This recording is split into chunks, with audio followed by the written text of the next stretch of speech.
What's up, everybody, on this very, very special Ostradamus Toys Live Clubhouse almost slash Legions class? Because we're here for a very obscure reason, in a way. We had quite the news drop yesterday that we were getting yet a third Figura Obscura drop for the year, which is unprecedented at this point. But I mean, that just seems to be the way the Four Horsemen are lately. They keep ramping it up and keeping it going non-stop now.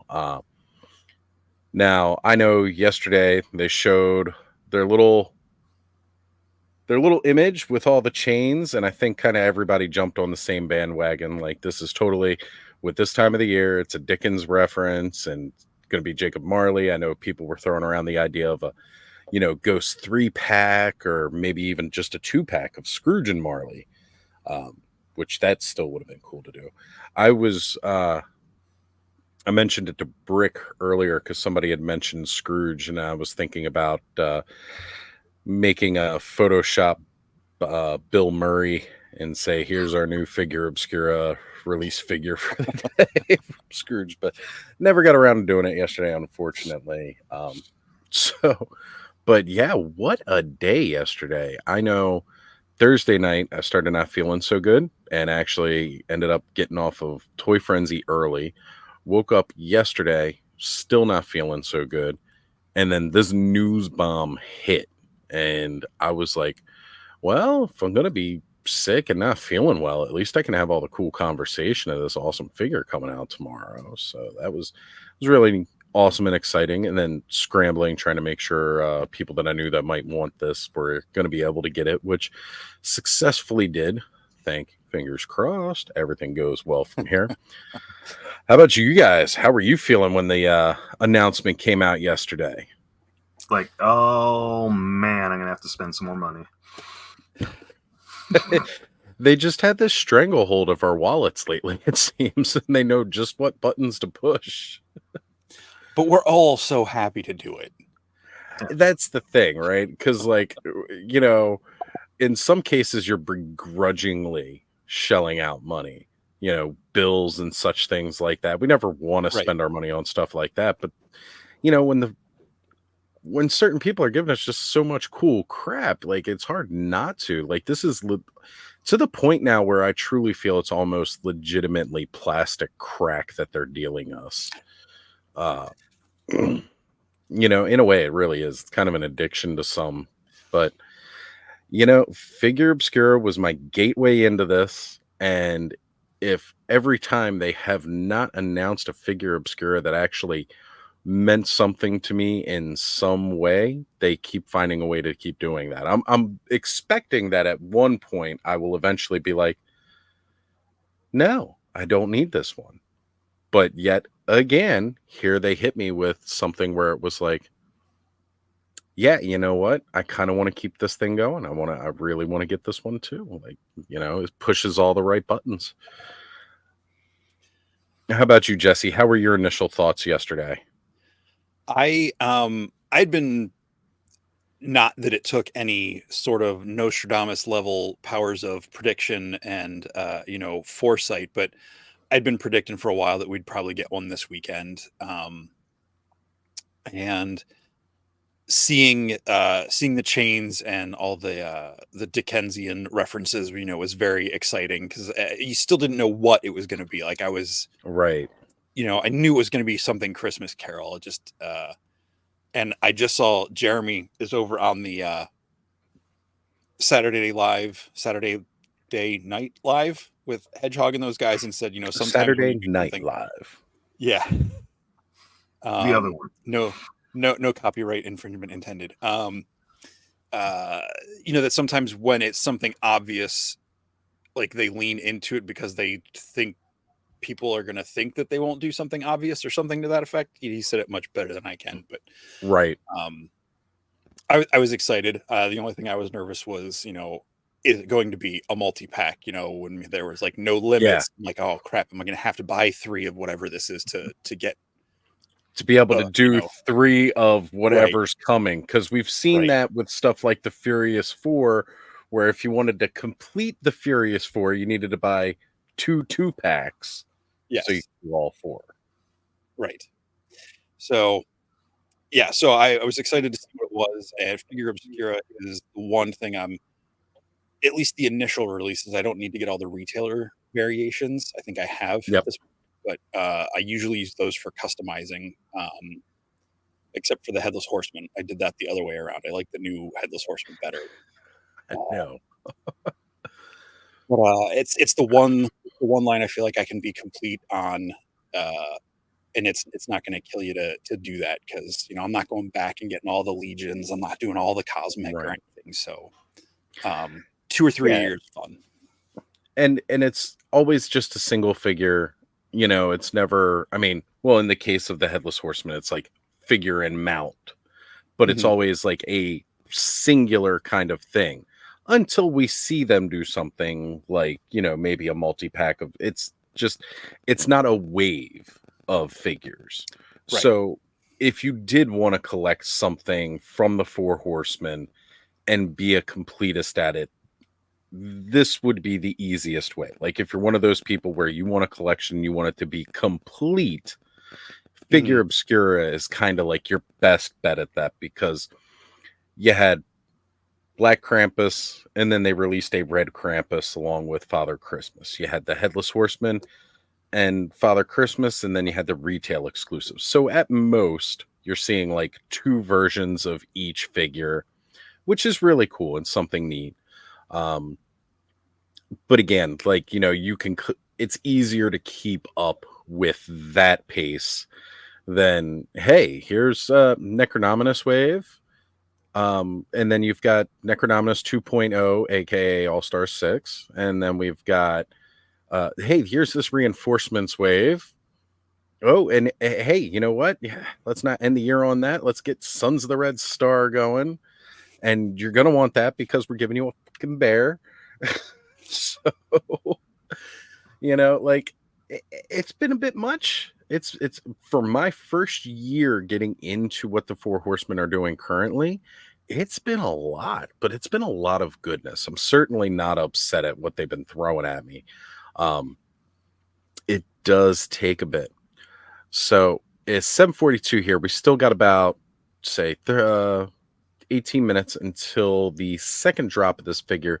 So for any of you guys who were able to wake up this morning, get out of bed, and missed the initial launch that went live at 9 p.m. Eastern, 12 Pacific. They always kind of do this secondary launch so that it can hit more markets globally and such. Um, and that's kind of why we're going live so early tonight, guys. That's, the whole thing. We kind of want to talk, hype it up a little bit before we go live.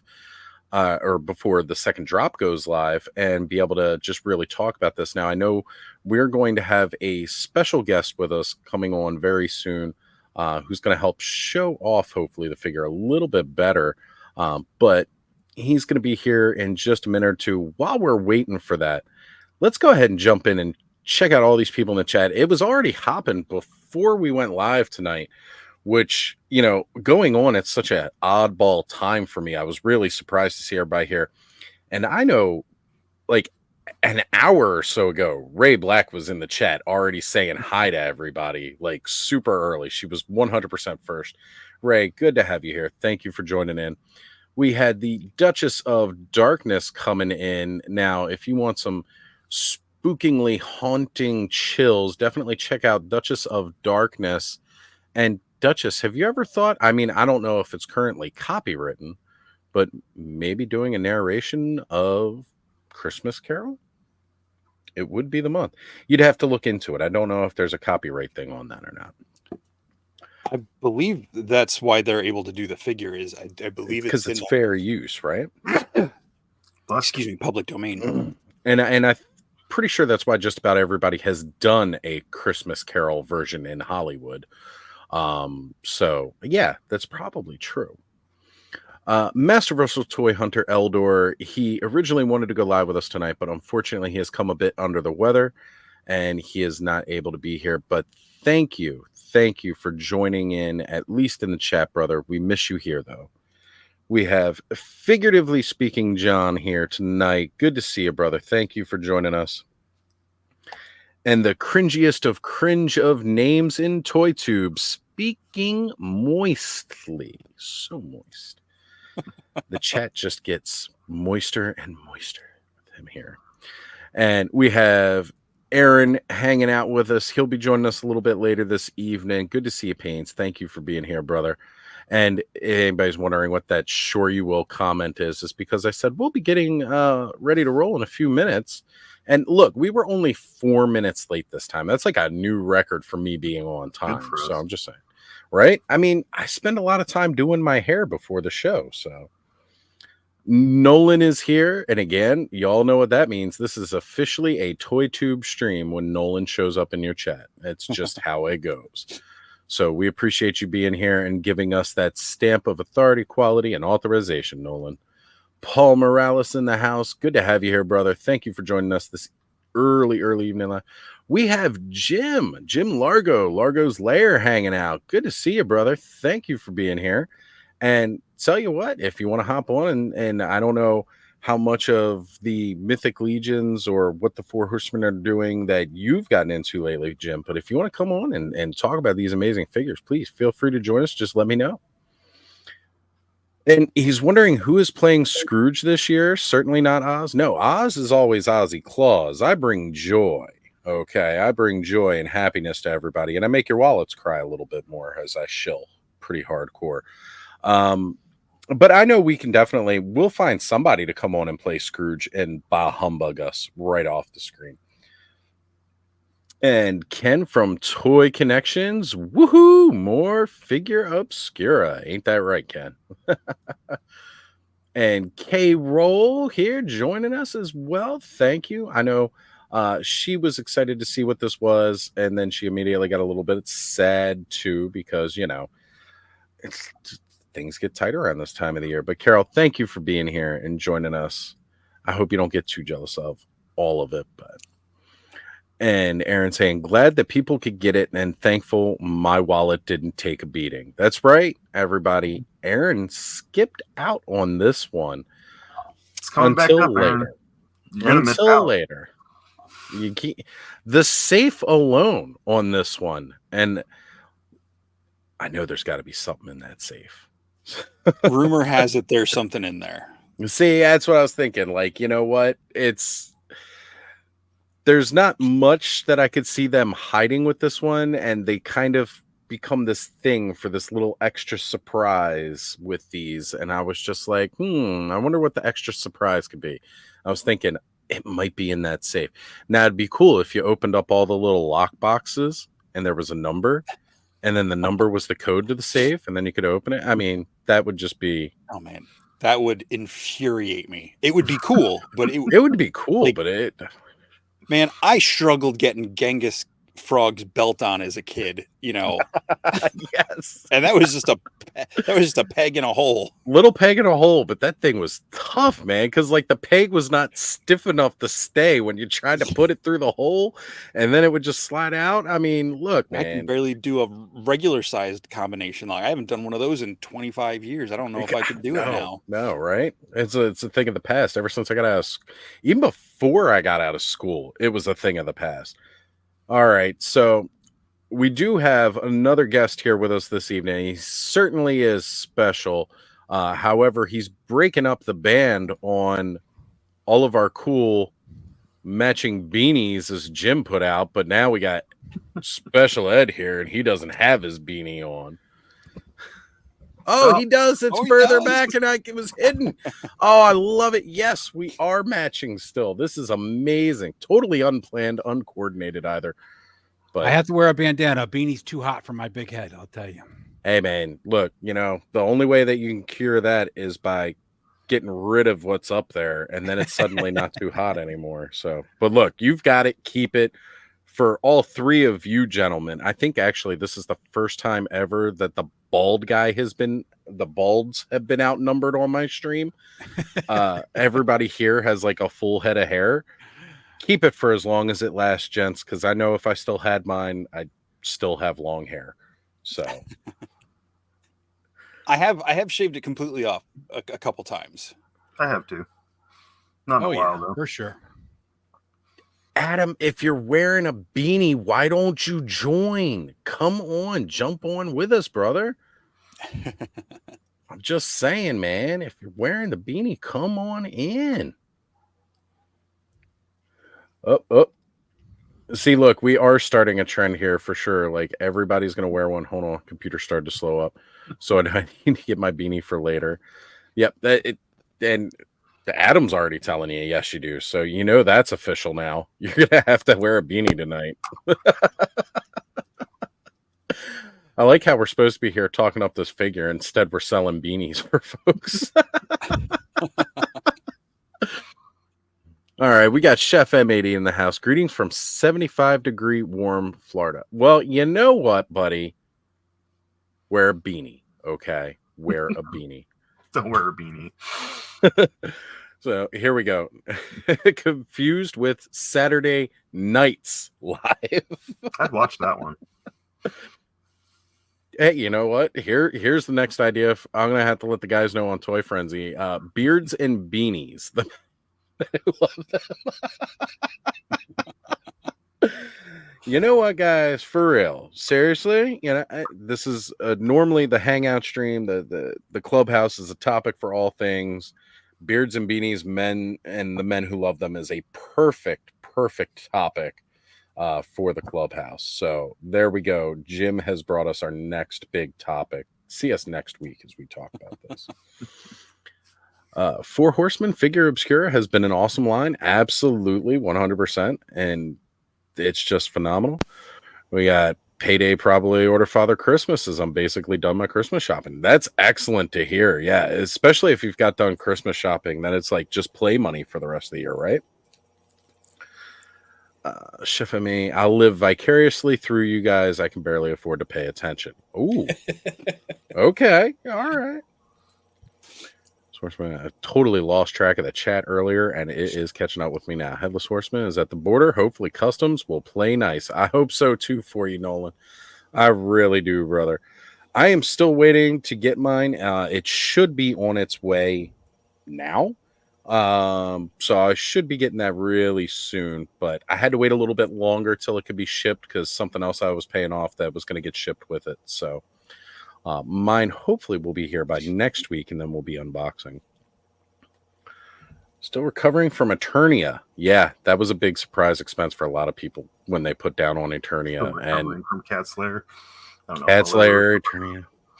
You just got to rent out space within the Cat Slayer. That's how you get it back, right? You rent it out like a B&B. Jamie Sanders here with us tonight. Good to see you, Jamie. Thank you for being here. That's a nice business venture right there, Oz. Right? A B&B. You know everybody's short on storage. I could store those for you. Right? I could totally store these on display like for you. We'll just put them up right here. Right? Why not? There we go, guys. We figured it out.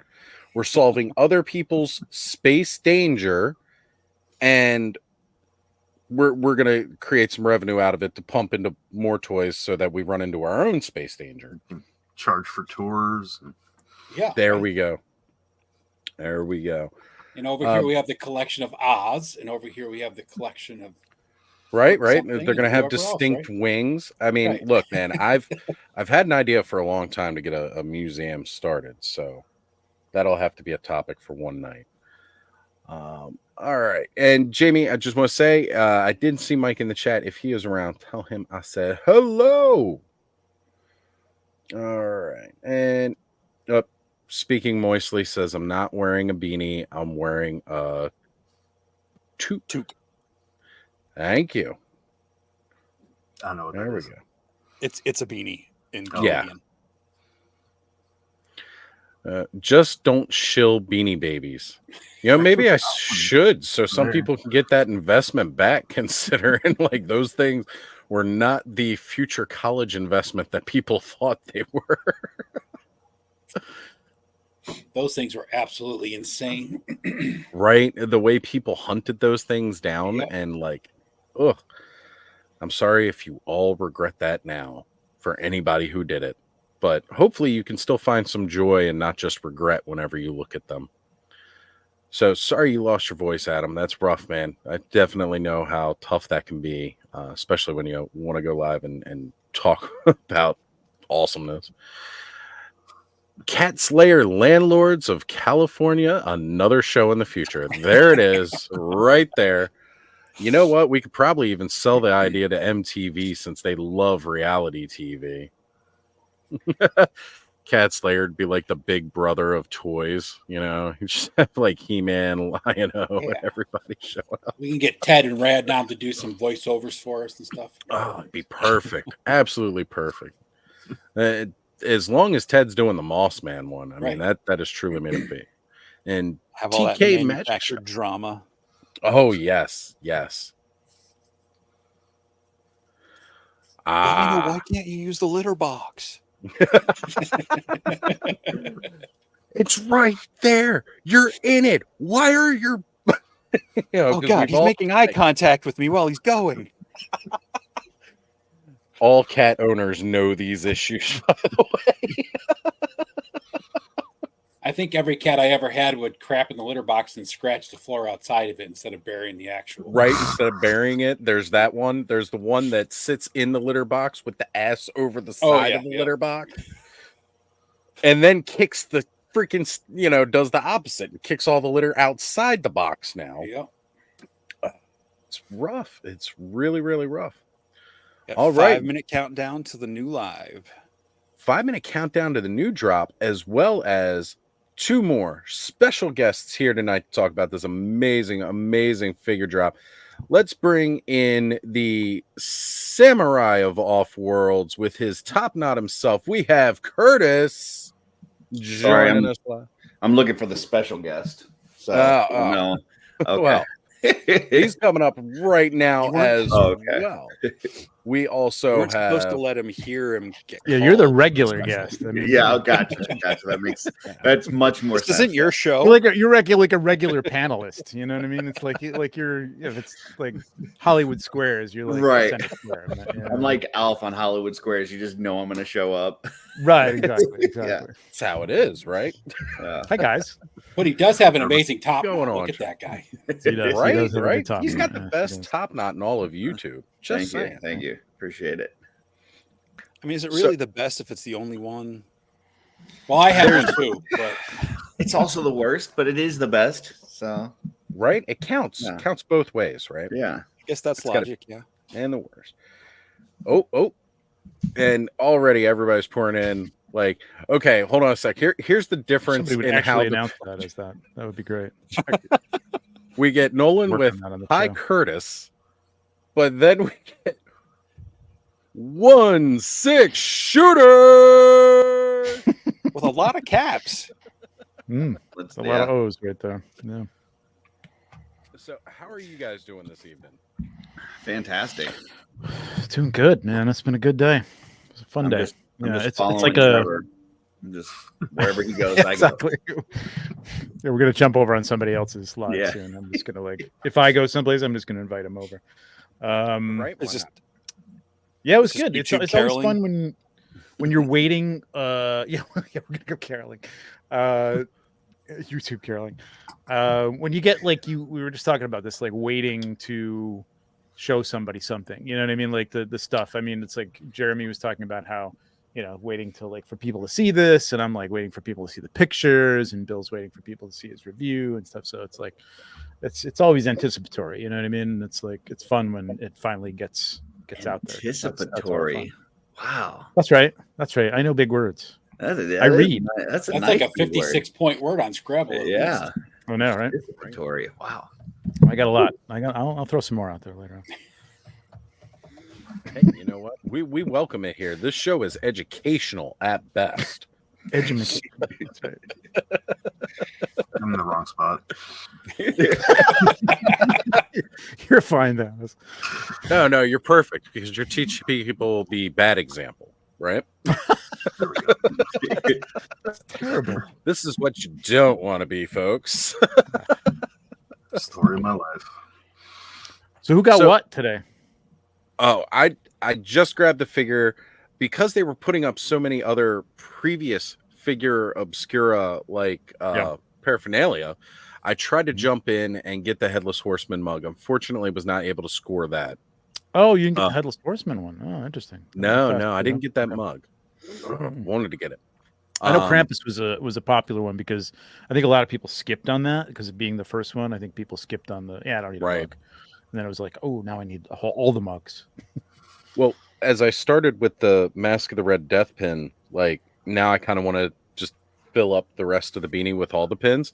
And then by the time I'm trying to say, well, let me get this pin, that pin, and then they weren't there. And I was like, shit. I mean, Sun Wukong pack's still up there, so I might have a chance at that. But that's a nice definitely pin. They're all nice pin. I've been a sucker for like enamel pins since I was like 6 or 7.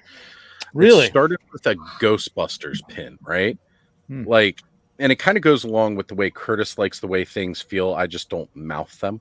The touching of an enamel pin, like that glossy feel. Oh, yeah. Let's refresh. And I'm going to my cart. All right, folks. It is live now. So, question is, do I get more than? I think I'm good.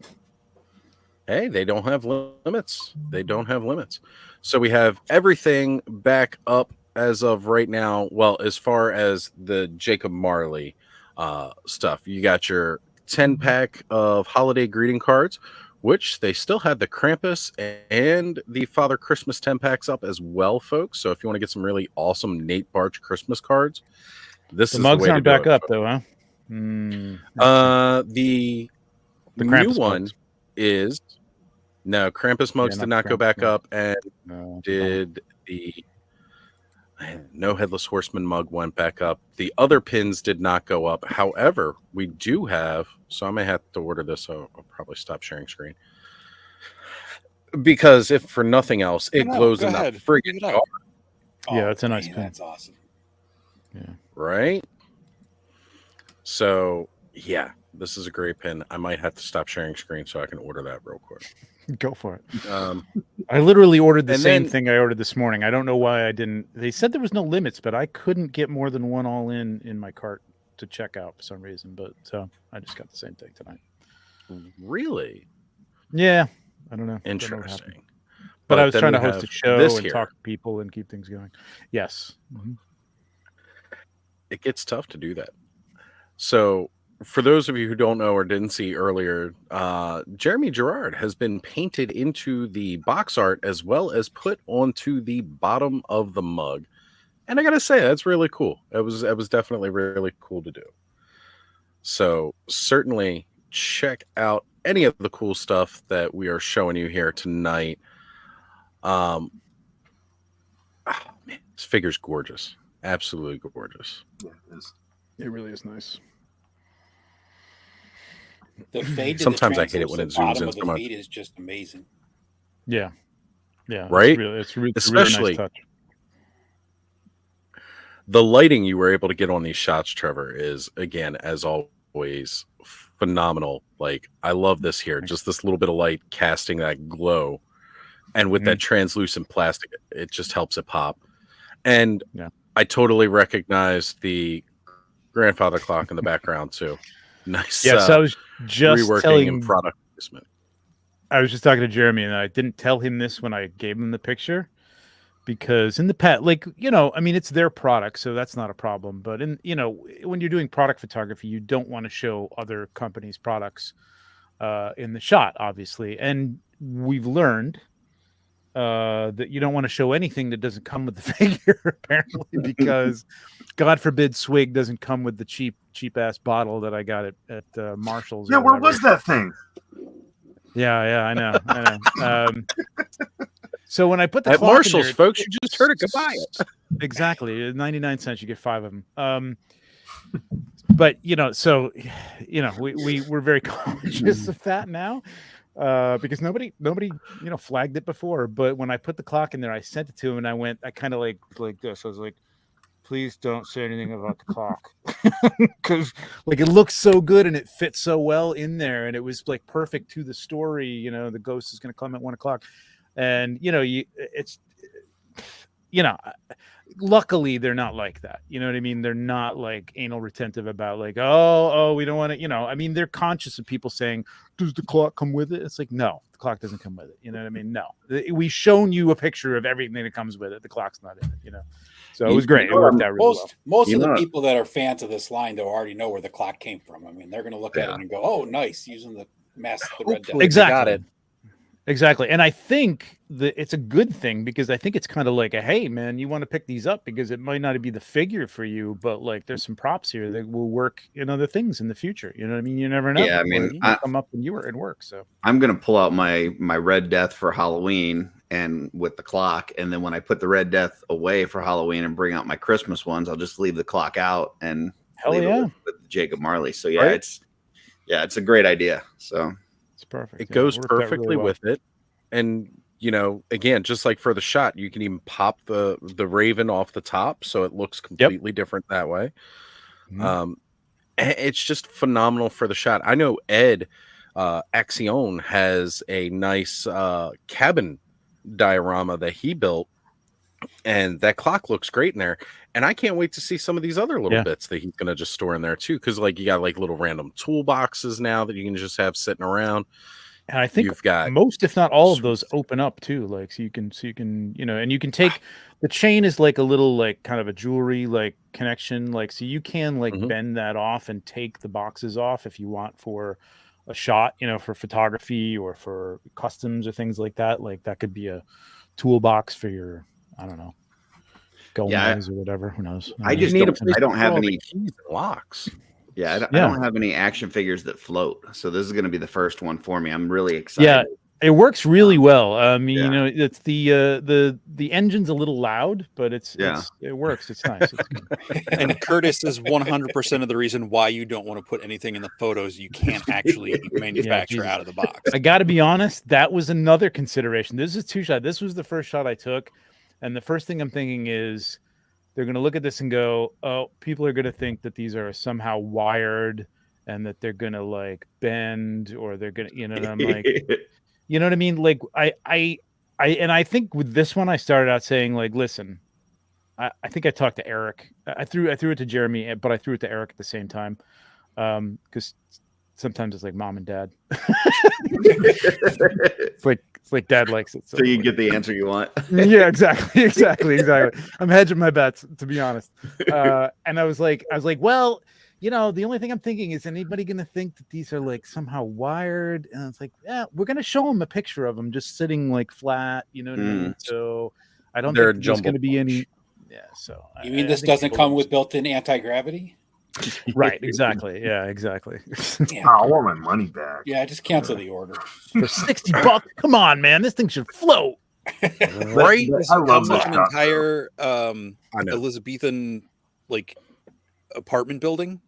Yes, it comes with an entire. Actually, it comes with an entire downtown Elizabethan. Nice. It's fantastic. Scrooge and Marley painted sign above the exactly counters, shop, and all that. Nice.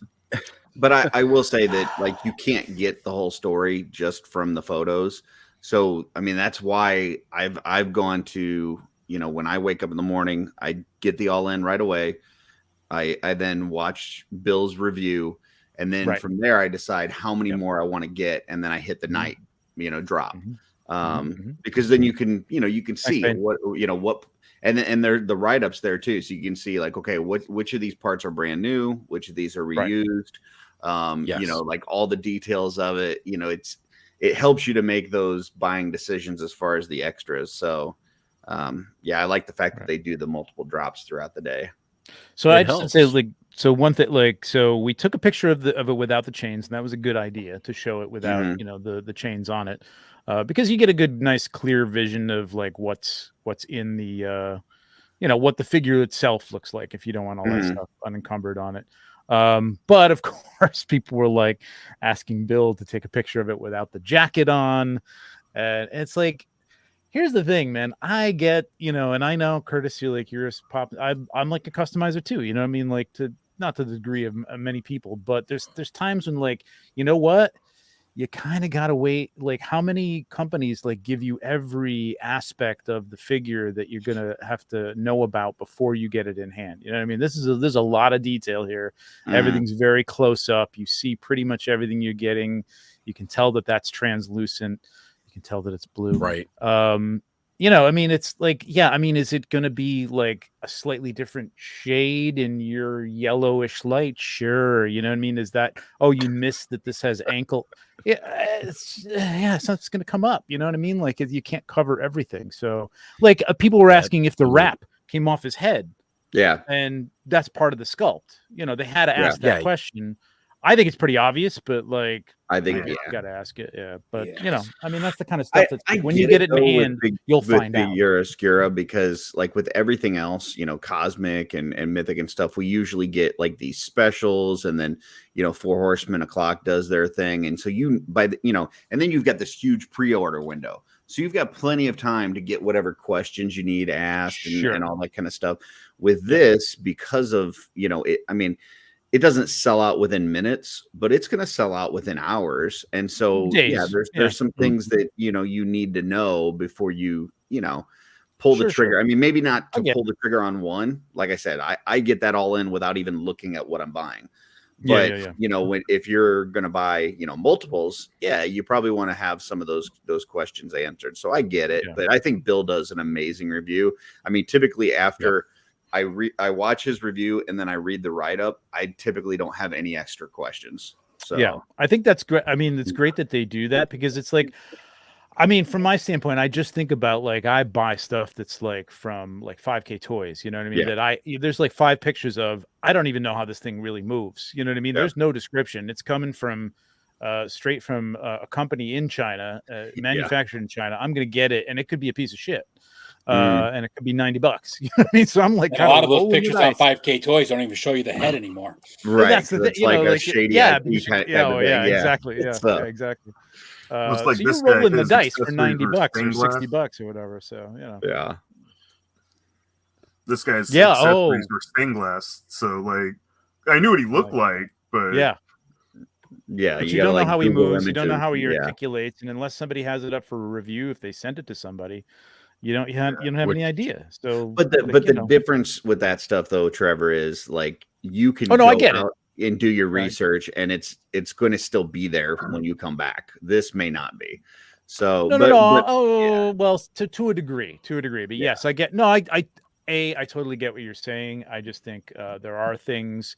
It gets a little, you know, Curtis, you have a whole, you have a whole group that's dedicated to, I don't want this. You know what I mean? Like it's like, you know, I totally get it, but I think do the books open? It's like, listen, you're gonna find out when you get them. You know what I mean? No, the books don't open. That's like Bill's video. I watched him open it to get his reaction, and you know, just the first couple minutes. But then I'm like, I want to say, I'll watch the rest of it after I get mine in hand, because I know I'm getting it. So I'll go see how he goes. I'll watch his reviews or other people's reviews. Multiples very much. I mean, there's a point of discovery. I understand wanting to know parts, and I do understand people at this point and wanting to know what's under a soft good. You know what I mean? Which is why we did with the Red Death. We took off the robes and stuff like that. Totally get that, because that's a body part. But there is a point where you're like, here's everything you're getting. Here's what it looks like. Here's some close-ups. When you get it, there might be some things you discover. You know what I mean? Like, like the box is open. How cool is that? That's great. You know what I mean? That's fun to discover. You know what I mean? So, Have you guys thought about doing like a parts shot for like this page where it's just each individual part laid out so people can see how there's not enough time to do each part. I mean, I think these shots, I mean, generally I'll do an accessory shot. We didn't do an accessory shot for this because it was kind of all, this is what you're getting, like right here. The thing is the chains. There is an all-in shot with that one that has the door knockers and the keys and stuff like that. So that's pretty much with Figura Obscura, we do like an all-in, all-encompassing. You know, I haven't even messed with the Four Horsemen stuff that much. And I can look at this figure and pretty much tell which parts are going to pop off and what they're going to look like popped off. I mean, the boxes might not open, but they do open. And I think that's kind of a fun thing to find out, as opposed to like, hey, we got to show everybody that the box is open, because somebody might not buy it unless they know the boxes are open. But by showing that the boxes do open, you may get an extra sale or multiple extra sales. So. I don't care. Well, I'm with Trevor on that. If that's what it takes to sell this figure, that's the wrong person buying this figure. It's that's what Bill's review is for. But that's what I'm saying. Like Bill's review will do that. It's a great combination of stuff. Yeah, the thing is that you're not the Four Horsemen, though, Jesse. Like the fact of the matter is they do this stuff. Like they do a write-up that tells you what all the new parts are. They do have Trevor do this amazing photography, and then they have Bill do this review to where if you need that, if you are somebody that wants that information, it's there. Like this is a company that actually gives you that information, which is not something that you see with other toy companies. So it's it's great. If you ask a question that isn't covered here, that's the other thing. Like if it's in the cabal and somebody knows, Bill knows, I know, Jeremy knows, whoever else is in there who has any kind of firsthand experience, we'll answer the question. You know what I mean? So somebody asked about the door knockers, and I said I think it was this morning on my show. Nobody asked on the cabal, but the fact that they have like kind of like that picture holding like a wider circle opening at the back, and then it gets narrower, so like you could hang like a picture on a wall. So you can do that with like a pin, like a pin that you could pop into like a map or something like that. You can hang it off of that. You know what I mean? It works like, but we didn't show that here. You know what I think? It's like, that's not that important. Is that necessary in the grand scheme of things, right? Exactly. Yeah. That's all I'm saying. But if you're a diorama guy, and you've got a door that you could throw a pin into and put this on this, that's an extra selling point too. So, well, but you could tack it on, which is what I did on my door. You could glue it on. You could, I'm just saying, if there's something good there, why not talk about it? So I did have a question here. There's only so much time to get these things shot though, and make them look good. So I actually do have doorknob shots here on his, and they don't have them on here. I don't know why they don't have the doorknob shots on here, but I do have them. Yeah. Just how many keys does this come with? I'm not really even sure. I didn't even ask what the extra keys were for. I guess they're like you could add them to the chains if you wanted to, or my thought that it was like a Mezco thing where like, you know how Mezco, like you'll get like if it's a tiny little piece, like the pipe, the smoke from Popeye's pipe, like they give you 3 of those. They're all the same, but it's like, you're going to be one of these dumbass. So like, we'll give you 3 of them. You know what I mean? So like, here's a bunch of keys just in case, I don't know. They probably also did it because in some of the actual movie representations of Marley, he has keys hanging off of the chain as well. Well, there are keys on the chains already. Like they're, you can see like they're already there. So I think it's a clue to how many figure obscuras they're going to make. Jesse. The universe. That's how many that are coming out next year. There's 5 already out now. Yeah. This is first quarter next year. But some of them are Figura Obscura keys, and some of them are just regular keys. So maybe they open something somewhere. Maybe if you take them to Legion's Con next year. Oh boy. The poor cleaning staff's just going to find dozens of plastic keys all through the hotel next year.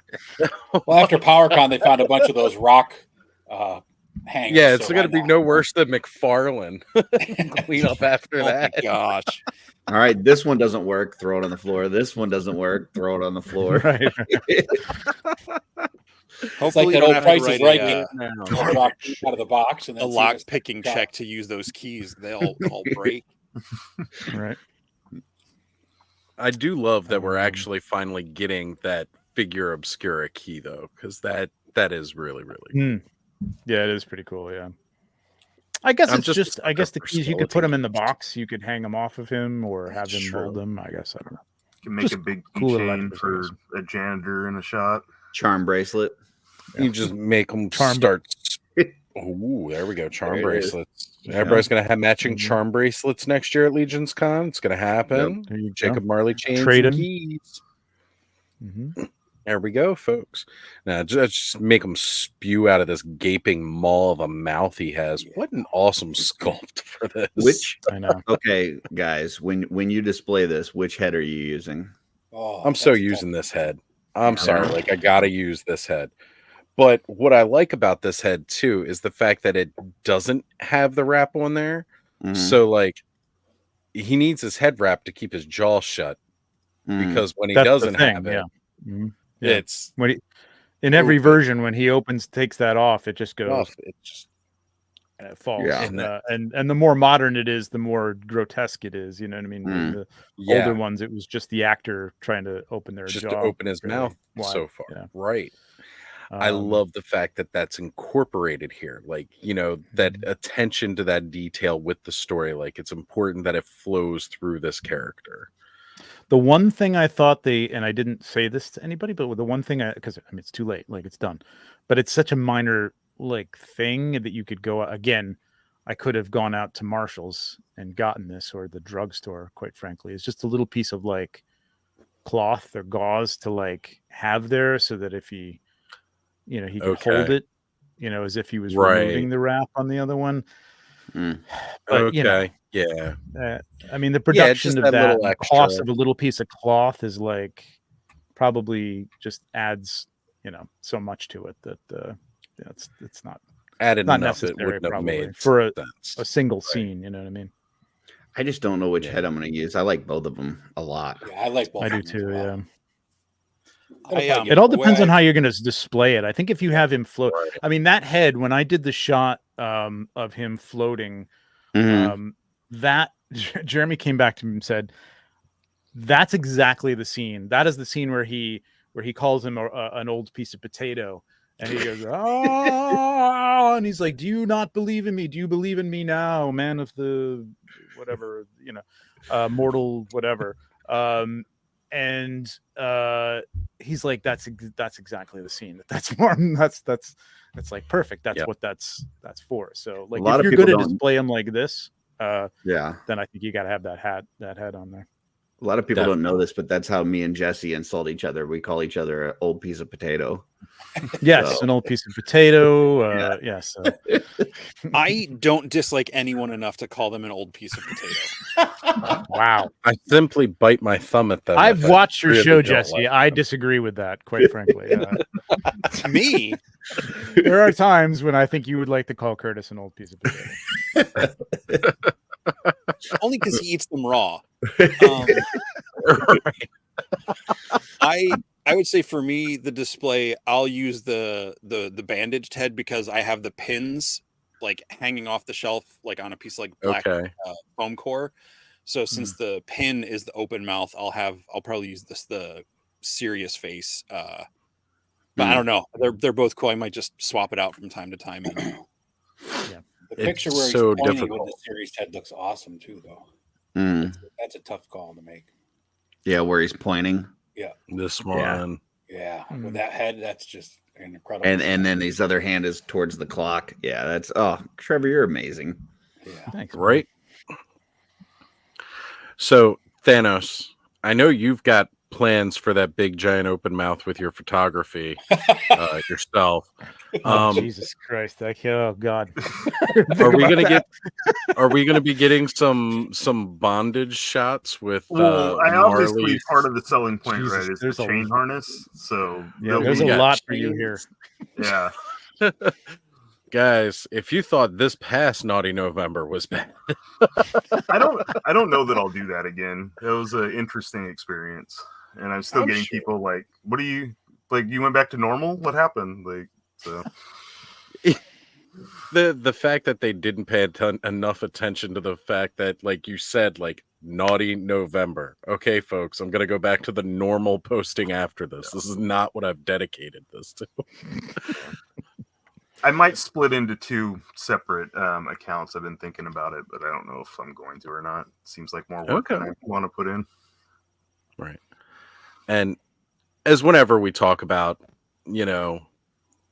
anything with the Figure Obscura, the packaging as well. Oh, yeah. Nate's artwork here. Freaking amazing. Like, it totally just gives like a full ethereal feel to everything. Like, just again, the packaging alone, he always has a way about doing that packaging.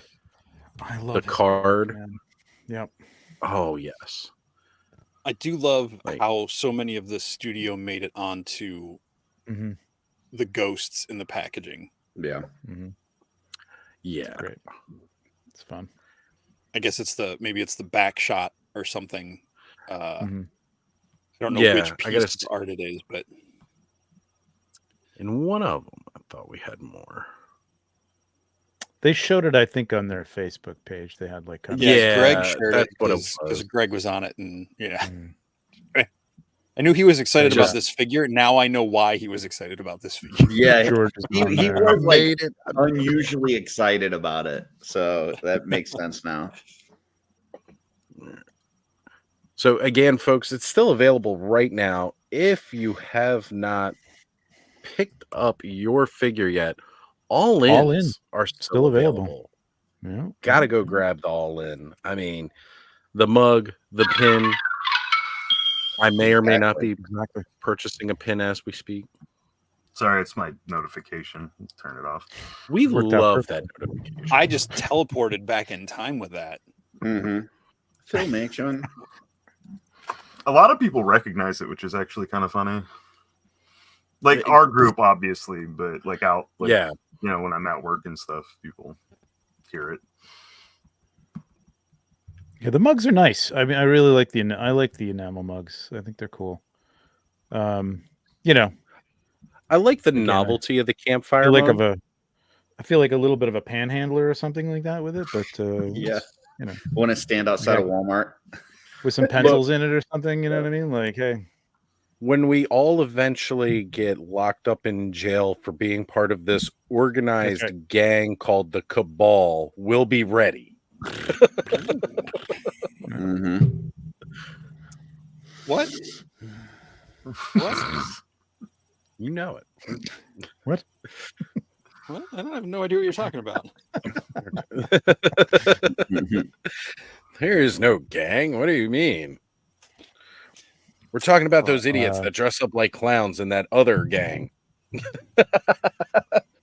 Well, I just noticed there's a new Cabal sticker coming out from Wolf King. That's pretty exciting. Oh, yeah. I was gonna say, mine shrunk in the wash. Nice. I'm gonna keep making that joke. Can I throw a question out? So, are you guys now at this point interested in the rest of the A Christmas Carol line? I mean, would you Oh, heck yeah. Okay. I don't think there's a person out there right now who was excited about this that would not be excited about the rest of it. Like yesterday, a lot of people were going through the speculation of, well, what is this? Is this, again, I see the chains. I'm automatically Christmas past. Yeah, that's right. Me too. Yeah. But there were people talking about like a Ghost 3-pack of some kind for the future. Like the Legion Builder, I saw that. Yeah. Some people did mention the fact that, the retail exclusive Father Christmas already kind of has that look for one of the ghosts. And I get that more modern depiction with the green robes, sure. But that guy was always like more huskily built than the Father I want to Christmas see a robust Ghost of Christmas Present. I want to see somebody who's tall, big. I want to see him have the twins of the book actually describes it that way as a big he's like 7 feet tall. Like he's big. He needs to be see like ogre scale. Maybe brute scale. Yeah. I want to see like a big pile of, food or something. Like he's got to come with like a turkey. You know what I mean? Something like that. You know what I mean? Turkey drumstick to hang on to. Yeah, it'd be great. So that's a good substitute, but I would definitely like to see fresh figures made for this.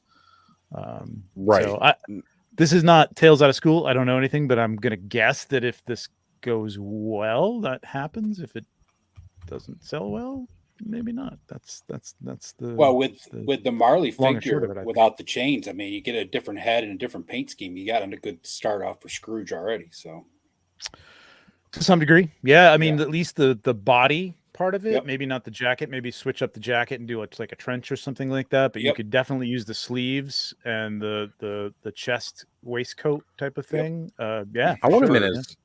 I want the nightgown. Oh yeah, Scrooge with the. Well, you're gonna have to have the nightgown Scrooge.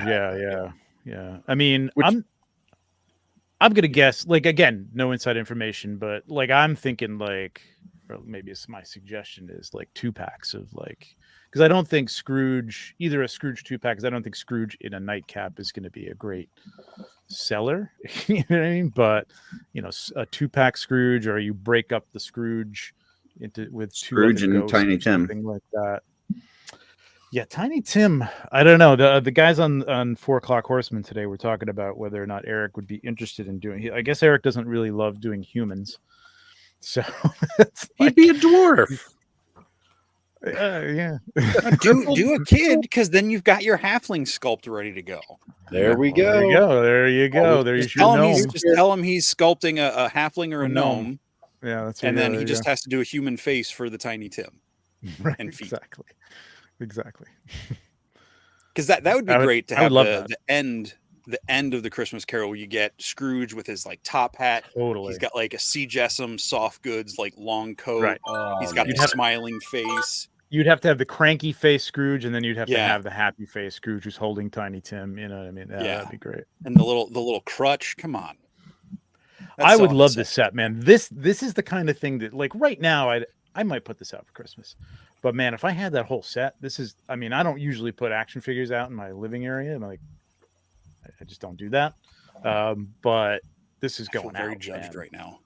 No. It's just a different thing. You know what I mean? I'm just kidding. It's kind of my wife. I just don't think.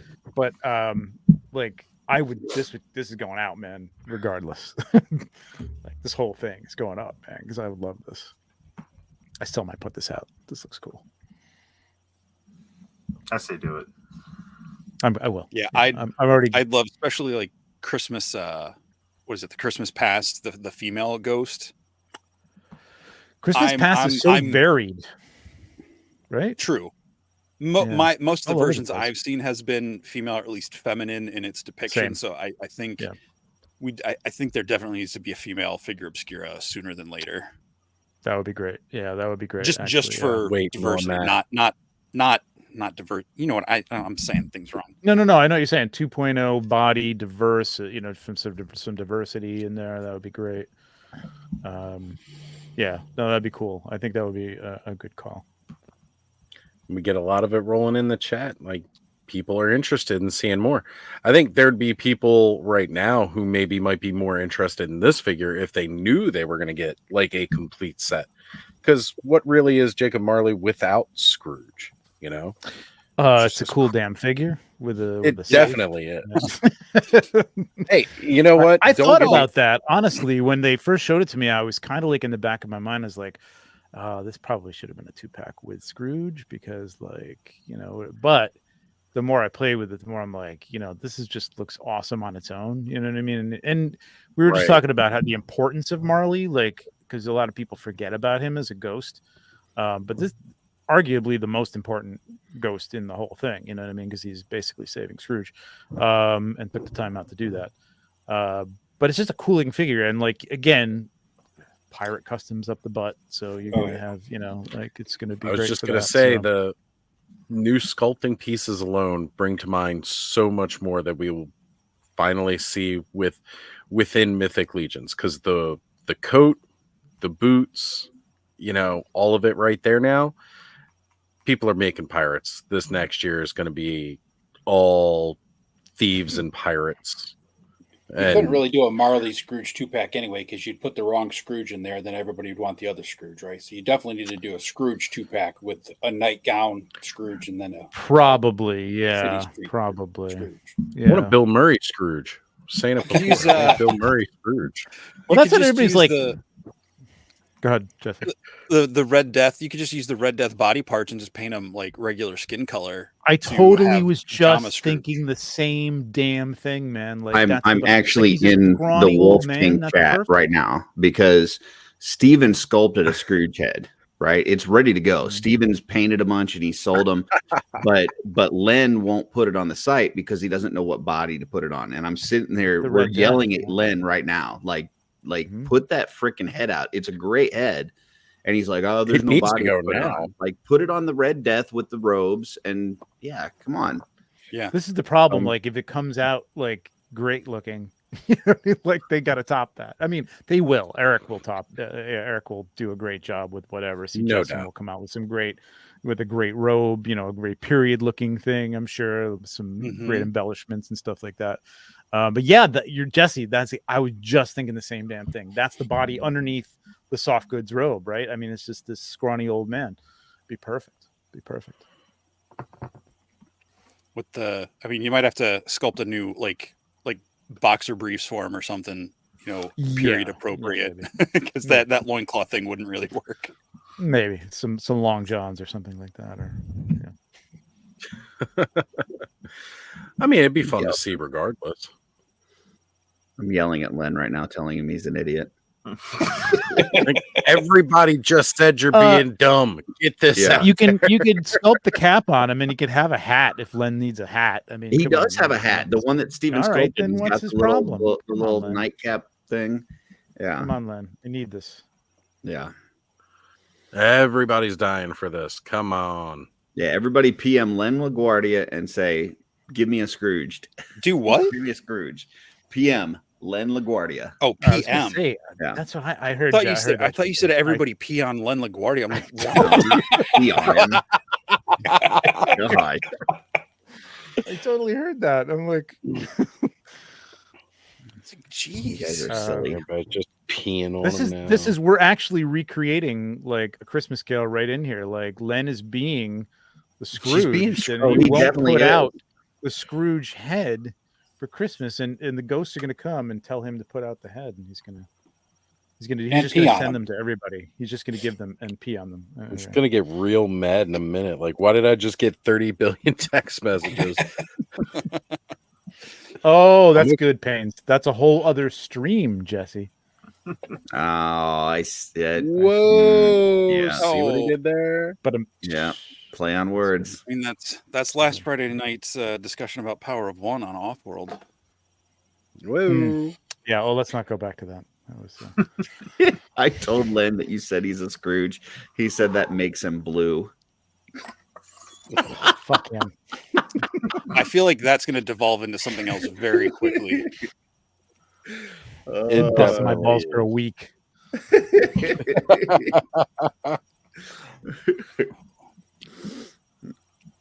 Oh man! See, that's the kind of great conversation that we need to have about this stuff. Yeah. So, Rick Jones brings up another very valid and amazing comment right here about Van Helsing, the Dracula killer vampire hunter, would wear Victorian clothes. Sure thing. You know what? He's got a good point there. So that's a whole new avenue that I hadn't even really thought about with it. Was just like, characters like that now can really come in and have their day. So here's a question for you.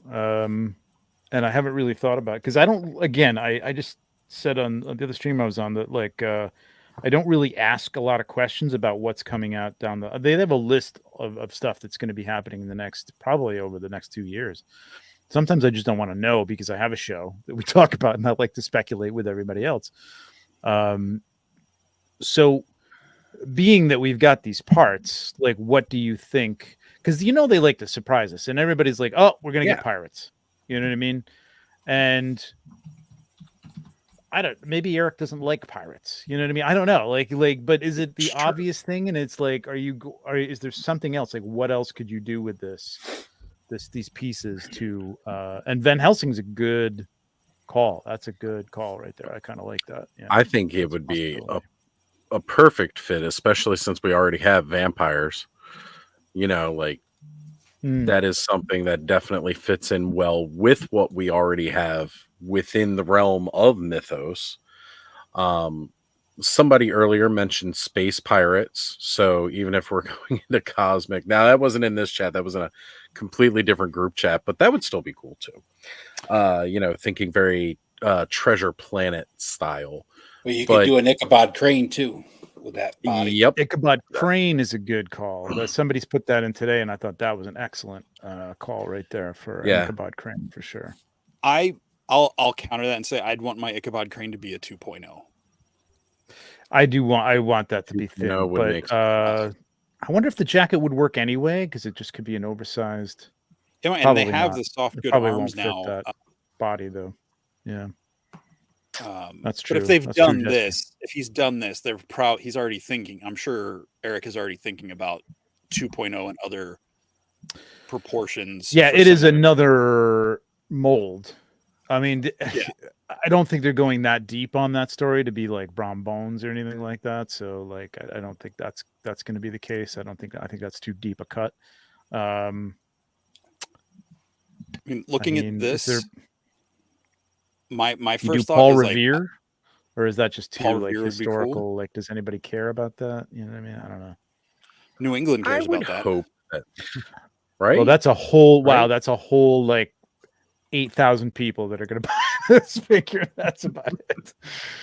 Maybe. I don't know. You slap I was gonna say- Bronc on there, and everybody will buy it. That coat and the everything could be like Highwaymen, like Brotherhood of the Wolf. Ooh, Yes, Like that's because I know they did the heads. Was that Wolf King or Legion Shop? Dude, did the Highwayman heads. is a good call. That's a good Cavalier. Call. Hell Yeah. yeah. So anybody looking nice. for the Scrooge There you head, go. thank you, Curtis, for sending this over. Got to show this off because Damn, that's nice. the sculpting detail, it's That's very good. perfect. Just Very amazing. nice. This is your paint, Curtis? Very nice. Beautiful. You're muted. Sorry, no, that's Curtis, come off Steve, mute. yeah, that's Steven's sculpt and Steven's paint job. So we're just trying Steven. to get. That's Len not as good. Then release it. actually, now that I'm looking at it, it's nice. Not as good as I thought. That's good. It's great. So hopefully he'll release it this week. All right. It better. There you go. Better. I mean, yeah. Mhm. And I mean, now technically, well, the robes are red. I guess you could bleach them from. I mean, You that'd be a could. lot of work. But from I the know the, Chris Red has Death. done those for the Red Death robes where he's bleached them, and they are, yeah, I think he bleached them and they came out yellow or something. Yeah, it's not going to be great. It's not going to be yeah. a perfect white for sure, but very yeah, that's true. Hey. I mean, it's generally public domain stuff, or stuff Right. that doesn't have any attachment to any kind of author to begin with, like the Highwaymen, like you said, Jesse, would be a good one. But yeah, I look at that coat and I just see I can't remember the character's name. I mean, it's revolution. It's 18th century, 1700s. It's like George Washington. It could be. Well, yeah. You got I guess it could be. I mean, you could do your Treasure Island. You could have. That was pirate. one of the Yeah, things no, I was pirate, saying. yeah. Treasure Island stuff. Napoleon, maybe. I mean, I don't know again, if Robert that Louis could be very Stevenson is that in the public domain, Treasure Island, at this point. Maybe it might be. Blackbeard would be, but like again, I think that's the first thing everybody's thinking. So like, I don't know if that's something they would do or not. I'm not really sure. So here's some really cool options too, and some stuff Beowulf. can already be done with parts that we already have out. Beowulf for sure, especially with a lot of the new sculpting pieces from Sons of the Red Star, or rather, Rising Suns. Yeah, I'm getting so confused with everything. I've been talking all day. Get my words mixed. Another one you could do from this Marley though would be Count de Monte Cristo. Mm. Oh yeah, that'd be great. It was funny. I was talking about that with my uncle earlier. How cool it would be to have Count of Monte Cristo. Yeah, especially like just getting rapiers and stuff like that in with the swords now and all. That would be outstanding. Mm-hmm. Could do maybe even a Phantom of the Opera. Oh yeah, that'd be banger. I know that'd be real close to Mask of the Red Death, like depending on I mean. But you could have like the mask come off and have that really gnarled face underneath it and everything. That smooth porcelain mask. Do That'd stuff be a good like Halloween figure obscura release though. Phantom of the Opera. Thinking you got the classic some of these monster and the parts. historical version. Yeah, Mm-hmm. we could definitely see look at that. We got Sinbad the Sailor and Sinbad the Comedian. Just get them both out there. But Sinbad the sailor comedian would be even better. He got two. I was just about to say, you know what though? If we see Sinbad the comedian come out, I want that to be a 2-pack with an Arnie barbarian. Chasing after one another for man. Yeah. I mean, if they do a Sinbad the sailor, it's got to be like, you know, like that bare torso with like a soft goods vest. It should probably be a human torso.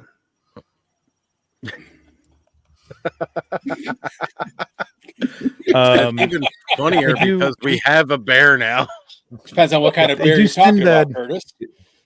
Well, if they do Sinbad the comedian, he's got to be as Shazam the genie from Shazam the genie. There you go. That exists. that complete movie with that one that we totally saw back in the day, man. We totally saw that movie. Could do Sinbad from It's Always Sunny, and then he could have a gown like Scrooge. Further pitching the Scrooge ideas. I love it. But I mean, that is a lot of. I could see them doing like Uncle Sam or something, but like not as a figure obscura, because I mean that only appeals to people from not America, everybody really. in the States. So, but I could see them doing it as maybe a release or something for like a limited, something like that. It'd be something neat, especially do like move. around 4th of July or something, doing like a Father Christmas thing. Then they could reuse that face sculpt for Scrooge. I'm gonna bring that up again. Yeah. We need some Legion's top hats. That's what we need. I think that's what we're all craving now. Now that we've got, you know, this kind of Victorian era coats and boots, we want to see some top hats. Yep. Try peak hats for the pirate. Abraham Lincoln vampire with different era, but yeah, sure. Hey, you know what? Let's get all the vampire hunters we can get. Alithia's brood's getting out of control. Yeah. Blade.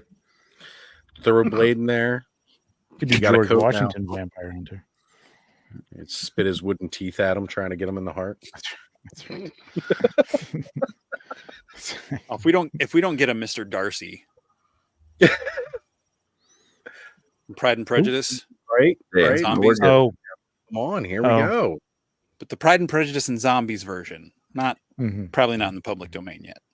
Yeah, well, I was just hoping we'd get like an Alan Rickman likeness in here too.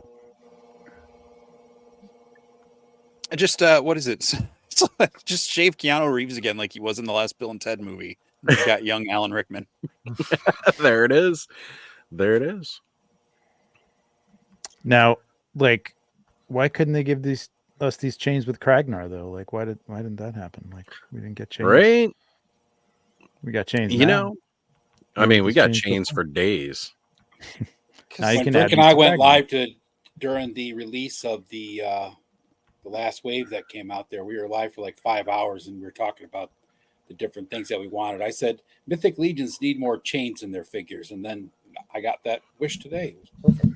Well, plus, I mean, in the Rising Suns, there's a whole bunch of chains holding the sheaths and stuff. Yep. On all these figures, so a lot of stuff that's going on with those now. It's cool. Got a fucking bear.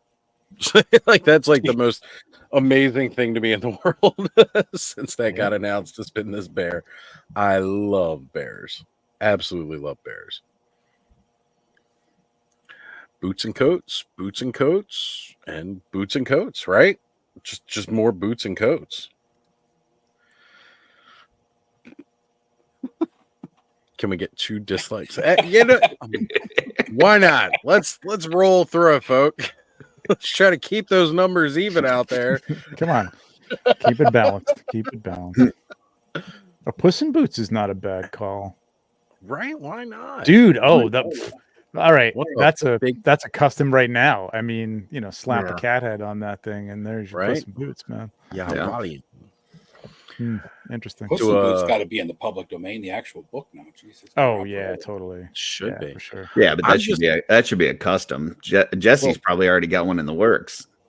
Look, I'm sure Eric Miller's already got that going too. Yeah. Oh, that's true, Jesse. That's all you, Jesse, man. Yeah, for sure. So man. That's a critter. I'm not as much a cat guy.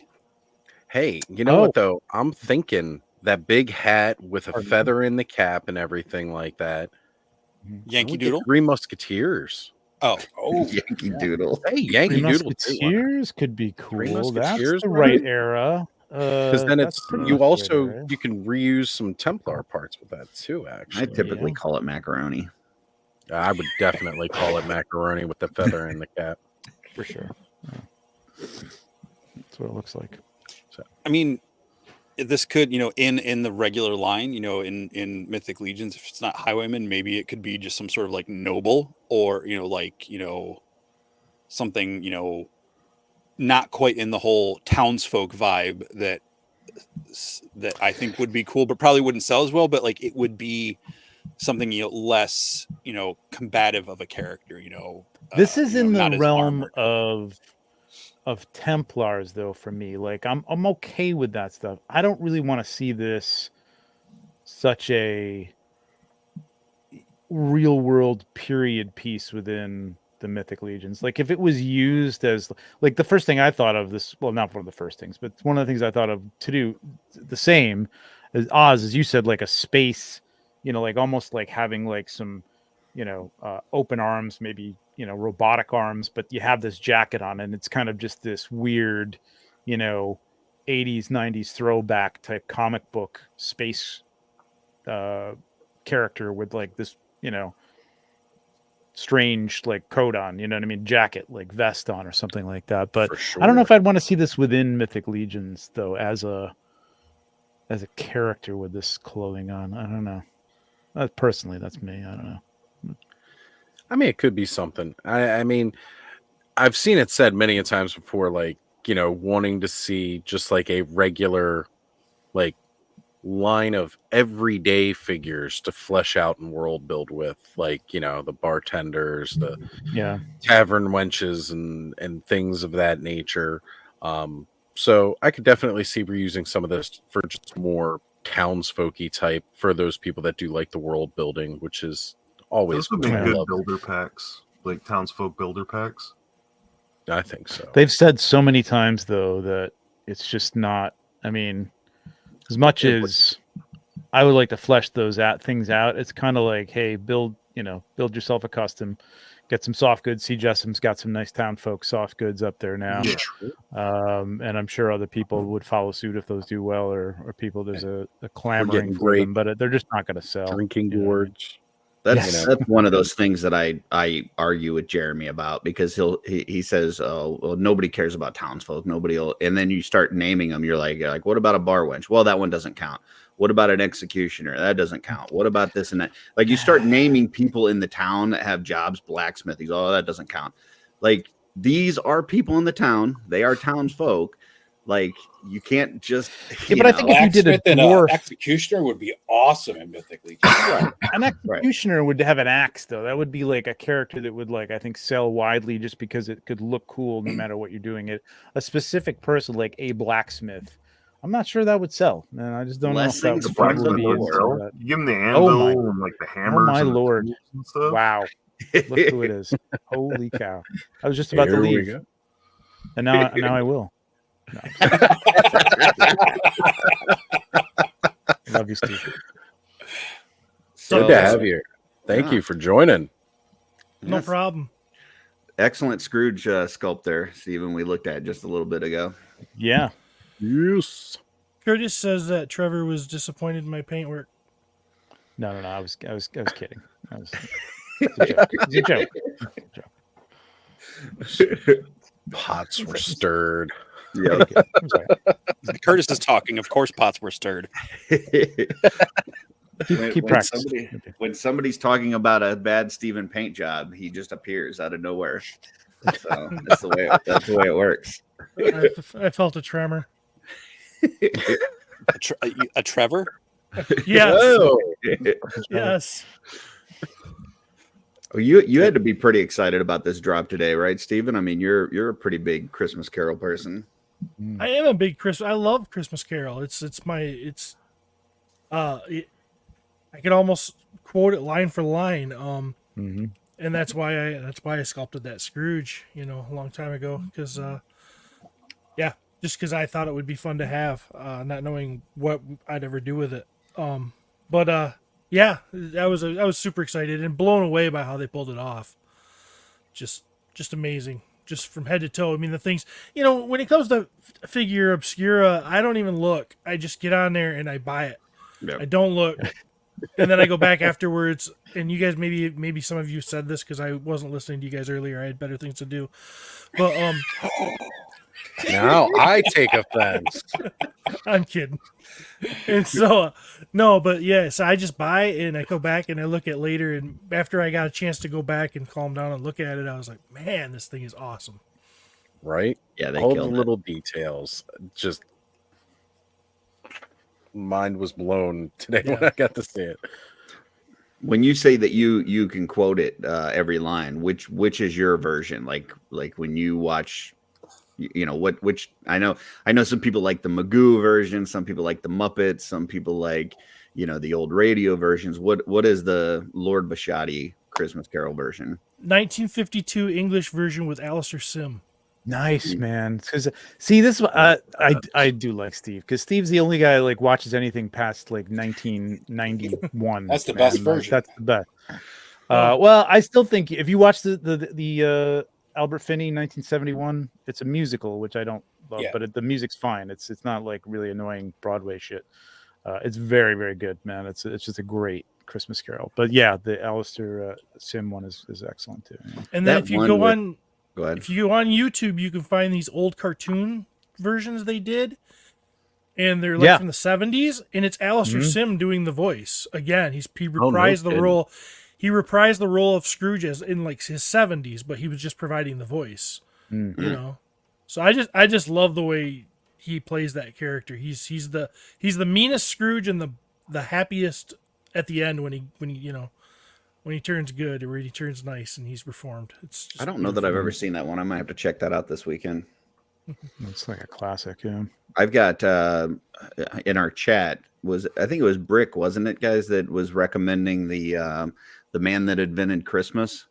Yes. And I've not seen that, so I think I'm going to check that out this weekend too. That is highly, highly recommended watching. It's a biopic about Charles Dickens and basically how he helped reinvent Christmas into what we consider the modern Christmas with A Christmas Carol. So yeah, cool. Highly recommend if nobody's seen it. It's not A Christmas Carol, the story that we know. It's the story about the man who wrote it and how it changed how it is done moving forward, which is amazing. Is that about 5 years old? He's like 2017, I think is what it said. Yeah. Yeah, I've seen that. It's very good. Yeah. I recommend it. Agree. And there's so many people who've seen this has been great, because like I watched that Albert Finney version. I'm like, nobody knows about this movie.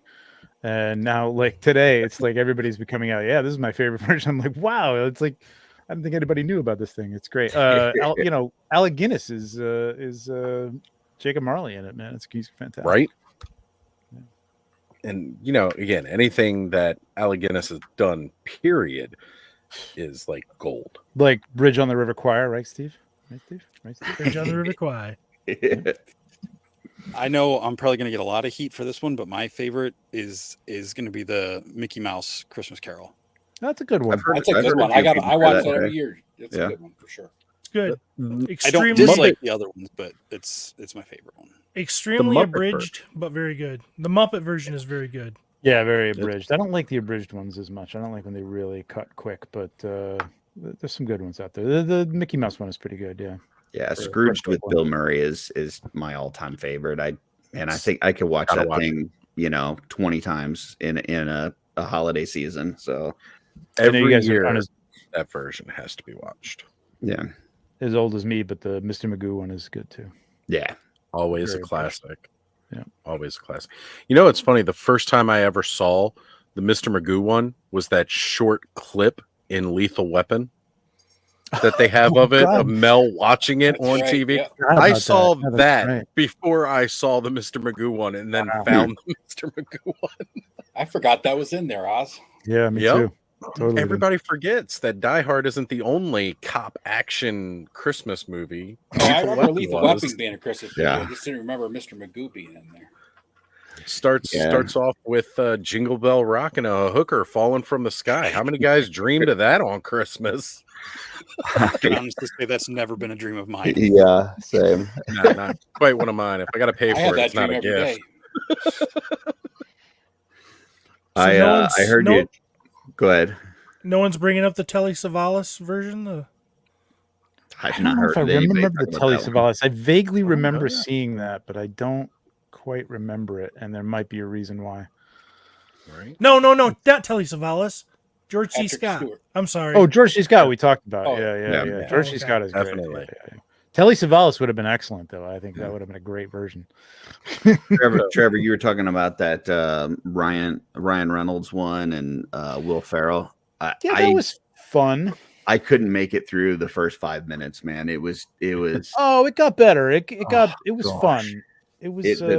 The singing started and it was just torturous, and I was like, I just can't. I can't take this. Generally, I would agree with you, and I would tell you like the first. I'm with you. Like the first 15 minutes, I was like, I'm going to bail on this so quickly. And we were just both watching and we're like, all right, we're going to stick. I think my wife was feeling the same way, but it got better as it went along. So if you can get I mean, we had sat down, like we do a family. It's not great, but it's movie each weekend. And that was like our family movie. We turned it on and I had every one of the kids and my wife looking at me like, please turn this off. Like this is just I wasn't just here. Okay. I watched the first 15 minutes of it and then turned it off and then probably went back like 2 weeks later and watched it through. It got better, right? Yeah, it got better. It's definitely worth the watch. It's not like something in the beginning Christmas was story. like I was like, oh, this is going to be so annoying, and it wasn't all the way through. So yeah. So shouting out some of the chat here. I know Dawn just this weekend, since we've been talking about it a lot, she was watching the Jim Carrey version, which again, Chef M80 brought up down here.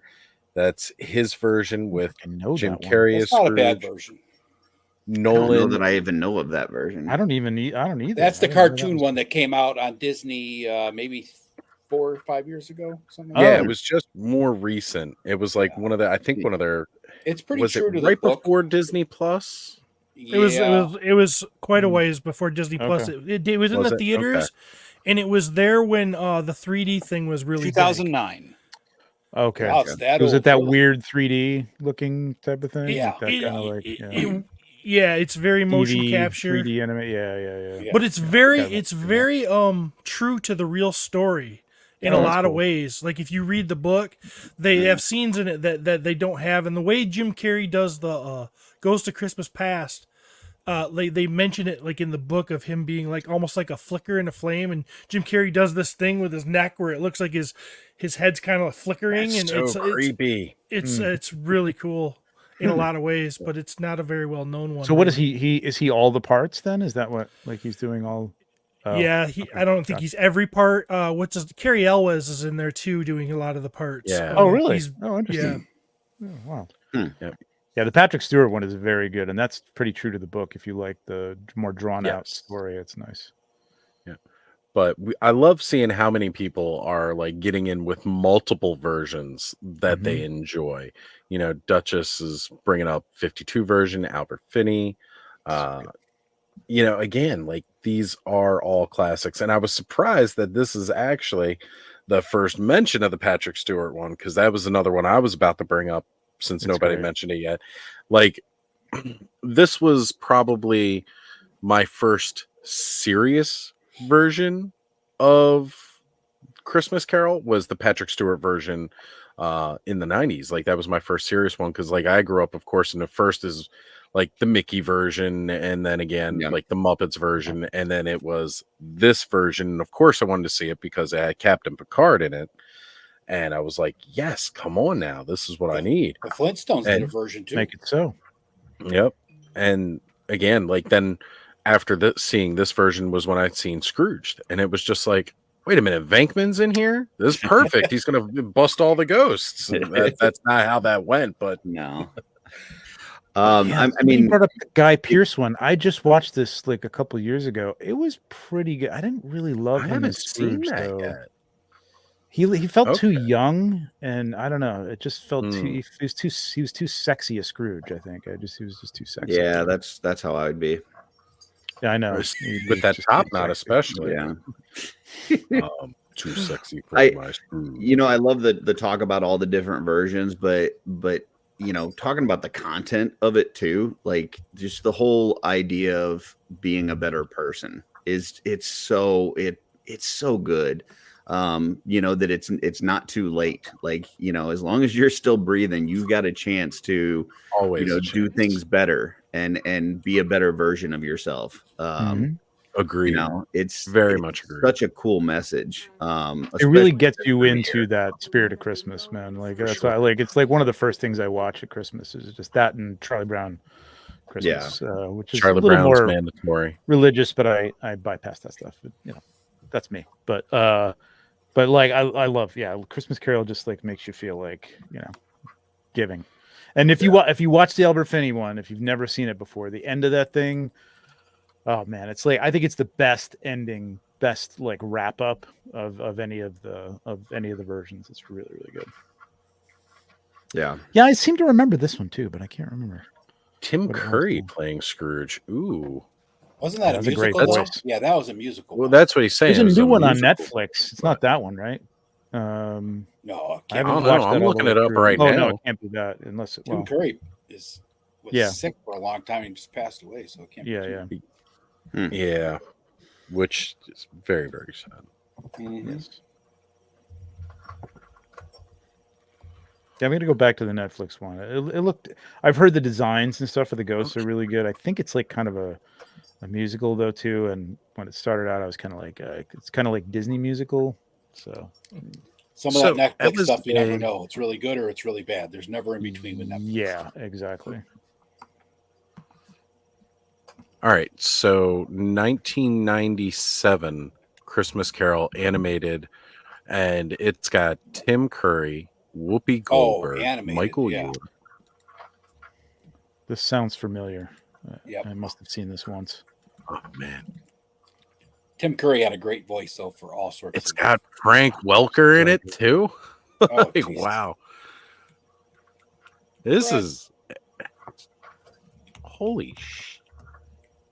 It came out when, Oz? When was it released? 1997. How has this one flown under the bush for me? See, I guess that's also the problem, right? Because there's so many different versions of it. It's hard to keep up with all of them. Yeah. But that's phenomenal. But then there's a picture of him in a top hat that looks like it's from Scrooge, but it could just be Tim Curry in a Victorian era movie. But I mean, that also tells you how good the story is. That it's from the 1800s and still being done over and over again, and it's like printing money, because it's such a good story that you can tell it a variety of ways, and it's still good. Yep.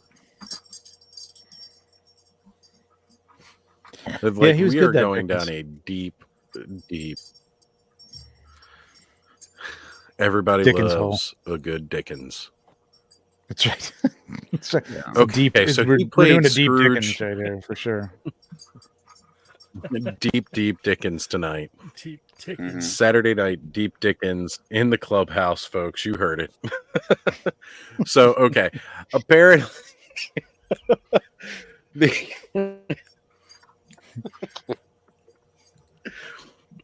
so Tim Curry dressed as Scrooge was them kind of like having he was part of the Macy's 2001 Thanksgiving Day parade dressed up as Scrooge for the parade. But the animated version came out in 97 with him. So that's just even better.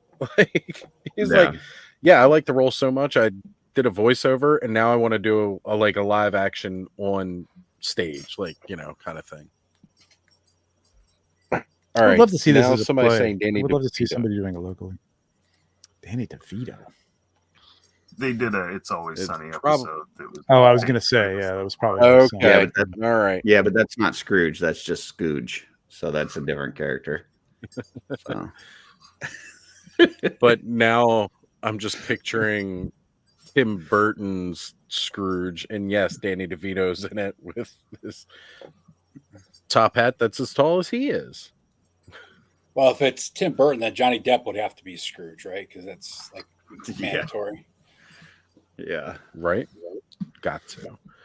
So, A Christmas Carol is a very interesting parallel to intensive therapy.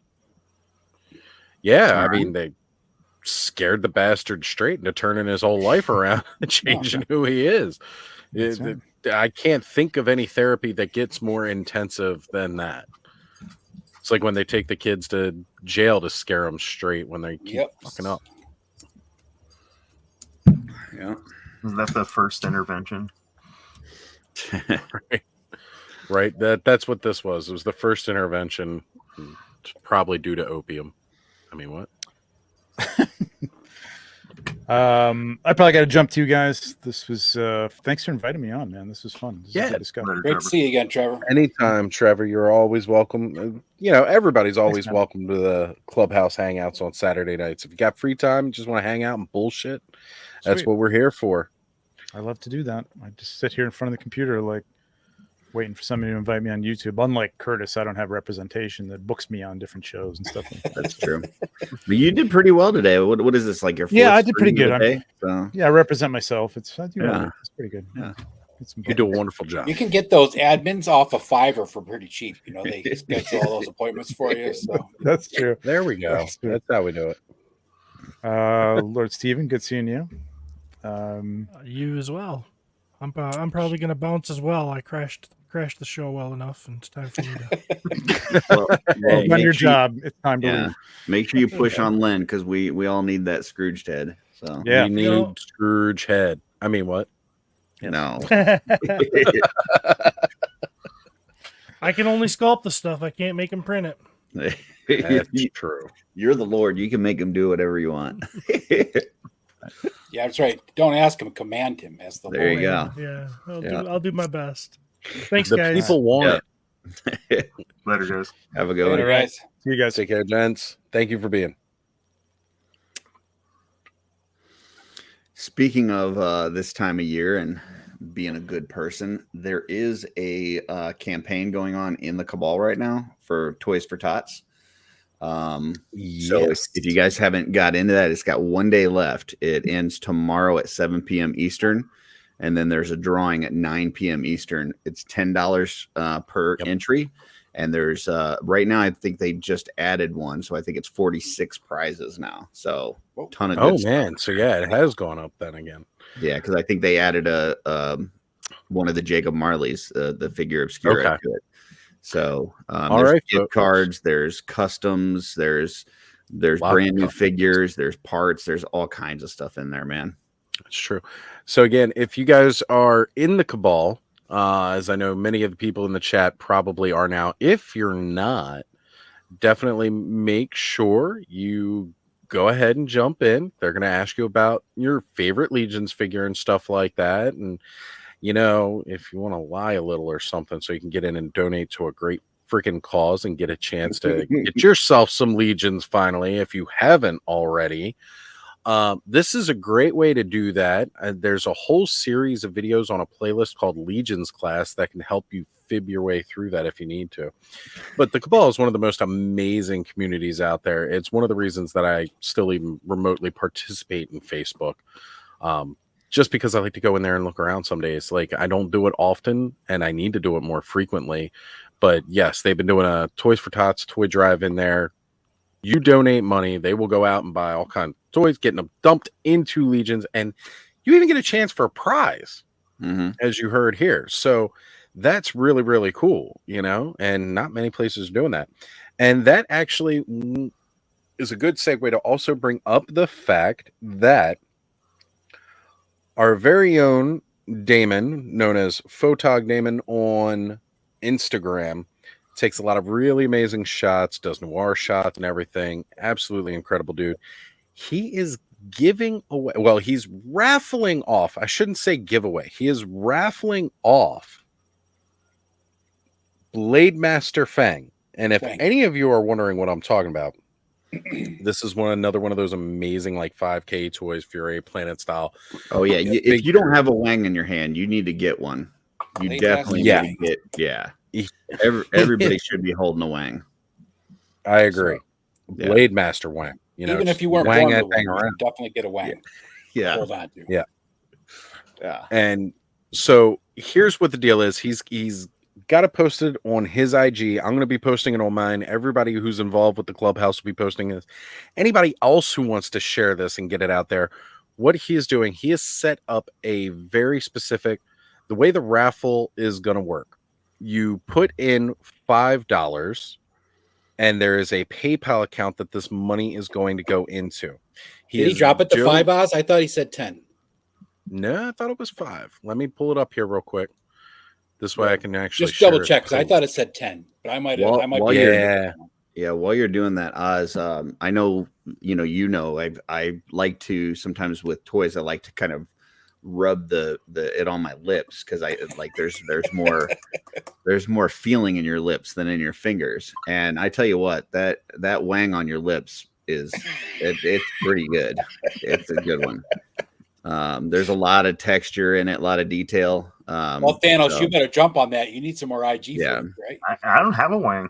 If you haven't put your lips on your wang, I thought you had a whole bag of wangs. Try it. Stretch well, not first, the Blade Master. Yeah. I mean, it's a Blade Master technique to get your own lips on your wang. Yeah. Thanos copters are a little more dull than the Blade Master wangs. Yeah. Different texture altogether. Yeah. So we got it right here, and I'm bringing it up. The charity raffle, new inbox, Blade Master Wang. All proceeds go to Focus Hope Detroit. As it says here, we're going to swipe for details, folks. And here we go. It is $5 per entry, no entry limit. So for every $5 that you enter is an additional chance to win this incredible, amazing figure. Here is the PayPal account that you're going to send that money to. And please include a note with your name and the number of entries you are paying for. So that's a little bit on the honor system. If you're donating $5, please only say that you donated enough for one entry. Like, seriously, people, come on. We're all adults. And again, this is going for a good cause. We can kind of tally it up at the end. We couldn't necessarily tell who didn't, but all entries must be received by December 31st. And then we are going to host here on the clubhouse the drawing for this amazing chance to give out some charity. And, this is, again, real quick, have you checked out what Focus Detroit actually is? Like, what do they do? That would be a good thing Hope to do. Detroit. I was going to Hope do that Detroit. Earlier. I didn't think about it. Well, let's do it now while we're live. What if it's like I know that's why I brought it up. Yeah, what if it's like on Seinfeld where Costanza makes up a charity called the Human Fund? Right. It's money for people. I just actually for the rest of that. us. Yeah. All right, here it is, folks. If you want to take a look. So, making a difference in Metro Detroit one step at a time. Helping operations for people empowerment, which is what HOPE is. Helping operations for people empowerment is a faith-based 501c3 organization that was incorporated in July 2006 and received its 501c3 status April 2009. The brainchild of the late Reverend Dr. Frederick G. Sampson II, HOPE serves as an extended hand to the community to meet developmental, social, and spiritual needs. So, and again, everything I just read, I did not make up. Here it is. Read it straight from the official site.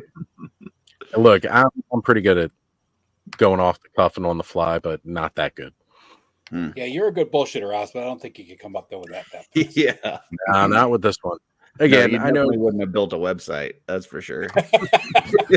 Not a website with enough fake credentials for a 501c3 anyway. Yeah. People can look that shit up.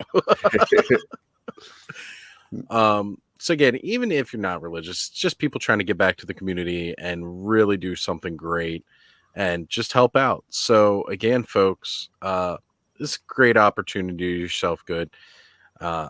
Just some good out there in the world. One of the things that we like to speak about with the the culture surrounding, like, again, the toy frenzy, the frenzied, is that we like to try to get back as much as we can. We like to do good for everybody and just help each other out. It's a really dark world out there where a lot of, it just, like Sly says in his famous movie quote, it just beats you down. And this is a great way to do a great thing for some other people. And that always helps you as well. It's a gift yourself to receive by giving to others. Yeah, I liked on the write-up from the Horsemen today on the Jacob Marley. It said that the links of each of those chains that he's wearing, each link represented a time that he didn't help somebody when he had the opportunity. So take the opportunity. It's there. You got a couple different things that we just talked about with this, the Wang giveaway, and then the raffle and the Cabal. Take an opportunity to reach out and help somebody. So. It's true. It doesn't take much. It does not take much at all. And the best part about donating to something simple like this, huge companies all do those. Would you like to donate to this? Would you like to donate to that? And the one thing that I don't like about, I love that money does go, it does get donated. But one thing that I don't like about it is these giant corporations like to donate it to those charities in their name. Mm-hmm. Like, we did all of this. It's like, no, you didn't do anything. Everybody else did it. You're just donating it for us. This is a way to do it yourself. Mm-hmm. Again, whether you're donating money here to this raffle, if you're in the Cabal doing the Toys for Tots drive, like, that is directly going to these charities. It's not going through this big corporation who's just using it as a tax break at the end of the year, which, we all love those guys. Yep. They wouldn't do such a thing. No, they would never do that. See, look, and you know what? When you put a Wang on Valak's body, it looks great, apparently. I haven't tried Rick's it yet. telling us right now, put that Wang on Valak's body. I've never put my Wang on Valak. I'll have to try that. There's always time. There's definitely always time. I just never really thought about getting my Wang that close to a vampire, but everybody talks about how much, fun it is to get a Wang sucked. So vampires are great at sucking, I've heard. Well, there you go. Curtis likes to put his lips on a Wang, but he doesn't want to put his Wang on, Yeah. It doesn't want to go further than that. Just right. Yeah. He does have his limits. Sensitivity. He's got boundaries. Yeah. That's right. That's right. And those are some hard boundaries to have from time to time. So I'm just taking a refresh here and looking at Store Horsemen, man. They've still got a lot of stuff up now, too, for the second run, guys. And again, apparently there might be a limit on the all-ins, but at least as far as like ordering multiples here, we've still got the Father Christmas. The original Father Christmas is available right now. We've still got just the solo figure as well as all-ins available for the new Jacob Marley. We've still got card packs available. We have the mug. The mug is still available. The pin sold out again. I tell you what, that Father Christmas greeting card pack, it's a beautiful card, and it's $10 for a 10-pack. You're not going to find better greeting cards for $1 a piece.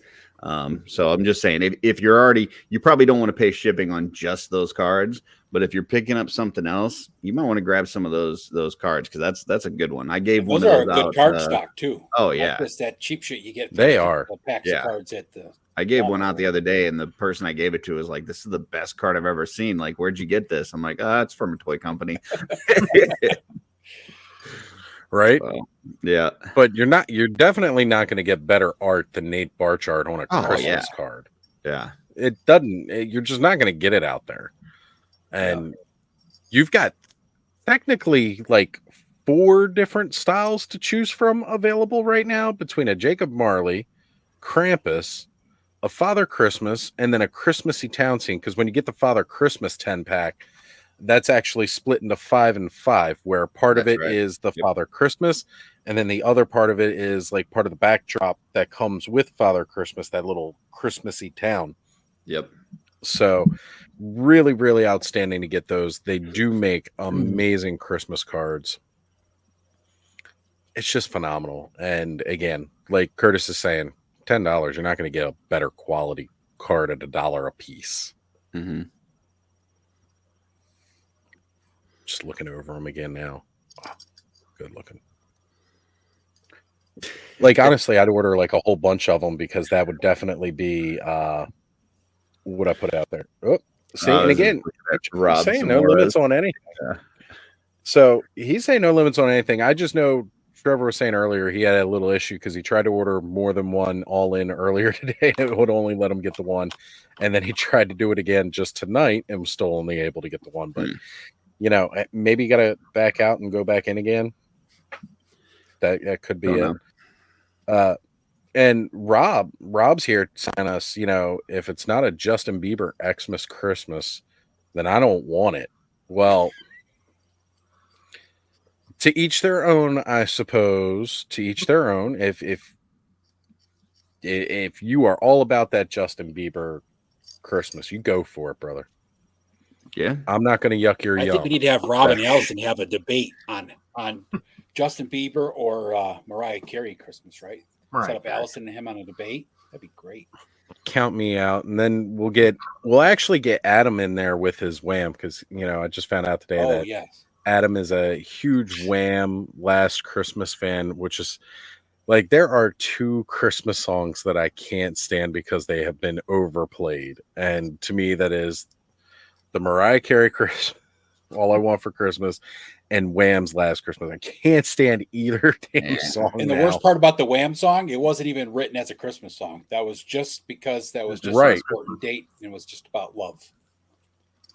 I grew up on Wham. Song. My mom listened to Wham like all the time when I was a kid. Like I still know the lyrics to a ton of those songs. I can handle other Wham. I just can't stand Last Christmas because of it. I don't know that I could be on here with Wham haters. Hey, only hating on one song, okay? Yeah.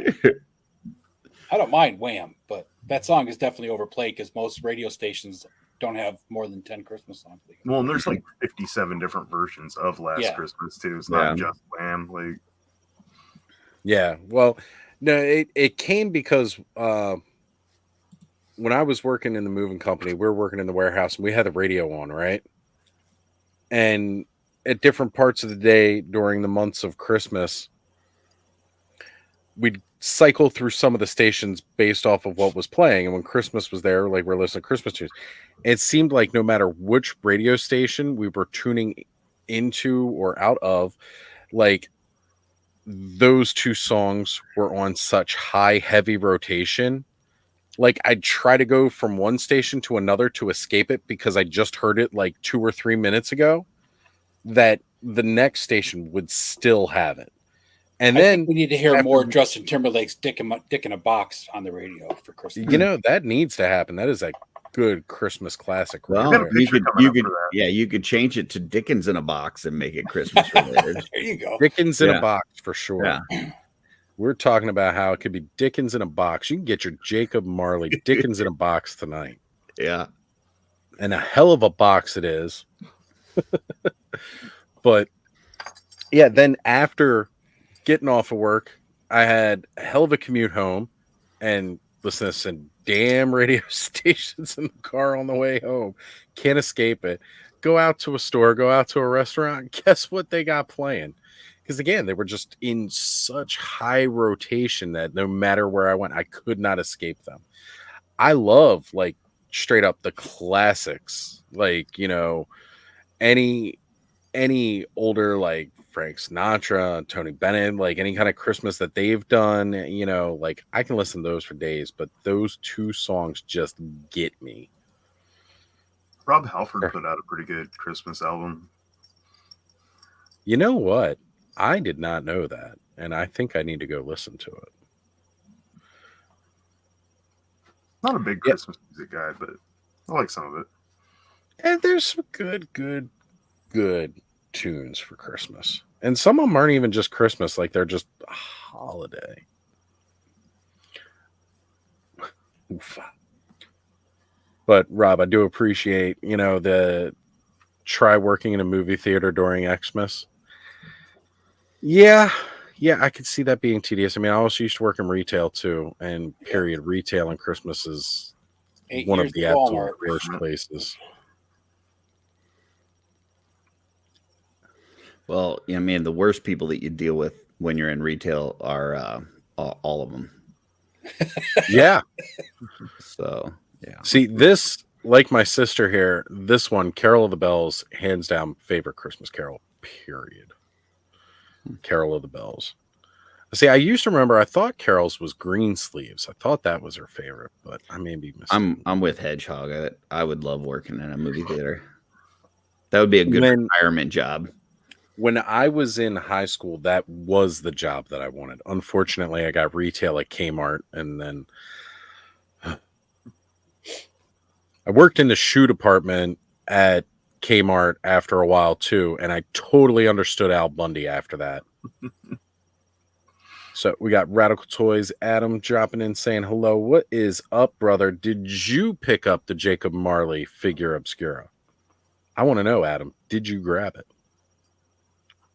Dropkick Murphys, Seasons Upon Us. Oh, that's a great Christmas song. That is phenomenal. It's constant cleaning theaters in between movie showings. Oh, yeah. No, I could do that. I worked at a theater when I was in college. That was when the original Disney Aladdin came out. That's how long ago that was. Oh, man. I'd want to be the guy like switching out the films. Right. Yeah. Do they even have a guy that does that anymore, or is it just a computer program? It's probably a computer now, right? Well, I'm sure they've still got somebody up there. He's got to switch out the. When we used to go to theaters as kids, you'd sit there watching a black screen until the preview started, and now they have all this stupid stuff in between commercials, like regular and commercials and bullshit trivia. Bullshit trivia, right? Hey, rent our screen. Oh yeah. So, anyone see the Trans-Siberian Orchestra live? I have not seen them live, but I do listen to them yesterday. Actually, really? No, but I do support the right to be trans. So, good job, Curtis. Yeah. They are impressive, but the last year's show was not very good. But I've seen them 3 other times, and they were good. I'd like to see them live before I die at some point. So, Adam says he said no to the Jacob Marley, but he did grab some of the 97 X-Men, though. Pulled the trigger on X-Men. Excellent choice, man. They are some fantastic.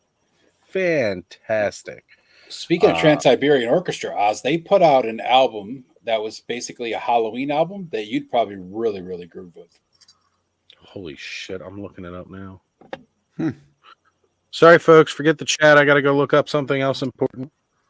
Hey, it's Sean. Sean's here. It's great. I heard the beep, and I was going to add somebody, and Sean can just add his fucking self, so. Boom. Good to have you here, brother. How's it going, everyone? Great. Good. Phenomenal, man. Get a Jacob Marley, Sean? Yeah, I ended up pulling the trigger on it. I didn't it wasn't at 9, but yeah. It was 9:05. It was actually more like 11 because I had a bunch of stuff I was trying to do this morning, and I'm like, if they're still there at 11, there they are. I'm like, okay, cool. So, yeah, just did the figure, not the all-in, because by that point the all-in was done anyway. So, gotcha. It's still up now. That's okay. I did the figure. The album's called Night Castle, Oz. Night Castle? Okay. Night Castle. All right. I am definitely going to be... Oh, yeah. All right. At some point in time, I'm going to listen to that, as in probably later tonight. Cool. Rob says he did not grab Jacob, but did he grab a wang? But everybody's grabbing their wangs tonight. Yeah, totally. Oh, nice. He did win a Krampus giveaway from a little-known YouTube channel, Hedgehog Action. Ayo. Nice. Excellent. Excellent pickup.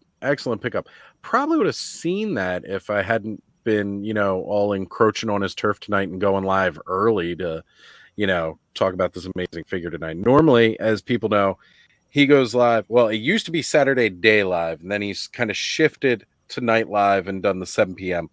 And tonight, only because of the special occasion with the figure drop, try to come on a little bit early so we can build up to it.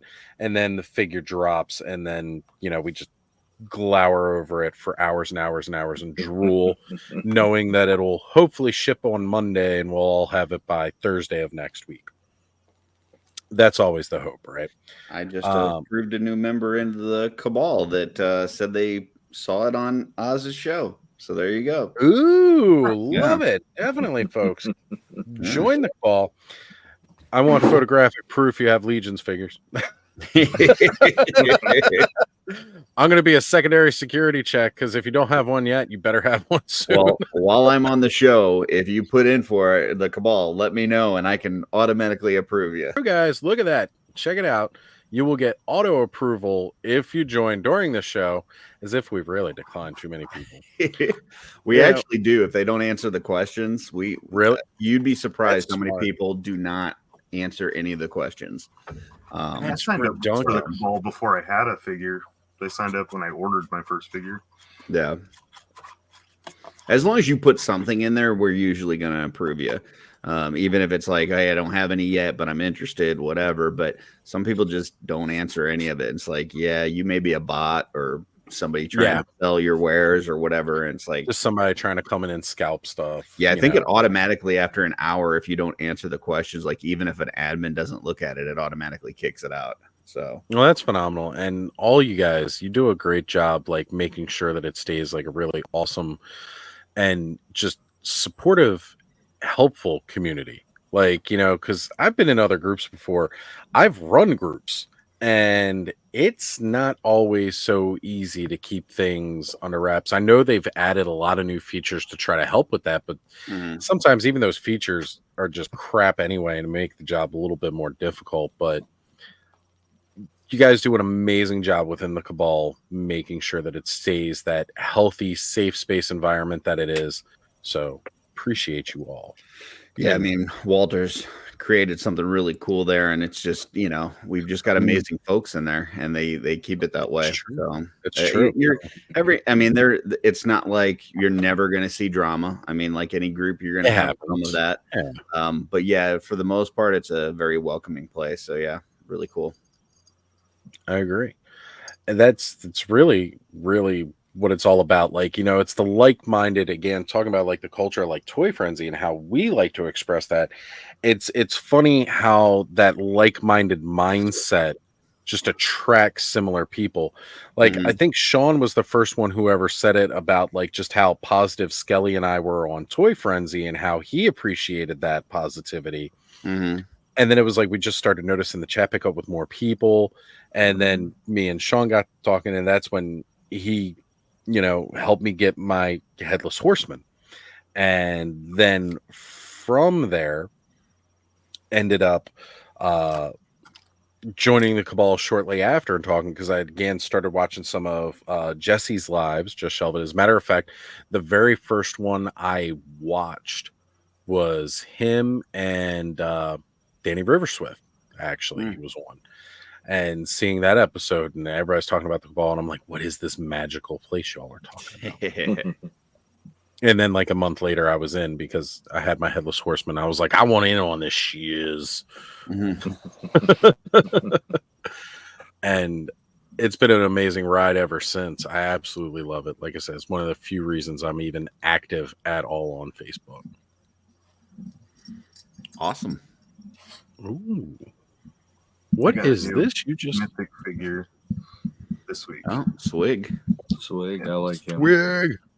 My first one of the best ones that was on sale. He's pretty cool. I like him. A lot of all right, so here's something really cool. Speaking of things of that nature, Ed just shared this, and I'm going to bring it up here because it is totally adjacent. So we all grew up. We all remember the Black Star play sets and like the little demons and stuff that they had. Look at this little little dude. It's like if the Four Horsemen sculpted a plunderling. Mm-hmm. Yeah, I'm guessing it's going with their World of Warcraft or whatever those ogres are that. Oh yeah, The orcs and stuff. Yeah. Yeah. Well, if it's going with the whole Warcraft style thing, and it's going to be a goblin, then he's going to be like an engineer, an inventor, a demolition squad. Yeah, that would be awesome. Which all of that is great. Yeah, because take like that for back sure. in the day, Warcraft 2, your goblins were your engineers and inventors. You had like a group of like 2 or 3 of them, and it was a demolition squad, and they would blow themselves up or blow stuff up for you.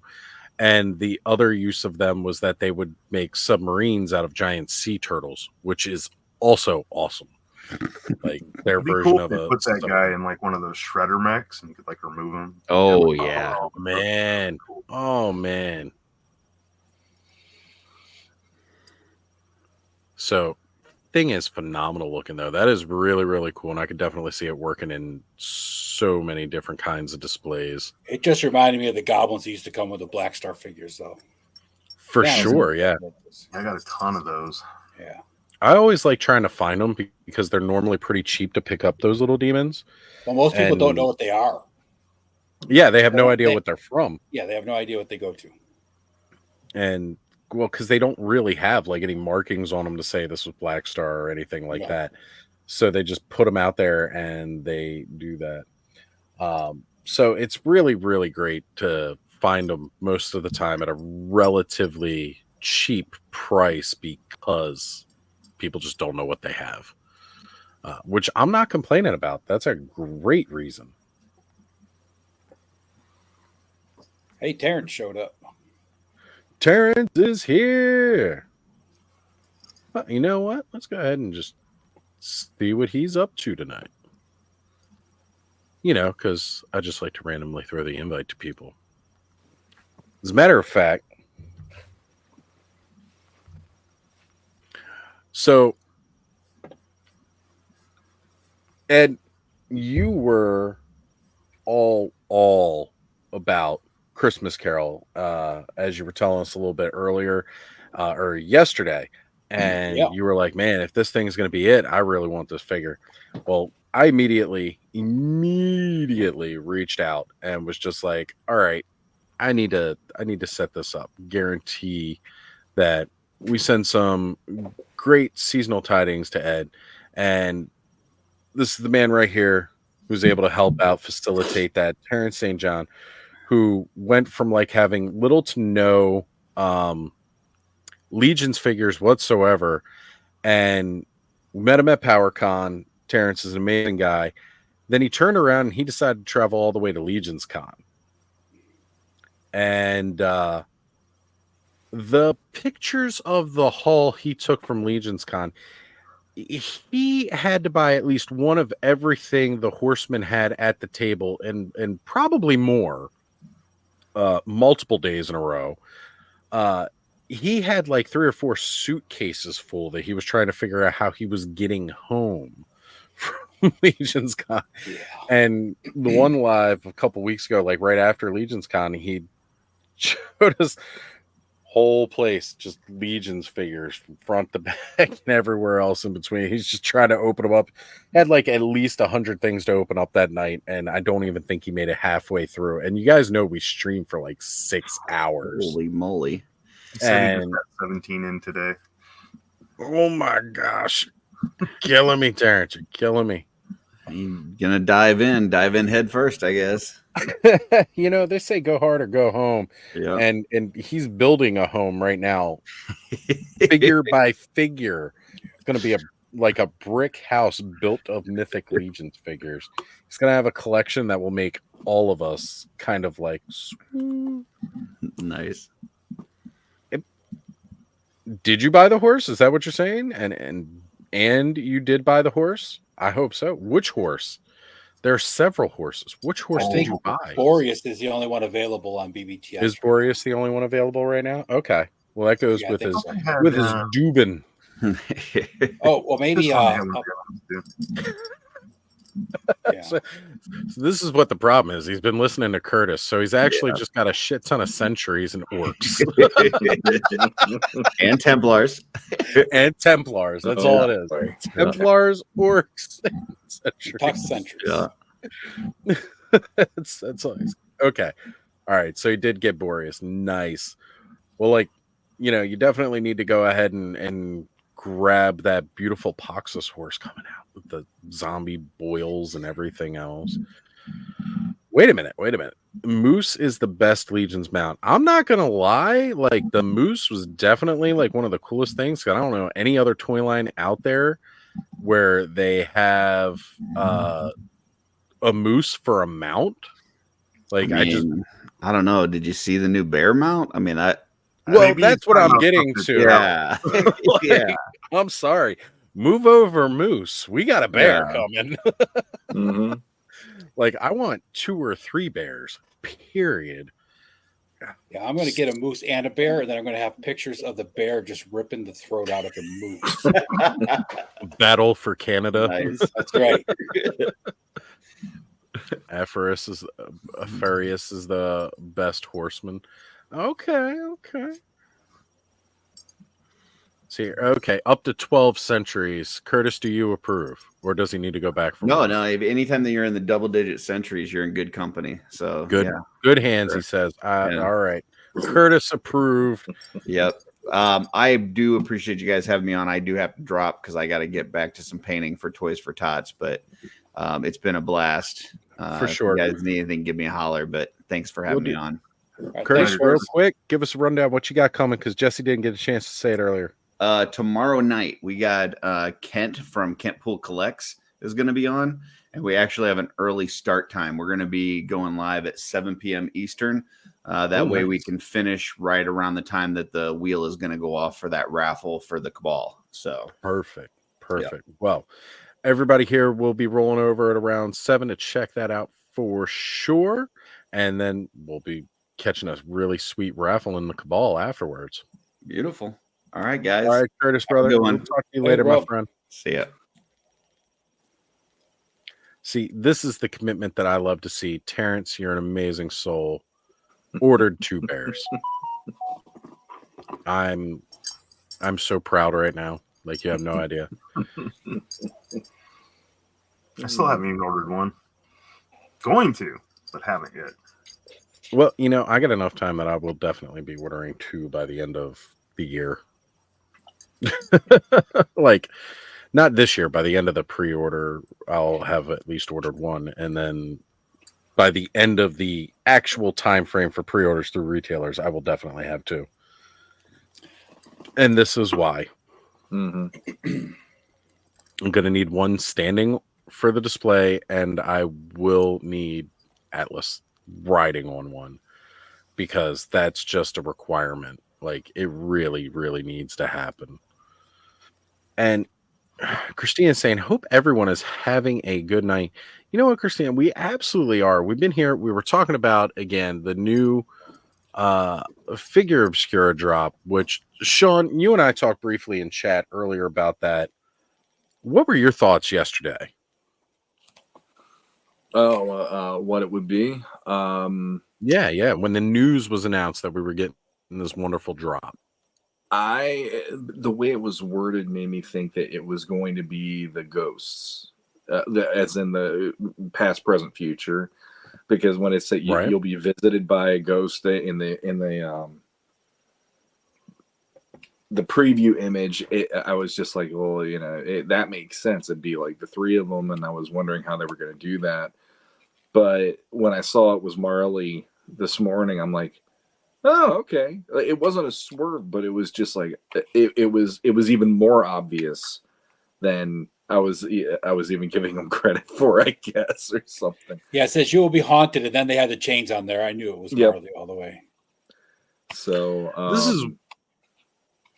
this detail right here, the Figura Obscura key. It's the logo for the line, and we're finally getting it like in little plastic form. Yeah.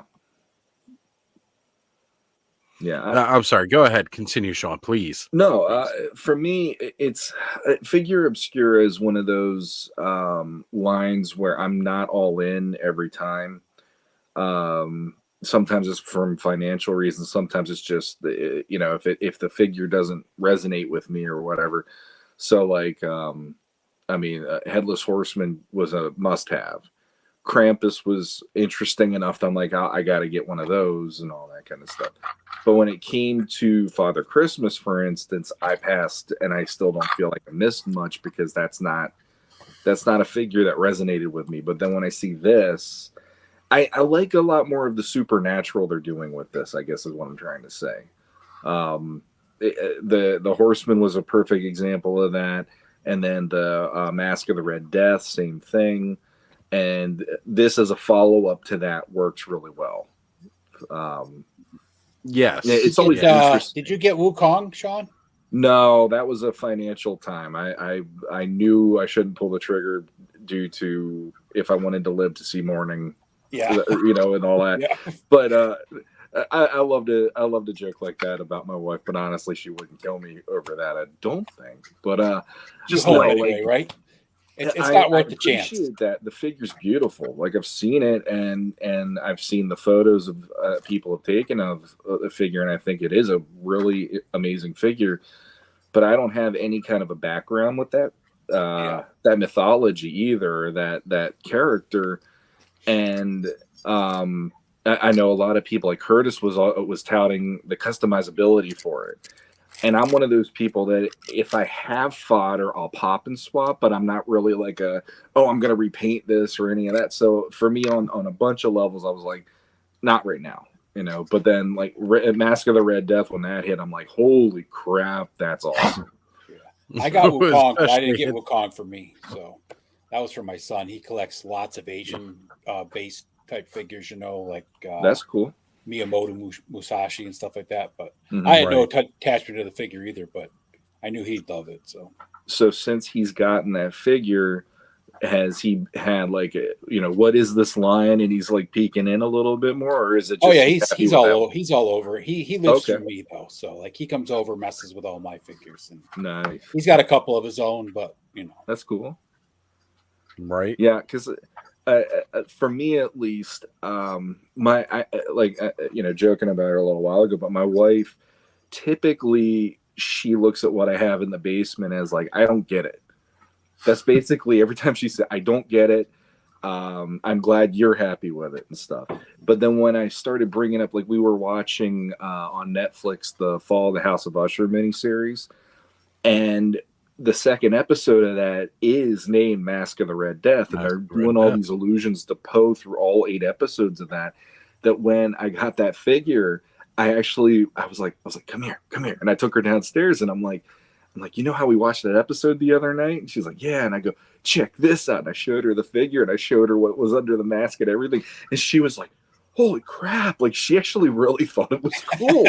So then this line is the line that if I show it to her, it's finally her going, I know what that is.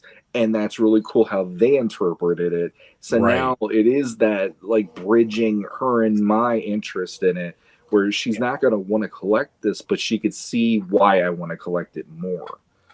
And so the Horseman right now, it's like, this is what kills me. It's like Mythic Legions is my jam. That one I started with. That one's the one that I'm the most passionate. Cosmic is really fun and really cool.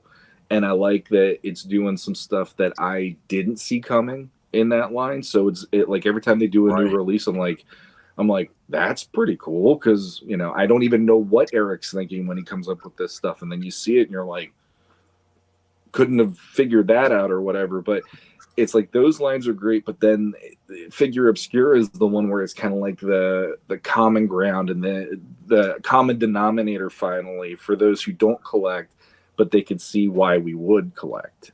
And I think that's think the Figure Obscura definitely has a more touch point to what people are familiar with because they're yeah.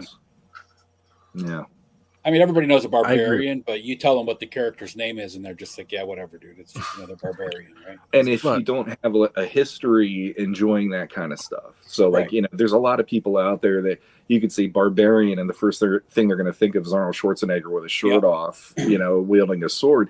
And for them, it's like, oh, that's your thing.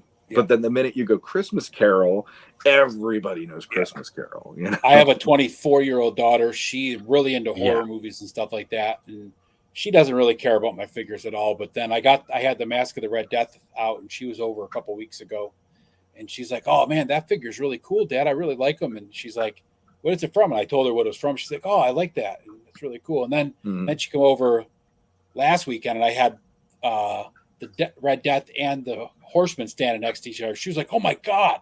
I'm like, "Yeah, you're not getting into those, kid. I can't afford to buy them for you."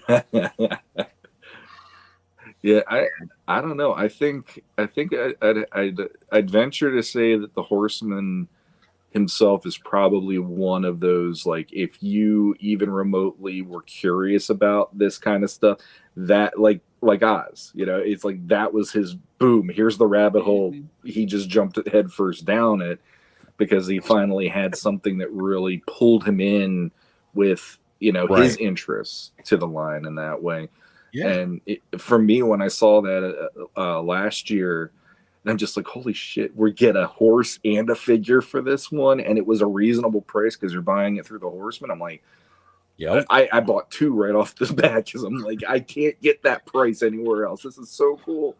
Yeah. So, and then the one went to us. And there you go. That's true. Yeah, it's got a good home. And I don't know. It's like when you throw in something like that and you're not making it to break the bank the way that, like, for instance, not to badmouth, but Mondo putting out one figure is $235 right now. So to have something that's like $120 to $130, and here it is, a horse and a figure together or whatever, and even $150. I forget what the price was last year, but it was around that. And it's like, that's freaking bang for your buck as far as I'm concerned. It really is. Display value alone, Yep. Yeah. You can't beat the sculpting and all that you get from $120 for the figure and the horse. Completely agree. What I absolutely love about Figura Obscura, like, completely, so far, like, just about everything they have released have had some sort of strong emotional attachment to me. Starting with my love and passion for Halloween, and then putting out that Headless Horseman. That was like, I had seen like the Kickstarter years ago, but I wasn't in a position where I was not actively collecting at the time. So I didn't start with Mythic Legions or anything like that. I just admired from afar, and I appreciated the homage figures they were putting out. Like, I thought that was always really cool to see when I would look up stuff. But seeing this Horseman at the time, being an active collector, wanted it, but it was just gone so quickly. I couldn't get it. But that embodiment of Halloween in this action figure, which is it's a way of storytelling in a lot of ways. So it's a form of media in itself. So that was where I was like, okay, I'm in. Like, this is it. And Sean, you helped me, and that was amazing. And it was like a month or two later, and then bam, here's Father Christmas, which, again, I've said it before. My mom collected Santa Clauses, like those tree topper Santa Clauses as a kid. So like that was like, now, like, I got a piece of my mom in my collection. My dad was born on Christmas, so the term Father Christmas actually has like a distinct meaning with that. It's like having a piece of each of them in my collection. Yeah. And then after the start of the new year, when they announced the retail exclusive versions, well, again, Father Christmas and having this alternate version of him reminded me of my mom's collection of Santa Clauses. So it was like, well, I want to get that again. And they took like everything that was amazing about the Headless Horseman itself. They made cooler by appealing it to me with my favorite color schemes, purple and green with some orange. And then they threw the glow in the dark feature. I'm like, you literally took like what I already thought was the coolest action figure in the world and figured out how to make it appeal more to me. Okay, I'm in. I'm deeper into this hole. And then they announced Sun Wukong. and I love Journey to the West. Like, absolutely incredible story. Eastern philosophy as well has just always meant something, deeply personal to me, and helping me control like a lot of issues that I've had mentally, and things in the past. Like, that just appealed to me all over again, and it was a huge step in the right direction. Like, I remember when it got announced, me and Brick were going on all day about it, and then they went and they did Mask of the Red Death, and there was Poe.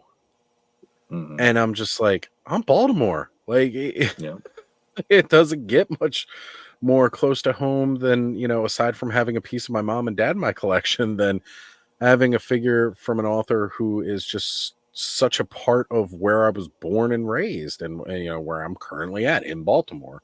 Yeah. And I know, Sean, that hits close to home for you too, brother, because you grew up like right down the street from me before you moved up to PA. So basically, yeah. I mean, like, I remember it's on his birthday every year when I was a kid. My dad would have the news on in the morning, and there would always be the news report of someone left a bottle of cognac at his grave or whatever. Yep. And that for me was like one of the creepiest things to imagine when I was like, 6, 7 years old. Like, why would you go to a graveyard at night? And why would you do this? And he's supposed to be a spooky author. And what the hell? And as a kid, it like made me go all these different rabbit holes of like how spooky that is. And now that I'm an adult, I'm like, that's badass. Like, I love it. And it happened for so long. What's that? Do they still do that to his grave? There was like a year or two that it was missed, and then it came back. Yeah. Now, mind you, nobody's ever stepped forward and admitted to being the person that does it. And it's happened over such a long period of time that there's technically no way it could have been one person to do it for all those years. Yeah. Yeah, I did a little like Google search about it.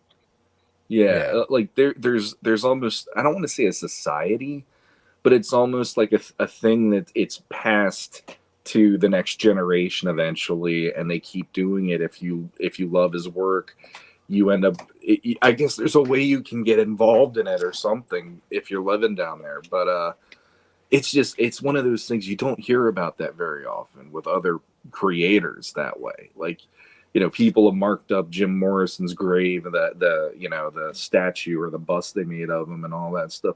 But it's like, to have somebody go in and honor him by doing something like that, that's just, I don't know. There's something about that that's just amazing to me.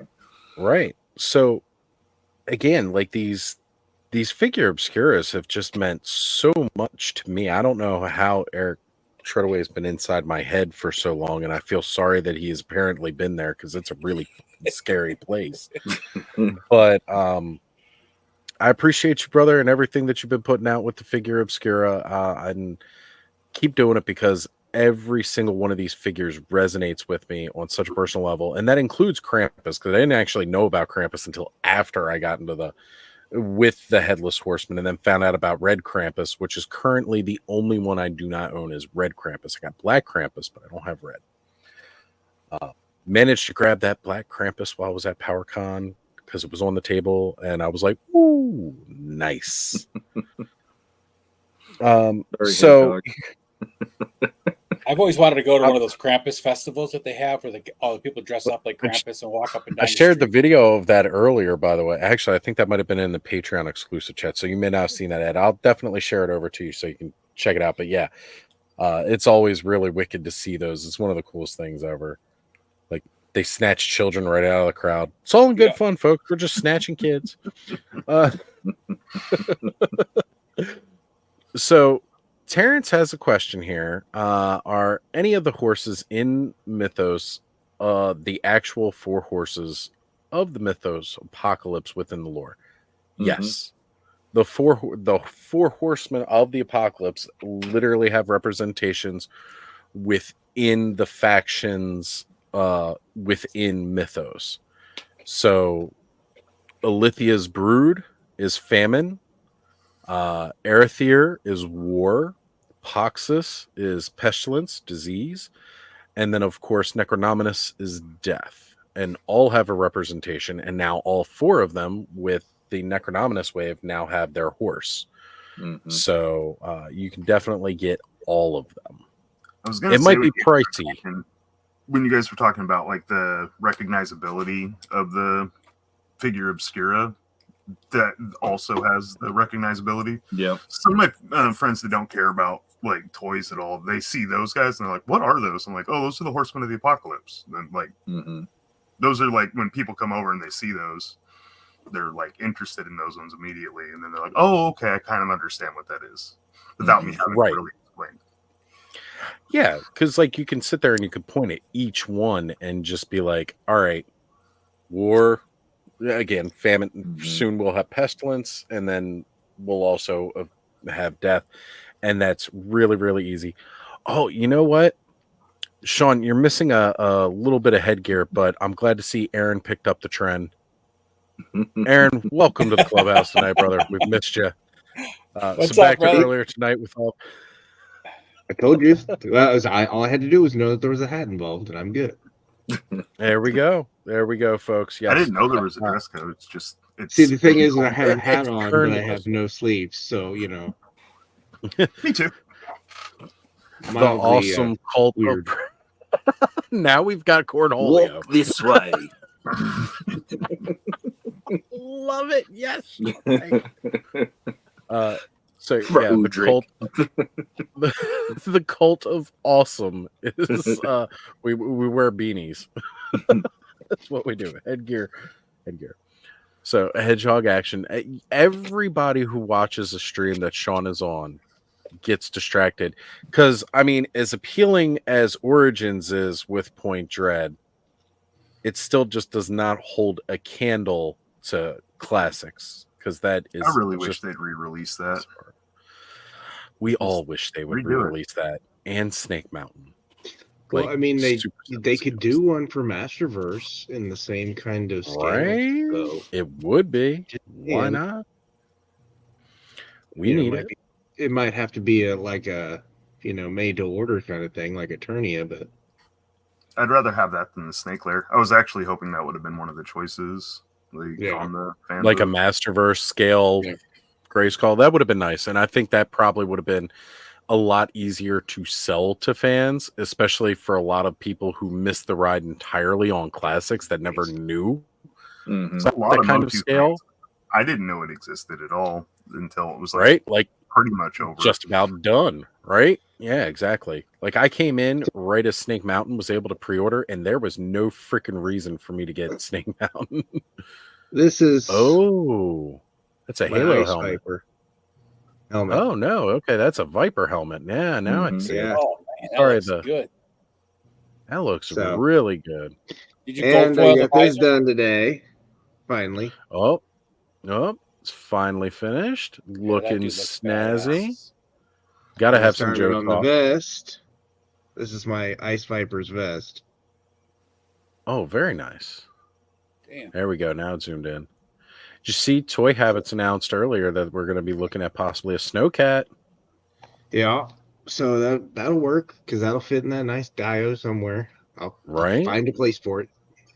I don't have room for a bear, but I can fit a 1/12 scale Snowcat in there somewhere. He'll make room for Joe. I'm just not sure. At some point I might actually break down on that bear and get one just to put it in the Dio. Have the bear. You're going to need one in the Dio. As like just a regular bear, just to be in the Dio. Just to be in the background somewhere, standing all giant. It's proper scale for that. They get to be exactly. I can have it mauling some Cobra Trooper somewhere in the background. That would be glorious. Have it ripping a snow serpent in half because it thought it was a wolf. So, I don't know necessarily that I should have went ahead and put this up here.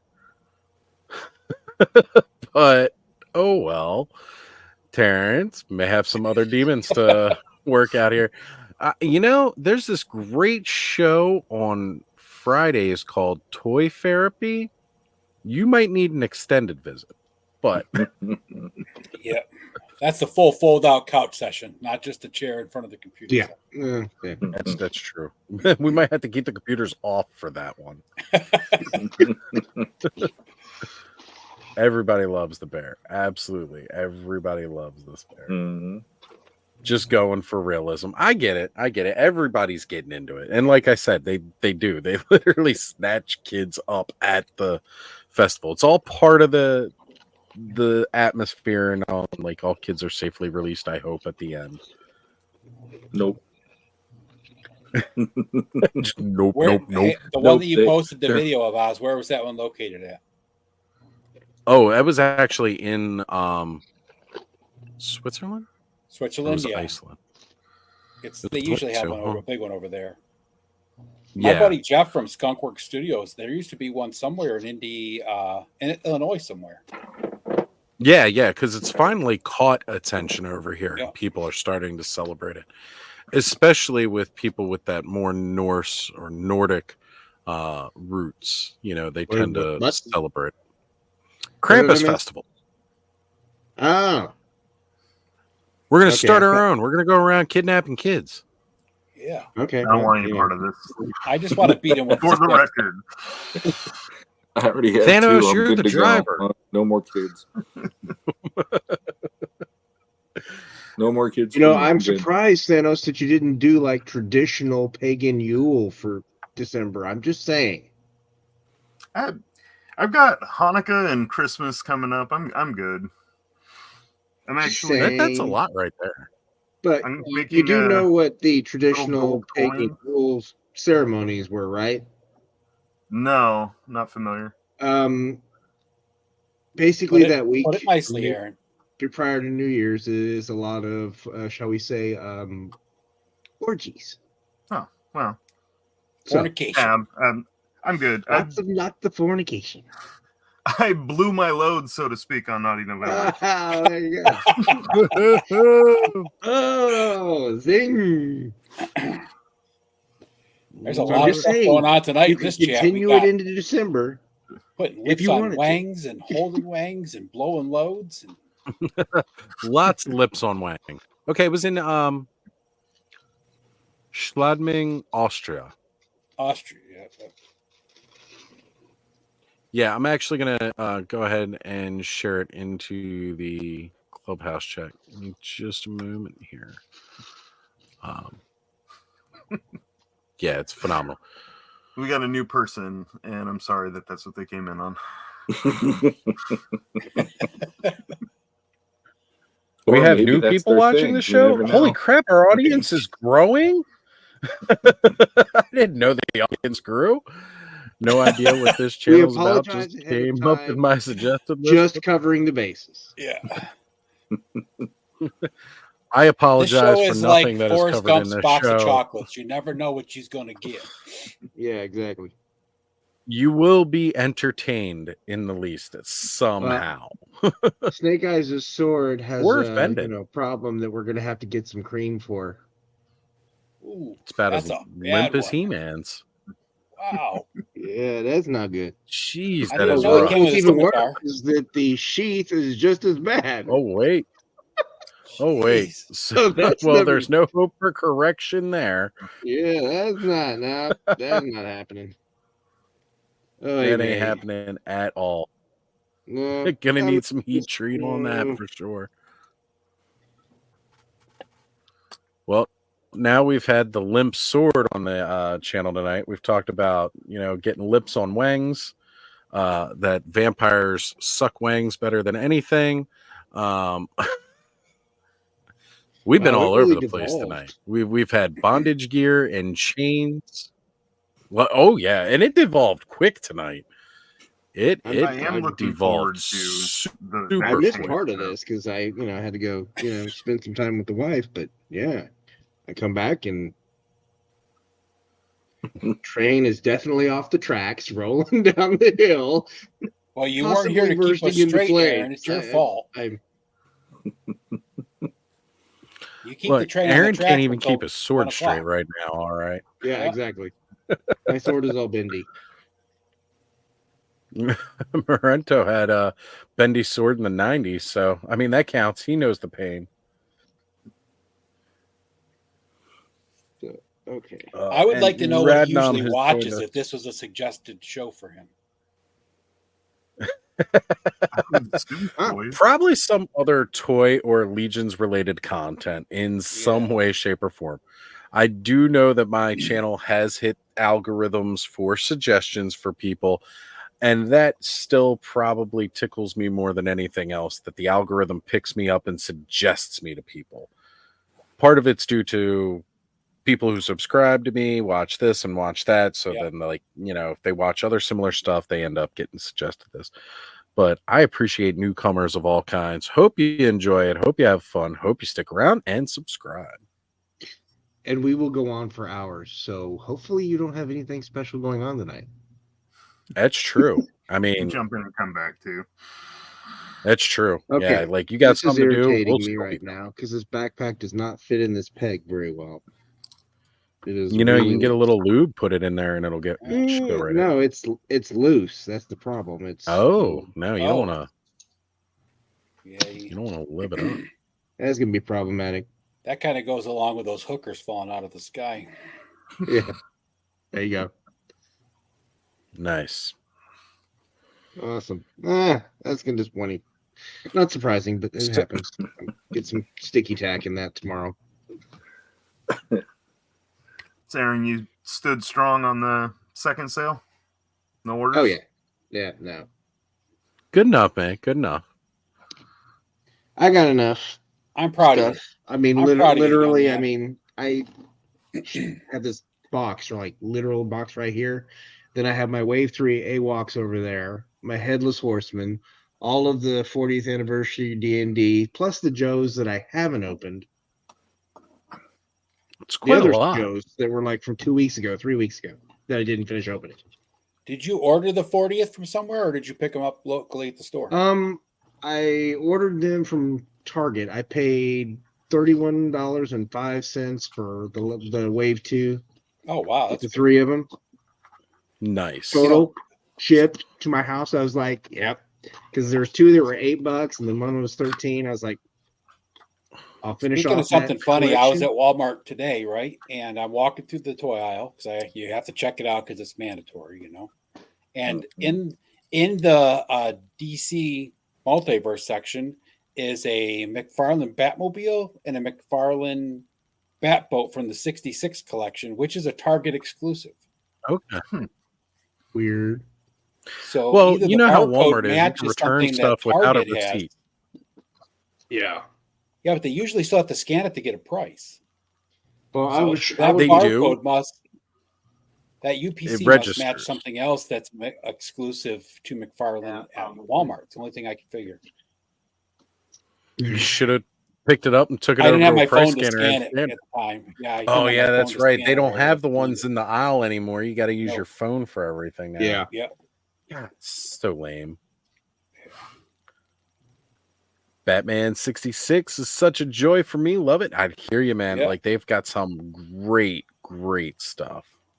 Yeah, I got to get the Batboat for that set, and then I'm good because I got all the Mattel figures, the Mattel Batmobile, and then I got the McFarlane Bat Cycle. So I just need the Batboat and then the 2 play sets, and I'm good. 3 play sets now, right? 3. Yeah, there's the cave, the mansion, and the Villain's Lair. Yep, Villain's Lair. Interesting. And those are all still pretty relatively priced well on the aftermarket.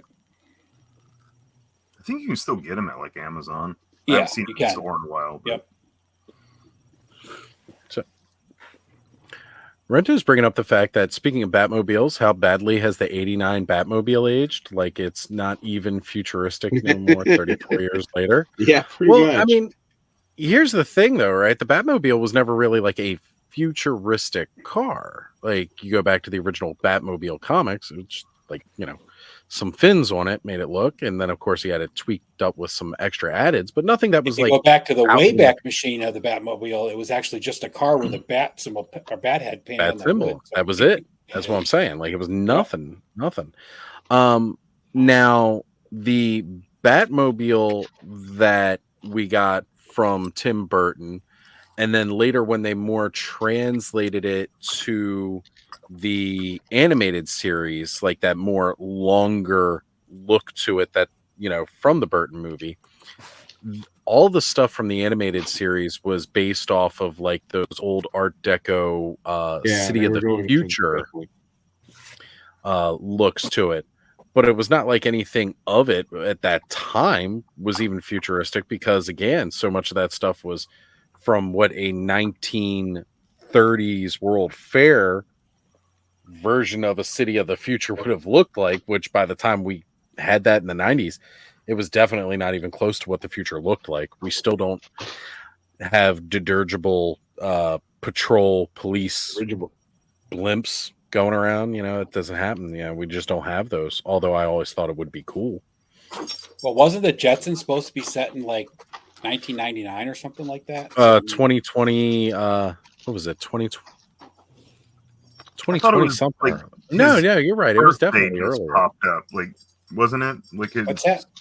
George Jetson's birthday just rolled around. Like, there would still be years before the show took place, but his birthday just passed, I think. It was the last year or two. Yeah. And the fact that Damon just puts Norm Brayfogel's name right out there makes me so happy, because he was who was drawing Batman when the 89 movie hit, and I was really getting into Batman comics. So like his Batman is one of my favorites. So very cool. Well, and then we got picked up Sabak for $6.99 at Ross. I almost did that. I had it in my hands and I put it down. I was like, no, not doing it. Not doing it. No. Aaron has reached his level of I've had enough this year. When Aaron's not buying clearance, you know it's not right. He's hit that level. Yep. Ooh, that trap jaw. Yeah. This thing has definitely grown on me since the images that we saw at, you know, SDCC. Like, he's gotten a lot better since that first initial look. Well, I just am surprised that we get a sword with him. That's another great feature too. So I was almost looked like a Conan sword. Cool. It was articulated jaw. Saying cyberpunk without LEDs. I'll tell you what was really cyberpunk.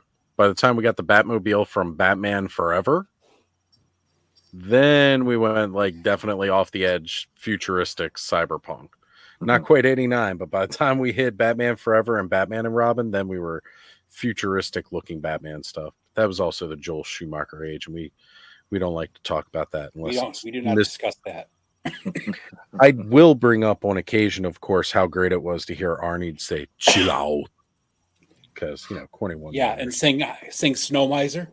And I love that the head, you can change out the jaw piece, so he looks more. It is nice. Oh, look! Stop eating yourself! Stop eating yourself! Sorry. Yeah, that's a little concerning. I mean, he can smack himself in the face with his jaw. Hell of an underbite. Yeah, exactly. Yeah, there's procedures to fix that nowadays. Right. Well, apparently Trapjaw doesn't really care. You're right. Right. So here we go. Please tell me your favorite Joker is Jack Nicholson, please. No, Mark Hamill. I can't tell you that. Mine's Cesar Romero. Right. There you go. Another excellent one. Man was so hardcore, he painted over a stash without shaving it. That's right. I do like the new packaging. It's nice. Terrence, new packaging for Masterverse. I like it quite a bit better. You know, it's funny. At first, I was not a fan, but yeah, it's cool. But the back, see, it's got the contents in it, so you kind of have an idea of what's there. That's something I haven't seen yet. I like that. Okay. Packaging? Huh. Have to check that out. I mean, yeah, you don't get as much of a window box, but you know, I like it. Do you really need a window box when that big? I mean, big enough. When you're talking about the kind of artwork that they put on their boxes, who needs the window, right? Yeah. Terrence, my brother, what's up? How's it going, guys? I'm not used to seeing all of you. Usually, you got this big mound of figures in front of you. Well, I did get a big mail delivery today, so I mean, I am surrounded by boxes here. Well, but that wouldn't be me if it wasn't me, you know. So Honestly, I've never seen a box from BBTS quite the size of this. It was so big they didn't even use the red BBTS tape, or is it got? I don't the even tape think on they the put cap? my address on it anymore. I just think they put my name in it, just binds its weight on it. But They know where it goes. The post They just office. drop shipped it to you. Is that what you're saying? You know, something like that. chartered a plane, drop shipped it right in your front yard. Since we have the request here, I will do it. Get to the chopper. But I also got my Mondo Prince Adam today, so. Oh, very nice. That thing is looking sweeter and sweeter. The Mondo, Mondo always pleases. There's never a Mondo that doesn't look good. And that General Hawk's nice. How'd you guys feel, for those of you that are Joe fans, how'd you feel about the new look at the retro carded Duke and Scarlet? It looked great. Duke looks really good. I thought they were really good. Yeah. And I like that the Duke is probably about the best head sculpt. Yeah. That's going to put a damper in Mezco's Duke, I think. Yeah, I was only going to get one, but now I'm going to have to get two. Because I'm going to have one for the wall and one to open. It's basic physics. That was disappointing. Is it? Not physics at all, but it's not disappointing for Hasbro, but it's disappointing for my wallet. Well, those don't come out till what next? With Hasbro's release schedule, they'll be here next week. True, right? Yeah, they'll be here next week, and then they'll slam everybody's. You know, they'll tell you they're coming out in July, and then they'll hit in February.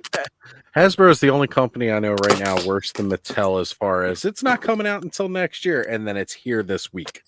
I know. I keep worrying about the Vamp. I have one of those. I'm mildly worried that I haven't canceled yet, and I'm like, man, please don't ship. Sean, what is your next Mondo coming up? Because you're still getting one here and there, right? Yeah, the Deluxe Skeletor. Whenever that one hits, that's gonna be so sweet. So there's that, and then I also did the pre-order one for the regular version of him too, because with the Deluxe, I wanted to do the battle armor and the Terror Claws somehow. So I figured at least I can do one. The regular version will be the battle armor with the Terror Claws, and then the Deluxe will be the caped version. You know, I gotta say that's one of the things that I did like about the Deluxe was they managed to put like every kind of version of Skeletor into one figure, and they didn't have to give him the Venice Beach muscle top at all. Oh, I hate that part, man. Oh my god! Hold that up again, there, Terrence.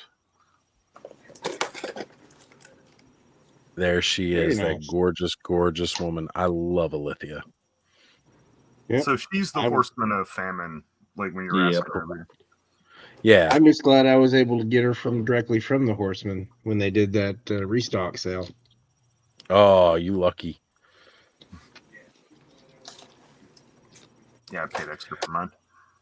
All right. So, guys, I need to go grab some coffee. We went live earlier tonight. Aerothere anyway, so. Me too. I'll be right back. Sean, you're in charge. And hey, for once, he can actually control and do stuff. Uh-oh. Who can? Sean can. Because he's one of the original Toy Frenzy partners on the channel. You're leaving us with Sean? You guys are here with cool Uncle Sean. At worst, you will all be stripped naked running through the woods. At worst, we're just going to talk more about like. I'm not sure that's not a ringing endorsement. I'm just saying. Hey, that's why they pay me minimum wage. What can I tell you? Nice. Okay. And we get a reuse of Gung Ho's gun. All right. And apparently, Hawk needs 2 sidearms, not just one. Interesting. Apparently, he needs lots of guns. Well, they all do. But I remember, like, when I was a kid, that made him kind of badass. He just had the handgun, and you're like, holy crap, he's going into battle with that? That's it? Like, yeah, exactly. Like, man, he made John Wayne look like a wuss, just from that perspective. That's not bad. Not bad. I don't know. That leg is okay. Let's do some ukulele. All right.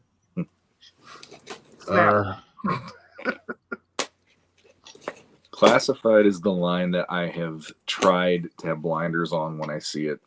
Yeah, just do that because it's a painful hole right now. Well, the thing is, like, I was dumb enough that I actually bought the first couple weeks twice because I was like, okay, I'll buy them, and then I'm like, no, I'm out. I don't want to do this anymore. And then after a certain point, I got like Zartan, and then I'm like, well, now I want Major Blood, and then I went back and I got Cobra Commander and this and that, and it's like, ugh. So the slippery slope. I got rid of them again, and I'm like, I'm not doing it. But the one I always wanted was Storm Shadow, and now with the retro card stuff going on, I'm like, yeah, I'm not doing this a third time. You can just get one or two that you like. Yeah. You don't have to go all That's retro what I was cards are kind of the easy way to go because if I do the retro card, it makes it a little more limited at least. Yeah, because there's so only then 8. It's like, and I'm just going to keep it on card, and I don't typically do that with anything, but I just like how they look on card. There's 8 right now. There'll be probably 16 by the end of the year. Mm-hmm. Of next year. Yeah, like I'd get Zartan again because I always like Zartan, Storm Shadow.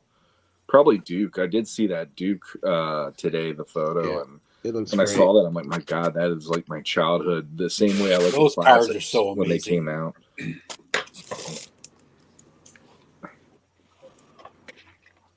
But yeah.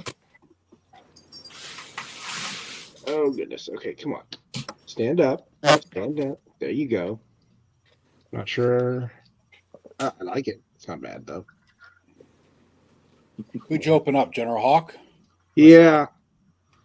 Yeah, the helmet fits a little wonky, but if you put his goggles on, just like you did with Dusty, the hat tightens up and it's not wonky. So that's I good. saw Terrence had a big box. What are you opening up, a Mondo? That's I took advantage of the Mythic sale on BBTS. So 17 figures there. Oh, did you just say 17 figures? 17, yeah. Okay. So we'll do a countdown. Terrence, you and I are apparently in a contest that I didn't know about. It's an addiction. I know what to do about it, but no, I don't. Although I have 1, 2, 3, 4, I have 8 AWOCs sitting over there. I guess there's worse things to be addicted to, right? Mm-hmm. Is there though? Is there though? Well, it's like last night when somebody asked Cobb what addiction was more expensive, and he's like, "Well, I did spend a lot on drinking, but." It threw him for a loop. It was interesting when I was waiting for him to kind of say, "Oh no, the alcohol was probably fun." Hello, what's up? That's one of the children I'm putting into my Krampus sack. I don't know. You're gonna have to get a pretty heavy sack for that guy. He's as tall as you are, almost. I won't be accused of actually kidnapping this one. Here's Agent Helix. What's that? Cool. Got Agent Helix in, but she looks cool. Oh yeah, no, the figure's cool. Well, hopefully she won't be as bad as Lawrence's, where he snapped the shoulder out. So the peg stayed in the shoulder, and he didn't even do anything to it either. Basically. It just like popped. It was like, oh. You got to be gentle with them. Yeah. The female.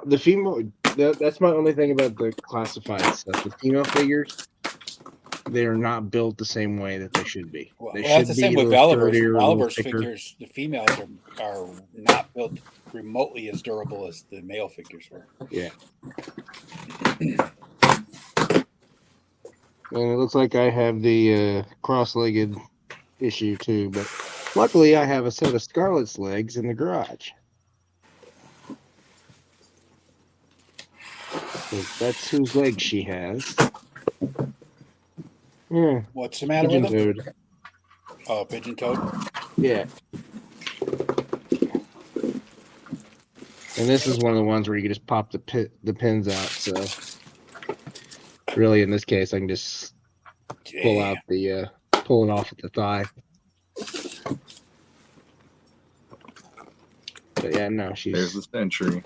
She's pigeon-toed. Are they the same color as the pants already? No, they're different. They're gold, but I can paint it up. It's not a big deal. I'll probably fix it with heat, but Nice. it definitely looks like those knees have had some tension on them.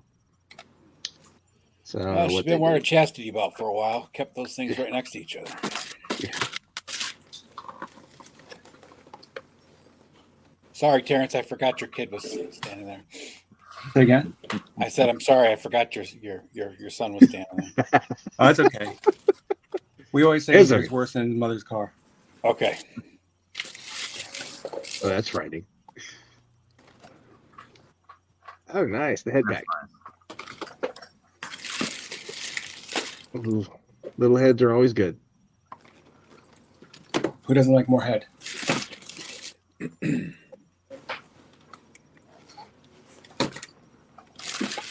I think that'll straighten itself out, but it's definitely a tension issue. I wonder if I superheat that leg, it'll do it. 12 now. I'll heat and freeze and see if that doesn't fix it before I snap off the thigh.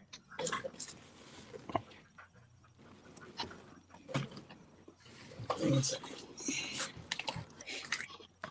that Legion sale still going?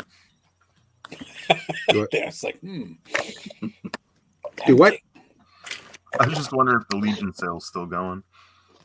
It was a sale. Yeah, I think it's still going. What kind of prices are on those figures right now? I think like builders are like 35 and then 45. And then... So it's like when they do the builders figure sale prices, basically. Yeah. Trust me, I was very tempted to break down and get a couple more centuries to paint, but I decided not to. I'm proud of you, Aaron. I'm proud of you. You know what? I realize I'm space is a premium, and at some point I have to say, this is what I want and only what I want. Just buying it to buy it is not working. What's up, Mr. Wonderful? Hey, Travis.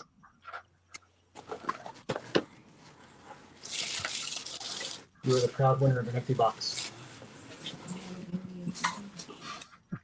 Well, at least this backpack fits. When I was a kid, that was the best toy you could get, was an empty box that big. That is the toy. I'd have Castle Grayskull or a G.I. Joe fort made out of that in like 2 seconds. Mm-hmm. Yeah, we had to get a new washer or a new dryer. And my autistic son, my youngest one, he has taken it over. It is now his garage play box, and I can't throw it out. So we did in the Toy Hall of Fame. It's the fort. Box. It's the fort. When I was like 8 or 9 years old, I went through a huge Ghostbusters phase that never actually ended. But I ended up going around the house one day when my parents left me home by myself, and I just started cobbling together stuff that I found randomly, and I made a proton pack using an old book bag and stuff. And then we did get like a washer or dryer, and I found the box for the one. I brought it into my bedroom, and I cut parts out so that I had like a lever door, and that was my containment system. And my parents came home, and they're like, "What did you do?" I'm like, "I'm gonna catch some ghosts." And my parents just let me do it because they're like, "Look, at least he's doing that, and we know where he is." That's right. After that, and you're being creative. You don't want to stifle that, so. Yeah. What's the worst that could really happen? Let's be honest. And then like a year later, I got the proton pack from the toys, and that was like my Ralphie's like Christmas thing. That was fun.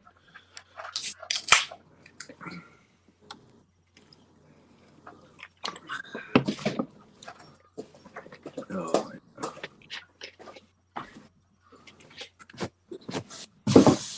I've been getting into dangerous stuff with these guys. The 5K. Yeah. Oh. The Warhammer stuff. Those are a bad rabbit hole to go down too. Yeah. But I got this one a while back, so I had to get his dad, right? Yeah. You had to get the pair, right? Both colors, right? Get the pair. Gotta get the pair. Pair. Not any good if you don't have the pair, right? Well, I figured, father and son, they can have endless adventures. They're gonna have. Are we gonna have the adventures of the Warcraft father and son on Thanos at some point? It's gonna be like the Goofy movie, right? They're gonna go on a road trip and find Sasquatch. There you go. Finally, the son tells the dad that he's annoying him and he's embarrassing him in front of all the other warriors. Why would you do that, Dad? There you go. Don't hug me here, Dad. What are you doing? Yeah. We're in the middle of a fight. You want a hug? What the hell's wrong with you? They're pretty nice figures, though. Like, they're posable. They look really cool. They're sharp as hell, though. Any issue? Did you have to heat them up? I haven't had any issues. Brick said when he got this one, the leg came right off, like, in the package. I was a little worried, but I haven't had any issue with either of them. I think Brick's had a defect because the couple of memory toys and other 5K toy figures that I bought, I've never had a single problem with at all. Never heated them up, nothing, man. Yeah, I just got the Leon Kennedy from Lim Toys through 5K, and it's awesome. That's a great looking figure. Yeah, I took advantage of Big Bad Toy Store's their Black Friday sale, and I got another Cobra Officer so I can do another paint. But I got a weapons pack from who, Ed. I had a bent gun. 3 things wrong in that pack. I had a bent gun. Every single one of the blast effects, all of the spokes on them are bent. I've had quite a few. I got the 3 new weapons packs at PowerCon, and probably there's three blast effects with pegs on there in each one, right? And I think probably at least 1 out of every pack, and 1 had 2 that were, so it looked like the blast effect was not coming out straight. Yeah, and then I didn't get one of the guns. I got double of one of the guns, but not all of the guns that are supposed to be in the pack. The only guns I really liked out of all the new weapons packs were those shotguns with the shells. I just got it for the long range sniper rifle. Oh yeah, that's a nice one. I could have. It's the only reason I got it, and because I bought like 4 different sniper rifles.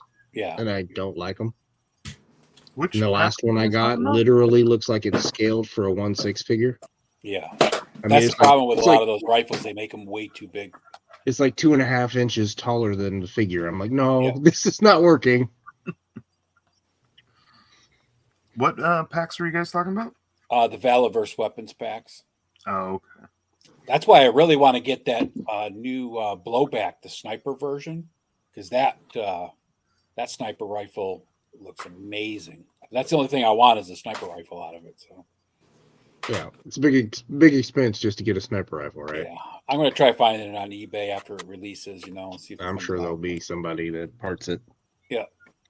I'm to that point. But yeah, no, the only reason I bought that pack was for that long range sniper rifle, and I was just like, this is what happens when I go against my my conscience. So Morato T33 says if they Jason the Wheeled Warriors. I remember the vehicles and the parts that came off, and you could trade them out, and it was an interesting. Who brought that up? Who's got the wrench? No, it's Sean. Oh. Sean's. What did I do? Oh. Yeah, I forgot Sean was sitting there. He's so quiet. It was an interesting design. I'm feeling under the weather, and on top of that, it's been a long week. So, but yeah, I noticed that. So I never collected the line, but I remember I knew some people that did when I was a kid. And I was like taking a look. My cousin at collected it, and he liked playing with it. It was just one of those lines that we hung out. That's what we'd do. We'd play toys, and I played with it. He had mask stuff. He had Jason the Wheeled Warriors. I think a lot of his stuff was cars. There was a cartoon, right? Jason the Wheeled Warriors. Yep. Yeah. I don't actually remember the toy. I don't remember anything about the toys. I think it only lasted about a year, which is why the toy line kind of came and went. Mm-hmm. Yeah. Like a lot of 80s properties. Oh yeah, there's some that just had like in Humanoids, they just had one like mini series. Yep. Mm-hmm. Sectars did too. They had like a couple episodes, and that was it. It's like 5 or 6, something like that. Yeah. They're supposed to be having a new cartoon. Visionaries didn't have that many either, did they? No, they didn't. I'm sorry. I didn't. Sectars is having a new one for their toy line.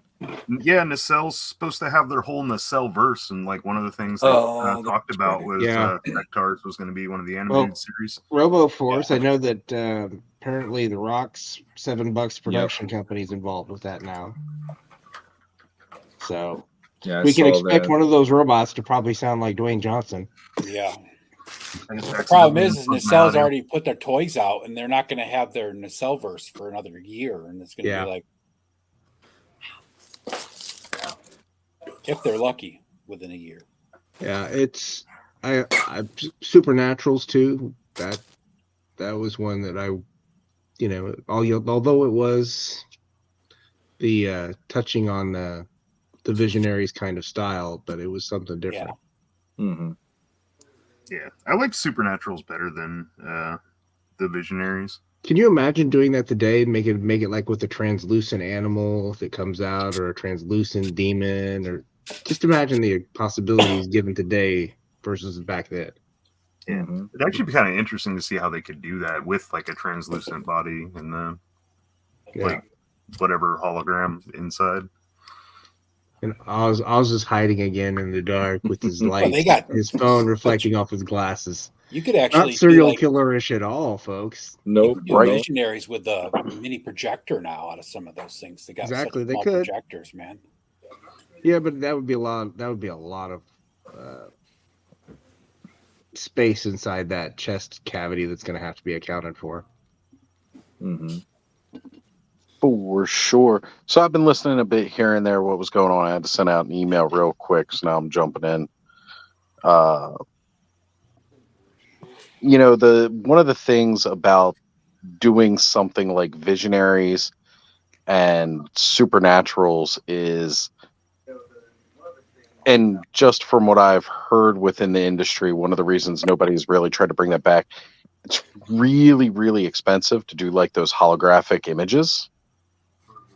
Yeah. And that's kind of why nobody's touching it. Like even by today's standards, like because it's such an obscure thing, it was a lot more common back in the 80s. And even though it was kind of like expensive to do at the time, there was like a presence for it.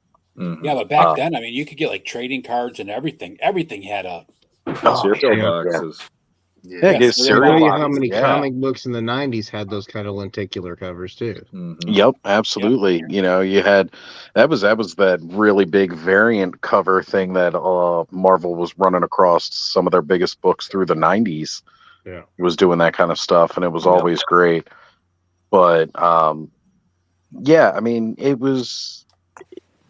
I would love to see somebody take up the mantle and start doing something like that again, because Supernaturals to this day, I thought it was so cool. Like these little, like I never had any of the bigger ones. I had the smaller ones, and just those things were freaking rad. And then there was that bigger one that was like a skeleton that I always thought was like related to Skeletor. For some reason like that, I always just thought that, but of course it wasn't a thing. No, who was originally doing the Supernaturals? I can't remember the company that was doing it. I think it was like Tonka or something like that. Was it Tonka? Okay, so that I think it was. If it was Tonka, then it got bought by Hasbro, right? It was like Tonka or Remco, one of those two. I think Hasbro is sitting on both properties, Visionaries, and like they have the rights to both of those. Hasbro should do a line of just all the properties they're sitting on and like do a wave. Like this is this is this. Like one Mask figure, one Centurion, one. Well, I'm glad they're doing Price Star, so at least we'll, hopefully he sells well, and we'll get. It would be nice to see some of that. Yeah. Get a couple. But that is like Marvel, like, right? Like it wasn't. He's Marvel. Marvel. Marvel created it. They made it in order to license it out to make toys. Well, the same thing with ROM, Space Knight, right? Well, that was a different story. ROM was actually licensed to Marvel for the comic, so it was kind of the reverse. However, it's funny because, again, the property has ended up both in the hands of Hasbro at this point. Yeah. But for some reason, they still can't use him, right? Like Marvel still can't. Yeah, he's in that legal limbo, kind of like Miracle Man was for Marvel Comics. Yeah. For the longest time. So he's Marteno is asking if Supernatural skeleton figure kind of orange in hue. If I remember correctly, he was purple. And it's one of the reasons why, again, I still thought he was like related to Skeletor in some way, but I could be wrong because we are talking like 30, 40 years ago now. Yeah, although I did just look him up kind of recently for an episode of Toy Frenzy, so I may have a picture somewhere. Of course, if I back out to go look at it, I back out of the stream, but it can wait. Yeah, don't. Not like you're not coming back. Yeah, exactly. I can always just come back. But I'm always harping for like Black Star and Hasbro sitting on Galoob. Same with Golden Girl. I would love to see both those properties and just like Black Star would sell so fast. But Thanos, they did a Golden Girls. Oh wait, hang on, wrong Golden Girls. Wrong Golden Girls. Couple people have done Golden Girls. I know. I'm just messing. Although you put the Golden Girls in like battle armor and stuff, I'd probably buy it. Is that what you're saying? Hey, look, if Hasbro wants to release a B. Arthur figure in a Marine Corps uniform, I'm buying it. I'm just saying. No, what they need to do is they need to do a B. Arthur with Deadpool 2-pack. That would be awesome. I would buy that.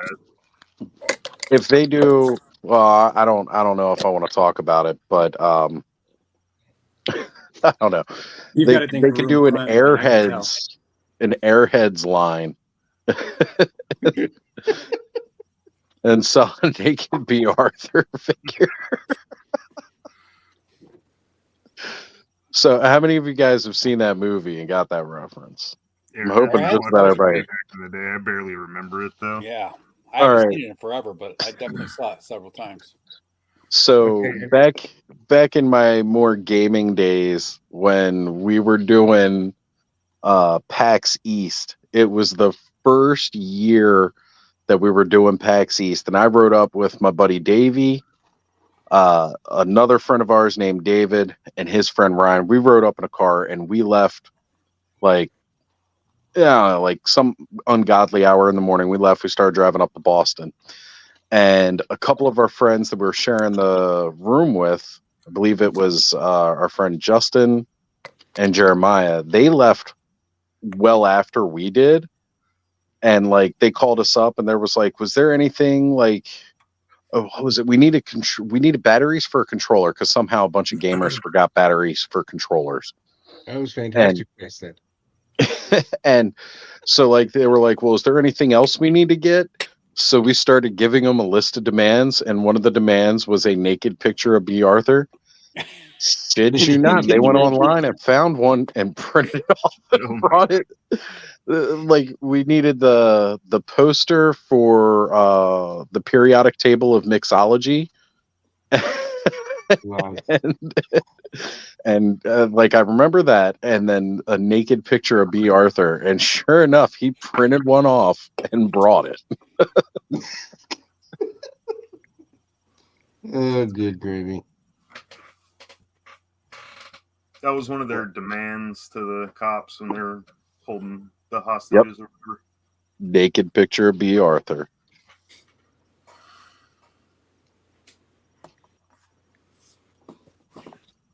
Okay, so hang on. There was something up a little bit further. Somebody's talking about Pirates of Dark Water. Oh, yep. Rick Jones brought up Pirates of Dark Water. Like I would love to see a return to that. Imagine, just for one, a Mythic Legions Pirates of Dark Water. Hey man, we were talking about it a little bit earlier. I know you were in the chat, Aaron, so you probably heard some of it, man. Like I'm kind of hoping we get some pirates. If anything, we're going to get a lot of pirate customs out of this Jacob Marley figure. Oh yeah, for sure. More than toys for Pirates of Dark Water, I just want them to make an animated series to finish it off. I want them to really finish it, right? Did you see the April Fool's joke this year, Thanos, that someone put up that was like a Pirates of Dark Water? Like it was showing up on Netflix as a new series. Oh, that's just rude. That was Good just one. like, Damn. I saw it and I was like, oh yeah. I looked at the date and I was like, okay, never mind. They call that International Liars Day, and I just don't look at the internet for most of that day. Stay off the internet. Trust nothing you find on the interwebs. Mm-hmm. All right. That brings up an interesting topic. What was one thing that really fooled you on April Fool's Day online? What was like one of these, like we've all learned, you just don't trust anything you see posted on that day. But what was something that fooled you on April Fool's Day that was posted online? Scott Natalie told me that Motu is dead. Yeah. But he announced that way before April. It was just going to happen in April. Yeah, but it said it was going to happen in April. So, you know. And it never did. So very he was ahead of valid. the time because he's a professional. He's you know, he is a professional. master. What is the his character is a time traveler. He might just get confused on when things happen. That's right. Right date, wrong year. See, that's the part though, right? It's his character, which he is fully embraced and lived in his ego. He's the guru. Chris got the arcade. Okay, he's gonna have to tell me what that was. I don't remember that joke. I don't remember it either, but it's Apple, so it's good. It's a good one. Yeah, I mean, honestly, the thing is that it has to be convincing enough because of whatever environmental factor for you really to get to it. If it's something like the Pirates of Dark Water thing, I honestly, if I hadn't realized that it was April Fool's before looking at that, I would have been like, wait, hang on, let me go check my Netflix. What? So it would have gotten me had I not checked my date. Okay, so essentially just a shell for your iPad that was an arcade cabinet. And that's something that's pretty cool, yeah. You could definitely believe that's coming, though, with everything else that Apple puts out for...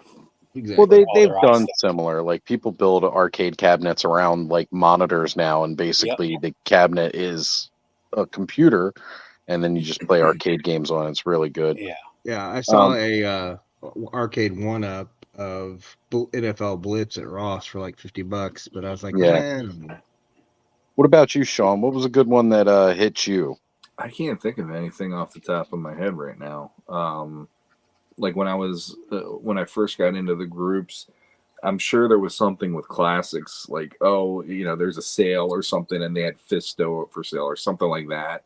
And I'd go on and be like, oh, son of a, because I forgot what day it was or whatever. But I can't think of too much because usually the day before, there's always the people, just a reminder, tomorrow's April 1st. Don't take anything seriously. It's like, okay, I have that reminder, but. Yeah. I literally avoid the internet on April Fools. Like, I just there's no point. Be all nonsense, and I don't want to deal with it. I definitely remember. You got to participate in it, Thanos, though, because I mean, you could always put up like no more pictures ever again. That's it. I'm done now. One year at work, when I was doing a supply job, I had my boss page to my office. And I just stacked like all the boxes on top of me, and I was just laying there going, That was pretty good. She had a good sense of humor, though, so it wasn't too bad. So, being that Marento's birthday is 1st of April, his mom caught him out a couple of times, but the best he remembers giving us an egg made from sugar for breakfast. I see that as an absolute win. I'm just saying. Like sugary cereal in egg form, but at the same point in time, you're already getting enough sugar as a kid anyway. I mean, let's be honest. If you were a kid and you didn't get sugar, somebody didn't like you. Let's be honest. I also wonder though if your mom had that backfire on her, because anytime I give my kids sugar, I regret it 10 minutes later. So, I mean, it doesn't sound lame. It sounds like she literally was like, I don't know what I'm going to do, but I'm going to try this. And like 10 minutes later, you and everybody else are just like losing your minds. And she's like, what have I done? Maybe she was hoping that they'd do that, 30-minute boost and then just crash for several hours. Exactly. That could be. Yeah. And every time I try to tell my 13-year-old that sugar is bad for him and it'll make him hyper, he pulls out every statistic and health code thing that anyone's ever put out saying it's truly not. It's actually truly scientific. I agree with Chris. That's probably what we should do. Just switch our channels on April 1st. Everybody should watch shows. All right, so who's going to step up to the plate and pull a freaking full 8-hour Ostradamus clubhouse? That's not me. Maybe Ed. Ed is the only other one that I never handle it. Power streams. I'll do it, but I'm going to do it on a Wednesday. Really? There you go. Just to really kill everybody for work on a hump day. There you go. It's no longer the end of the week thing. It's a Wednesday thing. It's a Monday. Here it is. So, snorted the egg and went crazy. Take an egg bump. See? One of my buddies snorted a full line of cayenne pepper one time. Oh my god! That didn't sound like it was a well thought out plan. When I was in 8th grade, it was for money. But yeah, well, I got sprayed in the face with pepper spray for money. It's called police officer. Everything that you do to somebody else gets what you get to do in police academy. Yeah, I've had it done to me for free. You get to have it done to you. So I got tased. I got pepper sprayed. And I got pepper fogged. I've had that all done for free. I've had that all done for free too. Suck. I've never been tased. None of them are fun. When I was in 8th grade, I snorted a line of crushed up salt and vinegar potato chips. Oof. Do you remember the cinnamon challenge? Yeah. Yes. Did you ever do a tablespoon of cinnamon? Yeah. I've seen tried people do it, but I've never done it. All right. So earlier tonight, we were talking about Blizzard. I watched all 3 of the CEO guys, like the higher ups at Blizzard Entertainment. Hold on, Thanos. It's a little bit different on, Aaron here, but different on the phone. There we go. Oh, that's a new one. That's nice. I like the that. Trouble Bubble Python Patrol. Lawrence approved. Yeah, and the Rockets stay in. They're a little snug. I don't know. The one just fell off on the other side. Yeah, well, I hit it with my finger, so that's on me. But they stay in a little bit better. That's good. It flies out. It's better than the other design. I don't know what it is. Okay. It's a little tighter. They may have fixed the tolerances. It'll still have to be glued, but that's just me. Some people go a step further than pissing their pants and lose their bowels. Yep. Not fun. They make you go to the bathroom before you get tased. There's nothing worse than when you're in the basic training and you have to go to the gas chamber, right, Oz? And you get told to take off your mask, and then you have to put it back on, and people are like ralphing inside of their mask. Everybody's throwing up. Yeah, that's a good time. Good times. Good times. The fun. It's all fun and games, right? Yeah, it's all fun and games till the crying starts. The crying's not what you're worried about at that point. It's keeping the spaghetti you had from lunch out of your nose. Yep. So, speaking of things squirting out of their noses and crap, oh no. So, and weird things doing for money. One night, I was sitting at a diner. It's called Nautilus Diner here. It's up in like our Timonium Lutherville area. It's actually a really nice diner. And you know how diners have like that crazy menu that's just got like everything on it? Well, they have lobster. Now, I've never seen anybody ever order lobster from a diner. Lobster and a greasy spoon. Oh yeah, that's a kind of like gas station sushi. You just say no. Oh, exactly. Right. So it's like 3 a.m. This drunk guy rolls in. He orders the lobster, right? And he's really drunk. And he said straight, like, I want somebody, because they bring out the butter, and it's not like in a little bowl. It's in stemmed glassware. And he's like, I want somebody to drink this butter for $20. I said, you know what? Sure, why not? That's a free meal tonight. Mm-hmm. I went over, butter is easy. grabbed it. Yeah, that's you're saying that's a challenge. I grabbed that and I drank it. But you know what? It was a big piece of glassware for melted butter.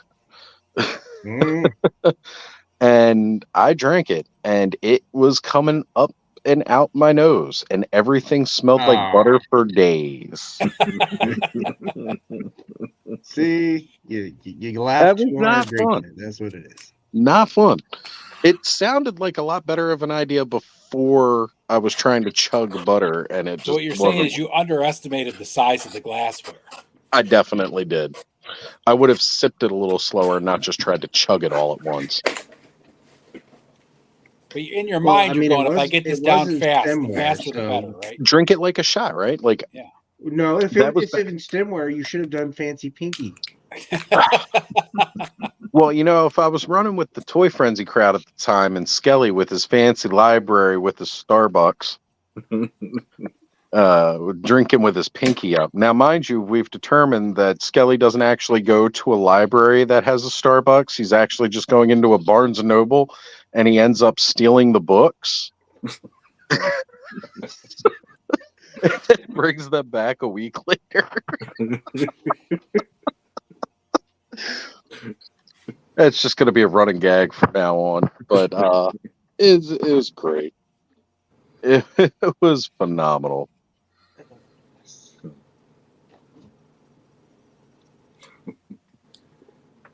So, by the way, I have people texting me, asking me, where am I streaming from? Because obviously it's not my old residence. And so that's why I held up a sign that said kitchen table, because of the fact that, like, I can't answer text while I'm on my phone doing this.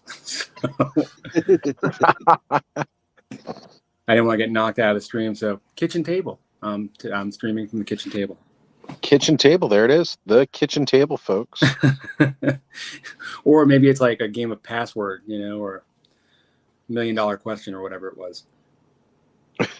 Right. $1 Million Pyramid? Is that what that was? That one game called? Show was called? The secret password is kitchen table. Yeah. I did get this week too for Buzz.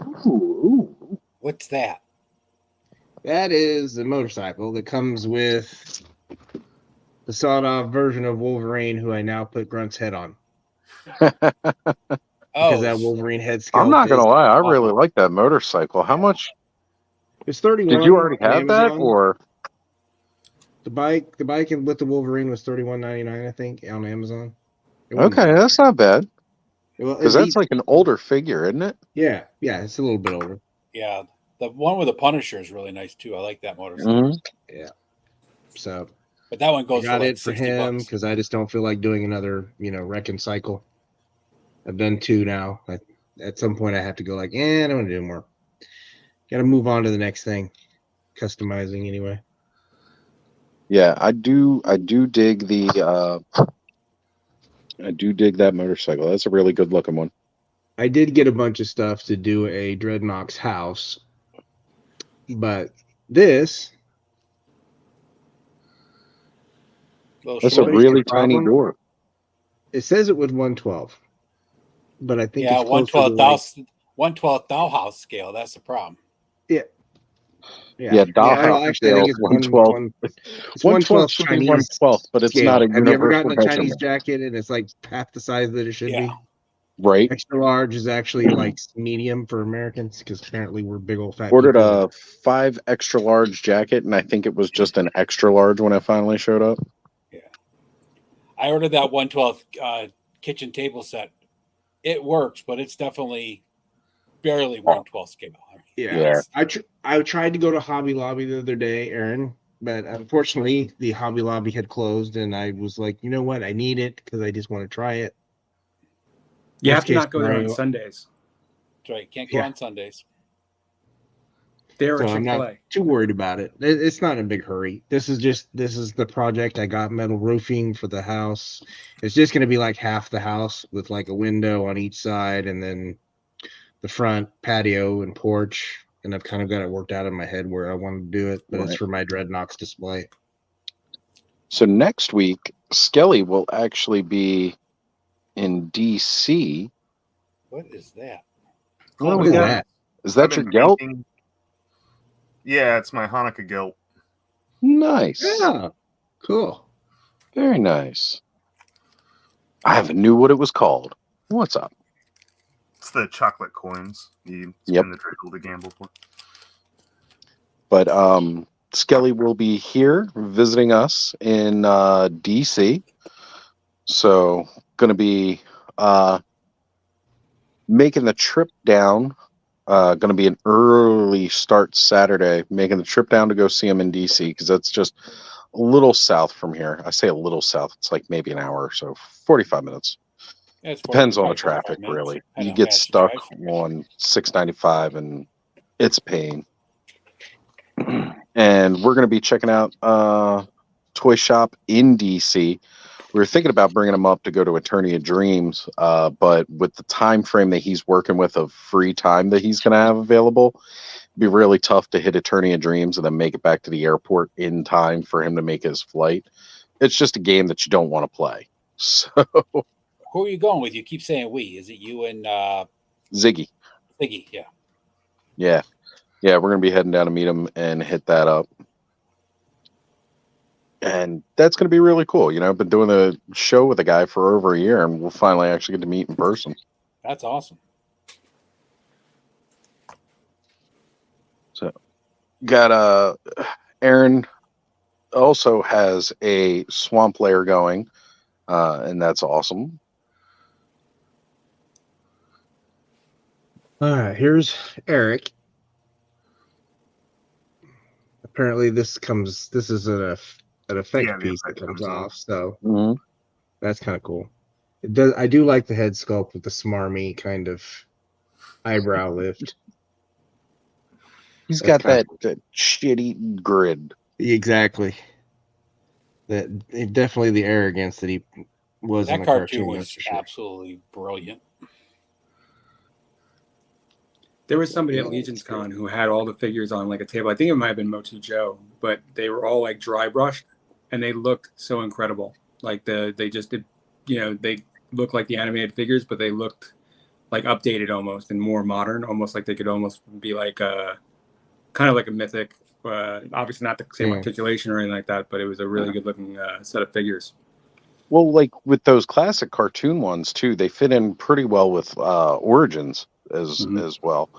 And I know Brick's done it. They do okay with Masterverse too, as far as scale, because they're teenagers. So you're looking at. Yeah, like I think it was Brick. Brick does it a lot, where he takes that more barbarian style He-Man. Yeah. And he'll put the little one on his shoulders like he's a like he's his kid. You got to finish that, otherwise it's going to seem like something that Thanos Copper's going to put into a photo. I'll leave the little kids out of it. God, I have such a bad rap. I don't know. That Masterverse Prince Adam has that face that makes him look like he's about 14. So I mean, you know. That is true. Hey, when you get a bad rap, Thanos, you just embrace it and just take it to the next level of bad. It kind of did that. I don't know. I think you could go farther. I'm sure it could.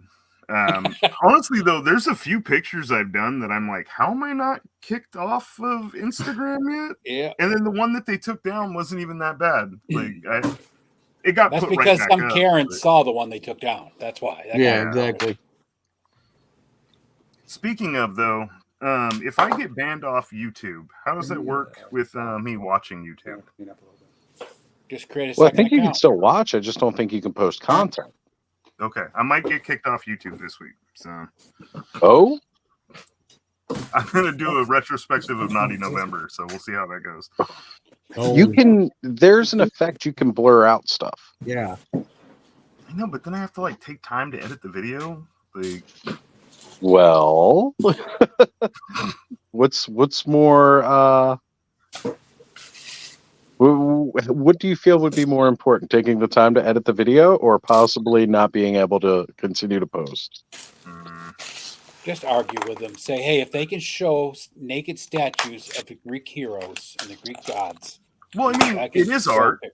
They're sculptures. It's not to like sexually gratify anybody. Like, I would hope. I mean, I've heard differently from people, but some people. Yeah. So I'm gonna chance it, see how it goes, and then if I have to, I'll take it down. It shouldn't, like, if they ask me to take it down, I'll take it down, not argue. Like, they may flag you. I'm gonna age restrict it for sure, and I'm gonna put a disclaimer in the beginning. But yeah, put like a TW, trigger warning kind of thing. Yeah. So we'll see how that goes. Oh. There we go. Okay.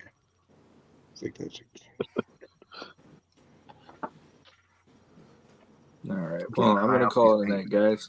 But all right, Sean. Later. Thanks Good for night, having Sean. me for a little bit. Good to see you guys. Yeah, Sean. All right, brother. We love you. What you got coming up before you head out? Nothing other than off world on Friday, which will be. I don't know. We'll be making that up as we go. We don't really have like a topic as far as I know, but yeah, Friday night, it's the three of us holding Curtis by the tail and seeing where he takes us most times. So yeah, 9 o'clock. Yeah. So yeah. So thanks a lot. I'll see you guys later. Thanks. All right, brother. See ya. Good night. Okay, that makes sense now. Trying to figure out how this effect works, and it's very weird. Well, I mean, it's got this thing that plugs into the hat, and then of course he comes with two sets of hair. Okay. One end goes on like his finger, and it's like he's pulling it out of his hat. Pulling it out of his. It's exactly what I was thinking, Oz. Yep. It's a similar mind frame.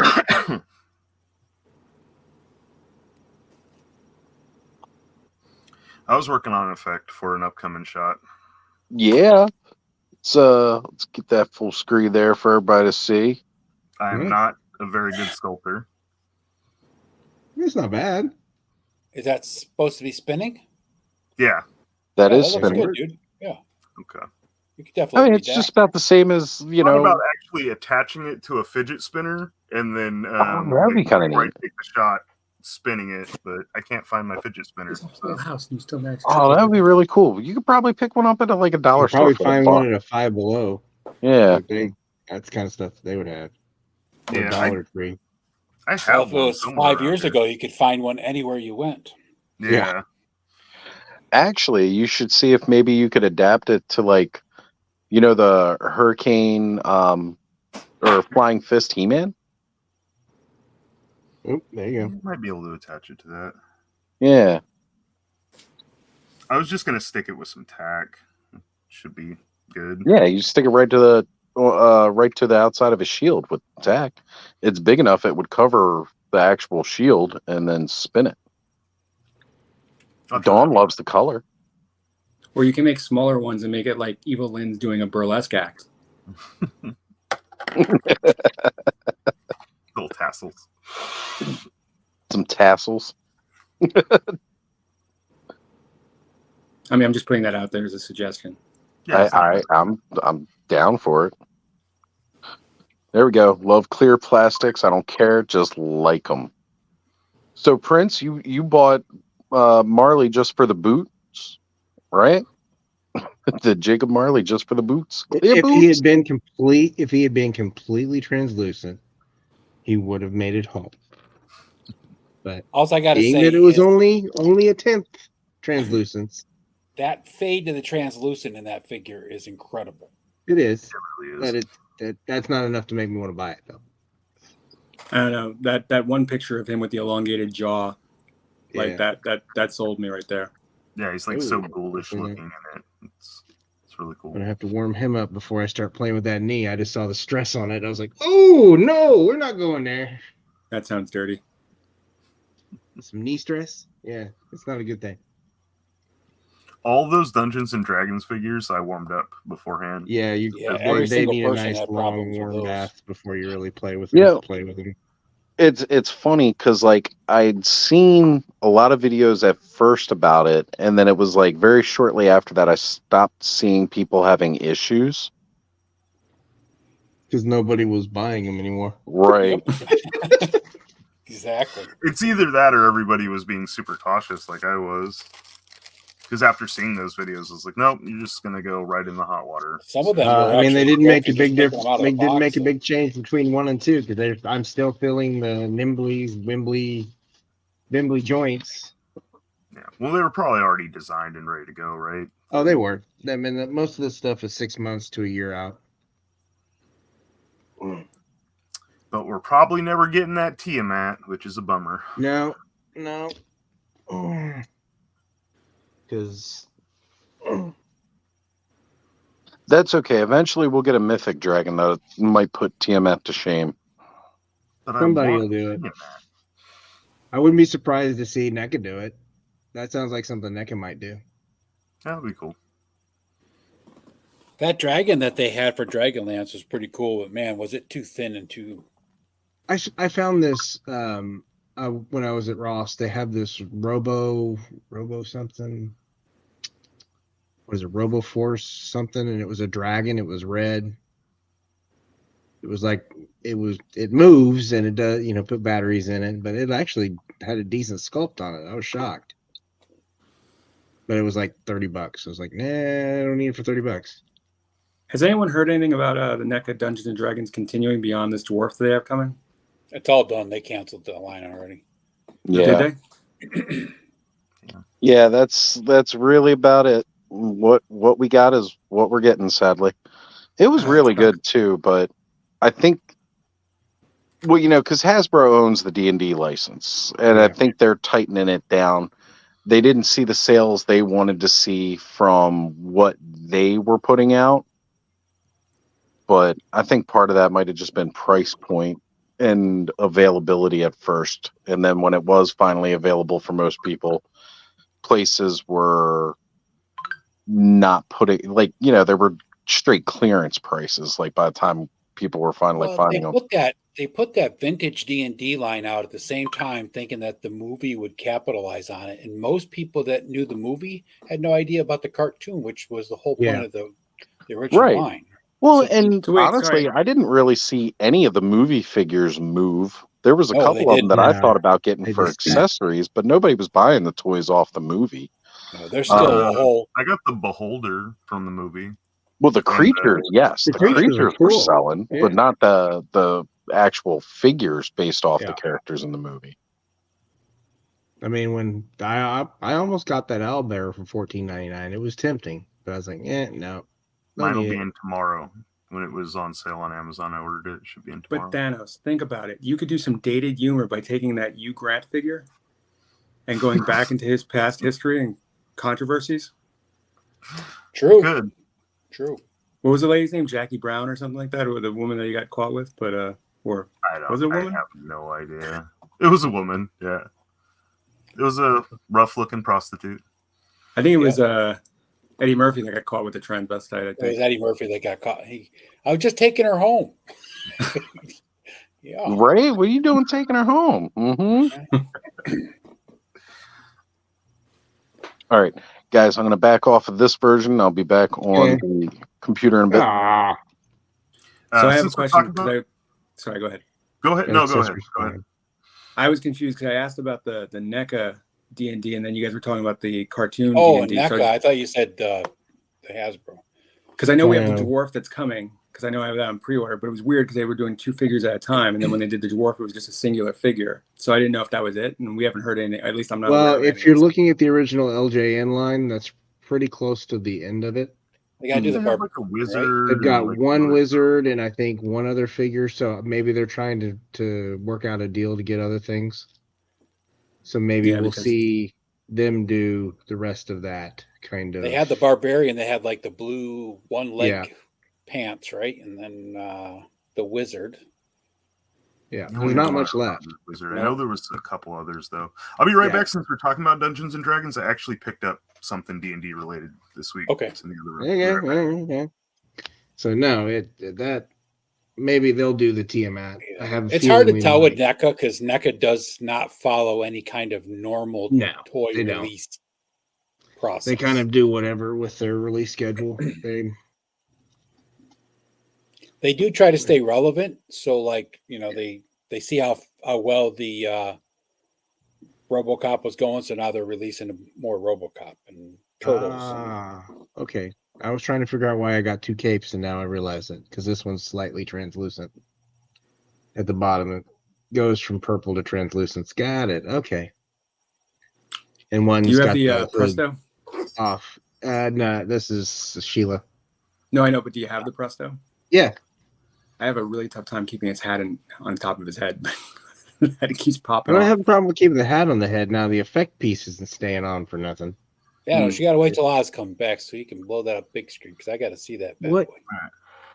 Oh, very nice. Is that It's like a not Chimera? really Is that like a articulated very well. stanchion or? It was a Loot Crate Demogorgon. I've been seeing it on Instagram for a while. I found one used for $20, so I picked it up. But like the legs don't move; it's just the tail and the arms.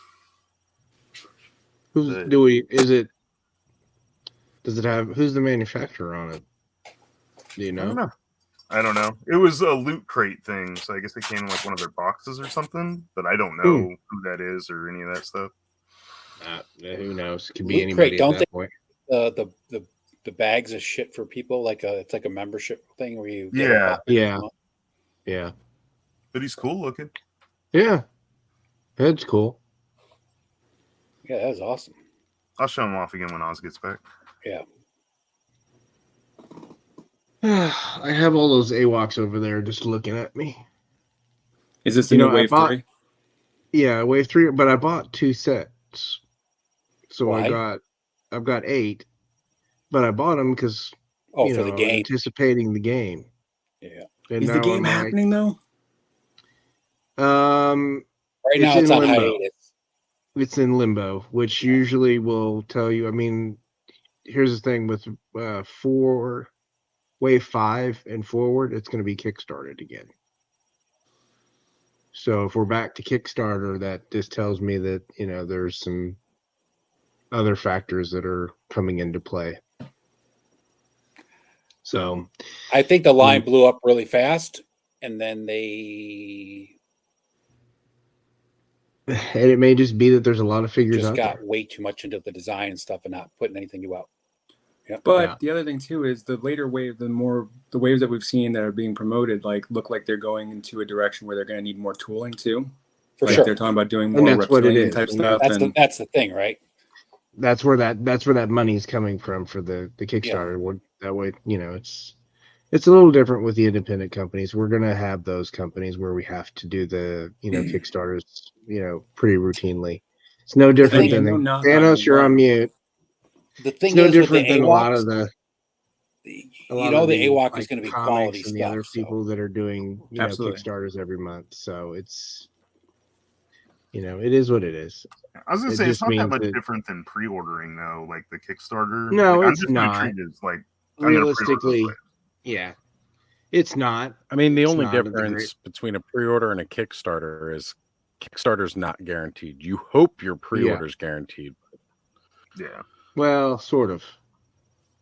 That's what I said about Sparrow, right? With Jason, you don't have to worry. If you do a Kickstarter with Sparrow, you're going to get it, right? I mean, you got to hope it funds is the other issue too. Yeah, but I think it will. Right. I don't see it not. Well, I don't think the other thing is that when you're doing that well and you're doing in your small company, sometimes you're going to have some growing pains. So. Yeah, no. When I spoke to Adam and Derek when I was at Legion Con, they were telling me that response has been great, but sometimes people, unfortunately, a lot of people get involved in these pre-orders of these Kickstarters, and they forget they're dealing with a company that's 5 employees. You know what I mean? And what it takes to get stuff manufactured, and they're working out of a garage for the most part. You know what I mean? Trying to ship everything out. Exactly. It's not easy. Right. No, it's not, and that's what it's one of those things. That's why I'm not worried about it. If the game happens, great. At some point later, I'll get it. If it doesn't, but now I've got. It's just like we've talked on here before about Legions having an actual warehouse or a store or something, right? Yeah. They only have a certain amount of people and a certain amount of space to hold those figures there. I wonder if anyone suggested putting the game on the Kickstarter. Like, I don't know. Well, part of the game thing is that it's not actually owned by Sparrow because that's under Jeremy and his brothers. Oh, that's right. That's Authority Figure Studios. Yeah. Right. Which does complicate it, but I'm sure they could just do it as a Kickstarter could. and see how it works. I mean, because That we might could be a bundle better it way to together try like to an all-in fund or it. something, you know? Yeah. The problem is that I think the problem with the game, the biggest problem with the game is that when it released, it was what, $80, right, Aaron, for the all-in for the game? Yeah, but you got an extra figure, exclusive figure, too. right? So But it's still. $50 for the game. All right, $50 for the game. A lot of people are thinking board game, and they're thinking the $15 Monopoly. Yeah, too, right. That's the problem. It's not that it's a bad price; No. it's just a mindset. Yeah, exactly. That people It's the value to what you're getting, kind of. Right. And putting that in perspective, like I was at Target, you know, when they were doing during Black Friday or whatever, and I happened to go in the book section to see if there's anything good book wise or whatnot. And you know, they have the section that's like the D&D books and stuff like that, but they have a new Marvel role playing game, which I feel like they come out with about every 5 years. And it was a hardcover Marvel role playing game, and they wanted, I think it was $99.99 or $89.99. And it's just a book. Well, you know what I mean? It's a good. I'm sure it's got great images and everything else, but Well, it's the still D&D a book. starter book that I bought to kind of introduce my son to D&D, I think that starter kit was like $30, and I'm like, really? And it's not even a full, like, it's really not even a full adventure. How much was the starter book, Aaron? It was like $30. Oof. Yeah, you can get the starter kit for about $20 to $30 on almost anywhere in retail, pretty much. The little red box, starter kit. But at least there, you know that you're buying something that has longevity. It's been around for decades. You buy you can even buy older versions of the rules too.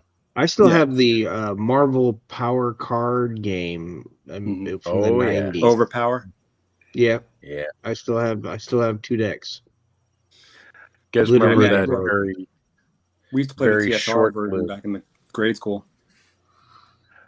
The very short-lived Star Wars trading card game that came out in the 90s. Yeah. Like it was basically the starter box, and there was like 5 packs of cards, and that was it. That's the problem with those games that are trying to copy the Dungeons and Dragons style, or just Pokemon, or any of the stuff. The card games, they come and go so there's only fast. 2 that really did it: Pokemon and Magic the Gathering, and beyond that is there's the rest are just kind of there. Yeah. So we got a question from Marento, and let me know if I'm pronouncing this right. Marento, asking, nobody here is talking about GTA 6. So I mean, a couple of us. Grand Theft Auto is one of those games that it's kind of for me. I played 5 online a lot. Like me and my roommate and my buddy who lives a couple houses down, like we played the hell out of online for a while. Yeah. I remember I used to enjoy the ridiculousness of Grand Theft Auto 1 and 2. Grand Theft Auto 3 took some getting used to with the whole change of camera angle behind over the shoulder kind of look. But I had fun in the open world city, being able to run around and do things. Then you had like the games like True Crime LA and New York, where they were literally mapping the city and putting it in there. And then eventually like GTA caught up with that, with actually making like really, really well scaled cities. I remember one of the craziest midnights I ever worked was GTA 5 for sure. Oh, I can imagine. Oh man, yeah, and I love telling this story because my boss hated me so much for it. So we were doing when we used to do our midnight launches, right? We used a number system that I had learned from the store manager before me and the store manager that he worked at before him, where he'd literally put a number on your receipt and a number on your bag. They were matching numbers. So like you were ticket number 6, you got a matching number on the receipt, matching number on the bag with your game in it. The bag went in a box behind the counter because we can't hand it to you till midnight. We're just getting through this pre-sale process. So basically we've sold you the copy of the game, but you can't take it home until after midnight because then we break street date, right? So then at midnight, all we're doing is we call the number. You come up, you grab your game, you walk out the door, and you go home. Fast, quick, easy. Well, our higher ups at GameStop had decided they wanted to modify this system. Now, mind you, not every store did that system. It was one that was like my store was just kind of known for doing because it made midnights so very quick, easy, and efficient. And they were like, we're going to do a group number system where you're going to run through like numbers 1 through 25, like your first 25 customers, they're going to be in like group number 1. And then you're going to call those people in at midnight, and then they're going to come get their game, and then they're going to go. And then you're going to do group number 2. And I'm like, why are you adding in an extra step? That sounds really, really dumb. Does everyone get a window seat with this? Right? Exactly. Like, what the fuck? So I'm just like, no, I'm going to do my group number system. He's like, no, or I was like, I'm going to do my number system. Y'all can do that group number system. Because, see, the other thing is when we worked at midnight, store managers had to be there for the midnight. And then we also had to come in the next morning early and open early. Sounds kind of like your streaming setup now. So, yeah. Well, I mean, hey, I had training, right? Yeah, anyway, exactly. I was just like, that whole idea is just not going to work for me. He was like, no, you're going to do the group number system. I was like, I'm going to do my number system, and I'm going to be done while the rest of you all are on group number 2. So I had over 250 people in and out my door in less than 25 minutes. All had their game, all heading home, installing GTA 5 on their consoles, getting ready to play their game. And you know what was really funny about that? He wanted me to call when I was done. I was like, so it's not even 12:30. My store is completely empty. Everybody's gone home. All of their games. Here's my sales numbers. Here's my rollover rate. Here's my subscription numbers. All this other crap that I had to give him because he demanded to know all this information. I had all of that done.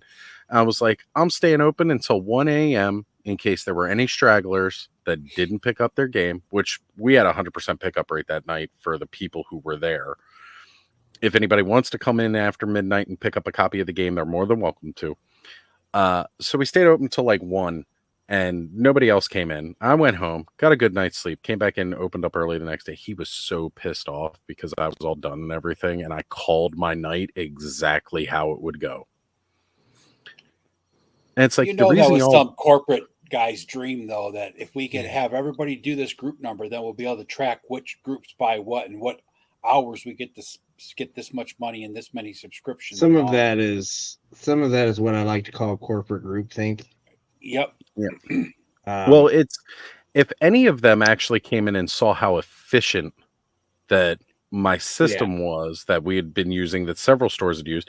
And the funny part is he knew how efficient my midnights were. For management, efficiency is only a key word. It's a token word. It doesn't mean anything in real life. Nothing should actually be efficient because the thing is that a lot of the times it's to some guy with an MBA who never actually did your job and has no fucking clue how to do it. Yep. He never came up with it. There was a reason I started as a tech in the mental health field.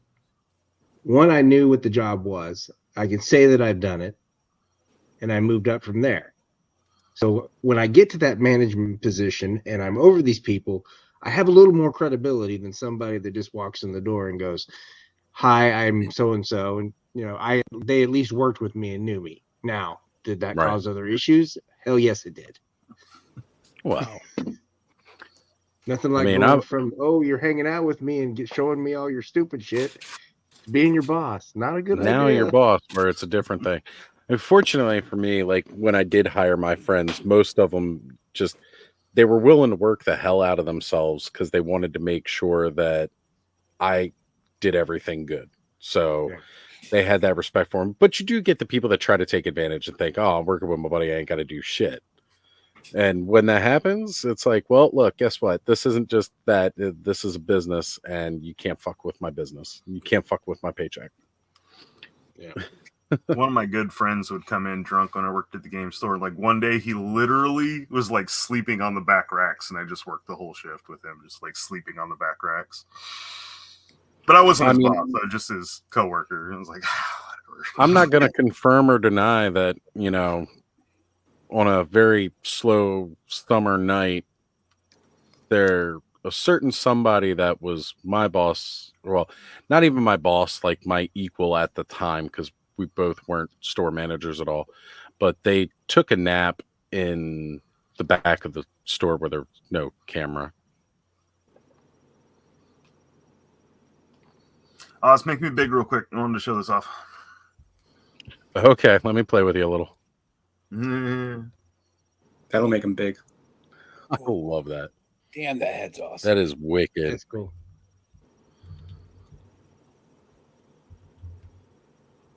So, Liam, this is an actual Demogorgon. Yeah.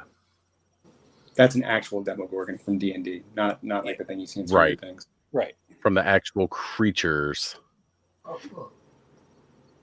So, are we going to wait until after the new year to kind of get the role-playing Saturday night streams going? How do you guys feel about that? When would be a good day? Because I know, like right now, the holidays, things get a little hectic. I just work here. I go with the flow, so whatever. Look, if I make you all feel like this is work, I apologize. That's not the point. I make no command decisions here. It's almost the new year anyway, so like. Kayla wants to play some D&D. Right? Well, you're on board. Like, that's the whole idea of us going to do that. We are going to run. Miss Kayla, did you get your... she might like the idea of dungeons more than the dragons, though. Maybe. So, okay, what do we think about, like, because, guys, I'm going to plan on doing a New Year's stream where we're going to bring in the New Year across all time zones again, because I'm freaking stupid like that. I will not be available on New Year's because my dog will just be freaking out the whole time. So like, I don't blame you. I literally I got to work this morning too. I certainly do not blame you for that. You handle your business the best you can. And I understand if other people can't make it either because they're doing stuff with their families, everything, for sure. But I was going to say, like, that might be a fun night to get involved in the game. But I don't know if Thanos isn't going to be here, as he's going to be one of the core campaign members being here every week like he is. I don't know that we can start. We're talking about the end of the month. Well, like either end of the month or going, beginning after the new year. That's fine. I would just start it after the new year. We'll have the New Year's after the new year. That'll work. Yeah, probably. That way we'll have time to set everything up and do. Everybody can make their choices. And that being said, I've never played any kind of like D&D. Like I've played video RPGs, but never like a. That's it. You're fired. You're fired. Pack your shit and get out of here. Jeez, tell us how you really feel, Ed. I was trying to make him feel like he was at work, like Oz said. Oh man, I appreciate you. At work, just tell me to stay 2 hours extra every fucking Friday. Yeah, exactly. There you go. Sounds like being a moderator for live. We can't ask you to stay extra. You stay the whole time, even for the after hours talks. Yeah, so he'll have to. Yeah, exactly. All right, Thanos, you stay here. The rest of us are leaving. That's right. Now it sounds like work. Like, or call me like 45 times on my day off. Well, I mean, I message everybody. It could be worse. You could get these random Facebook. He'll send mine. I get these random Facebook things from mine. Yeah, it's like, really? Why are you sending me these Facebook ads? What the? Really? So which Thanos is worse because and his family that I've worked before. So yeah, it's like, really? Thanos and Pain, as you guys now are newly embracing and getting into Facebook here, how y'all feel about it? Well, I know you've had yours for a while, but you just completely ignored it. I mean, that's pretty much how I do most of the time, unless it's like some cabal related stuff. I'm mostly not on Facebook. I've logged in one time since you told me you were going to request me as a friend to accept the friendship and have not logged back in. That's good job, buddy. Yeah. And that was like a week after the cabal stuff, so it's not like I'm going to be going into 20 million groups. See, I think this is a common thread that most of us have shared. We've never been able to get with a good group of people to run a campaign. Like every time I find a decent group of people, something happens and nobody can meet to do the campaign anymore. So that sounds like the majority of my teen years. Right? Did we figure out who's going to be the dungeon master yet? Well, I know. I mean, Thanos wants to be. I know that because he likes all the bondage. But well, that's why the whole reason he's buying multiple Marleys for bondage vests and chains. Right. I only got one. Kayla did bring up that Johnny is a DM. Lucha Johnny, that's right. DM. Johnny, that's right. And I know I've spoken to Jesse as he is that because I want to make sure that like somebody would be able to commit to like a once a monthly game. So either one, I'm sure Johnny would probably be able to. He might be able to do it more because I know Jesse gets a lot on his plate. So I mean, getting this group of people around to do this in fun and being able to make it so that people who are in the chat and maybe not able to go live with us can join in, like making it interactive for the chat as well is going to be like kind of an important factor. Because I want people to really be able to embrace this and have fun with it and make it a very community-driven event. It wouldn't be much fun to watch us play D&D anyway if they're just sitting there watching, right? That just wouldn't be. I mean, it took a while for the guys to critical role to make it more I just made a right? headcanon. I love it. I'm slapping my knee right now. I'm bored. Well, thanks. I think your hat might be too tight. Actually, it's a little warm, so you know. There you go. You can take it off. It was strictly just a joke. Got to follow that dress code of that damn slave driving boss of ours.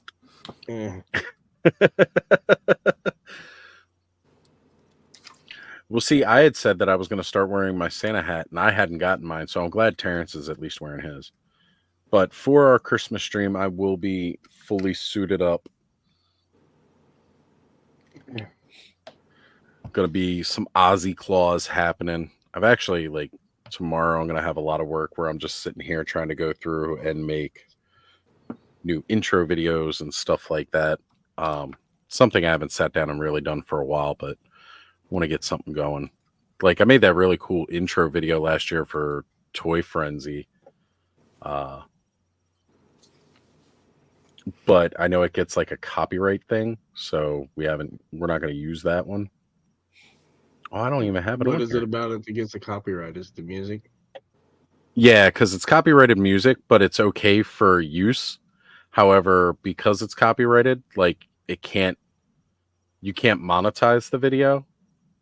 So like anything that has a copyright on it, like when you have the ability to be monetized, you can't monetize that video. So what is this music for? Oh, well, okay. Like you guys know how I do my intro video, right? Yeah. That's owned by somebody. It's copyrighted. It's not like, I'm going to get it shows up in your, you've got it listed in your deal, in your description. It's okay for use. Like I can use it. That's never a problem.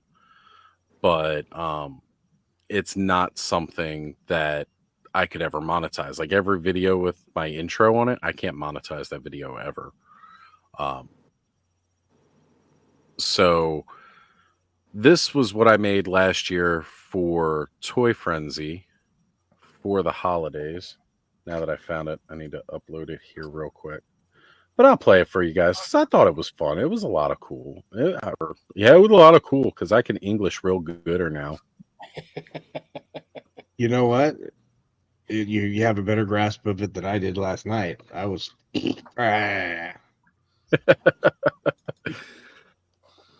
My brain was not braining. I thought you had a good stream last night. I mean, I missed the end of it, but I enjoyed it.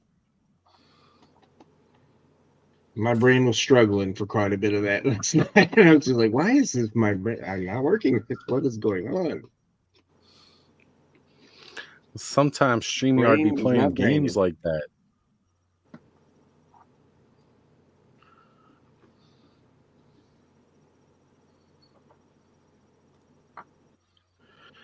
I was trying to place your voice for a while. Now I realize you're Garfield's human feeder.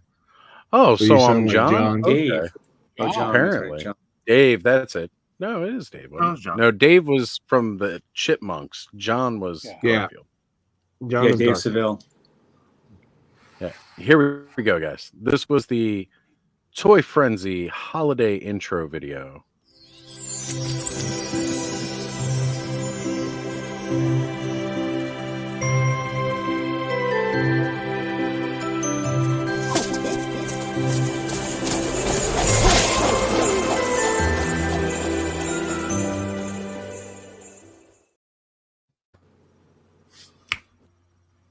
Hello. Magic trick. Kayla's here. Played us. Yeah, it's gonna be hard to put her in the middle somewhere because we don't have enough. We don't have the 9. You somehow don't have 9 people on live stream with us tonight. I know, shocking. I'm gonna grab my mic because it's actually right there. So I'm here. I'll BRB, but I'm here. Well, it's good to have you on board. Speaking of that, before I forget, I will not be here next Saturday. Thanos just Oh, okay. I will be in the middle of the woods in Pennsylvania. Oh, He'll be hiding a You're coming body, down there. so just so anybody knows, it'll be a Say solid it while we're grave. live. Jeez. He didn't say which woods. do you know how many woods are in Pennsylvania? Pennsylvania. Right. I think we're Good gonna luck trying to be, find us, guys. I can't remember where the hell we're going to be. So now Ed's going to tell everybody. You guys Remember, make it really I told hard you I was to going to be about an hour north of Gettysburg. Remember? That's right. That's right. Yeah, you weren't going to be too far. Yeah. That's why you were going to check out the Yeah, because it's the yearly trip. I go with my 3 best friends to a trip. which is awesome. Yeah. I think Terrence was saying he had this problem, Nolan, but I didn't have an issue with mine. Divine Armor. The Build-A-Figure from Dragonor. Wasn't that you that was saying? Yeah, I had one of the legs just did not want to. I think if I remember correctly, it might have been the left leg. Did not. It just really. I mean, I got it on finally, but it's still kind of like if you mess with it, it just comes right off. Have either of you guys tried contacting Formo? I haven't. I mean, I guess I could. I think I didn't want to wait another year. Yeah.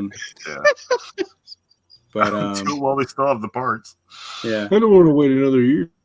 Well, I figured they'll probably come out. I mean, it looks like, I mean, again, I like the figures. Don't get me wrong. It just looks like, but we're getting a lot of repaints. So I feel like you can just kind of take a repaint figure. I'm looking forward to Wave 2. I think I got excited about Wave 1.5 until I realized it was mostly repaints. Yeah, it's all repaint. And then, but I am looking forward What's to the idea Wave of the 2. The one that has the right? witch and like the kind of American Indian sort of looking character. Yeah. Then the plant guy, the caveman. Oh yeah, absolutely, the caveman. I like that it comes with like 3 different heads that you can kind of like army build with it. Yeah. I'm wondering how they're going to do that because it's like has 3 heads. But I wonder if I'll probably just end up buying the whole wave and then buying a couple extra cavemen.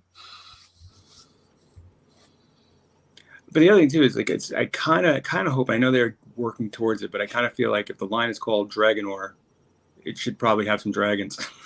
They've shown off 3 They dragons. keep showing them. The dragons are coming. Yeah. And by the way, they are coming, and Motu is going to be starting to show up in retail this fall. Not at my retail. They've completely There we abandoned go. Masters. Adult Collector says it's happening. It must Right. be I was going to say, hey, it was starting with the cartoon wave as of November 1st. We were supposed to start seeing the cartoon line in stores as well as the fan favorites. But the rest of the vintage line is all Mattel Creations exclusive. And yeah, I don't think I'll see any of those at my local store though, because I don't have any Masterburst now. Like we don't have anything, and like there's whole lines of toys that we just don't get. So Yeah, I mean, I'm not even seeing Fisto or Naked Stratos or Sorceress. We don't have any of those anymore. No leeches or snout spouts. I found a bunch at Random Treasures. They got a bunch of those. The two Walmarts nearest me, they don't have any Motu at all, except one of them did have one Moss Man, but he wasn't even on the boy toy aisle. He was kind of randomly on an end cap. So and then if I go further in, there's a few that have nice big toy sections, so that's where I found it. But yeah, you're still getting Snout Spouts, Leech, Naked Stratos, right? Buzz Off. You make an army with the number of Stratoses and Buzz Off. Well, I mean, at least they have like their own. Like, you could make an army of Vendrinans and Avions, I guess, if you really wanted to. Oh. Baby girl had to come see me. I was trying to figure out what she was doing. Oh. So when Ed gets back, we can remember this question here. Fat Red Food wants to know what cryptids he's looking for. I'm thinking Bigfoot. If you get closer to the Jersey border, you might be able to find things like the Jersey Devil, the Pine Barrens. Yeah, we're not going to the Pine Barrens. We're actually going to be like almost central Pennsylvania. Right. What cryptids are you looking for in Pennsylvania? That's where Johnny lives.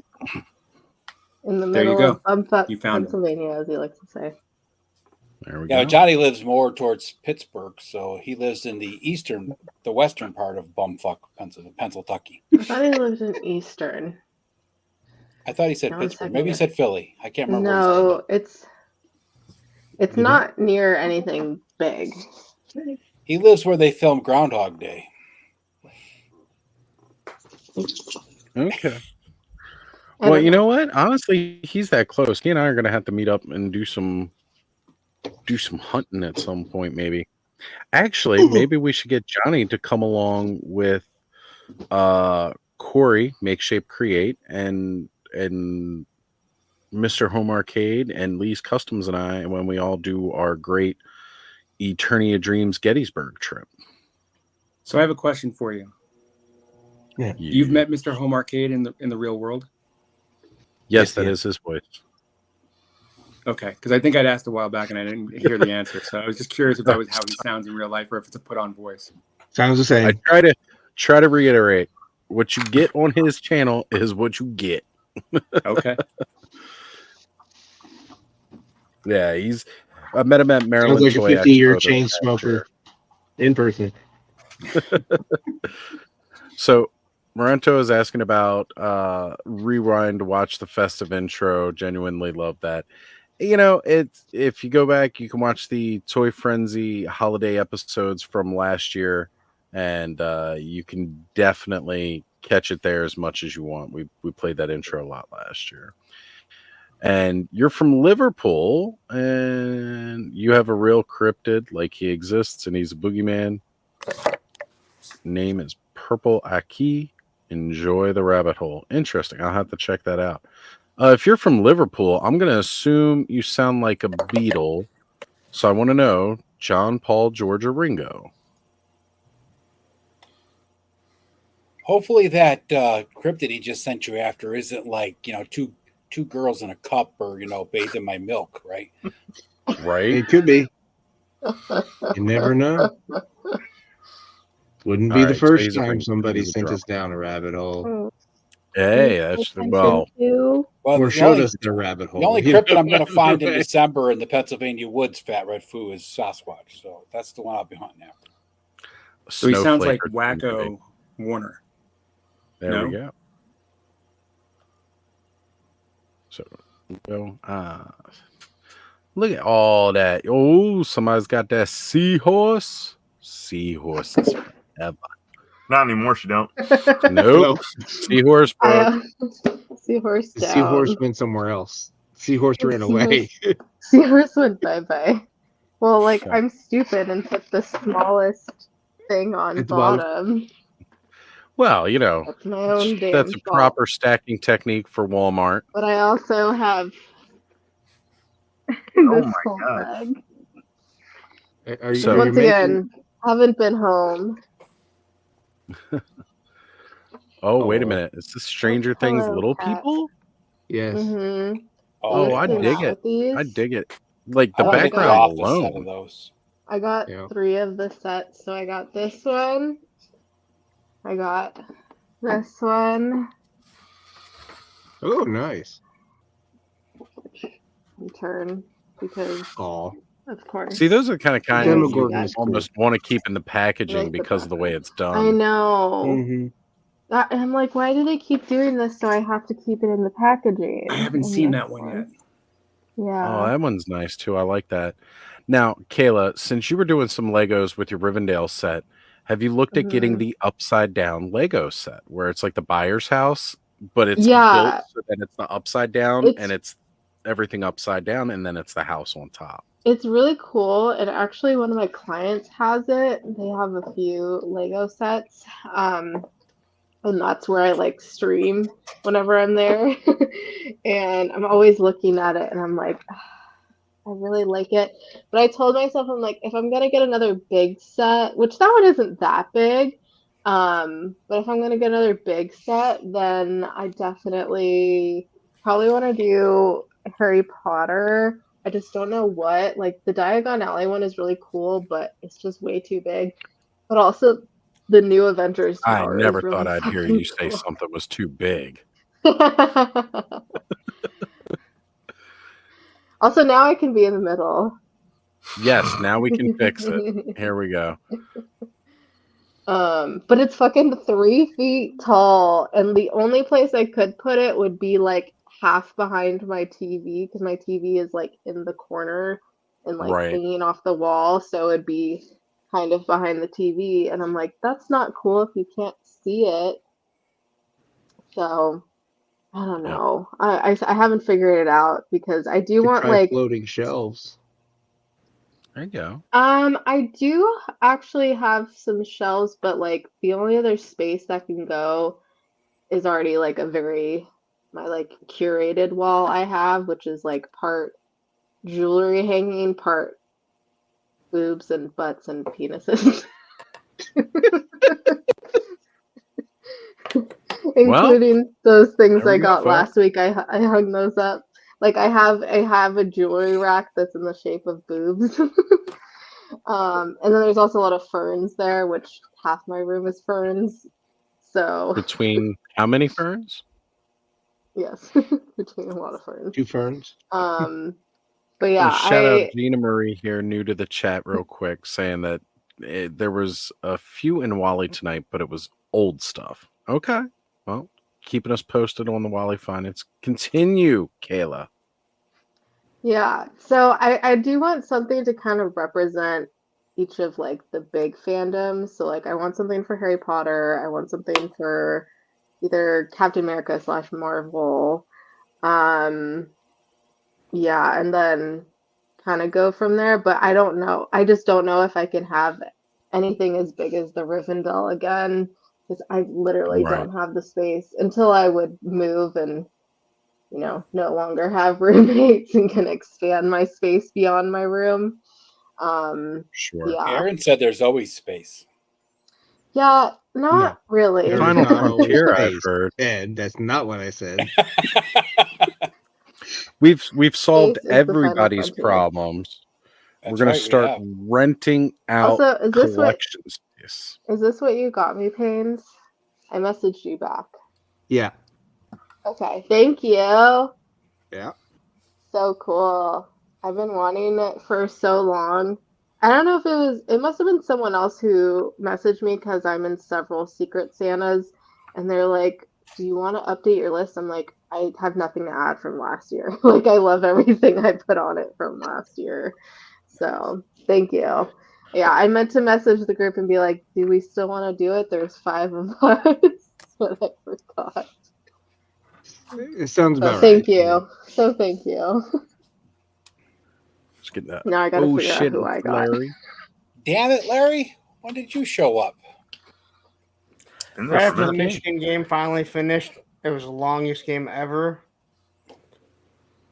Did they choke? Nope. Oh, okay. But it was a boring ass fucking game because I was so boring. But I don't care. Nice. Strut Moogs. Yes. What's great about these is I can unbox them and then rebox them. You can have mint on card, mint with card, mint and card. Collector friendly packaging.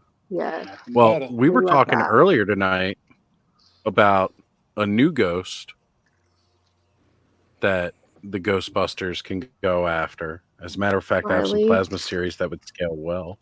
Yes, the Jacob Marley. I know. I guess I have to get it now just for the chains. I was say, are you going down the same route Thanos did? Get the chain harness. Is the harness separate? It comes off. Yes. But like you don't buy it separate; it comes with it, obviously. It's no, you got to buy the figure. But it's only $60 for a harness and all these chains. I'd rather get an actual harness. But look. For $60? It wouldn't be that good. It's pretty fucking cool. Are those feet translucent? Yeah. God, they certainly are. So is the bottom of the coat. Yep. Look. If he had been more translucent. The bottom of the what? And Lawrence, what were your thoughts? The bottom of his I coat. really liked it. Now I didn't buy it because I'm waiting to find out how much my car is going to cost. So what do you have to get done on your car? Everything. Rear differential or the coupler. So far, it's looking at about $2,400. So, and it's only Christmas time. Oh, and living in Michigan, you pay your you pay your tabs for your birthday. And since my birthday is 4 days after Christmas, I get to take that one too. It's usually nice and dry. They don't use lube or nothing. So it's nice. Oh God, you're a Capricorn too. Have we discussed this before? I have not. My birthday is exactly. Yeah, my birthday is exactly 2 weeks after Christmas. So whatever day Christmas falls on, my birthday falls on. Monday. Monday, which that would be the day of the best live stream by one person for 3+ hours. I wonder who. Who is also, that? I didn't realize his head moved. His head is very loose. And his arms move. That's cool. It's very smooth. Girl, I didn't say anything. Move. I didn't say anything. I just mentioned that I can't really do anything until this car is fixed and I know how much it costs. Luckily, my ex and I have a good relationship, so she pretty much took care of Christmas, so we're good. That's good. Did you find out what's wrong with your car yet, Larry? It's either the rear differential or the coupler that leads to the rear differential. He said if it was the rear differential, which he doesn't think that's what it is, that would be like $1,200 their cost. And then he said that the coupler, he got sticker shock that's like $2,000, and he thinks that's what it is. Jeez. But he goes, I'm not going to charge you for anything that he goes, I think it's the coupler. I'll put the coupler on. If it's still making the noise, then I'll take it off, put the old one on, and put the rear differential on. So either way, it's just like the worst. Oh yeah, perfect timing, right? Always, yeah, always perfect the worst timing timing for anything. It's like Christmas. Hell, hey, you need this too. October to December just seems to pull all of the unexpected expenses to come out of nowhere.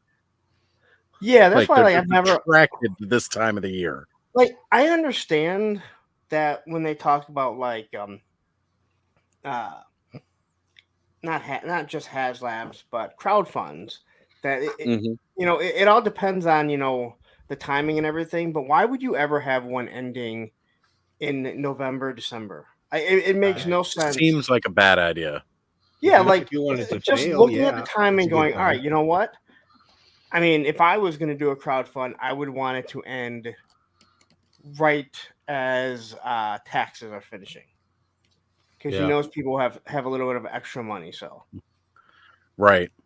So, Kayla, did you want to hold up the Strutting Moogs again? Dawn here has said awesome ghost. I put them back in. Hold on. She This is one is not going to a move. Ghostbusters fan as well. That one's just kind of stuck there. Yeah, the head and the arms move, which is cool. You know, I did not realize Paducci, that. Tony Taylor toys, Phantasm toys, like just always knocking it out of the park. I will. I didn't get the. I just realized he has a big old hole. Whoa! So Strutting Moogs has a boom boom hole for tail. Yeah, I didn't get the like really big Story Brothers that they just came out with, just because like I need to like limit. They were a little but I too think much, I ended up. I thought. Yeah, which I mean, luckily he does PayPal, so you can do like PayPal Pay Later, which is nice. But I did get the like mini ones because I didn't get those yet. So I was like, that makes up for it. I should be getting them soon, actually. I think I just got the shipping notification. I'm opening my Sylvie because I don't know if I want to open the Stranger Things ones now. all right. Well, So at you least guys have not been the on. one. The way it's packaged. So you guys have been on for 4+ hours. What have you guys discussed? I literally was watching the football game. I didn't want to. Not a problem. Watch anything. So, of course, earlier tonight we had discussed quite heavily Jacob Marley, going over what those future parts usage might be with upcoming figures. You know, speculation of a lot of pirate customs now that we're getting this Victorian area clothing on a Figura Obscura. So, like, you know, pirate customs for the future in Mythics, as well as just, you know, different things surrounding that. Of course, very heavy in the front part about that. Then we've strayed to talking about Thanos maybe getting kicked off of YouTube next week as he does a retrospective of the you know, No Shame November. Nice knowing all of you. Wait, No you're Shame doing November. that? There you go. Yeah, Oh, it should be God. out this week, so we'll see how it goes. YouTube is never gonna monetize you. There's a whole lot of licking a wang and holding a wang. Let me see. I think I'm still at 51. There was a lot of followers or subscribers, so I don't think it really matters. I mean, you never know. So, did anyone discuss? And I know this isn't a big topic here. The fact that Super 7 has reached an agreement with Hasbro to do the O-rings. We haven't. No, we haven't discussed it, but it's you know what? Everyone make It their was best coming. O face. I've known about it for a while. I couldn't say anything, but I knew about it for a while. Well, I mean, it was kind of obvious that it was coming. They played their announced hand when they showed it with the mothership, showing that they were going to do the O-ring Vipers. Yeah. They already played the hand. It was just a matter of time before it leaked out. Yeah, but I think they had to come to an agreement with Hasbro on what they can and cannot do. Like, I don't think they're allowed to touch anything that Hasbro has done in the past, like those like they can't. I don't believe that they can recreate like Duke Gung Ho in that form.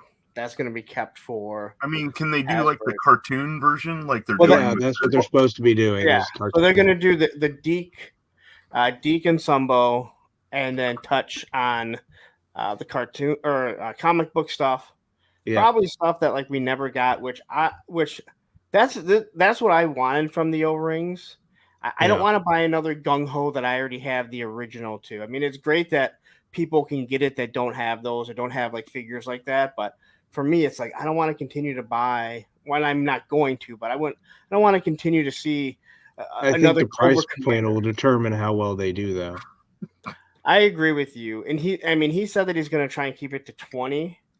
And he did say 20. That speaks volumes. If he's going to keep it at 20, that tells you that you've been overpaying for reaction figures. But that's exactly what I said. I think when I was talking to Tony, because there's a significant difference in the tooling between a reaction figure and the tooling between a O-ring figure.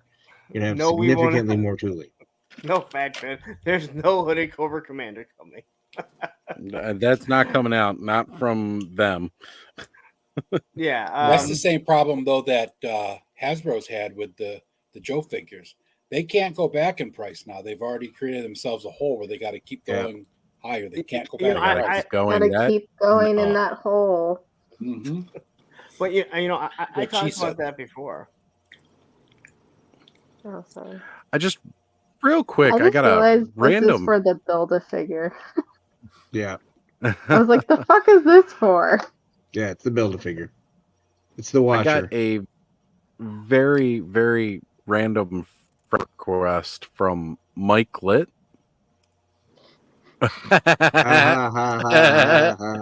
Mike Litt. Now I get it. I gotta love it when I get surprised stuff like that.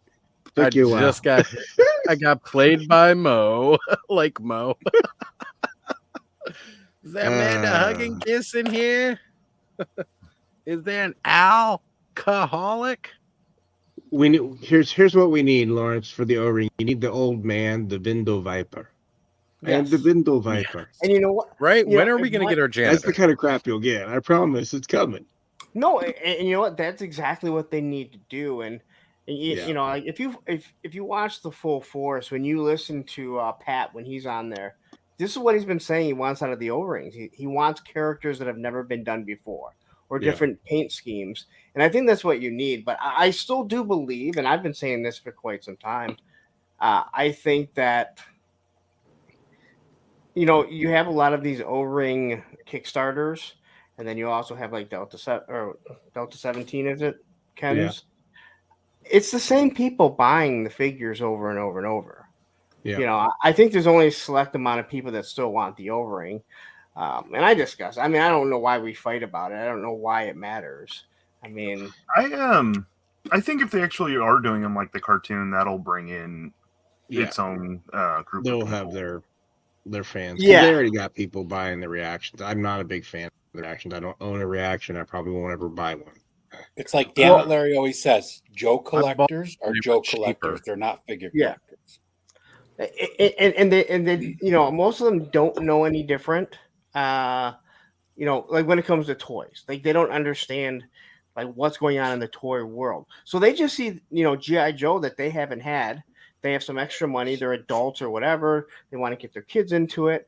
They don't know what's going on with Marvel Legends, stuff with like Valaverse or, you know, Four Horsemen, Boss Fight Studios. They don't know any shit like that. Yeah.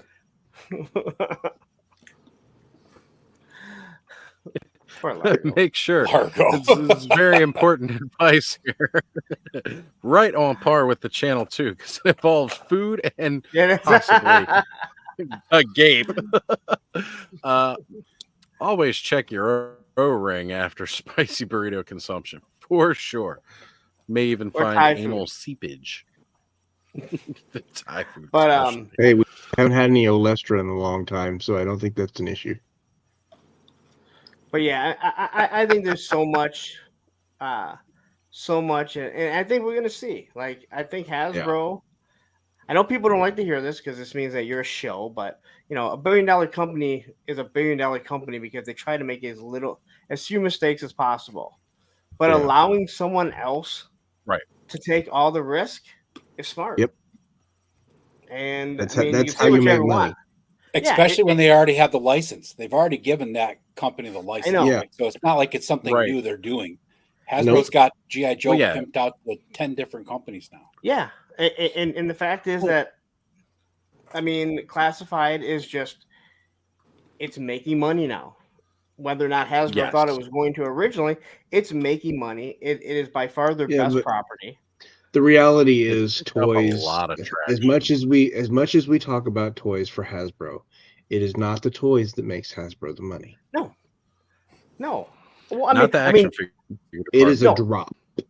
Yeah, it is a drop of that rather proverbial. Yes, there are toys, but a lot of them are the kid toys. The board games, like that's why I hate when they get into this collecting. Like when people start talking about the collectors. Yeah, Hasbro obviously sees that it's a niche, or else they wouldn't have Hasbro Pulse. They wouldn't do PulseCon. But again, when it comes down to it, you look at the kid toys, the baby toys, board games, Magic the Gathering, like that's Dungeons and Dragons. That's where they're still going to make their money. Yep. So again, and to me, that means like that's why I say you should really push this to a 13 and over. At the same time, I understand why Hasbro won't, because then it takes them out of being a kid's toy. Well, it takes them out of the box stores too, is what the problem is, right? Hasbro doesn't want to be out of that aisle. Yeah, but everyone says that, but McFarlane is in them. So Yeah. And so is, I mean, and now even Super 7 is in. I was going to say Walmart. NECA, Super 7 used to be exclusive Best online Buy. sales. Hasbro probably has their own set of policies that they have to follow or abide by for to There's be in guidelines. that age group, right? Because they don't want to get sued by any stretch of the mean, right? So McFarlane, he's like, yeah, whatever. But Hasbro's like, no, we've been down that road before. I don't want to get sued. Yeah, Did but you happen to see? realistically, McFarlane doesn't include accessories with his toys. Let's be honest. Usually, unless they're separate hands, and that's about it. Yeah, and they'll give you finger guns. Yep. Did you happen to see that Todd McFarlane was saying in a talk this week that he's in pursuits, that he would love to pick up the Marvel Legends license? I did see that. Well, because he's already doing DC, right? Why not own them? Well, that was basically what he said. He's like, why shouldn't I be able to do my characters by my own design, things that I've done at Marvel in the past, and so he's the only good thing about that would McFarlane. be able to have that all on the same scale, but But McFarlane doesn't even know what scale he wants to do. Well, that was the second part, right? That was my that was the caveat I was going to It's kind of like the Warhammer figures that they. You notice he's done it everywhere now. Now the Warhammer figures are at $30. Yep. He did a $10 price increase on the people that buy his toys. There's still some that are at $20, but the ones that people are going to want. You get that beautiful card holder. What more do you want? The ones that people are going to want are going to hit that $30 price point, and they're going to stay there. And he's going to be one of the most expensive for quality. Yeah, that's not a good look. That's how you go to clearance.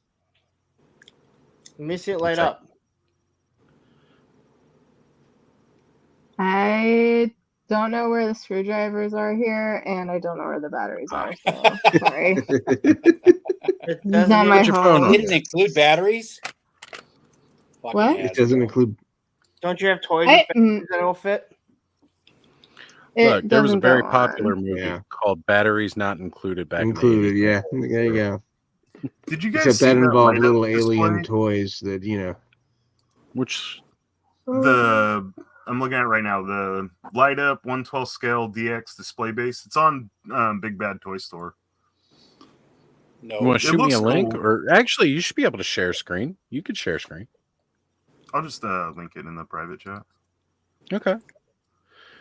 I So don't know how to do anything on here. So Did anyone Caleb else pre-order Morento- the skateboarder? was Did that you order Lawrence? it, Lawrence? Of course, I fucking pre-ordered. I thought of you as soon as I saw that damn thing. I said, I Lawrence want to know probably why. ordered 5 of these. Why is there no face paint? Like, why is he just a blank face? So you can paint your own face on there, like Hasbro selfie series. Selfie series selfie series canceled. for all But now yourself. paint your own. Oh wow! It's now Isn't sculpted. Yorkshire in the UK? That display base is Yes, it fantastic. is. Okay. No. He's saying he I'm recognizes from your accent. California.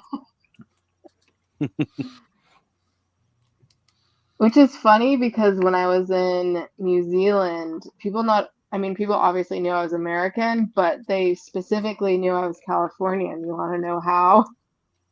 did you say hella too many times? No, I said like too many times. Like, Which I'm working on. Like No, is not. it's funny. I That's not a would No, once California in a thing. back in the while. '80s Say when I like was a other places. teenager, Dude. talking like a valley girl was hot. Now it's just annoying. I like totally Yeah. get Like what you're talking about. totally, and like I went shopping and I got so many clothes from Gucci. Ooh. Ooh. What size does that fit? It's 112 112. scale. I'm not sure exactly how. Is it some really toys- 112 though? I'm not sure. I think it's 7-inch on the inside. Okay, that'd be all right. Doesn't it have dimensions on there? Nope. Right there. All right, No, just so under it's the 112 scale. 5.91 inches wide, 15 centimeters. So they tell us how wide it is. I mean, girth is what matters. All about that girth. So immediately when I see Girth this, I'm is fine, thinking but I Weapon need a X. height there because if it's 4 inches, people are gonna look weird in it. I mean, I can't tell what that figure is they have in there. It's some alien. It's an looking thing. import, Yeah, I which can't always either. run a little small. Yeah. your mom's an import. It's probably It true looks 112 like if, scale. you know, yeah. Go back a generation, and you'll be accurate. I mean, You make one that off could be a color very, O-ring very- joke, and then Oz sends you a link. I don't know what that's about. Hey, Largo. I mentioned Largo! earlier, I'd said live, send me a message, I'll send you the link, and you never did. And I was like, he's still here. He's getting linked now. I'm sorry. I was editing a video, link. and I can only divide my attention so much before my brain melts. Okay, But I'll I have scroll been back up kinda so I can see the lurking. go back up to see the description so I can type it in. Okay, the link's in the 112. private chat. I know, but I don't want to open a thing on my I'm opening on my phone. I'll send it to you. Just go to BBTS. It's right on the front page. Yeah, there I you was looking go. at these yesterday. They're really cool. I just don't know if I'm they digging fit it. a lot of We're the trying to stuff find that a I dimension collect. on there, but we can't find any Yeah. dimension. Like It seems proper they're dimensions. using like a lot of import figs, which are slightly smaller in their pictures Yeah. they use there. So, Well, so that's this what I'm right, thinking about. This right here has blown every inboxer, like mint inbox collector. They're like, now I gotta have 3. I gotta have 3 for inbox, one to put in here to glow, and then one to play with. Do I? Why do we need 3? I just enjoy display stands? making mock collectors cry. So, no, not 3 display stands, 3 figures. One for inbox, one for to inbox. take out of package and pose and display, and then a third to put in one of these. So you're still only buying one of these for each and every figure, apparently, that you Yeah. have to have. Because some people are, I guess, are that anal retentive. Absurdities. But I sit here and I look at this figure of her, whoever she is, in here, and I'm just like trying to think there is no way she would be the size of like a Marvel Legends. And She's Kayla's skinny. showing off some Syndulla booty. Hold on. That's They got it. They got it right. They got that Yeah. peach. Is that figure better than the series? Character? Oh, now she's gone. Yeah, Honestly, it kind of She's does gone. You didn't look look when I better. asked you. 'Cause they outlined her eyes No, a lot I know better. who that is. You know who that is. I found it on another website. It says 15 centimeter height. This character. Which is 15 centimeters. That's tiny. That's like That's like 5.91 5.75 inches. Yeah, it's Yeah. just under 15 6 centimeters. inches, so, Just under yeah, okay. 6 inches. Would be cool But- if it was a little bit How bigger. big she is. Yep, no. I need Right. it bigger. Because, like I say, I look at this tank and I'm thinking, like, I want to put a Weapon X, like Weapon X, not the Age of Apocalypse Weapon X in here. But Yeah, just for general display, though, it looks like they're either in prison or cryo sleep. So it's like I'm not Well, it would seeing work that as a great in great like display piece. Well, it would work. I was great in thinking something more for like a Mind lab Bender's Lair. setup or like yeah, it'd be great for like hugging Yeah. an alien in an area. I see 51 putting a display. xenomorph in there. Yeah. Except all my xenomorphs are too big. the All reaction my predators, xenomorphs, maybe. Maybe. Head Yeah, it probably would too work wide. for them. No, the head would be too big. You're right. Head would be way too big. Kayla There's has no to be such dying thing. right now. There's no such thing. I just posted to Discord. I'm like, screen accurate peach. It's the best sculpting Hasbro's ever done. Can't get the face right, but they certainly got that ass. Should I open this next? Is it Daddy Goldblum? No. Somehow it got released like instantly. Also, I opened this. This was the exclusive I got from the con. It's supposed to glow dark blue, but I haven't seen it. It's the like Coraline Wednesday Addams. Oh, God. Fucking hate Coraline. Coraline can suck my dick. Oh, whoa! That took the tab out. Mike Clit? It is Daddy Goldblum, isn't it? What's in the box? It's Daddy Goldblum. No, it's not. It's Mr. DNA. Did you hear it talk? Yeah, we had Wang on here earlier. Now we've got Wong. Yeah, okay. Dino DNA. I guess I have to keep it like this. Nice. That is pretty cool. Nice. And now we can make a baby dinosaur. Did these open all the way? I don't want to like rip them. Oh, I see they bend here. Little bendy things. This is so cool. Yeah, I guess, except for if the batteries die, I kind of have to open it. It looks like I can just open it at the top, though. There we go. Dino DNA. That's pretty freaking cool. I dig these little sets. I think they're a lot of fun. A DNA strand like me is a blueprint for building a living thing. There's been so many times I've walked by like the different packs of Jurassic World figures with the dinos and the people and the display. Like I've been like wanting them so bad, but I leave them alone. And then I like turn around killing myself later, like, but I don't have room for it. Especially now that I'm getting further and further, deeper and deeper into the mythic hole. Into the hole. Oh, it's even worse when you make friends with somebody like Ed from Axion, who introduces you to your childhood 12-inch Joes and says, "Yeah, make shelf space for those." I did no such thing. I warned you about that. You're an enabler, sir. I warned you about that rabbit hole, sir. I've done the same. Go down certain holes. There's no. What do you think about this? And I said, "Don't go there, Jim. It's a bad rabbit hole to go down." It's true. I have done the same for so many people, especially those getting into Legions. I've opened up so many holes. And now we have Allison with us. Oh, we got AWOC hole. We got a new AWOC. Ooh. Nice. The wave 3, the gladiator this wave, is correct? the horrid infantry. Yeah. Gosh, they are gorgeous. He was supposed to go with the game. Yeah. What is the status on the game? And he comes with a second head. Oh no. It's in hiatus now. On hiatus. Head armor.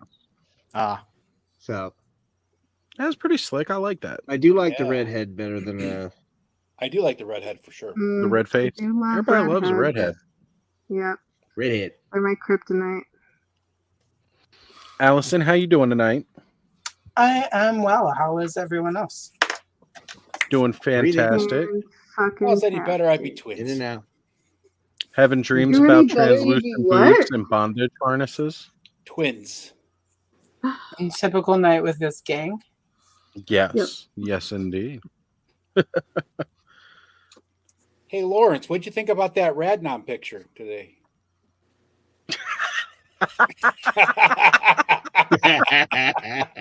I miss so much shit in that thing, and then I see Oz like it populates that he tagged me in something, and I go and I look and I'm like, what the fuck is that? So if anybody's ever seen the remix with Orlando Bloom for the orcs are marching on Isengard, I just pictured I pictured Lawrence skating in that video. They're taking the hobbits to Isengard. They're taking the hobbits to Isengard. They're taking the hobbits to Isengard. But technically, we could call Lawrence he's one of the hobbits too. So he would have. The best part is the Viper Island T-shirt. That's the best part. Yeah, that was where I was insulted. He'll probably get a cease and desist for that T-shirt. That's where I was insulted. Not to mention, it looks like I'm wearing a sleeveless shirt. Yeah. There's one sleeve that's like hanging out. Maybe that's my big arm that I like showing off. Yeah. So Random said that to me, and he's like, I did something. I'm like, well, what'd you do? I want to see it. He says it to me. He goes, I'm afraid to post it. I said, no, post it. Larry will love it. It's so heavy. Like that's kind of like, I'm sorry, we bust chops. That's what we do. Like, you can't be afraid about somebody getting too offended. Okay, it wasn't something I mean, it was offensive. But it's actually it was very. No, it's not like I'm scared what your level of offensive is, Lawrence. Yeah. Oh, dude, like it would take a lot. Remember, he's no. Like what you think is offensive. All these fucking white supremacists. He thinks Ohio's offensive, so let's go there first. I'm with him on the Ohio thing. It's very offensive. It exists. It is the worst fucking state, and it's not even close. All right? Indianapolis was the worst. You need to start a new show there called The Reasons Why Ohio Sucks. Ohio makes New Jersey. Does anyone really need the Dakotas? True Garden State. Yeah, really. Look, I'd much rather have the Dakotas we have than Mount Rushmore Maryland. in the Dakotas, don't You we? realize Cleveland somehow South found Maryland. a way to light their fucking lake on fire. my old service guy for our copiers. He's from Cleveland, and he goes, I will never forget that my dad was like, let's go down and look at this. He took the whole family, and he's like, you're probably never going to see a lake on fire again. And he's like, we watched the fucking lake on fire, and I was like, Dad, how can a lake be on fire? And he's like, That's pretty fucking awesome that a lake can be on fire. I know it's really bad for the environment, someone who studied this, but that's still really cool. well, I mean, God, this Cleveland is bad. I mean, all of Holy Ohio is shit, bad. this smells. God, why do I feel like toys are getting stinkier? We should have an episode about that. Always Are had toys toxic getting? on his paint. Oh, I think this is my first McFarlane. Maybe. Yeah, Yeah, McFarlane's McFarlane does have an odd odor the most. Oh God. Like Canada. Oh God. Okay, yeah. Also, Canada's the worst state. At least Canada has free healthcare. Jesus Christ. Yeah, the Yeah, McFarlane okay. toys remind me of like when your grandma would put the pheromone down to chase the rats off. Like that's what it reminds me of. You smell that So pheromone thing. stinky. Like, how do you breathe? Well hung banana hammocks, you were not wrong on the Oklahoma. I'm just telling you, as I am an Oklahoman, if you want to You're an live in the middle of Oklahoman? Fuckistan, come live here. Hey, at least Wow, Oklahoma this has is a whole heavy. Broadway This musical. is $30. This is heavy. I just want to know right now, where are all of our Canadian friends trying to stand up for Canada? Most of them don't stand up for Canada anymore. Well, you got Nolan. Which way I'm do pretty I put sure it in? Speaking Moistly is from Canada, Is it mind you. this No. Yeah, Listen, I think so. I would take Canada as the 50th state over Ohio every fucking day. Even with them saying A after everything. Hey, where you from? Someone A? tell me which From way this state show A? goes on. Is it this That way. way? Okay. When I worked at Samsung, That's Depends the on whether he's I'm excited or putting not. it in the Probably did. hole. when I worked at Samsung, the first time I broke somebody the stand on my called me, scissors. called, Massive. they're like, "I'm calling a boot my phone," and I'm Yeah, like, "What stand are like you, James Bond?" Boot? I was, About? I was not The wings appreciated. kind of move. That's cool. You said you Can you broke go your back? stand on that, Terrence? Listen, I did. Yeah, the stand doesn't look very stable. How the fuck does this go You got to in? heat out the boom boom hole before you stick it in there, Kayla. Ah, You always got to warm up Too the late. boom boom hole. Put on There's one a of Barry big boom White boom music. hole. Hey, you know what? For girthy things, even a big boom boom hole needs a little help. Right? You know, yeah, the bottom part where the base Well, connects to don't the force pole it. You're snaps. willing to My you're room. going to break something. So people I'm may not rag on breaking Canada, but anything. they've given us some pretty good comedy shows in the past few years. I'm a lot of good Letterkenny, Canadian Shakespeare, actors. Kim's Ryan Convenience, Reynolds. Look. Before those, Justin Bieber. SCTV. John Everybody Candy. loving Justin these days. Did Eugene Lawrence Levy. literally just say Justin Bieber? Ooh, you wiggle it in. You're I the, got you're it. the one who went to Guys, Canada. you just have to wiggle it in. just a little bit. Wiggle it. Generally, that's how that just works, a Taylor. little bit. A little. You got to wiggle it just a little bit. There you go. What is this? The Is Ace cards. Duck is an East Here's Coast another Is one. this like Hello, dropped a Pokemon hit. cards, but McFarlane? Well, look, straight up. Ooh. I Aaron's prefer got the the other head Pokemon. that didn't come on the body. I'm gonna have to do something with that because Is that the same brown and lion chaos. head as the other one that's in the head pack, Aaron? Yeah. Well, Dan? it's Atreyu's head. Yeah. Hold on, Kayla. Here we go. They could have put so much more on this. It's so boring. I love that McFarlane is insistent that cards are coming back, even though nobody gives a fuck. The fuck? I would love Somebody to collect does. cards again. I'm not gonna lie. I really, really enjoyed Kayla, that. They're paper. They're don't collect it. It's paper. Kayla, you can say that you could put more on that, but if that was Hasbro, you'd have it in 5 languages, and you'd be bitching, going, "Why the fuck is this in 4 other languages?" It'll be no. It'll. I wouldn't be it'll bitching be because one I would be sentence like, in "That's 5 great because that's languages. Oh, inclusive." believe It me, says you'd be nothing. bitching. One sentence in I've 5 had languages. many a Mattel thing now. This isn't my first rodeo. And the whole thing for I don't know the if I should put the multi-language on the wings up. card is it saves them money so that they don't have to like print new cards for every country Yeah. because all of the languages they have means they're importing it to a I'm country that sorry. legally This requires is supposed to go in this hole? But when you There's have a no file way. card Yes. that's supposed to It explain who a fits. It just character is, There's you no no longer get an way. actual it explanation. does. Yeah, but kids don't buy toys, so it's fine. Like it's just adult collectors who then have Yeah. something to complain Yeah, about you know on what? the internet. There's Go no into the way. G.I. Joe forums and you realize those people don't know shit about G.I. Joe, so they need a file card to know about the figures they want to talk about. Yeah, but if they're Break on the my G.I. Joe hand. forum, they also need something to complain about. So it's like, Yeah. I mean, Wait, it's, they don't Lawrence, need you're not- that. all Lawrence, right? you're They not can gonna find win something. this. Hey, Lawrence, when you drove down to Baltimore, did you have a booty No call way. with your friend? No. That's why you've been so grumpy lately. Wait a minute, I wasn't grumpy before. Not as grumpy How am as I you've been this past born week. He I'm was fucking born grumpy because I got grumpy. to spend like over $2,000 to fix my car at fucking Christmas. You're grumpy because you didn't get a booty call and your car broke down in Ohio. I get it. Technically, it didn't break down in Ohio. It just broke in Ohio. It made it back that here. would make me grumpy. There's I mean, no way one of this the goes in this unspoken rules of hole. going to Baltimore is you get Baltimore strange. This is way too big. You get crab cakes. You get to go to the No. wherever you make out with the I don't Secret think you Service understand. It's dude not and even bushes by, like, expanding. Edgar Allan Poe's house. You got to heat that hole Try up. some Wait a minute, harsh you get to make language. out No, it's like significantly too big.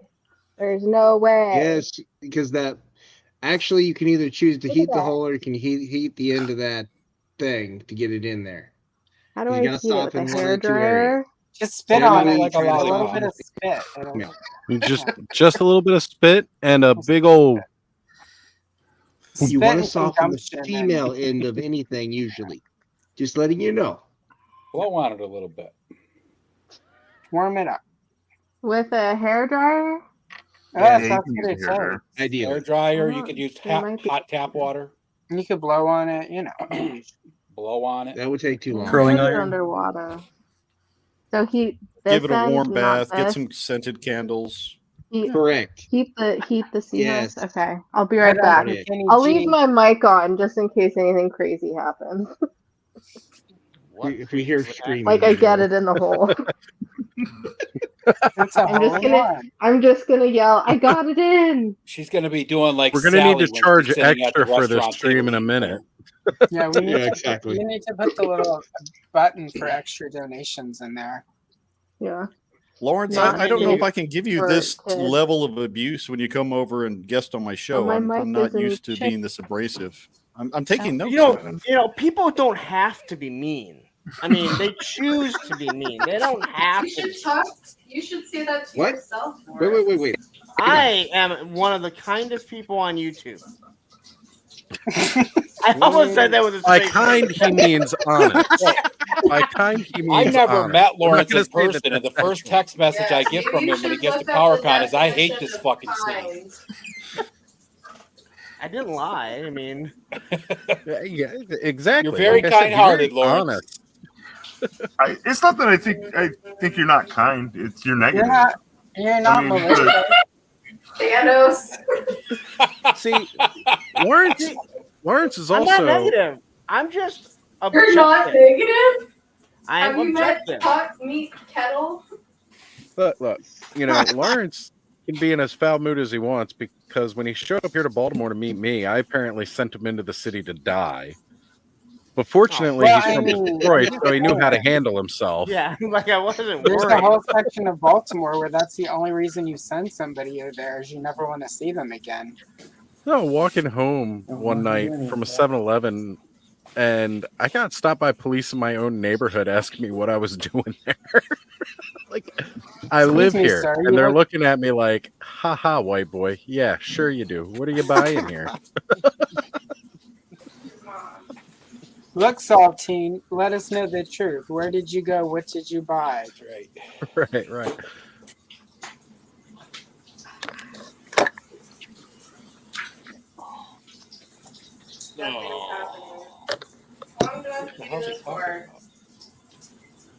As long as it takes.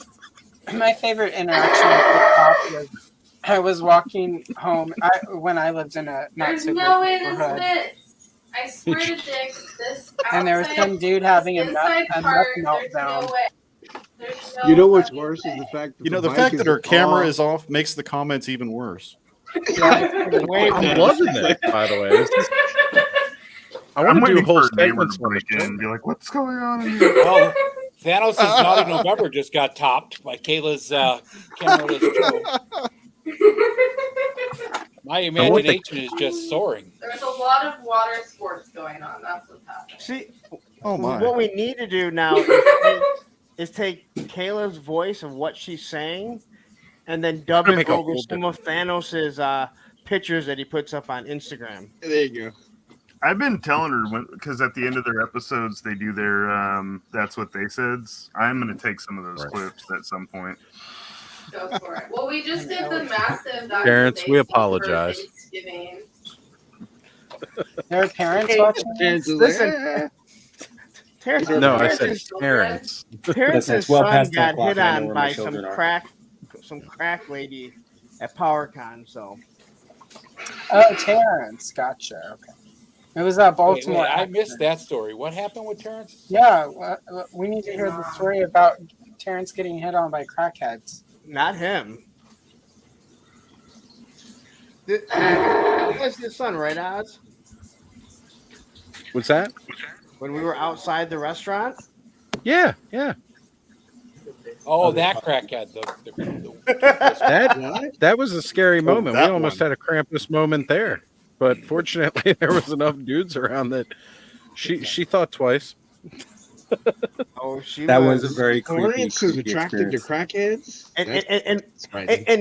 And for being as negative as I am, Silver K, what did I say to your son? That's why you don't do drugs. It was a very, very good G.I. Joe PSA moment. Right there. Here we go, Oz. Now you know. I was waiting for like fucking Roadblock to show up and go, now kids, that's why you don't do drugs. Hold on. Trying to find you, brother. I got so many screens pop up. That would actually be great for Halloween. Get a bunch of does people look dressed good in as G.I. gold. Joe characters, button into people's stuff, give them PSAs. There's a new little cape thing That would that be I haven't epic. seen. I don't think it may No, be. that's Kali, the same one but I that don't comes on remember. Kali. Is it? Okay. Yep. What Just comes on different color. Kali? The little Your cape. mom comes on Collie. Yeah, the gold and the white look good together. Yeah, they do look It good. does. I It's got a agree. nice contrast. Pearlescent. We love pearlescence. These are all gonna get some type of wash or something. I can't handle just the straight up. Aaron, are Because you I mean, sleepy right now? not all this. Take him and put him in the mud. That highlighting works to too, it. Aaron. Do what? Play with him in the mud. That No. Remember, we have this agreement about me never going outside. I know you don't like to be outside. I'm not going outside. Outside's bad. Hey, honey, got did some you get people it in the talking hole about- yet? No. This thing, I'm telling you, it's way too wide, and this inside I've part- never heard you say such a thing. I know. I know. Give it that old You're college probably going to need try. to use a hairdryer. I It's swear probably to gonna need Dick, more it's heat just way too. than the water is able to do. I haven't. I think have it in Patrick's hot onto water. something. Pee on it, and pee's normally warmer, so maybe it will heat it up enough. Gasoline there? It's not pee on board. She already admitted to water sports happening on, but if you guys want the camera to turn on, you got to sign up for the OF. She didn't say there's water sports on it. She just said water sports were happening. She said there's water sports happening. That's true. Patrick says, "Flip the peg over." Every man's worst fucking words he wants to hear. Oh no. There's just no way. Like, it's way too wide. That's what she said. It's not gonna work. It's not gonna work. I am soaked and not in the way I want to be. She's soaked. You know, Maybe there's a not different making hole. the conversation any better, Kayla. I swear to Dick, it's just too wide. Like, and It's this not. isn't squishy. So No, it is. Are you trying to install the right side? Yes. Okay, just making sure. Hair Because every dryer. now and then a girl will say There's, wrong hole. and I'm you're looking like, at it, and it's like this also isn't squishy enough to like, and It's these not aren't supposed to moving. be. It's supposed to have tension. Did you on it. buy That's the why it's- seahorse Yeah. dinner first? Maybe No. that's the problem. Probably. Exactly. Dinner. And if dinner first doesn't work, there's the I did Cosby it. I method. got it in the hole. That's right. Yay. As a female, you should know no means no. But you know, in So- seahorses, don't the males carry the eggs? Exactly. I don't Yeah, know. they I don't do. know enough about seahorses. Seahorses, the There's males no carry. way. the We just females. need to make sure the consent God, And is then their happening. tummies blow here. up. Pretty cool. Getting water. I thought seahorses Everything's produced getting wet. asexually. You know, when I talked about this seahorse on my show, I knew people were gonna love it. They wanted to use it for other things. I didn't think we get this much enjoyment out of it. I even fucking bought the damn thing. I am dripping. Right? Like, Sorry. I didn't know it was a toy. yeah, you gotta use Now both I hands gotta up get and down like that a couple times, okay? I just I want think to. I Kayla's think I'm come just gonna out. try to- shoving it on there. She's pre-planning Not on for the it to table, be a though. murder weapon because you can see her like hacking Oh at it. God, That thing's sturdy enough to be a murder weapon. Oh, I know. I it's know. heavy. So Largo, since I have you on, did you decide on a time for tomorrow? I haven't heard back from Will, but probably Okay. in the AM would be good since we've got other stuff going on. That's how I go, Lauren. So we Kayla, all I just have had to put my enough hand like whole. eyes I just had so to put my excited? whole body weight on it. How come we didn't hear a big You didn't Now- hear the pop? No. No. Oh, I heard it. Oh, that was the best part. I heard You it. just have to give a little extra elbow grease. I just there. had to put my whole body into it. Now, when you go. put But your was whole it as body good for Literally. you into as it was for the seahorse? Inquiring minds want to know. You know, it, do you need a no, cigarette? because it was way too fucking difficult.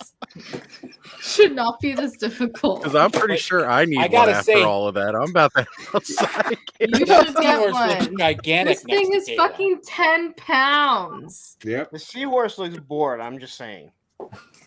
It's strange, but after all that, I feel the need for a cigarette. I don't know why. Right? That's what I'm saying. I'm about to head outside, Jim. I'm right there with you. But I guarantee that seahorse is now thinking, you know, tomorrow I'm going to paint the ceiling beige. That seahorse is like, I'm not walking straight tomorrow. Got you walking That's from because side seahorses to don't have side. legs for it. When you put your whole weight Swimming into in it, did circles, you that's at the least yell, problem. oops, wrong hole? Or surprise so that it didn't feel so violated. Yeah, the seahorse is apparently gonna need sessions with me. Yeah, we'll have a conversation about that next week, right? Seahorse. Next Friday on Toy Therapy, McFarlane Seahorse. No, I'm it's gonna actually going to be next Kayla, Friday, and we'll have the so McFarlane Seahorse. ironically, so we can do a couples therapy You session. guys gonna have to talk this whole situation out. There's gonna be some Maybe couples Moss therapy Man going give on. the Toy seahorse therapy's private going call. into couples toy therapy now. Yeah, there you go. Moss Man's gonna Show me spill on the this. tea. That's Show me what's on gonna this happen. Aquaman action figure where you were upset. It'll be more like, who hurt you? Todd McFarlane. Yeah, really. Daddy Todd. You know, I just had to warm So- it up so, real uh, good first, put my whole body behind it. It's fine. Who were you planning to have mount the seahorse? Do you have an Aquaman figure or somebody else in mind? And Sounds like a will that perfect be televised? I have no idea. You did all that, and you don't even know how you're going to display She just it. wanted the big, pretty seahorsey. I'm A, never home, and B, I'm in the middle of rearranging everything I have anyways, so we'll see. But it will have to go in my random shelf because I don't have like a DC shelf. Well, let's start with the beginning of So this, Kayla. something random. How many figures do you own now, Kayla? Too many. And how long have you been collecting? She is quickly. 3 3 months. Like a year and a half, almost a year and a half. But like it was very slow. Like I only got a couple of things here and there, and I already had some stuff from cons. Yeah, but how long have you been like? You only started like really getting into it like 3-4 months ago, right? No. Like I would say, well, like a little over a year ago, I like pre-ordered stuff from, like I pre-ordered Bix and someone else I pre-ordered. Oh, I pre-ordered the Cosmic Skeletor. Yeah, so like a year, like more like So you're just actually kinda- like pre-ordering and stuff. Just But, kind like, of an buying- eclectic mix of pop culture or a particular theme? Or...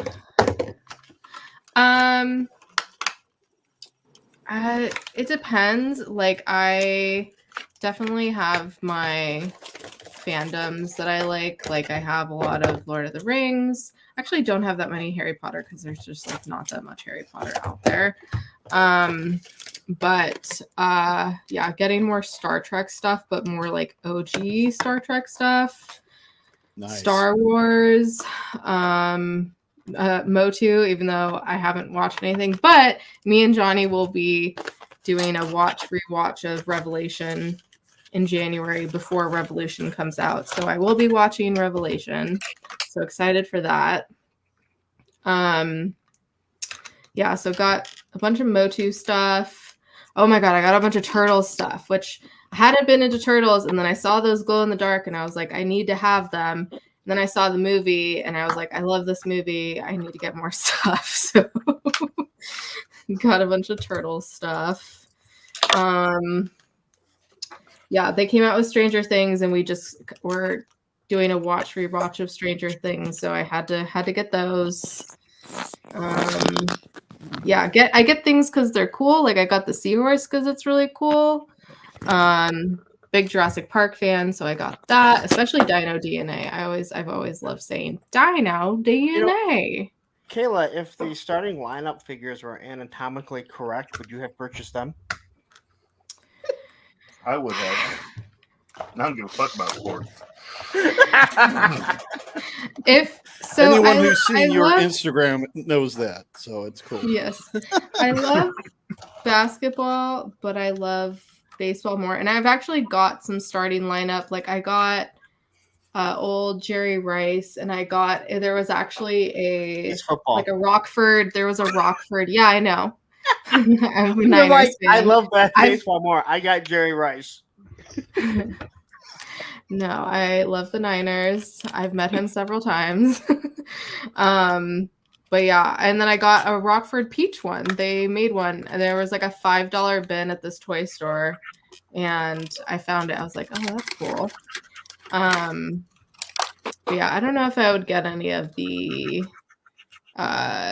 basketball ones as much as I love basketball. I'm just not as into it as I am football and baseball. But now they're priced for your enthusiasm.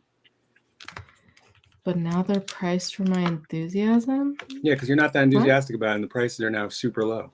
They're like $13. I still think it's too expensive. Oh, the basketball ones? Yeah. Yeah. They can't even cover the shoe They didn't have, if they didn't have diapers. I wonder if somebody at Hasbro I need to lost find one because I just need the upper body. I don't need the legs and the diaper. Yeah, the diaper is bad. Diaper is a nah for me, dog. How the fuck does this come out? So I really need to find a screwdriver. Ed, what were you saying? You wonder if someone lost their job for that? Yeah, at Hasbro. For the starting lineup? I don't want to say I hope so, but you hope so. It's just he hopes so. How you missed the mark on it so bad. Like, I mean, exactly. I mean, that's just not knowing your actual market at all. Yeah, and I have no problem bringing starting lineup back. But again, I mentioned before, you look at McFarlane, I think he's doing it the right way. People just want little statues of your favorite figures. Yeah. Well, the issue was and they have that. One, you put them at a $50 price point to start. Oh, that was bad. Yes. Why don't we just price it out of the market? Because you could go get a Mofex for $66 plus shipping. Yeah. That was a hell of a lot better. And I said numerous times on my stream, especially with basketball players, because they are the most selfish players. I mean, they're the most selfish athletes of all the athletes. Selfish. Why do I want to buy a current athlete that I don't know what team he's going to be on in 6 months? Because he might demand a trade. Start with the Hall of Famers. Start with Michael Jackson. Michael Jordan. Isaiah. Michael Jackson. Michael Jackson on the Ravens. He's a Hall of Famer of touching little boys is what he is. Yeah. I need to buy a Michael Jackson doll from the 80s. Thanks for reminding me, Lawrence. Does it come with 2 little boys too? I think my sister still has her Michael Jackson doll with the diamond encrusted glove. Yeah. Nope. No, thank you. So I just need to clarify something from earlier because I got an interesting text. I did not get hit on by a crackhead. My 13-year-old son got hit on by a crackhead. Yes. Yeah, that's what Lawrence said. True story. Somebody texted me and they said, you didn't tell me about getting hit on by a crackhead. I'm like, no, it wasn't me. It was my 13-year-old son. We had a nice little meet and greet dinner while we were all at PowerCon. It was Mega J, his brother Dex, Lawrence was there, met Andrew Davis, Terrence was there with Liam, myself, Ziggy, Carol was there, and who else came? Emerald Knight. Yeah, John was there. Emerald Knight was there. And then afterwards, we were all standing out back, hanging out for a minute. And hold it up again, Caleb. Hold on, I forgot to put the back on. Putting the transporter background on it. Yeah, almost forgot. I have RANs already. I just need to put batteries in it. That's what's up. Translucent and sparkly, and it lights up and it makes sound. See, that's actually pretty cool. Right? Like these are toyetic toy features that we need to see more of. Right. Playmates did a good job back in the day when they were making those. Their articulation was a little wonky, but they looked good. Yeah, articulation. It wasn't like uniform, like the articulation on figures was not uniform at all. Some figures had like decent articulation. Other ones was like, why doesn't this one bend? Why doesn't this one do this? Not all things are the same bendiness. Now I have Nurse Chapel. Very nice. It's gonna be fun. But while we were all standing out back, we got approached by a crackhead who took a particular interest in young Liam, and the rest of us all stood on high guard. We don't know which way this is going down, but she's a crackhead, so you never know if she's stupid enough to try something with all these dudes right here ready to knock what she was teeth she asking, had left in that skull out. If she tried anything. She was asking for money. She was probably a whole 95 pounds. She was very thin. And she went into the restaurant after we gave her a couple bucks. And I believe that she went out the front because there's no way. We were still out there for quite some time and she never came back out. There's no way she was in there that long. They didn't give her enough money to buy a meal there, that's for sure. No, not at all. So it was just a very awkward situation to happen. And that's right on top of all the rats that I saw all over PowerCon. The rats. And understand, this is Columbus, where Ohio State plays. Rats, crackhead. You don't get that in Ann Arbor, Michigan. The Ohio State. Yeah. The Ohio State, who has lost 3 in a row to Michigan. Oh, okay. All right. With that, I am out, kids. Have fun. All right, Aaron, my friend. Later, Aaron. Bye, Aaron. Nice Miss to see you, Kayla Aaron. will be Brother. with me on See you Friday. Friday. So Yeah. Friday. Oh, Kayla's on therapy chair Friday? Yeah, which ironically, I have actual therapy earlier that day, so it's gonna be a day. Bring your seahorse. We want a full review who did better. Okay, we'll do. And we want the seahorse there because you guys need to talk I think mine will be less talk some of your intensive, issues but out. Emotional We'll support talk seahorse. about her toy issues. Emotional support here, seahorse. The seahorse is the one that needs emotional support now. I know it does. It's Have a good one, after a Aaron. trauma. Been violated. It's got some serious trauma.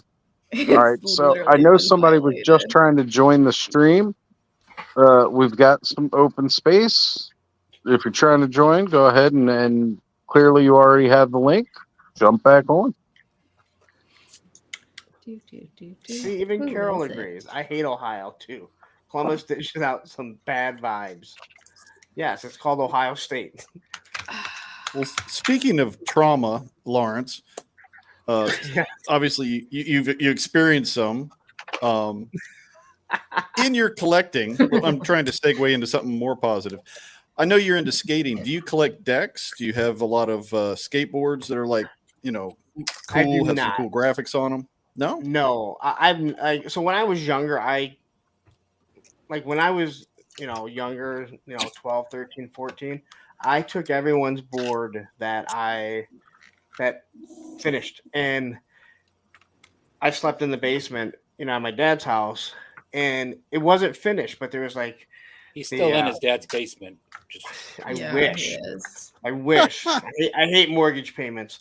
So I would hang You them up. probably because- pay less than I do for rent. I probably do. Oh, I know I do for a fact, to be honest. I That's pay not less than most people's apartment. But the paneling was never put up, and the boards pretty much where the holes to put the trucks on pretty much lined up perfect. So I probably at one time had 50, 60 decks. Now I just got rid of them all, because they were all beat up. But I've kept a few of mine since I started again. The basement wall is lined up. I have 4 that are up in my living room. One is my buddy's board. The skate shop did a board for him. So I bought that. And then I have 3 other ones that all have to do with 3 of the early skate videos that influenced me. So, but I don't collect, to me, graphics were always the most useless thing in a skateboard because it's going to get torn up. Yeah, they were going to be gone by the end of the day. Within an grind hour. 2 rails, it's done. Yeah. It ain't got to be purdy. It's just got to roll. Yeah, I've often said you buy a car and you don't buy it to destroy it, but skateboards are one of the few things you buy that you are planning on destroying. And it's usually destroyed within an hour. Graphics are gone. No, I don't collect that. Even though I did pre-order this little skateboarder that went up on Big Bad Toys. I was going to ask, what about skate-related toys? Are there, like the little fingerboards and stuff like that? Are you like those, or? I know I never really got into that. And I look at them every time I go there. I mean, I have a couple, and again, they all go back to stuff that I had as a kid. But I've looked at like all the tech deck stuff, and I'm like, I'm like, I could build a whole skate park, and I could sit here for hours upon hours. I would never leave my fucking house. All right.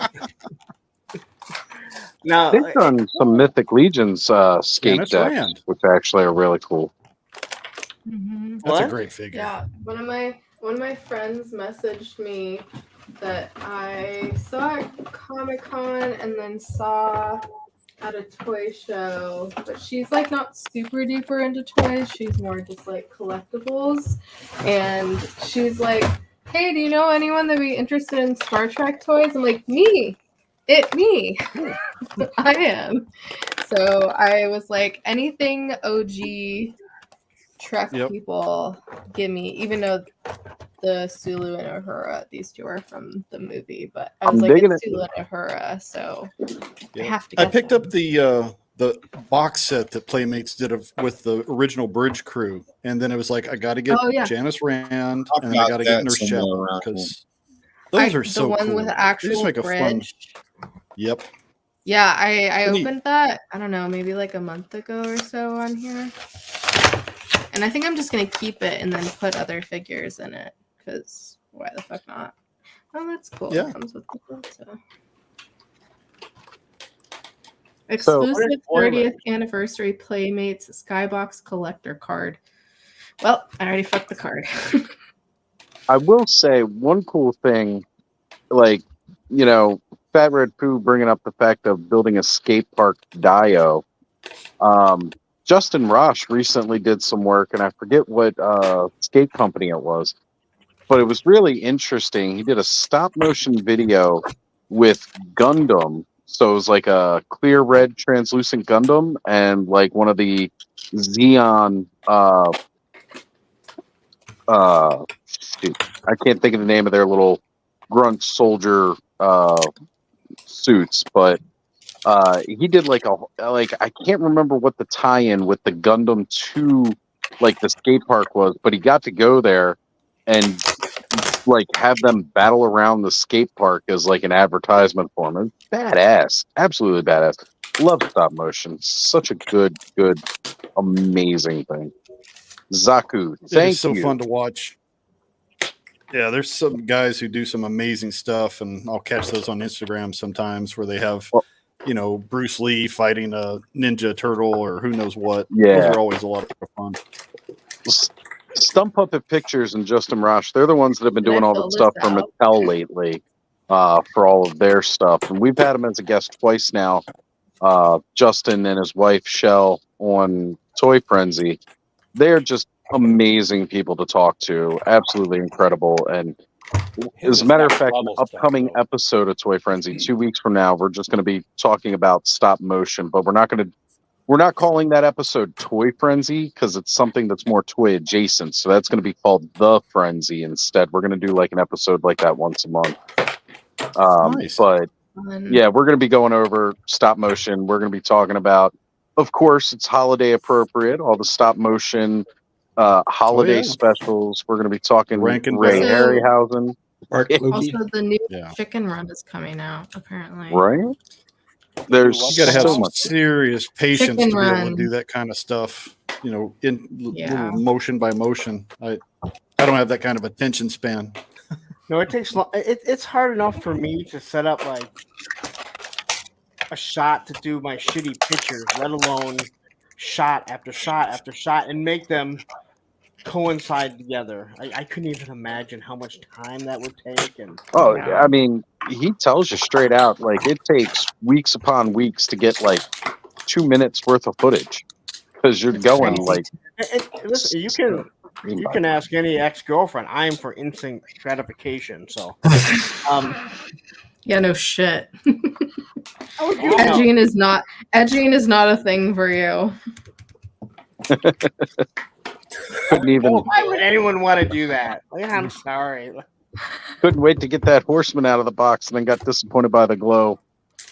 So it does glow. Like if you, so here, quick, I'll show you where he's at right now. where the light is, he will fucking glow after he sits there. So if I turn this light on here and let this thing sit, he will glow. Right. I'm going to be doing mine under UV supercharge and see how good he turns out. This scare glow, if I turn everything off, he will fucking light up this room. Oh, yeah. Him and that Undertaker, the Undertaker from the Masters of the WWE Universe. Man, those guys light up my whole freaking room when the lights go off. But he does glow better than the skeletons. You know what else glows amazingly? Is his chest piece. The whatever this dude's name is. Digitito? Yeah. I was worried he wasn't going to have as much glow to it, but his is real nice too. It's actually brighter than Scare Glows, I thought, for just like that chest, but I think it might be because of the softer plastic. Possibly. I found this multi-purpose flashlight on Amazon for like $10, and it has a UV light. And this on glow-in-the-dark plastic works awesome. It really gives it a good charge. It'll last a couple minutes if you're doing toy photography or whatever. Once again, that's what I'm getting. I'm getting one of those for Christmas. Larkin, I'm calling bullshit. You were up at 3:00 in the fucking morning and you ran into an infomercial with that ex-Navy SEAL talking about that fucking flashlight, and you're like, I gotta order this. That's how you bought it on fucking Amazon. We've all been there at 3:00 in the morning. You leave my home shopping network addiction alone, mister. Yeah, why don't you go watch Viper Island? Just chill. He really needed all 7 of his George Foreman drills. Come on. Yeah. The Home Shopping Network was the gateway drug to Amazon, okay?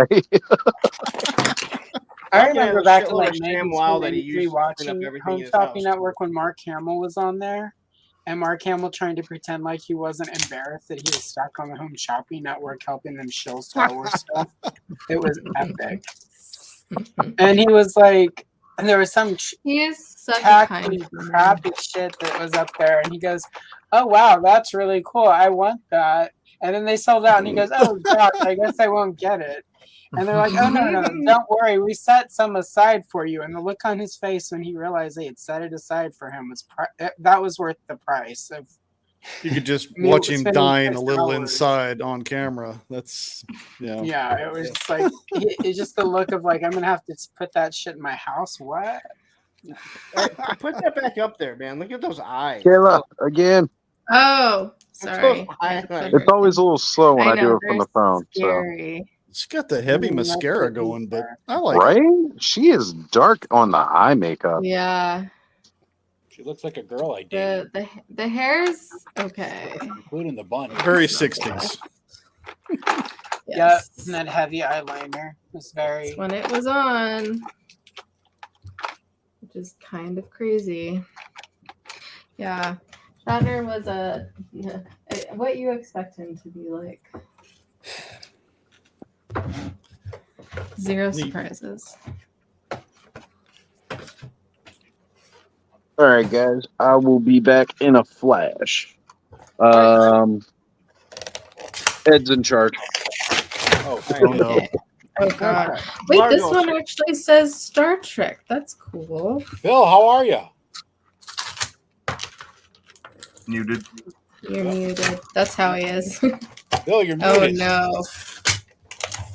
That's a wonderful conversation. Let's talk over them. I'm doing really good, Ed. How are you? I'm doing fantastic. Let's talk as Bill. I just finished doing a There he goes. I'm unmuted now. I had myself muted there for a minute, but yeah. We know. I'm doing all right. How are y'all doing? We're good. We were going to dub in your lines in like old Japanese kung fu movies or something. Let's take some clips. You have killed my master. Will you please pass the prune cutting? Shut up. My kung fu greater than your kung fu. We must. If you saw the hole and the ball, you would also think it wouldn't go in there. I just crammed it in there. Sorry, your needle is foggy. I had to put my whole body weight on it. That's what it takes sometimes. Girl, I've been there before. Yeah. Be careful. Hold on, break it. And that's they don't call it smash for no reason at all, you know. Smash. We were impressed though. You saw a problem, you found a way to solve it. It's very very well done. Your Vanilla Ice award is on the way in the mail.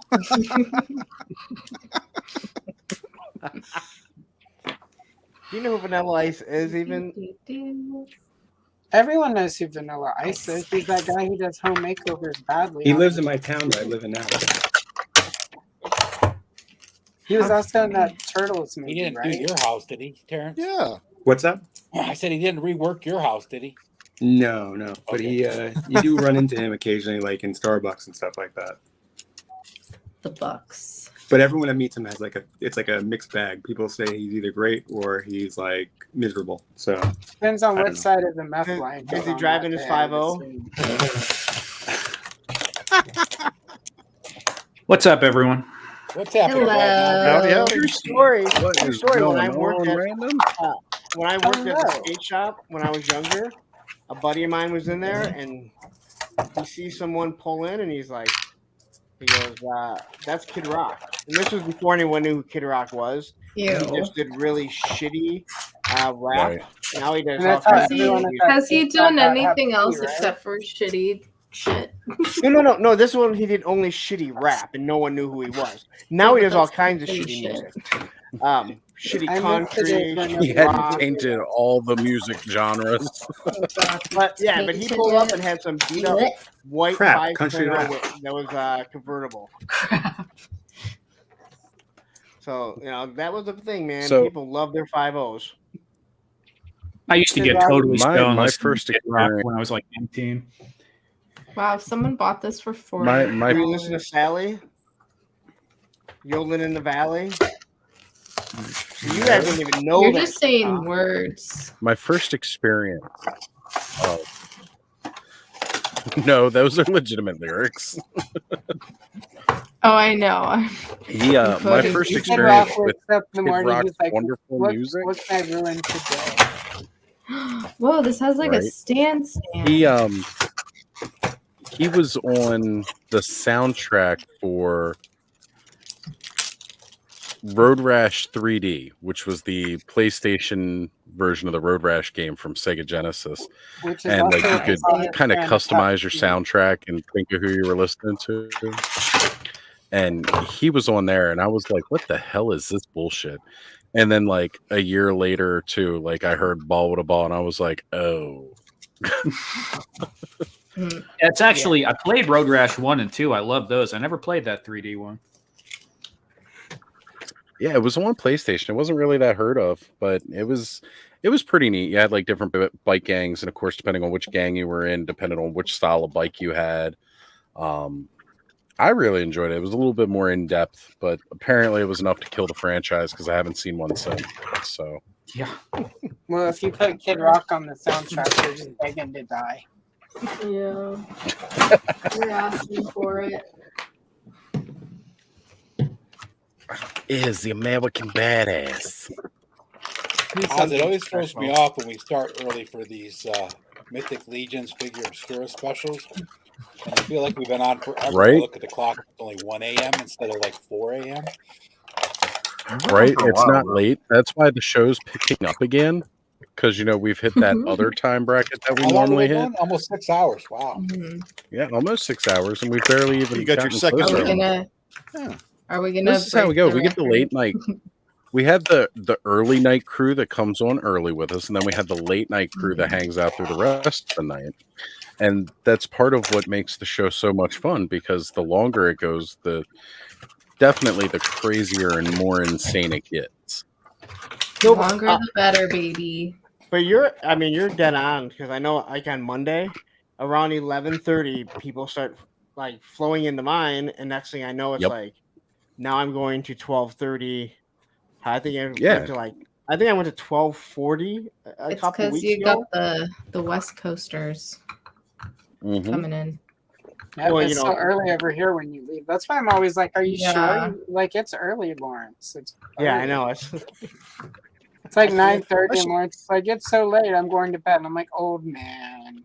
Old But then I man. realized And then I don't go to bed until our global audience too. In Michigan, it's always hell 30, so not always, just often. I should take advantage of my solo layout. layout. More things like this. What's that? Said we had a request to zoom in on Radnon here. It's a little hover platform that I did last night. It's got some little crates and stuff that are going on. It's supposed to go with this dude, kind of. Nice. We decided that on the side, he is not only a prison warden, but clearly he's a upset shipping manager. He just looks like he would work in freight, like a warehouse manager or something. He totally looks like He's one. also in Right? HR. Hilarious. Yeah, HR too. I saw that figure the other day, random. I saw that figure the other day. What is that from? It's Cosmic Legions. That's okay. I don't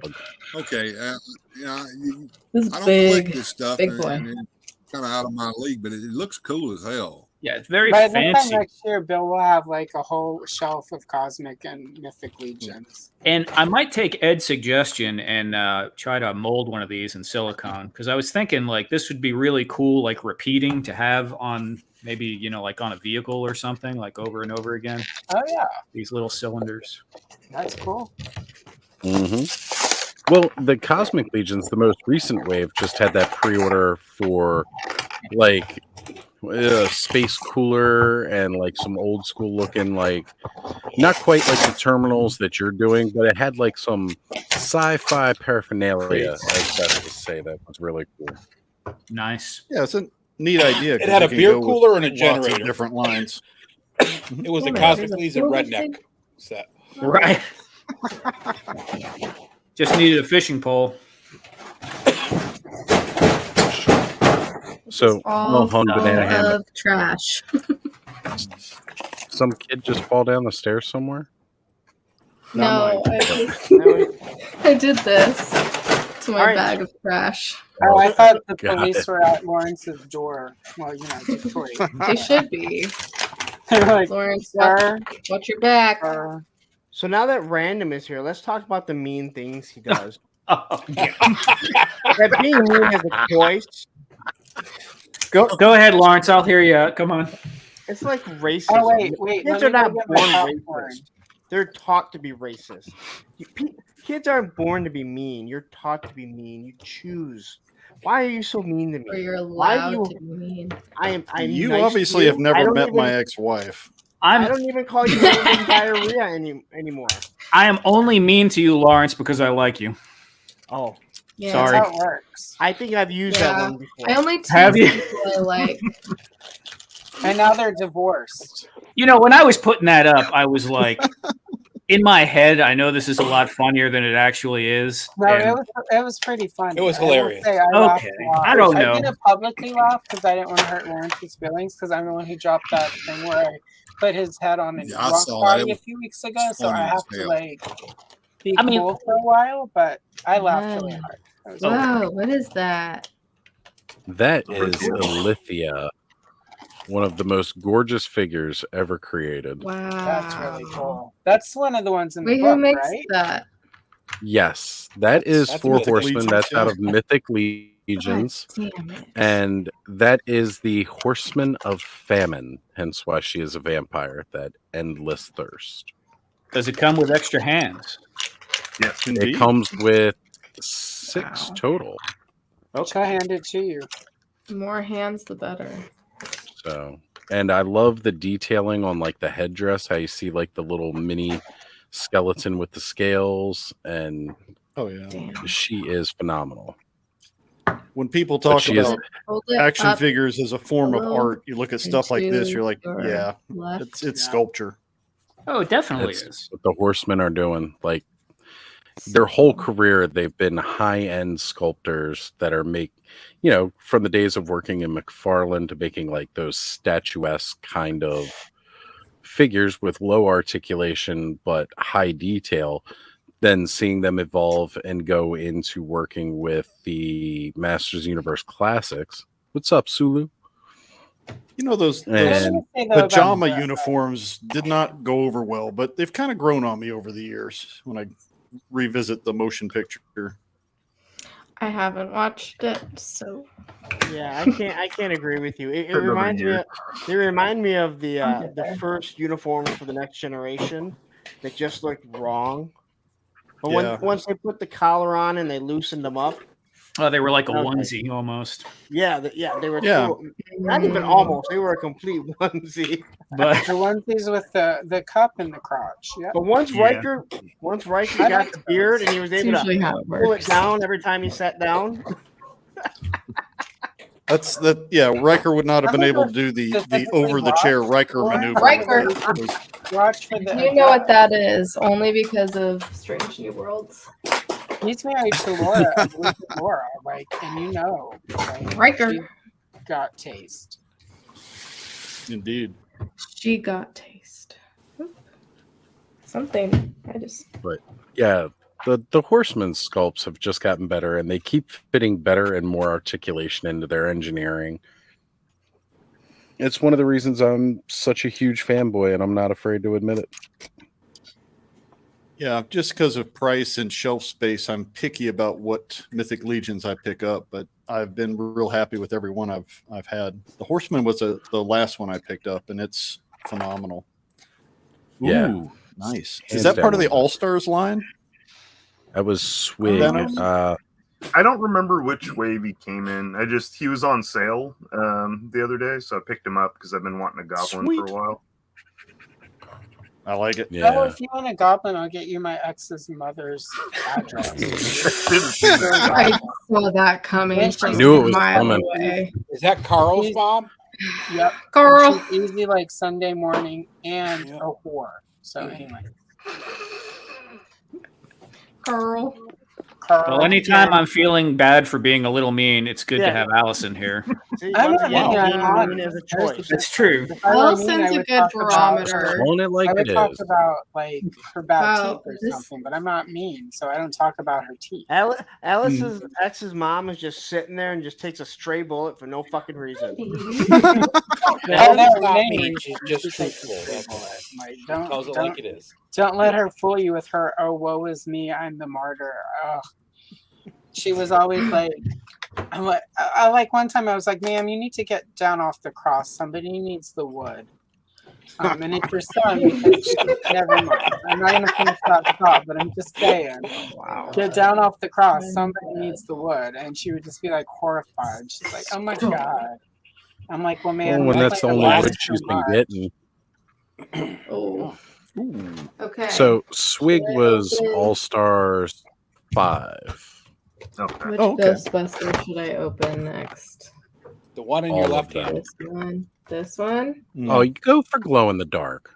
Go for glow in the dark. Go for It's Egon. Yeah. The boss says even the packaging is glow in the dark. I have all 4 of them. Yeah, me too. I've got 2.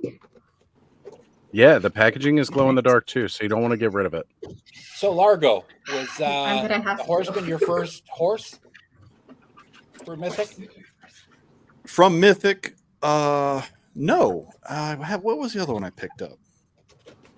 You Was get it more Boreas? I know It was Boreas one of the tends to earlier be one ones of the they more did. Okay. Kind of a chestnut color. I can't remember the name of the figure. Oh, that's from Zylona's flock. Hold on. Yep. Mm-hmm. I think so. Yeah, so I knew they did great stuff with their animals. I saw that one, and I knew they'd do a great job with the Headless Horseman and the bear coming up. Man, it's like Aethon. Aethon. Aethon. Okay. Which is a hell of a horse. How much is the bear? Well, and it's so appropriate. They're literally going through all 4 horsemen. I mean, they've got the Horse of Death that came out with the vampires. You know, they're going to have them all. Yep. The Bears are going for like 80 or 85 right now. Now, 80. But how much will they be when they hit the stores? Oh, probably 130. Wow. Yeah, they're going to be like over 100 at that point. Damn. Well, because it's already more expensive. It's already more expensive than a normal horse, right? Because a horse is about 60, 65. Yep. A horse is a horse. So with the bear being 80, that's more like that ogre / troll scale, and those all retail for over 100. Yeah. Probably 110 to 120, I would say, is probably where it's going to fall. Yep. And he's got to have extra. Of course. He's Yeah, got additional parts so that he could do the upright position. Like you can't just stand him up like that. That's additional pieces. Yeah, I've been going for a lot of beasties. I don't know if you guys ever picked up any of these D20s that they did. These dire wolf type of critters. Oh yeah. Oh, these are so good. Brick has been selling me on the D20s. Yeah. They're good. I've got the Griffin on pre-order though. That looks really good. One thing I accidentally stumbled on as I've been putting together stuff for the 1/6 scale, he actually scales for 1/6 pretty good. If you just want a normal size, wolf. So he'll end up in a AT-76 adventure at some point. But for 1/12 scale as a mount, they're beautiful, and the articulation is not terrible. You know, it's you could make a 1/6 scale Brotherhood of the Wolf thing with that. Yeah. That looks a lot like Should I make Egon big guy, ride the Timber. Oh, yeah, I've got Timber over here if you want to see the difference in scale. Go grab it. Definitely. I love Timber, by the way. Rad Dom, and how are those glasses working for you? Which ones? The ones on your face. They work okay. I bought this thing. Magnifier. It's yeah. funny. That's what my O-ring is on. Like the little O-ring camera that I have over here is actually attached to a magnifier because I bought it for painting fine detail, but now it just acts as my O-ring light so you can see this beauty. It works okay, but the problem I have with it is in order to get to the right length, I have to close one eye. And then also my paintbrush keeps knocking it. So, but it is. Well, tell your paintbrush not to do that. Yeah, I know. It doesn't listen all the time. You need to get some of those magnifiers that attach to your glasses to get that nice steampunk look going. Yeah. Do that like the jeweler's glass or, just get the bifocals going. We're all that age now. Oh my god. Jeez. You can see the scale. I didn't realize that thing was that Timber. Yeah, that's huge. Oh, yeah. Big boy. He's awesome. That's definitely a one. I would say like they look similar, like the paint. I didn't realize it was that that size. Oh yeah. The pictures on their advertisement don't do it justice. But when you have it in hand, it's girthy. I love my doggos. They're cool. Doggos. Also makes a good mount for the Direwolf Raiders from the original Warcraft. Yeah, I hadn't thought of that. I originally picked her up for Red Sonja, which still waiting for it to get here to Guatemala. That's so cool. Is that a Halloween decoration? That's awesome. Yeah, I picked it up clearance at Walgreens after Halloween. Dude, Walgreens has some good stuff sometimes. Probably like $5 too, right? Yeah. That's awesome. Nice pickup. Gotta love those. Super big. I mean, like compared to like you put the orc on the back. That'll be a sweet custom with a little bit of wash on it to bring out the detail. Yeah, I was just thinking that a little brown wash would look really good on that. Oh yeah. Do the tea dye move where you use a tea bag to dye it and blotch it. Never tried it. It's an idea. I got a bunch of tea. How you age? How is this supposed to fit on him? Not again. You got to warm it up a little. Well, how are you Here we supposed go. to Bid on it. There's no way to take this off. Hey, don't stop her. That was exciting last time. Let her go. Turn off the camera and go get in the water. Turn her camera off while she does it. It doesn't have any kind of little nubbin or something that you can work out. I'm looking. It looks like it should. Like here on the inside, it's kind of cut. Oh, I see on the side. Okay. I think, I was going to say on the first plasma series, I think there's a piece on the side so you can I found it. adjust It was over here. There it is. Nice. Thank you. Phil, you've been quiet this whole evening. unless you talked while I was Yes. quickly coming inside here. He talked a lot, but he was. How are on you mute. doing tonight? No, I had my mic muted earlier when I was saying a few You things. did. Yes, I have been quiet because I've been quietly listening, and it's one of my better features. I like to listen a lot and hear what folks are saying. But yeah, I've just been hanging out over here. Just got through with my live stream a little bit ago. I did want to make a big shout out to Largo there. He and Will have been working really, really hard over there on his channel and Will's. And Will just got monetized here recently, and I was very, very proud of that. And I went over and joined their channel as a result of that to give them back a little bit of what they gave to me, because back in the early days of me starting to actually try to bring my YouTube channel up from obscurity, they were some of the first patrons of mine. And if it hadn't been for them, I probably would have been discouraged way, way, way long ago. So thank you so much, Largo, and convey that to Will as well. That's right. I will. It's been a long, strange trip this year, but it's nice to see some progress. I think it's so cute, all you non-monetized people. I just thought everyone was monetized. It's been so long for me, so. Easier to get monetized now than it was. There, it gets any deeper. There's the guy going for Rookie of the Year. I was going to say, I'm going to go ahead and remove my vote for that nerdy Lawrence. Yeah. I don't know if you can. You can't. Although, if you refreshed, you can go back and vote again. Okay. I found that out after I did that this week. Vote early and often. Did he even say when it ends?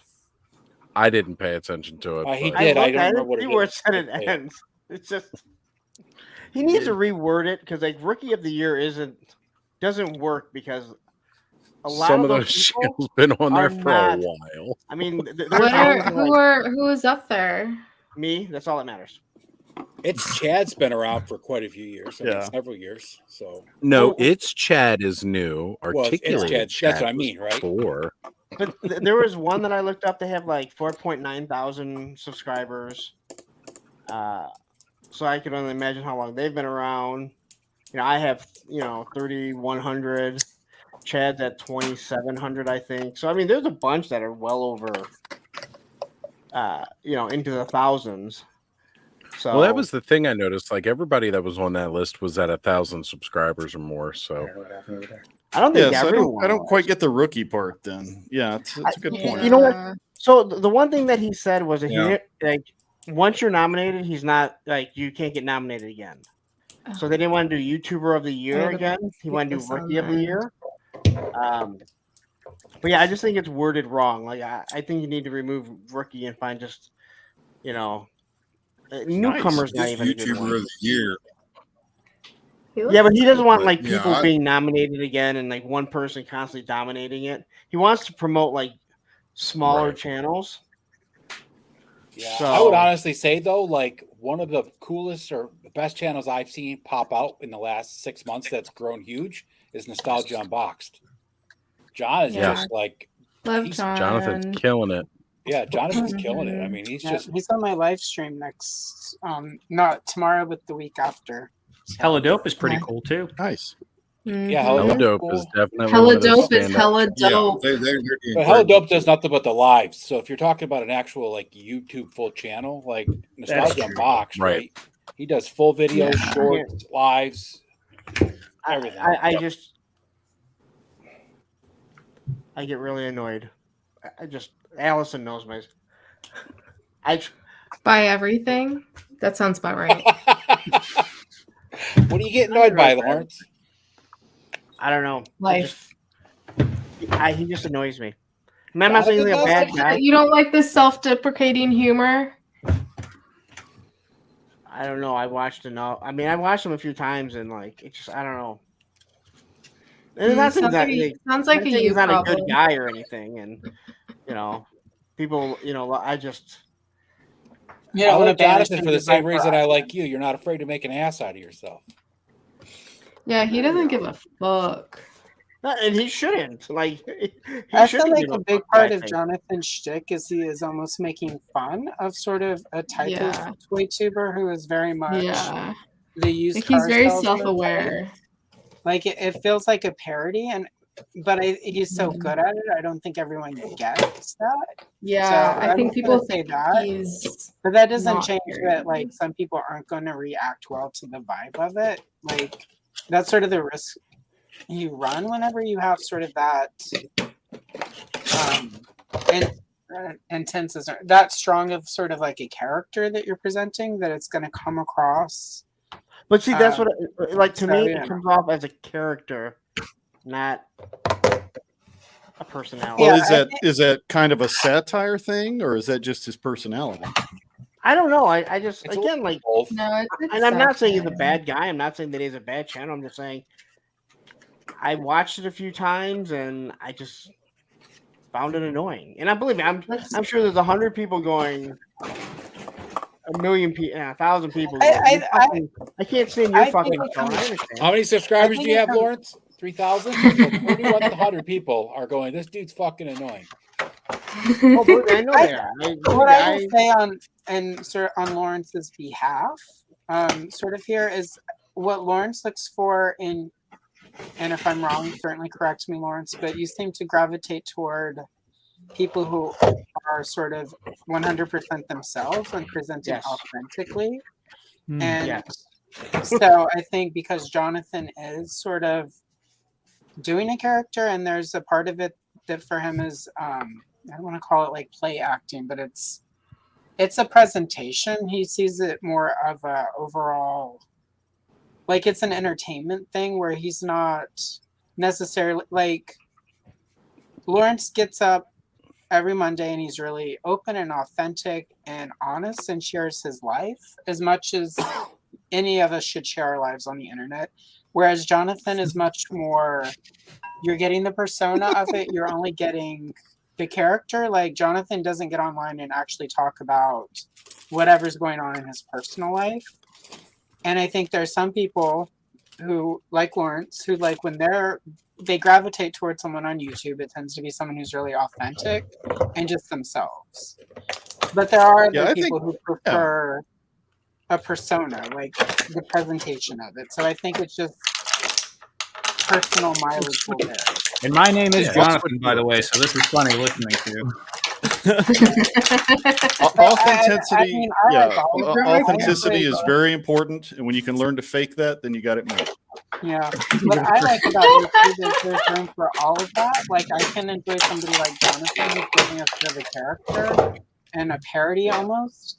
Whereas I will say I've talked to him offline because we did a stream with him and Hatter, and yeah, I mean it's definitely like amped up, but and that's exactly what Allison told me. Like exactly what you're saying. He's different, and it's again, fine. Like that's I have no issues, and it is kind of weird the way you just explained it. Really is how it is. But like I used to love Stephen Colbert when he did the Colbert.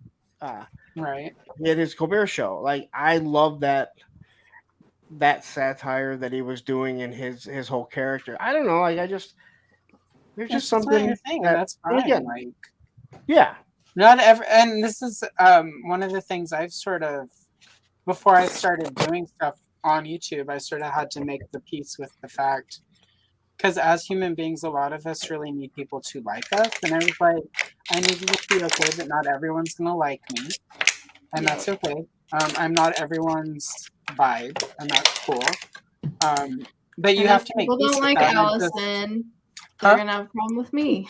Right. I mean, that's the thing. Like, you know, like, I just have a certain personality. But, you know, like, the quote-unquote mean thing, it's like, obviously I'm not horrible. I think like you're not actually mean. Yeah, I'm not. I mean, I'm not I'm not a nice person. I'm a good person, but like you enjoy being petty, and that's different. Petty Lawrence is fine. isn't actually mean. You attend Petty University. Exactly. Like I can be petty and I can be shit. The good thing about Allison though is she will tell you, this is exactly who I am, and it's exactly what you're going to get. I mean, like, you know, like yeah. Some of, you know, like yeah, I mean, like, if you were actually in my life, even if I'm mean to you, like sometimes Lawrence obviously knows I appreciate him and what he brings, and he's been super helpful. Like on Friday, I had some questions about YouTube stuff, and like Lawrence is one of my first go-tos to like bounce ideas off of because Lawrence studies this stuff. He knows his shit. Like, so yeah, I mean, like, you know, so I do sometimes, you know, like I stuck his head on an Ewok body and made a joke, but like, it's just unjust. Lawrence is you a good keep person. blowing his head up, it's gonna look like a fucking guy underneath. Well, if I didn't like Lawrence, I would put a be fucking nice Viper to him. Island shirt on me like some other asshole did. If I'm nice, I knew that's the thing that bugged him the most. Nice to you and have never made a crack or a joke at you about you or to you, like everyone on here I've made fun of a little bit here and there. That means like you're cool, because if I don't do that and I'm only nice to you, that means I'm afraid I'm going to be shitty to you, and it's true. So anyway. Yep. Rad Knob, just so you know, I did take credit for pushing you to post that. So I did run that by Ed before I posted it. Yes, but because Ed's also mean. It was really fun. It was so funny though. Like I cracked up so hard when I saw that, and I was like, Lawrence is gonna like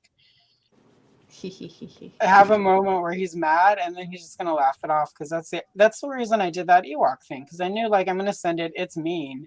He's gonna say it's mean, but he's also gonna laugh his ass off because Lawrence makes those jokes about himself, and he does it in a way where it's he does self-deprecating humor. Yeah, and he does it in a way where you know it's not. He's not covering up for an insecurity about it.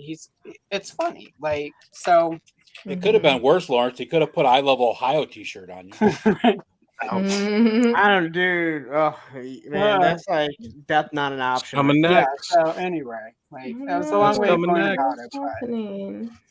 Listen, I would say in our corner of collecting, we definitely in this group tend to gravitate towards people who are more just laid back, real about things. I cannot stand the shiny, happy people who put on their broadcasting voice. It's like, dude, stop, please. Yeah, there are a couple. Don't do that. There's a couple. Oz has a little bit of a radio voice. Not gonna name. A little bit of a radio voice, man. Yeah. Voice, nothing. My face was made for radio. Why is this going around? As much as I dish it out, See, you know that again. Yeah, I better be able to take it. I mean, I have no problem. You heard it out. here. No problem. Lawrence you can do, take Lawrence. You it. take your share, Brooke. Yeah, Take it hard. I mean, I like to take it like a McFarlane seahorse.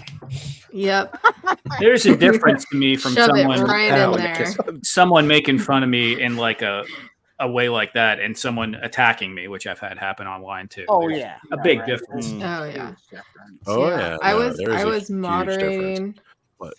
I was moderating Hatter's stream, and he's talked about it before about being on the spectrum, but someone was literally making autistic comments in not a good way, and I was like, absolutely not. Cool. You are removed. Yeah, and Hatter didn't know, because he was like reading through them, and like even if I delete them or block them, like they still go through to him. It's so stupid. But some people, I mean, we haven't really had to do it. Like Matthew hasn't really had to block or delete anyone. We had one show, I think, but you know, I listen to Nick Niman, and he talks about it, and you know, people have asked like, what are we supposed to do if someone says trolling? And he said, listen, I just delete them. I just delete them, block them. He goes, because it's not even that they're like attacking me or whatever. They're ruining the enjoyment for everyone else that's in the, you know, that's in the chat. Now, again, some people just kind of get out of line, and you have to say something to them. Then there's other people that are just coming in. They're up. I mean, they're not there to do any good, you know. And he's like, I have no problem, you know. And you know, if you lose a subscriber, you lose a subscriber. It's not a big deal. They weren't going to bring anything, you know, to your, you know, to your chat anyway. Some people are just freaking drunk. They're not bringing any value. Yeah, there's that too. I mean, and you know, a good chat has an organic flow, and it'll go from topic to topic, and then you'll have that one guy that just puts in a random thing like, hey, did you hear about this thing, and is it coming out? And it's like, we're not even talking about that, dude. Where are you coming from? Are we talking about Grand Theft Auto 6 again? I was gonna say, did somebody just bring up GTA 6? So when that guy. So when I was doing one of my Thursday with a friend, it's to talk about them, not really toys, but talk about them and everything. And some guy pops in and he starts asking like a bunch of toy questions. And Matthew's like, "Hey, that's not." He's like, "Hey, that's not what the show is about. This is what it said." He's like, "Okay, that's cool. I'm out." Like, he wasn't mad. He just like, "All right, I'm out." I was like, right, yeah, that was just awesome. Like, he was just like, "Okay, cool, then I'm out." Like, he announces it. Boom, he was like, gone. how hard is that to do? Like, people that like hate watch or like troll, it's like, why? Just like watch something else you enjoy. I don't have time. I'll watch. That's one of the people funny that I may not things. like if there's a topic that I want to hear about. I don't go looking for Viper Island and watch his shit. I don't go looking for Things Back to the Max because, well, I couldn't understand anything that he has to say. But if someone, even if I don't like their content, if they're talking about something or someone says, "Hey, did you catch what so-and-so was saying? They were talking about this," I might go check it out just to hear what they were saying because, even though I may not like certain channels or certain people, there may be something gets brought up that is knowledgeable, or maybe that someone is, and sometimes context is important. Yes. People will get into a controversy and not know the context of what was originally said, and sometimes it's immaterial. It's just like happened to Lawrence. Some people are just Lawrence mentioned knuckleheads. something about Ken like 3 weeks ago. Next thing you know, Iron Ken's slaying all over Lawrence, trying to. Yeah, and the funniest thing Lawrence about didn't that say is, about him other than the fact that the guy couldn't talk. and I was the one that said I don't even want to mention his name. Yeah, but everyone else did, and then. Next thing I know, I'm at a banquet, for my daughter's golf. And I'm getting messages from people that he did a video about me, and I'm like, "What? What the fuck are you talking about?"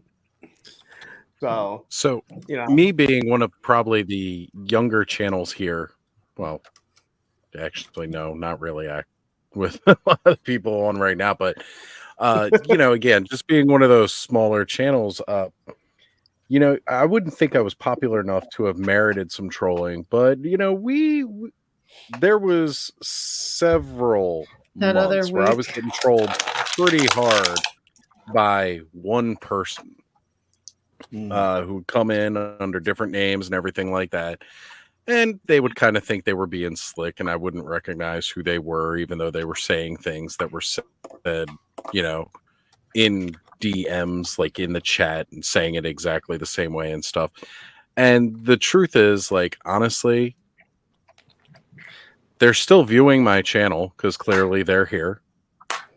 And that's that's more watch hours. That's another view. And I don't mind that. And if they start to get to a point where they're stepping out of line, I gave several people, that beautiful little wrench. And these guys are, my deputies and my sheriffs. And if they decide they are booting you out or whatever because you're crossing a line or whatever, I trust that. Otherwise, they wouldn't have that wrench. It's sad that we have to have also moderators, like the one that replied to himself last week. 2 weeks ago. Yeah, the person that was replying to themselves and tagged themselves. What? That guy. That was a special guy in the chat. Stupid. He was a troll, but he was under. That was a special stupid. And then he called himself the wrong name in the wrong. Yep. Under the wrong account. I don't know. I argue it myself all the time. Hey, there's nothing wrong with that. You only have to worry when you lose the argument with yourself. Well, no, I win some and I lose some. When you argue with yourself, you never lose an argument. Hello, baby. It's me again. That's why I say it is a problem when you lose an argument with yourself. Yeah, really. You have hit a whole new level. That's a new low. But I have to say, when it comes to moderators, I mean, I see some channels that they'll have like 12 to 15 people watching, and you look and there's like 8 of them are moderators, and it's like that's too many. Like to me, like you want 1 or 2, depending on the size, and they have to really Size think like matters. you, because you don't want to be like, hey, moderator, like on your stream, like take care of this guy here. Like Matthew just takes care of it, and when the channel started getting a little bit bigger, I talked to Matthew, and we were just like, Ed would probably be the next one because he thinks like us. He knows how to control the stuff. I told Tony, I'm like, you'd be a bad moderator. I don't want to put it. What are you talking about? I'm like, you start shit all the time, dude. Right. You want somebody who's got a cool level head. I mean, there's been a couple of instances where I've got a list of people who are already banned from the channel. The funny part is it was all really one person who just had so many different multiple accounts, worked through them and eventually banned them from the channel. That's crazy. But I mean, that's the truth of it. And Fat Red, the answer is no. You're fine with the Stargate stuff. You'll know if you piss me off too much. I gotta go. My friend is almost here, so have a good evening, y'all. Yeah. Take care, Kayla. I got through a good chunk of my toys. Just have a few more left. Spoon with that seahorse. Make it feel like you do love it. Yes, I will. I will. It needs aftercare. Okay, that's important. Yeah, it does. Aftercare is very important. Whisper sweet nothing this year. It might Kayla, give us a shout out. Let us know what's coming on from Geek the F Out. Oh boy. Okay. Wednesday, season 2, Stranger Things. Thursday, season 1 of TOS wrap up live with Thanos will be there. And then Allison, I forget, did you say you could join for sure? Which one? Thursday night for TOS season 1 wrap up. I forget if I've officially asked you or not. You didn't officially ask me. Let me. Okay. Let's see. I think I need to officially ask Brick too. Huh? Thursday the 7th? Mm-hmm. I'm free. Okay. I'm on. Beautiful. Beautiful. Look, don't officially ask anybody. Pull an Oz and just drop them an invite and they know what to expect. That's how it goes. Yeah. And then so Stranger Things will be every Wednesday for the rest of the month at 6, so we can end in time for Gotham City tonight. And then January we'll be talking about Revelation, I think also on Wednesdays. I can't remember what day we decided. In preparation for Revolution. So I haven't watched it, but Johnny's watched it. So yeah, look forward to that. Geek the F out. Yeah. Excellent. Night, y'all. Night, Kayla. Bye. All right. Thanks for having me. Yeah, I don't know. I haven't even looked into that. I saw it kind of pop up, Travis. So I need to look into it because if I can drop my bill to $10 a month. Yeah, but if they're doing $10 a month, I'm looking at it right now, and it does have it does have monthly here, and if you do, Well, is that the thing? Is it like a yearly thing, or I don't know. I mean, unlimited streaming. What email do I even have that coming to? So for those of you that have StreamYards, you can't do more than one camera at once, right? No, you can. I just don't know. No, you can. It's tricky, but you can make it work. There's a couple of different ways. Okay. There's a couple of different ways. So one of those ways is like when you all see me go outside, and then I've got this one here where the camera shut off and the mic shut off, and then I'm on this device. So logging in as another device can act as a secondary camera. Well, I mean, for my setup now, I have 3 cameras here, and I'd like to be able to have them running at once. I could do that with OBS, but I don't know if I can. The way I think it is, I have 2 different browsers open, and I use do it that way. Firefox for the phone, which is what shows my desk when I'm doing a live stream, and then I have Chrome, sadly, and that's what this is on. So, so there's an additional setting. Because if you don't mute your second and your other cameras properly, you'll get horrible, awful feedback. So in one of the other settings, you can add additional like you can do an additional camera. I'm trying to find which It's in setting it is. the super expensive one. Yeah, you have to have the highest monthly package, I Yeah, think. to do it easily without issue. But it's only one extra camera, I think, on stream. Yeah, it's not. It's still not awesome. So, which is why I'm just like You doing it my way. you can do it with OBS. Use OBS as your virtual studio, and you can have two cameras. If you're running it by yourself through StreamYard, if you want to do it that way, it's just that your main cam is going to have the little U and the big U in it, however you want to do it. If you want to do it that way, if you want to run it in two browsers, you can have two browsers running. But if you want to run like a U inside of another picture or another shot, you can do it this way. I mean, yeah, that's live right over there. That's my toy table. I didn't understand. So, I mean, I didn't realize you mentioned it the other night. OBS Studio and. Okay, we got lag, but I'll just talk for a second. I mean, I've got two cameras tonight. going. We're talking about taking basically OBS and running it through StreamYards. I didn't even know you could do that, but apparently you can. All right, so Travis, I'm looking at the deal right now. Yeah, it's virtual camera. So if you go to this $10 plan per month or like lifetime thing, what you do lose, it depends on how much you live stream. You lose access to putting your own logo up. Like the StreamYard logo is always going to be on. So if you're doing it like I do, Right. twice a week. So you will have that. Now, does it limit how many people you can have in the stream as well? I know there's everything is the usually same a as the limit. basic plan, except for the StreamYard Okay. logo is always going to be there. And I think you can still put your logo on it, but StreamYard is always going to be there going, hey, I am supporting you. So Now- OBS is Yeah, free, that's their and you can do like up to 30 people through it. Why don't people use that?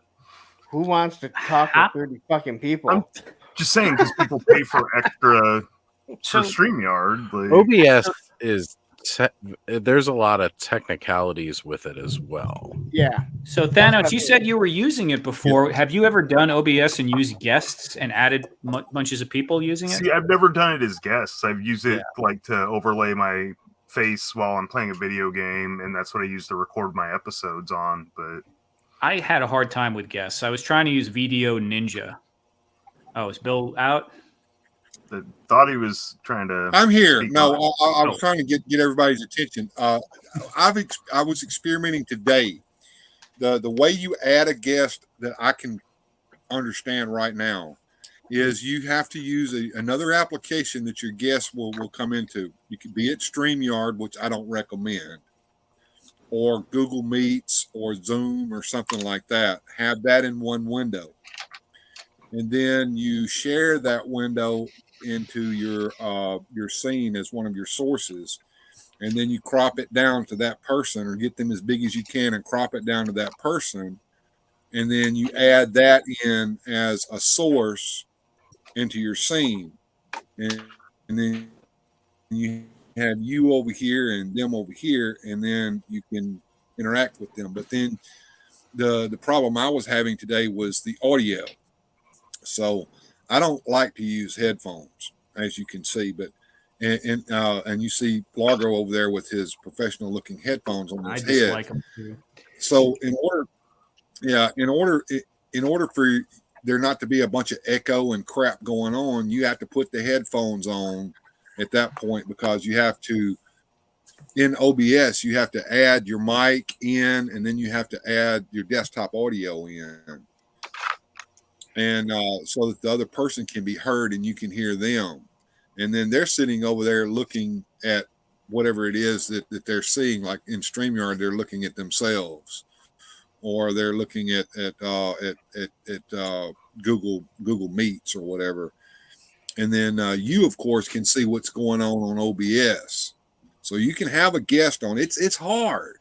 And like I said, I experimented with that today with Joneser. There's a private live stream for members only where we were trying that, and I wanted to do that for tonight's show, and I it's not ready for prime time on my end yet. We have to work some more on that, but yes, it is possible, and you can do. I thought there was a way to actually add guests directly into it. I haven't messed around with it, but I don't think so, man. No, not like that. Not like it. Not as easy as it is like this right here with StreamYard. It requires a little bit of work. You have to already have the scenes set up and everything, and it's a nightmare if you're trying to do it on the fly. Like StreamYard, you can do it right on the fly. OBS, you have to already have the scenes set up and have them all fixed up and everything, and it can be daunting. Yeah, I mean, it seems like you could plan for 1 or 2 guests, but if you were going to have people jump in like this, you would almost need like a background producer that wasn't in the show handling that as they came in. It's how I felt when I was reading about it anyway. Well, and StreamYard is not the only way to do this. There are other streaming applications that will allow you to do the same things that StreamYard does, and apparently I've heard easier or better. I don't know. I'm going to check out what Sir Clifton's talking about, because he's going to start streaming with a whole new streaming partner instead of StreamYard on his channel. Mux? Huh? Is it EV Mux or Melon or? I forget what he told me it was, but it works with his. He's got a Stream Deck now, and he's got a remote control where he can press buttons to make shit happen. So yeah, nice. He just got a big gaming computer, so he's fixing to go downtown with his stuff, while I'm still going to be floundering around with this Frankenstein monster that I'm dealing with over here. But eventually, I'd like to ditch StreamYard, because StreamYard compresses things, and it's like a middleman. So I'm trying to stream, but I got to stream myself to StreamYard and then let StreamYard stream it back out, which can be bad depending on what connections are like. And I know Largo knows exactly what I'm talking about. And if at all you can eliminate that, then your streams become a lot more clearer. But you have to have the computing power behind it to make all that happen, and unfortunately right now I don't. Makes sense. Yeah, I should probably start tinkering with some other stuff, mainly because my internet here in Guatemala is ran by 2 hamsters hopped up on tequila most of the time, so it's you don't know what you're going to get. It's Well, then that damn rooster Eduardo goes over there and pecks the damn hamsters, and they get off the wheel. Yeah. There is that. I do have a murderous rooster next door that has caused me nothing but grief. But honestly, it started as something that was really annoying when I was trying to record, and then it just became a running joke, and now it's just part of the show. So when I'm recording, if you hear a rooster in the background, that's a real rooster. He lives next door. We call him Eduardo. So nice. Because he just has his timbre of his crow just pierces through everything. So there's no filter for it. Do you have Hulu? And he doesn't know. He doesn't differentiate whether it's day or night either. If he's out there, he's running around crowing. Yeah, he's Mr. Wonderful says, what tier are most using in StreamYard? I cannot speak for most, but I can speak for me. The first tier, the one that allows me to put my own logo up there and get that duck off the screen. Yeah, just a basic. That's all I have, because there wasn't enough benefit. I don't have an actual green room. So, there is a one where when your guests get in there, they can see each other in the green room or whatever. I don't have that version. So, Lawrence, why'd you want to know if Largo had Hulu? Is that relevant or? Yeah. Do you have Hulu at all? I don't, but okay. There's a show called This Fool on there. It's hilarious. But there's an episode, because they're in LA, and a lot of Mexicans and everything, but there's one guy that has a rooster, and it's keeping everyone up, and there's a whole episode about how like the whole neighborhood wants to kill it. And when you brought that up, that's the first thing that I thought of was that episode. But yeah, it's part of it's one of the cultural things of coming here. It's like my neighbors are so weird. It's like my next door neighbor on one side, very modern. My next door neighbor on the other side, outhouse, rooster. I mean, it's like two different eras, but they're one on either side of my house. So it's bizarre. So which camp are you in? The modern or the outhouse? I do have indoor plumbing. Oh, nice.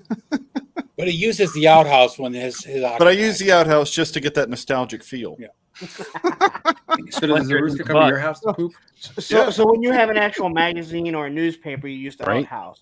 When you have your phone and it's fully charged, you use indoor plumbing. There you go.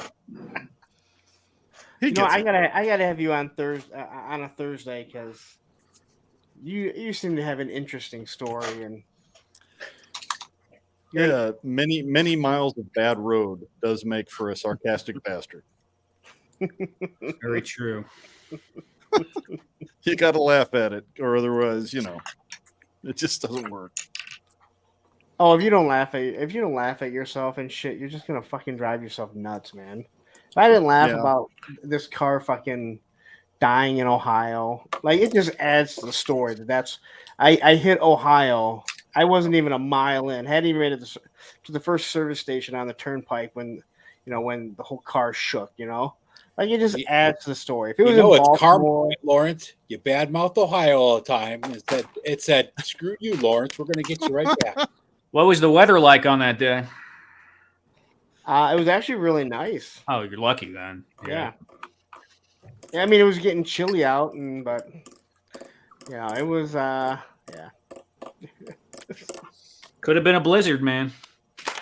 Well, again, the car didn't break down, so I didn't even hear it till the next day when I left. Oh, okay. Yeah, like when I left to go grocery shopping and I wasn't driving fast, but I think being on the highway, doing 90 trying to get out of that. Well, I think you don't speed in Ohio with Michigan plates because they will pull you over because of U of M. Especially when you drive a shipbox Dodge. Ouch. Do you drive a foreign car? I told you before, I'm a Mopar guy myself. I just like busting your butt. Oh, did you? Yeah. I didn't know you did.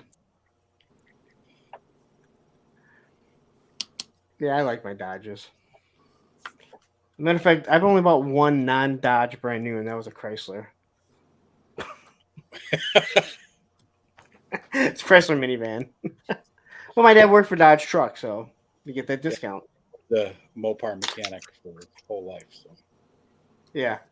When you get a discount on one of the from one of the auto industries, and when you buy, when I bought my second brand new car, I did on my own. Like the first one was my dad co-signing, and when the guy goes, "Yeah, this is the cheapest you're ever gonna get it. Like I make this much on it, so it doesn't matter if you have all the bells and whistles or nothing.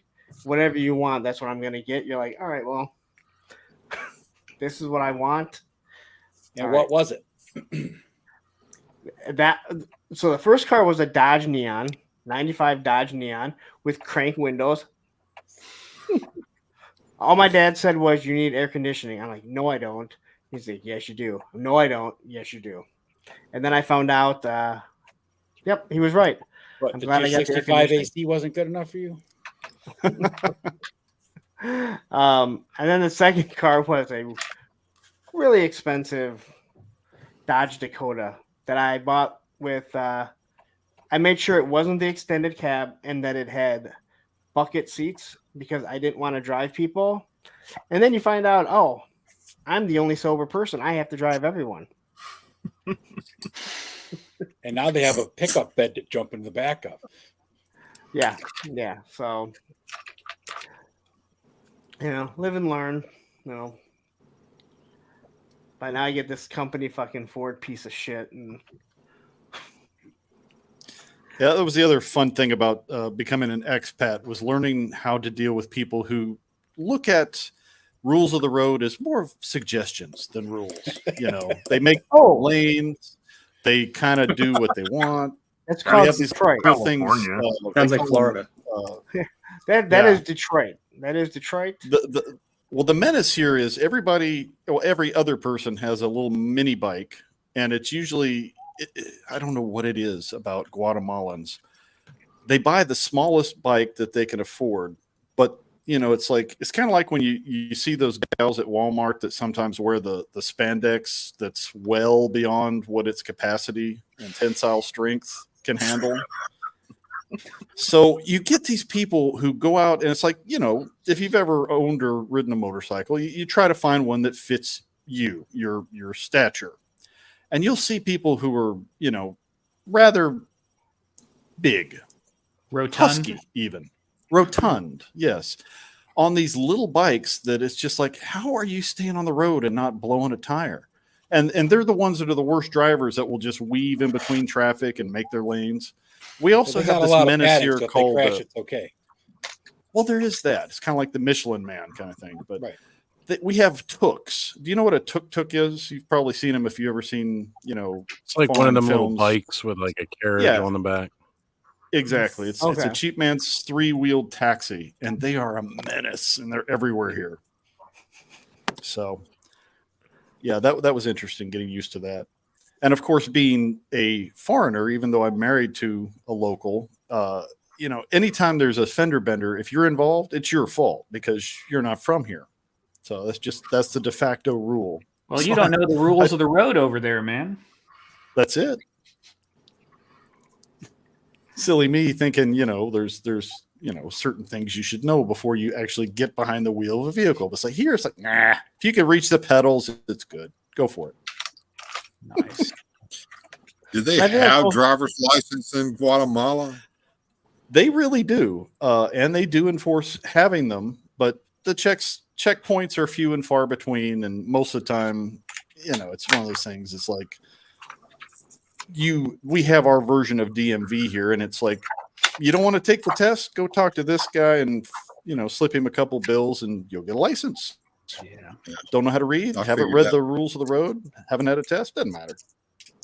It's a thing. That's how people get guns in Detroit. You don't want to do it by law? Midnight special, baby.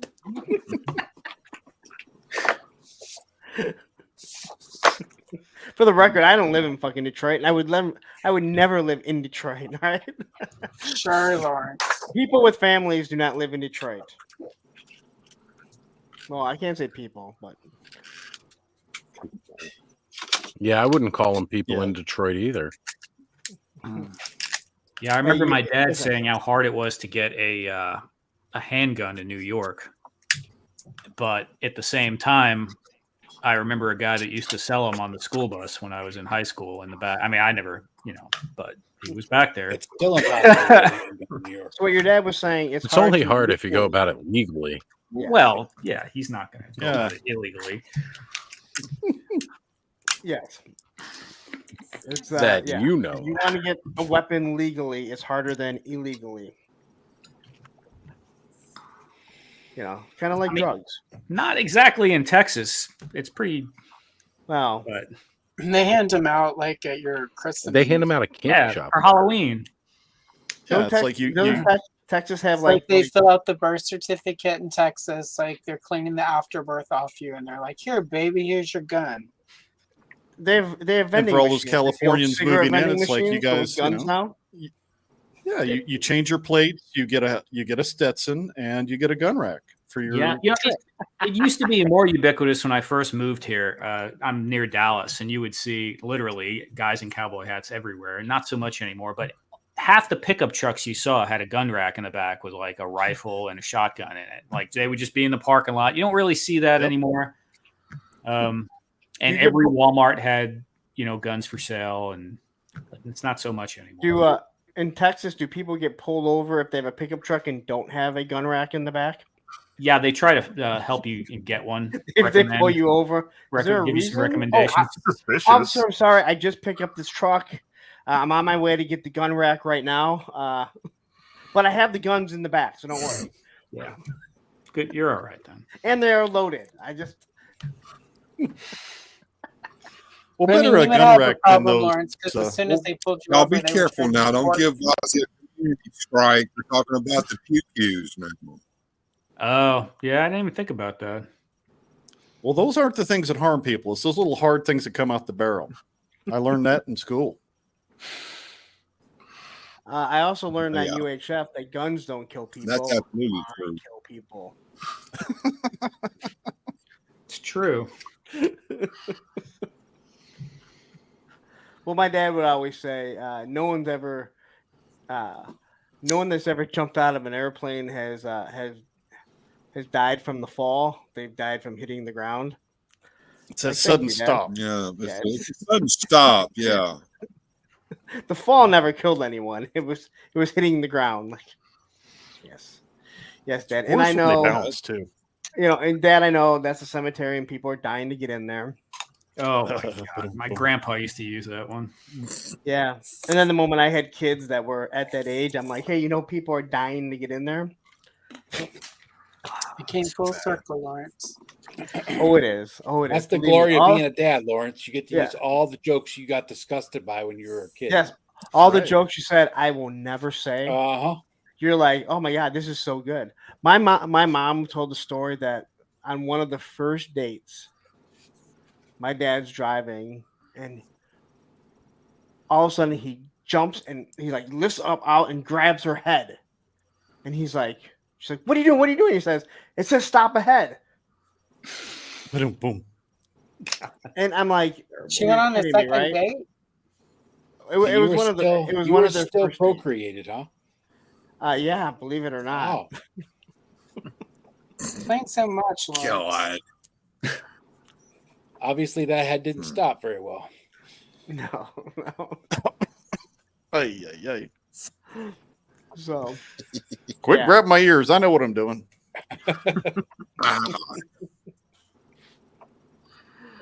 Guys, I'm going to head out. I've been All up right, since 6 Derek. a.m. I've been moving for the last 3 days, so I apologize if I've been yawning or looking like I'm nodding off, but I'm just kind of exhausted. So all good. I'll talk to you again soon. Take care. Take care. Crack whores away from your son.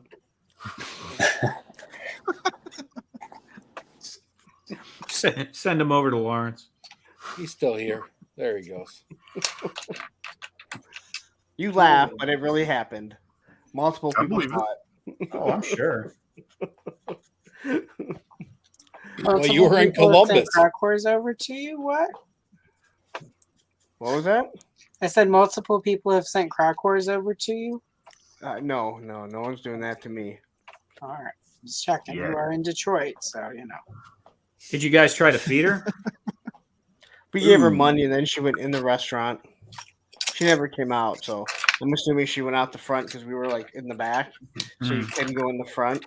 But yeah, we were still out there long enough that she should have come back.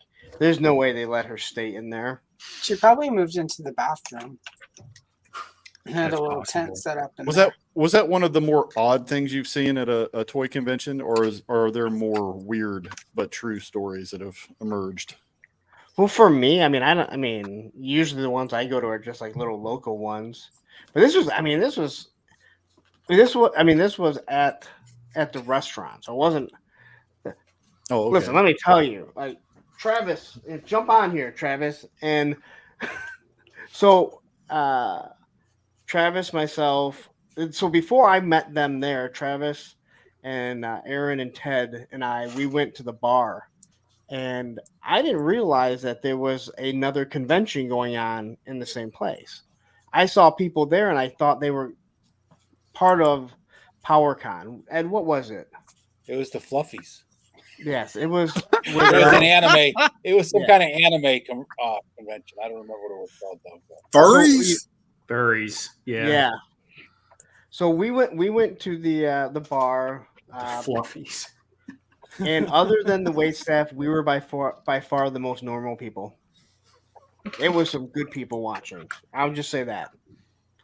Very good people watching. Hypoallergenic fur costumes. So Lawrence and I went to the little restaurant at the actual convention place for lunch, and on the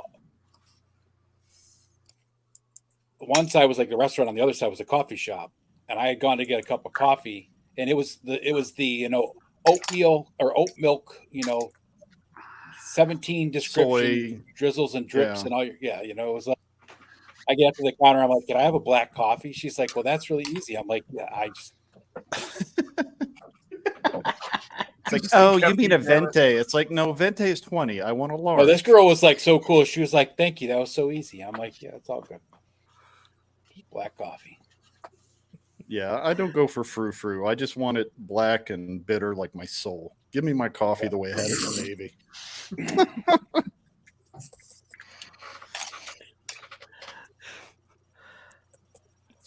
I'm not going to say something. Sometimes it's better. That's a first. Sometimes you just put your chapstick on, Lawrence. Just keep rubbing those lips together. Sometimes it's got to be quiet.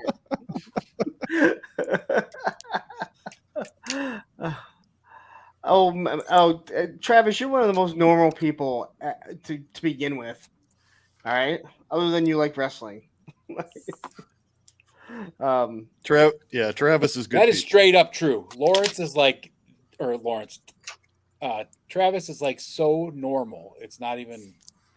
It's like scary that he's so normal. It's like Uncanny Valley. Yeah. Yeah. It's like when he gets kidnapped by the Saw puppet, and we all find out we're gonna be. But he was so normal, and then it'll come out he was not normal. Yeah. Right. It's the quiet ones you got to worry about. Yeah, he's like Dexter or something, probably. Yeah.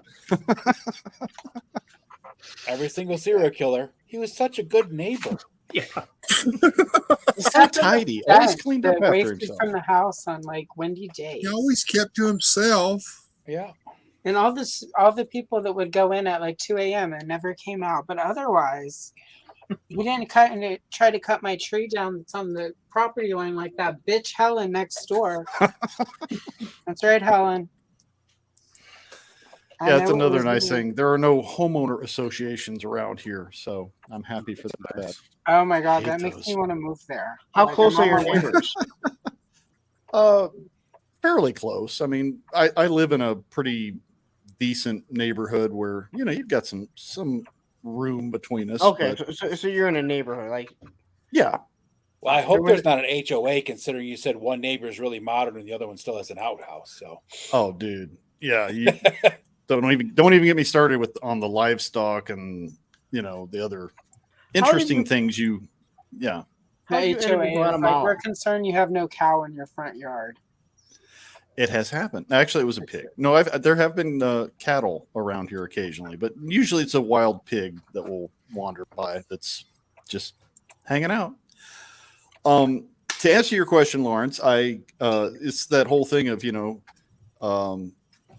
I was kind of wandering, had a little wanderlust. I actually ended up in Belize, which is next door, because Belize it or not, indeed. They speak English as their primary language. But I actually met a gal who was Guatemalan, and we went to the country next door and found out the property taxes are super cheap. The cost of living here is really good. The rum flows pretty easily, and people are nice. And as long as you at least try to speak some Spanish, they'll work with you. So a little bit more laid back. What's the cost of an average home around there in USD? I was going to say define average, because you can go anywhere from cinder block hut to modern American style dwelling. So I would say a decent house, fully, full amenities and such, probably about 40 grand would get you what you want on a good piece of land. 40 grand? Yeah. 40 grand. We're all moving to Guatemala. I'm thinking about it. I think I'd sell my house, buy a house there, and not work for a few years. Yeah, that was the other thing is, it allowed me to retire early because I can live here on the cheap. And that was very enticing because I did not like what I was doing for a living. So define a nice piece of land. Acre, 2 acres, if you want. I've got less than that.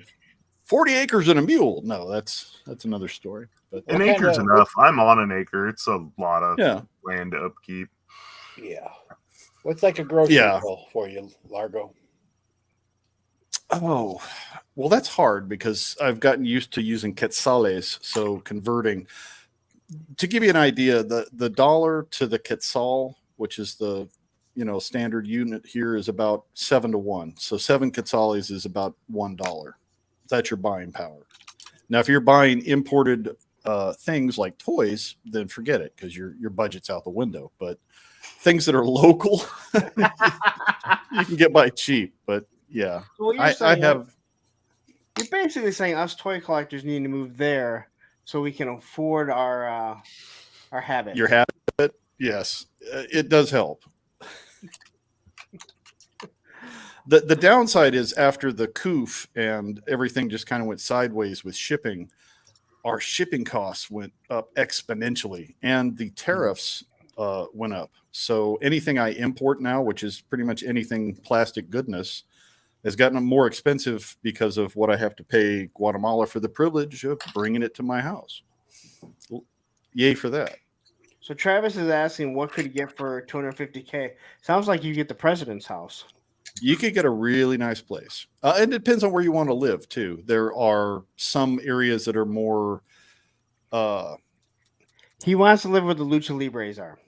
Well, there are always rich people, and they always have really expensive. Yes. 250K, Eduardo gets thrown in for free, too. Oh, I'd throw him in a heartbeat if I could. Throw him in the cooking pot. Indeed.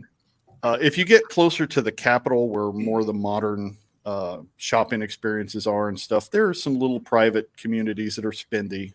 I live kind of more in the sticks. I didn't want to be near a big city. The downside is having, wonky internet and goats and chickens and whatnot, but it's a trade-off. So if you like your soy latte and modern amenities, you'll pay a little more to live closer to the bigger city. If you don't care about that kind of frou-frou, then yeah, you get by. So here's the real question. You haven't talked about this much that I've seen. Do you collect any like the local toys that are down there? Not really. Most of the local stuff here is Chinese knockoff imports. That's the main thing you'll find if you're looking for local stuff. I have been meaning to do a video where I go out and about and just take some film of what's available on the shelves here, because some of it is just really bizarre, where you have like the knockoff Spider-Man and Batman in the same package with, the words where they've really badly translated Chinese to English, fun ninja. Those are fun. Yeah. Yeah. It's like some of the stuff, it's just so bizarre. It's funny, but nothing you'd ever want to bring home. But you could finally get DC and Marvel in the same scale, is what you're saying. Right. That's true. In the same universe. And Star Wars. Yes, and Star Wars and Power Rangers. Yeah. No, well, from what I've seen, those multi-packs, it's not all the same scale. It can be close, but sometimes Spider-Man is apparently a midget and Batman is a giant, because they got the Titan Hero series in with the old Toy Biz. There are those too. Yeah, there's some weird ones. I would love to see that video. I'll work on that. On the flip side, there's some of it that's so well done, you almost have to do a double take, because you'll look at it, you're just passing by and it's like, oh, that looks legit. And then you look again and the wording's off, or it's like, that's not quite what it's supposed to be, but it's darn close. So, right. I bought a Dragoon Ball toy one time. Exactly. Yeah. You'll definitely see those kind of things. Is anything like Crab Ragoon? It was an actual lizard testicle. It looked like Frieza. It just said Dragoon Ball. That's awesome. Some of those knockoffs are really, really close. You don't look good enough. He was a little cross-eyed, I think, is like really the only thing. Justice, like a lot of Hasbro Justice stuff. Friends, and yeah. What is it? Or Super Amigos. Right. I used to have a whole collection of different ones that you could see, and they were just like also very terribly named, but hilarious packages.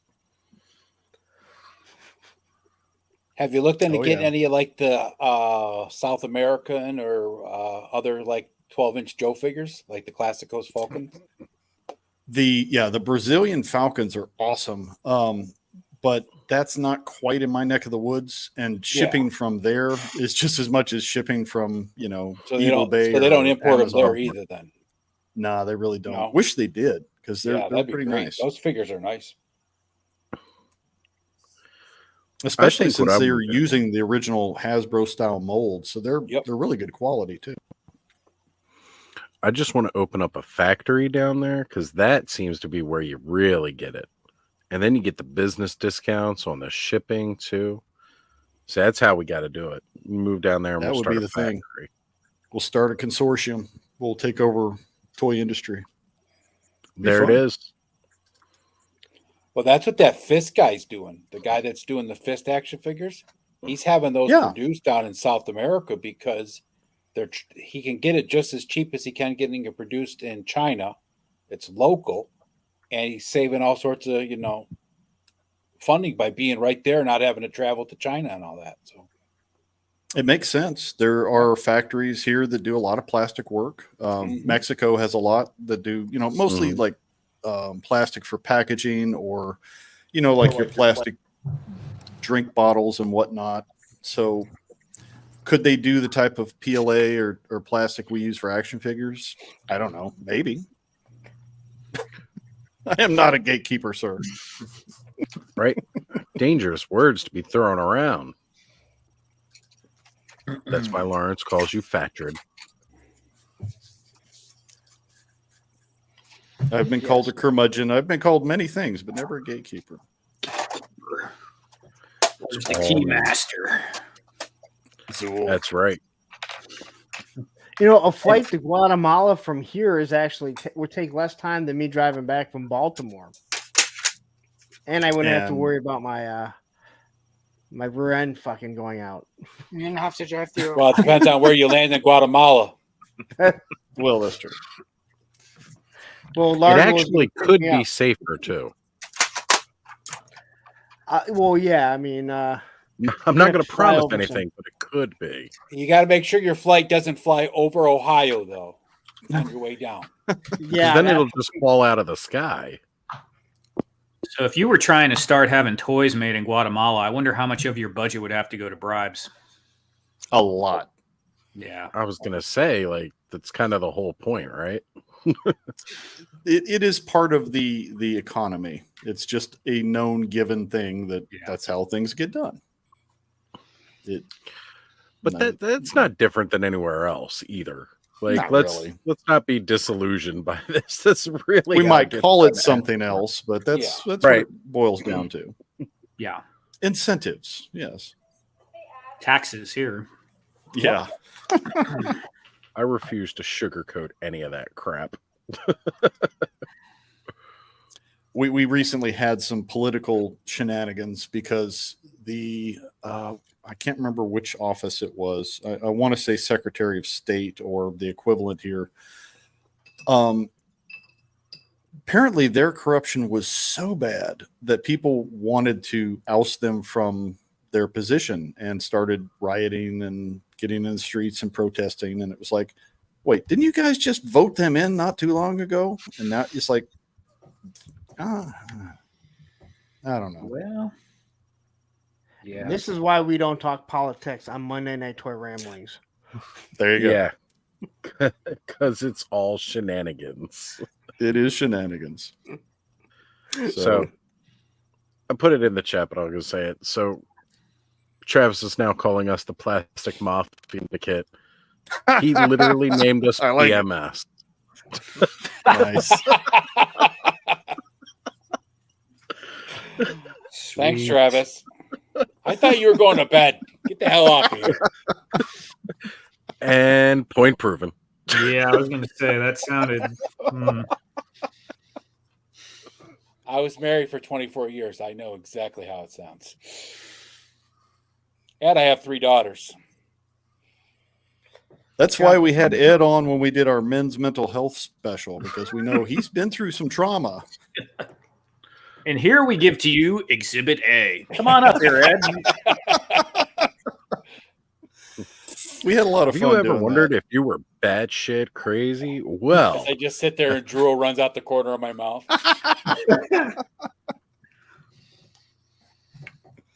Speaking of that, today is that shit crazy for years. Yep. Today is actually a very special day for me, I will say. Might as well talk about this at, almost 3 a.m. on my channel. So it was this day on 2019. I commonly refer to this day now as my rebirth day. It's been 4 years since my attempt, and I gotta say, I like to celebrate every continued year since. So, happy rebirth day to me. Indeed. Is there a song for that, Oz? There we go. Was that Thanos? I said, is there a song for that? I've never heard like the rebirth day song. It's sung to the same tune as Happy Unbirthday. Yeah, a very merry unbirthday to you. Very merry unbirthday. Okay. There we go. Rebirth day. But rebirth. So we're glad you're still here, Oz. Yeah. I am too. I'm really glad.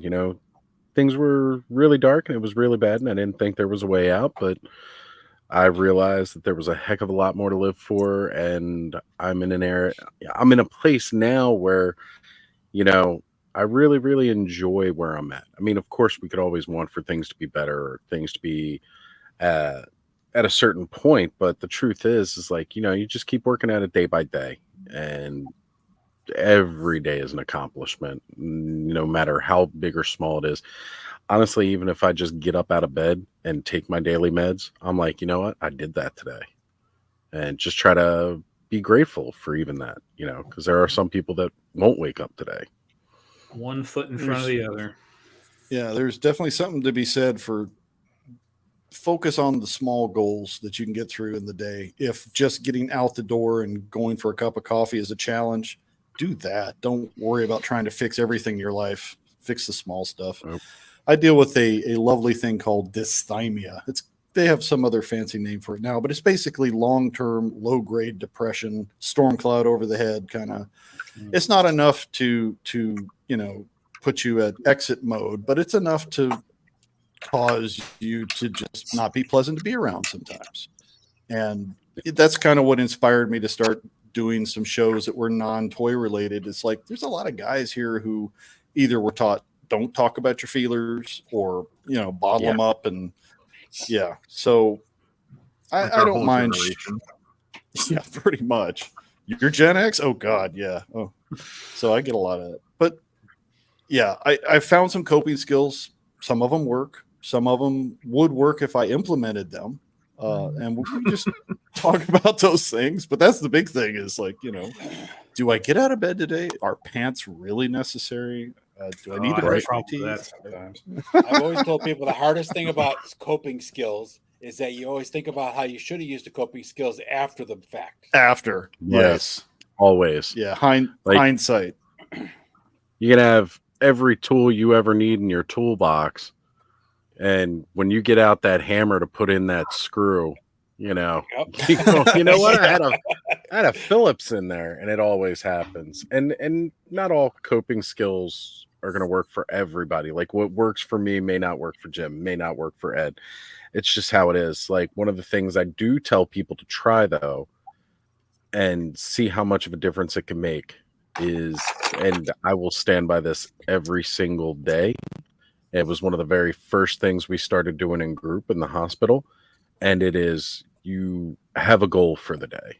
And now I tell people just write a list. And that goal for the day can be just, again, simply, I'm going to wake up and take my meds. Is it something that I'm going to do anyway? Damn right it is. It's something that I wake up and do every day. I'm going to still put it on that list.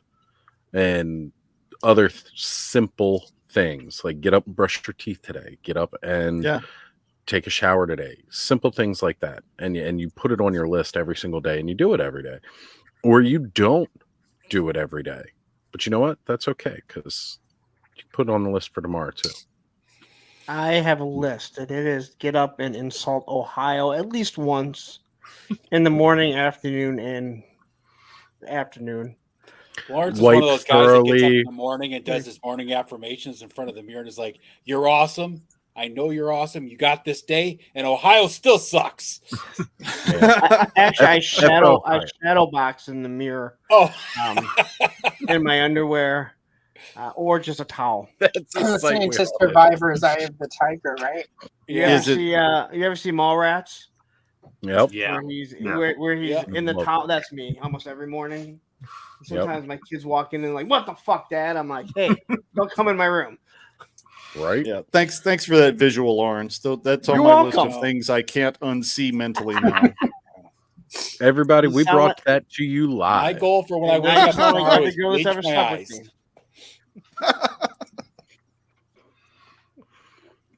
With his Viper Island branded toilet paper. Ooh. Nice. I don't mean to throw shade out there, but might as well. Might as well. Yeah, why not? It's earned. But we're at also 7 hours into a stream at 3 a.m. Fuck it. I don't care at this point. What is it? It's 1:47 and I have work at 7 o'clock in the morning. It's all right. I'm in the same time zone. But supposedly I'm supposed to stream sometime in the morning, I guess. Yeah, me too. Well, look, if you don't sleep, you'll be extra grumpy, and it's good for you. What's funny is that I'll be extra grumpy and with Lawrence Largo. both being grumpy. I think if you cross the grumpiness streams, it cancels each other out. You get shiny happy. I don't know. Well, it depends if Will shows up super happy and he's like, "Why are you guys so fucking grumpy?" Yeah, he tends to be the good cop to my sarcastic cop, so it works. Yeah. Largo won't have his pants on. Lawrence will be in a towel, and we'll be going, "What the fuck did I want?" And then you could both just say, "See what you miss when you don't hang out at the clubhouse on Saturday nights." That's it. You guys are going to get banned off YouTube before I do. I didn't realize it was a competition, but challenge accepted. So I will beat you all. On my members only stream that I did last Friday, I sent the link out to the members, and I can see again if you've ever streamed on using StreamYard, the host can see everyone that's on the bottom, and anyone that knows Shark Eyes. I can see him on. I'm like, what the fuck? Why does he have no fucking shirt on? He's in his fucking opening, going through his refrigerator, and I'm like, dude, I ain't fucking bring. I'm like, fuck it, bring him on. And everyone's like, what the fuck? Like, why do you not have a shirt on? Yeah, I accidentally almost started my stream last night without a shirt on. I just was hooking stuff up and sat down, turned on OBS, and okay. But you've got the luscious beard, so it's not like it's kind of like a modesty screen. Yeah, that covers up. Yeah. I thought you were going to say. Thank you for bringing that up, Largo. Thank you for bringing that up about that luscious beard of his. Question I've always had. Question I've always had: how do you keep that from getting in your food when you're eating? You don't. It's a soup catcher. You just have a snack for later. Flavor saver. The savor the flavor for later. No, I mean the big thing is just keeping the mouth hole kind of trimmed up, and then knowing what foods are going to get you in trouble, like burritos and shit. It's not going to happen, man. Soup. You eat a lot. Soup is doable. Probably out too. Soup is doable as long as it's not really chunky. Do you tuck it in your shirt?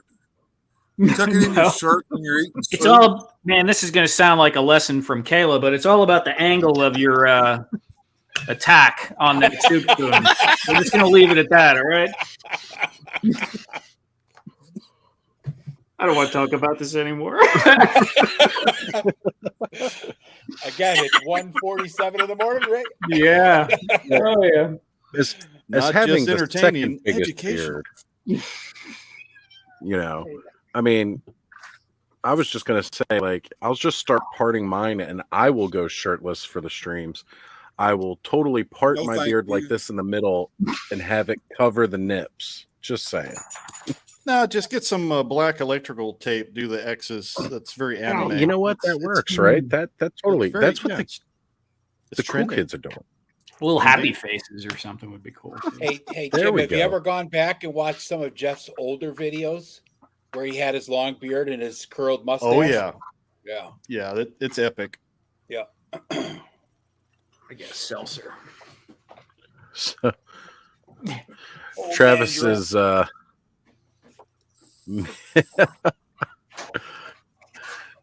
he's making us some little stuff here. Let's see if I get it to share here. Leaving to go to bed. What is that guy doing? He was gonna leave. He's doing it from bed. To move to Guatemala. Oh yeah, that's right. He got excited about moving to Guatemala. He's literally right now on Zillow for Guatemala, like looking at houses. Yeah, he's finding a retailer, a real estate agent to sell his house right now. So this is apparently how we will all look as our plastic. Nice. This is how we look as PMS. Oh wow, that was quick. Where am I? Yeah, I'm Pick trying one. to figure. Lawrence has to be the short guy over on the right hand side with the white beard, right? That's got to be Lawrence. I would need way more So silicone. more like Eldor. That happen. You need what, Allison? I said I would need more silicone in my chest to make that happen. I don't know who this. This has got to be Thanos or Ed with the lush hair here. This is Radnam as the longest hair and longest beard. Yep. And Fully I'm articulate. guessing these domes here have to represent the Baldies. One of them is definitely Definitely one of Lawrence. them. Yeah, you guys are just so ugly. They didn't even want to do like a picture. They just put helmets on you. Lawrence did used to have Boba Fett on his license plate. So What was that? I used to have what? Boba Fett on your. You mean license Boba plate? Fett? No, let's say Bob Boba is Fett. one Bob Bob Buffett. of Fed. There was only one T on that, right? Because that's as many letters as you can do. That still doesn't change the Boba Fett. Is that Roman, or it sounds like a smaller dog panting? No, she's coloring. I think. Oh, coloring. Got it. Yeah. Nope, he came in. That was his next guest. Well,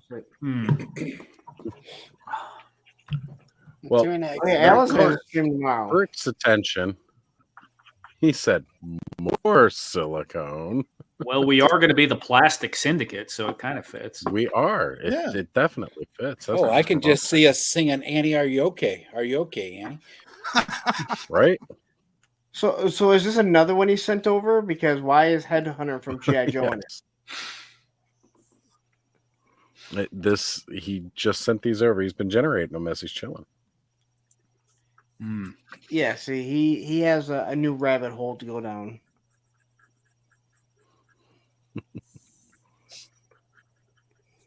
I'm digging it though. I'm digging it. I'm You gotta love Travis. Every time he makes a toy group, like even when he did the toy lead, he always puts himself in the center, like he thinks he's something fucking special. That guy. I don't know. You know who they typically shoot first, right? I'm okay with Yeah. You know, no one's ever gone mutiny on the first officer. No one's ever overthrown the vice president. Oh, I take that back. We did here in the U.S. try and do that, didn't we? So I guess that was false. We've succeeded. We've had a Speaker of the House triumph. It's like, I actually made it here. I made it here. Oh, shit. Is it really 3 o'clock in the fucking morning? It is 3 o'clock in the morning, guys. I'm thinking, what did we say the longest we've done yet has been? Oh, we were at like 8.5 hours, dude. We have another hour. Did we get 8.5 hours? All right. Yeah. I'm not, That one night. that's not good. That's when we did the last Figure Obscura, I think. Or no, it was after that, actually. It was around that time. Well, we might So take have it a you little guys- bit longer. Why not? Have you guys opened your Headless Horseman? The one that I haven't glows in the got mine dark? yet. Fuck yeah. Okay, I thought you guys were waiting Mine- to open. Well, we kind of were because, well, I mean, I asked the other guys if they would graciously wait and then we could unbox together because some have received them. Well, at least I thought Thanos his ship to him, but then he. I've still got 4 things that it says are like processing soon, so I'm waiting to send them. You're waiting for all that, and I totally get that. And at this point, I'm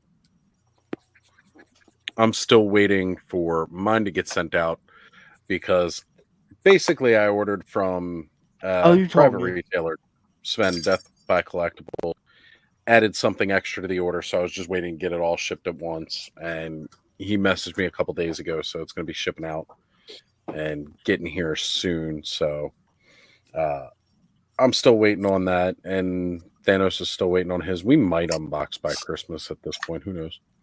I mean, I know I've already been given the go ahead to go, but if I'm still waiting, let's see how long those orders process. Well, you guys aren't allowed to open up your Bob Marley's this Saturday if I'm not on. So they said it was going to take up to 3 weeks for that to come out. So 3 weeks? Is that what up they said? to 3 weeks. Yeah, up to 3 weeks. Up to 3 weeks. Up to 3 weeks.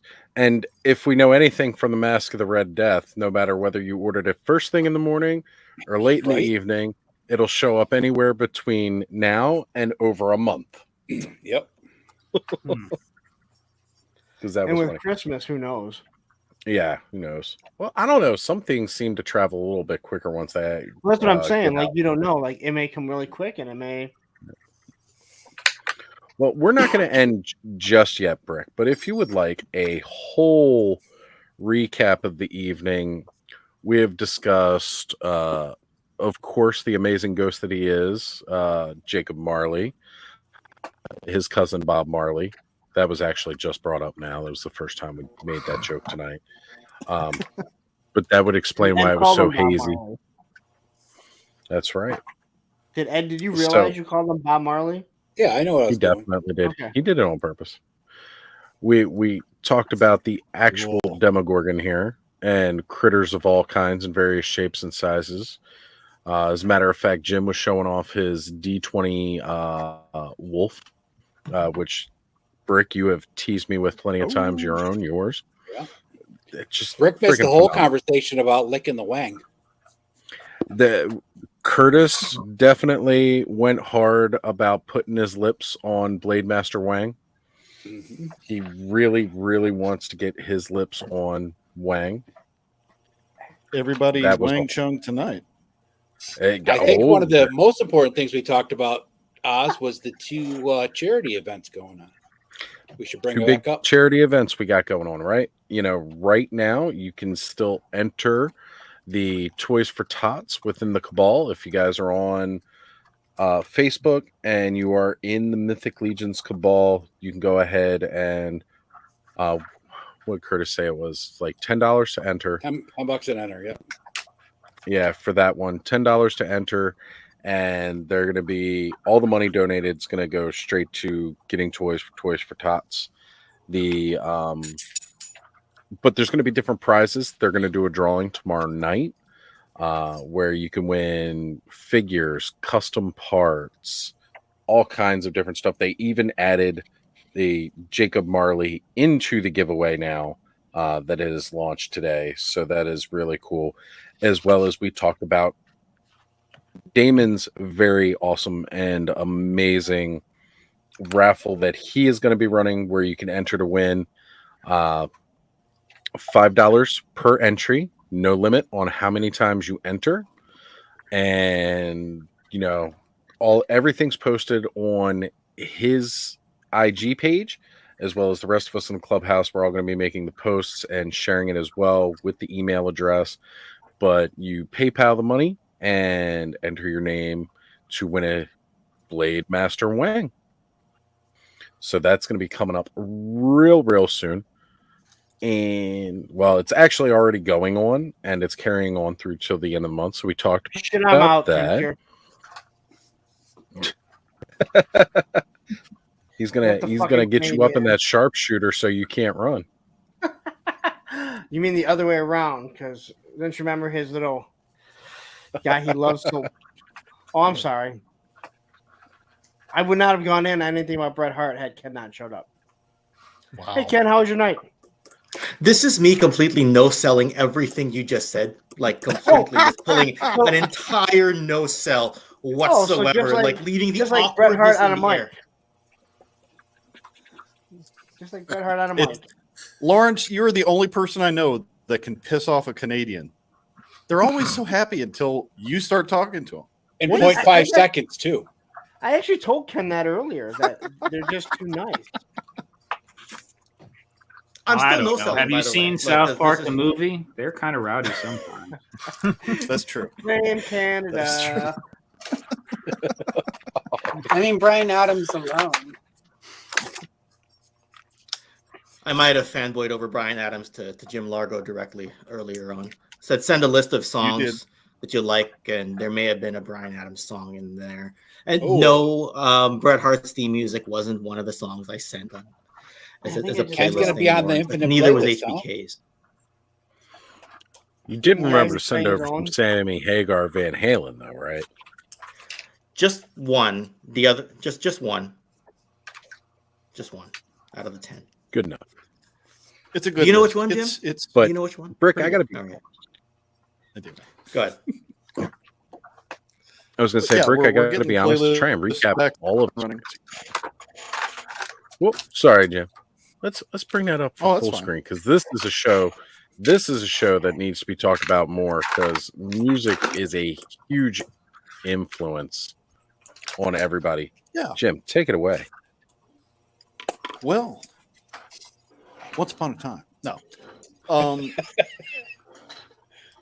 When I was hanging out with some of our friends from Hella Dope, we were looking for something thematic to do a show, and the Black Knight suggested we talk about some tunage, and it just kind of stuck, and it resonated with people because those of us who are toy collectors or whatnot, music is kind of a theme, whether it's Transformers the movie soundtrack that gets stuck in your head because you've got the touch, or that favorite jingle from whatever toy line you collected that you remember.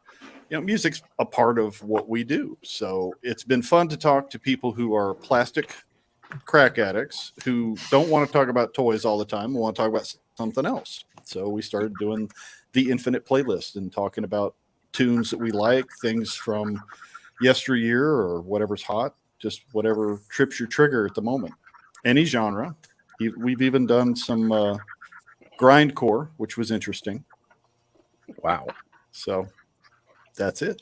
We had to take a hiatus because of my internet being wiggy and whatnot, but we're bringing it back, and we have a punk with toys, I think, coming up, and a guy from Canada that we all know and love. Yay! Boo the other guy, though. The love connection that is the. You haven't highly articulated on? I would like to. I haven't. or Ryan Dole. Viper Island. So, no.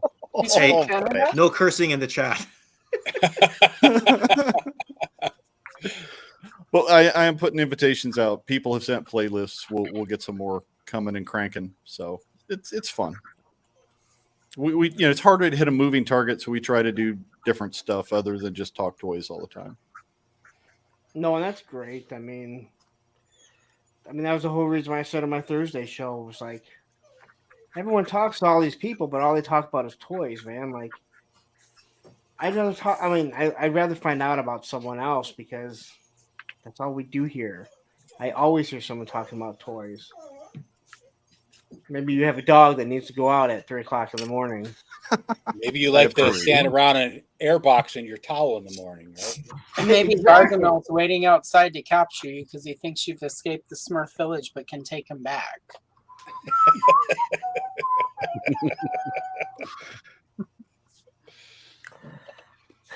Being mean is a choice. As Aaron says, if you could be anything, be kind. Or in Lawrence's case, it's just his gimmick. It's just his wrestling gimmick.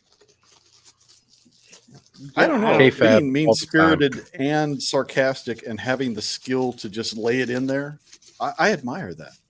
Okay. That much I'll give Lawrence. That's when I break kayfabe just to give Lawrence credit. Then we go back into character 3 seconds later. So I actually used to get praised on how condescendingly polite I could be while working at GameStop. It's a skill. That. Oh yeah, you sit there and you're dealing with this asshole, and you are 100% polite, and the whole time completely calling them a fucking idiot, and they have no idea, and they're like, "Thank you," and I'm like, "You're fucking welcome."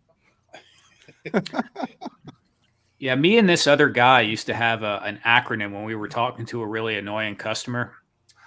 And we would say, "Yeah, ma'am, that's very sad.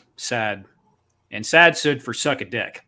And it was freaking hysterical when we would, because we were both overnight managers, and it was just like very serious. Someone would be extremely upset, telling we were like, "Yeah, that's sad, very, very sad." And the other guy would have to try and keep a straight face. So it was fun.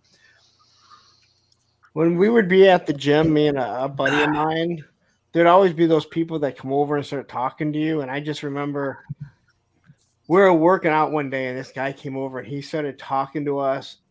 And it was probably about 15 minutes into him not shutting up, that I just walked away and left my buddy there. And I just went through my workout. You dropped your wingman? Oh, dude, it was probably about 30 to 35 minutes later when he finally came over and he's like, "Dude, you're such a dick." And I'm like, "You would have done the same thing to me." And he just trips him and throws him onto grenades. Like, oh, dude. Oh, yeah, I threw him on. I don't have to outrun the bear. I just have to outrun you. I just walked away and left him there. And I'm like working out. I'm in between sets and I'm looking over at him. And he's just like, I'm like, "Hey, sorry, you should have hit the eject button when you could. You should have left me there." But didn't pretend to have a phone call. I guess his cell would have been in the locker or something. That's why you got to wear headphones at the gym, because you just go like this and walk away. No. This is like 20 years ago. Look, cell phone or not, I don't care. You know what's always a great way to defuse and walk away? Oh shit, I gotta take this and walk away talking to your hand. Yep. Oh, hey, I have 3 rules for customer avoidance. I never taught this to anyone, so that's a lie. Listen up, folks. Hold on. Here we go. 3 rules for customer avoidance. Rule number 1, be where the customer is not. There are plenty of places in a store that you can go to, in the back aisles, in the back room. You want to be where the customer isn't. Rule number 2, do not make eye contact. You get like a 6th sense of when someone is looking around for help. Don't make eye contact. And rule number 3, if all else fails, run. I have never had a customer stop me when I broke into a run. If you're like running, looking like something's on fire, no one will ask you for anything. You can go like hauling ass through a Black Friday crowd and be okay. They teach this in all the Walmarts, because I've never seen an employee. They've never made eye contact with me. I used to train people at Walmart, Lawrence. I've never seen any of them run, because most of them are way too heavy to run. I've never seen anybody in Walmart run though. Oh no, that works. That's the special sauce right Most there. of the people in the Walmart as an unloader floor the little carts they got to ride, because that's as fast as they can go. Yeah. As an unloader, I never once ran around the Walmart. I whipped that motherfucking pallet jack around and rode that shit like a scooter. Yeah. So I figured out from a really kind of angry guy, because I noticed like you'd be pulling those pallets and people would just stop in front of you. But this guy looked pissed all the time, and he would just stare at the ground and barrel ahead. And I realized if you just stare at the ground and go full out, everyone jumps out of your freaking way. And you just don't look at anyone. Just look like you're nuts. And it just works perfectly. Yeah. My buddy one time at Home Depot was talking to a customer, and the customer was like telling him just a bunch of stuff about their life or whatever. So he's like, "Oh, I have a turtle named Christmas," and the guy just looks at him confused, and he's like, "Oh, I thought we were talking about shit that doesn't fucking matter." Like, oh my god, nice. Yeah, we're usually more kind in the deep south where I'm from. It's like, well, bless your heart. When we hear someone say "bless your heart," they're saying, "Fuck." That doesn't mean. Yeah, you're an I was idiot. gonna say that is the ultimate fuck you. Bitch, get out of my face before I smack you around. We also used to have this. We had this lovely technique when people would ask us where stuff was in the store. Because again, we're the unloaders. We work in the back of the store. We do not want to be out on the floor, but somebody's got to pull the freight to the floor. It's what we have to do.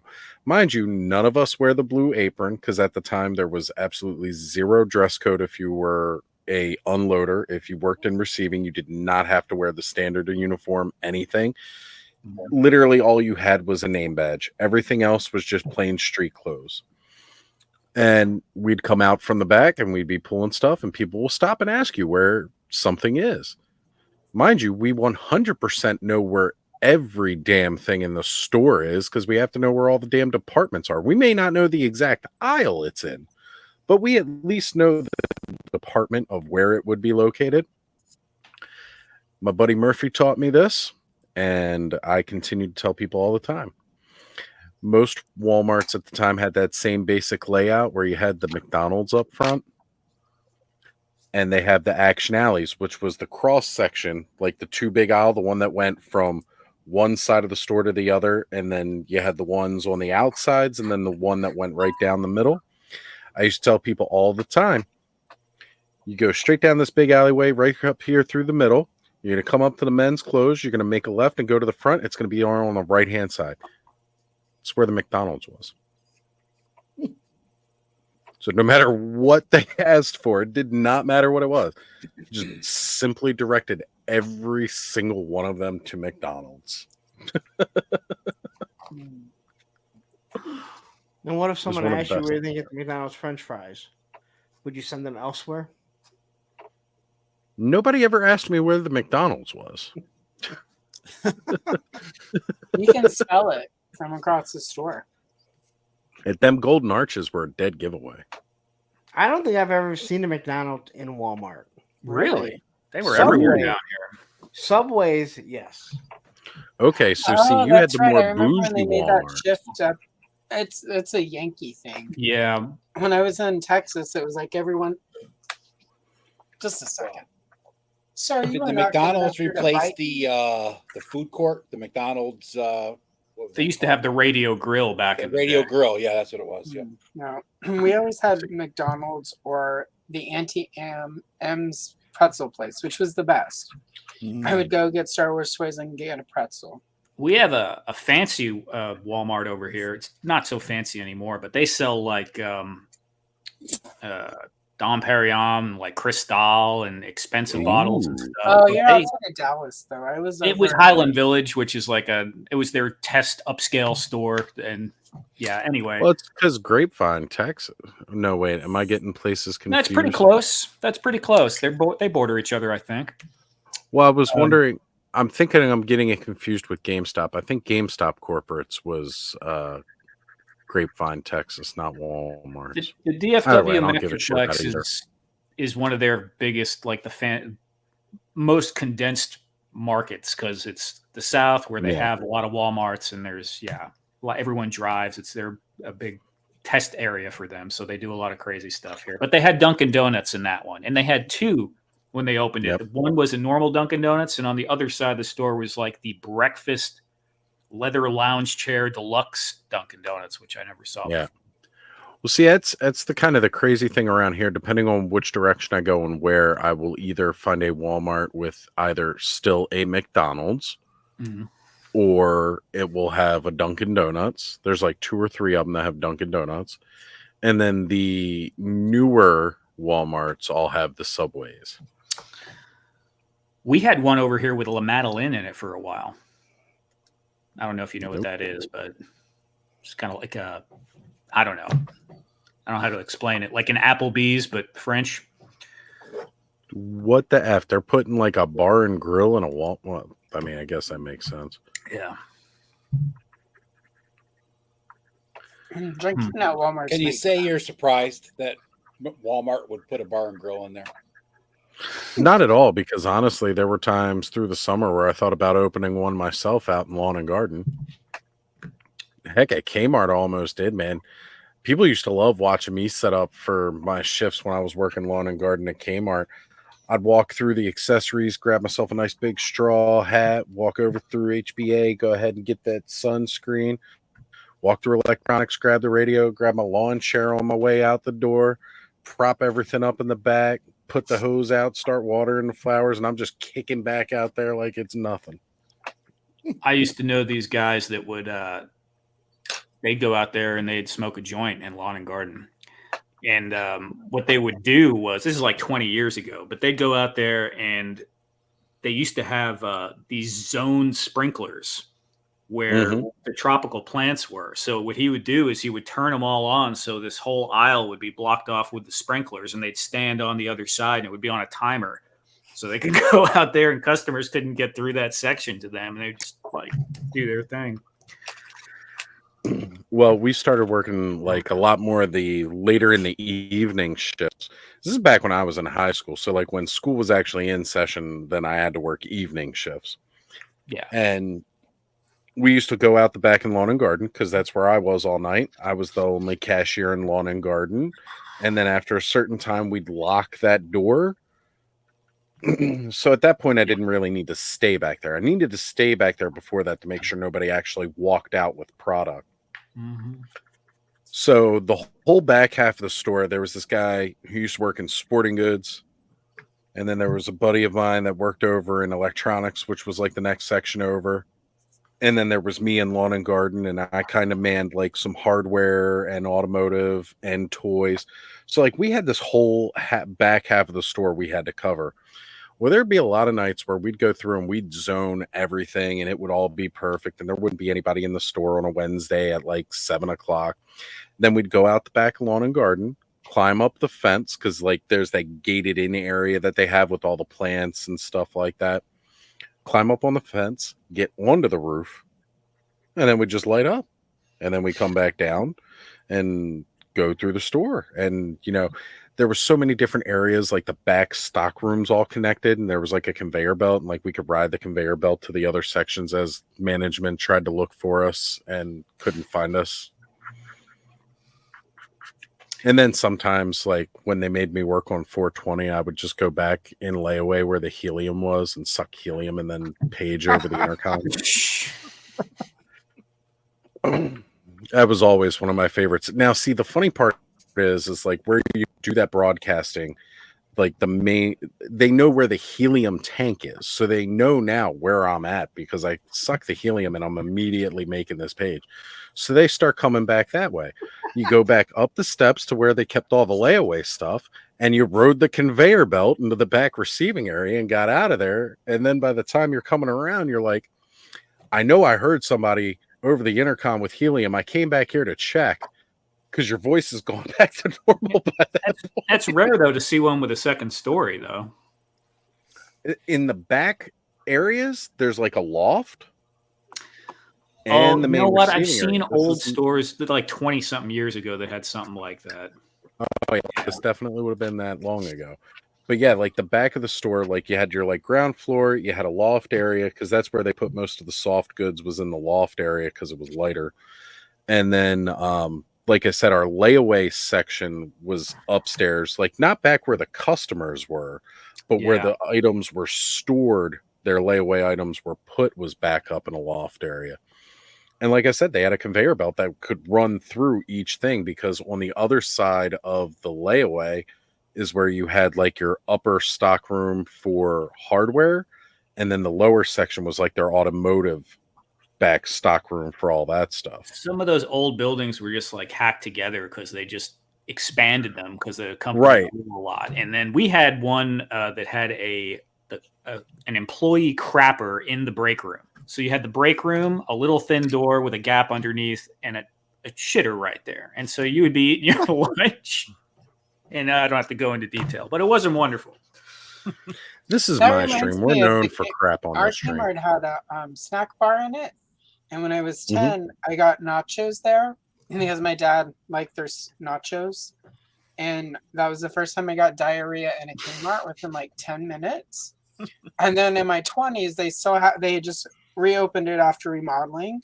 And I was going in there to like look for toys. And I'm like, I haven't had lunch. I should get the nachos. Oh, boy. Which is the second time I had diarrhea at a Kmart. But as an adult, it's far more. And I was wearing pantyhose that day. I'm just going to let you all know pantyhose and diarrhea do not mix. So I did not wear pantyhose out of the Kmart. They just went in the they stayed behind. Thank you for that. Things you learn on Oz's stream. It's what this stream's known for. If Kmart were still open, I would say be cautious when having the snack bar nachos at Kmart, because 2 for $2 is a bad, like, those are bad odds. So. Yeah, I remember as a kid, they had the K Cafe when I was real young, and then like mid 90s when they started doing the remodels and started going by the big K. Yeah. Then they started putting in like Little Caesars. And speaking of diarrhea. So then they switched out and went back to the K Cafe, but now with Little Caesars pizza and cheesy bread, or the crazy bread. Because my mom used to work in the K Cafe. Hey, it's appropriate for the stream, right? It's what we're known for: prolapses and judgment. It's a toss-up. Which is worse, the old Kmart cafe food or which you'd get at the bowling alley? Because my parents lived with bowling alley pizza. Bowling alley nachos and hot dogs and pizza. I've never gotten diarrhea from any of those, so I'm on the side of the bowling. And you can get some kick-ass Long Island iced teas at the. Yeah, I was going to say you're usually wasted. Bowling alley had the best chicken wings and pizza. And I spent my 40th birthday at a bowling alley getting knocked off my feet on Long Island iced teas, and then they had a all-you-could-eat chili dog special that night. So. It was pretty good 40th. All I see is bad decisions in that. It was pretty bad. And I can't bowl. Delicious bad decisions. But I tried, and it kind of skipped a few lanes and maybe hit a pitch. But whatever. You shouldn't have been standing over there. That was when they asked me to leave. Good. But it's not, a birthday party unless you get asked to leave somewhere for hitting some bitch with a bowling ball. What was her name? I don't know. I didn't ask. I didn't really care. She looks like she deserves to get hit with a bowling ball, though. I feel like karma and the universe were working through me and the Long Islands that night. So, I mean, she was all like, "Oh my God, my ankle," and it did swell up pretty bad. But maybe she got to take some time off of work. Maybe she needed the downtime. Yeah. Back then, so if you get a strike and it's on another lane, does it still count on your scorecard? I've never. They asked me to leave, so I'm gonna feel like it should count. Like that was probably the only strike I got all night. Yeah, if you get a strike by knocking a bitch into the pins, does that work or? That's my preferred method. My understanding of bowling is limited, but I'm gonna say yeah.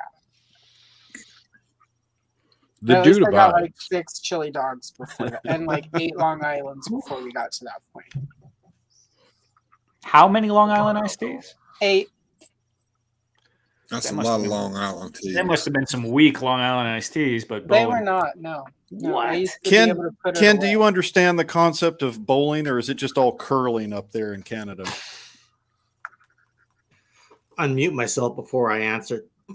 I don't have a snarky response, and so you say only on the East Coast. So you've put me somewhere in a yes or no answer, and I wasn't really in a yes or no mood. I was in a weird no sell mood. Lawrence isn't even here to like chair shot me to have me no sell something. I don't know. I'm literally packing Oz's Christmas gift box. So that's what I've been doing. That's what I've been doing all night here. So there's a couple items in there that you're getting a good. Yeah. Just don't give away the gift, Santa. Why? There's a couple of things in there you'll really like. Let's put it that way. Anyway. All right. I'll leave it at that. To be revealed on a future stream. Actually, that's what I really should do is hold back some of this stuff to open up for like Christmas, like it was a big Christmas thing. That's what I'm gonna do. I'll just wait till Christmas to open up the Headless Horseman. Bah humbug! I said we were gonna have some Bah Humbuggers tonight. Thank you, Bill. You're welcome. I appreciate you, brother. Appreciate you. It's Merry Bah Humbug, Bill. It's not just Bah Humbug. Stop it's trying the to merriest take Bah the Merry Humbugs. What's the old saying? The older I get, the more I realize why the Grinch wanted to live alone with his dog on a mountain. Yeah. Yep. I've been saying that since I was like 14. That ain't been nothing new. I didn't have to get old for that. It's been my dream. That sounds great. Your dog wants to go out at 3:30 in the fucking morning. I've always found Right? other people disappointing in general, but whatever. Yeah, but taking your dog out at 3:00 in the morning is a hell of a lot easier than arguing with your wife than having to go pick up your kid from work at 8:00 at night. Yes. Yes. And Lawrence knows about So both on of a us. serious note, if we're in a Christmas mood, which I As hope we we are. are, I have a question. We don't want to see Out your here. Yule log.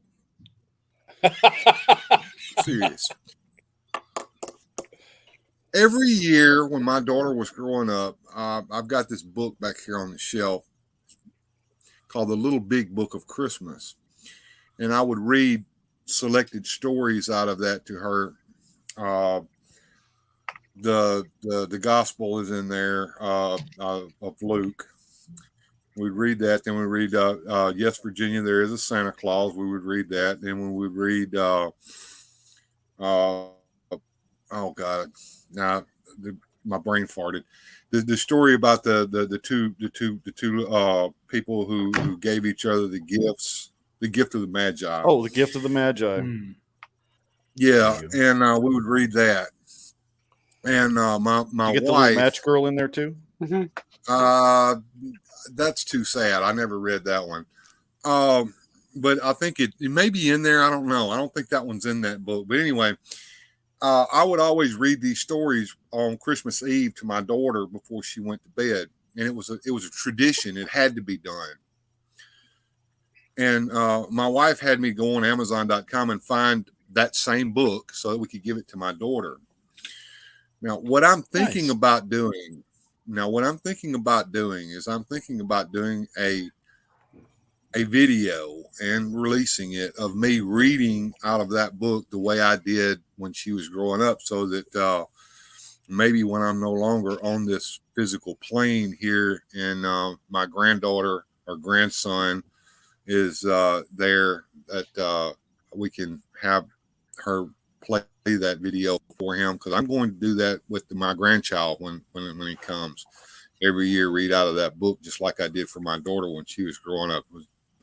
Would that be a good video for me to release on my channel, or should I just not do that? I mean, is that something that Depends how many of those stories are fair use, or if you plan on monetizing it. Because again, you do got to remember, if any of those tend to be copyrighted, they can pull it. But if all of it's like fair use, public domain, hell yeah. Even if And it's cool not, idea. you might be able to use it under fair use. Because Fair use. what you're Yeah, doing look at Viper Island and his fair use works all the time, right? So yeah, I mean, if you're reading it, so therefore you're doing a performance of it, which is about the same as people who will do cover songs, because they're singing it, they're not putting the original recording People up. do all sorts of audio books without. And the worst that happens is they demonetize it and won't let you monetize it, but they probably won't copyright strike it because it would fall under fair use. they can copyright claim and do a takedown of the video. They could, and then you just take it down, or you challenge it under fair use, because again, it's a transformative performance. That's true. I've never tried challenging before. So it seems extremely unlikely in that scenario. it's especially since like biblical stuff is at this point, like going to be under fair use, and if it's not, I can't imagine. Well, never mind. The people in charge of like the money side of Bibles aren't always good people, but I would say that all of that is like details. At the end of the day, you should make content that you will enjoy and that is meaningful to you, and not worry about like say 10 of your viewers don't like it and think it's a bad idea and the rest of them like it. Who cares? Is this content that you want to put on your channel that represents you in the way that you... This is where I disagree with that. What do you want your channel to be? Is your channel about toys? or is it just about everything? What do you want your channel? Do you want? It's a Do you weird, want to be fantastic toy monetized? adventure.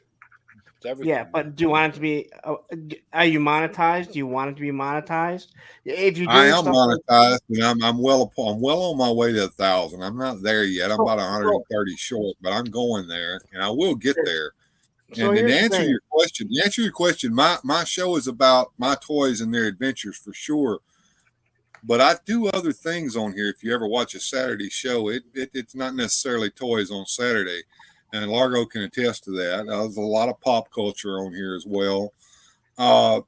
And I have never followed the freaking YouTube rules that they tell you to do to get the viewers.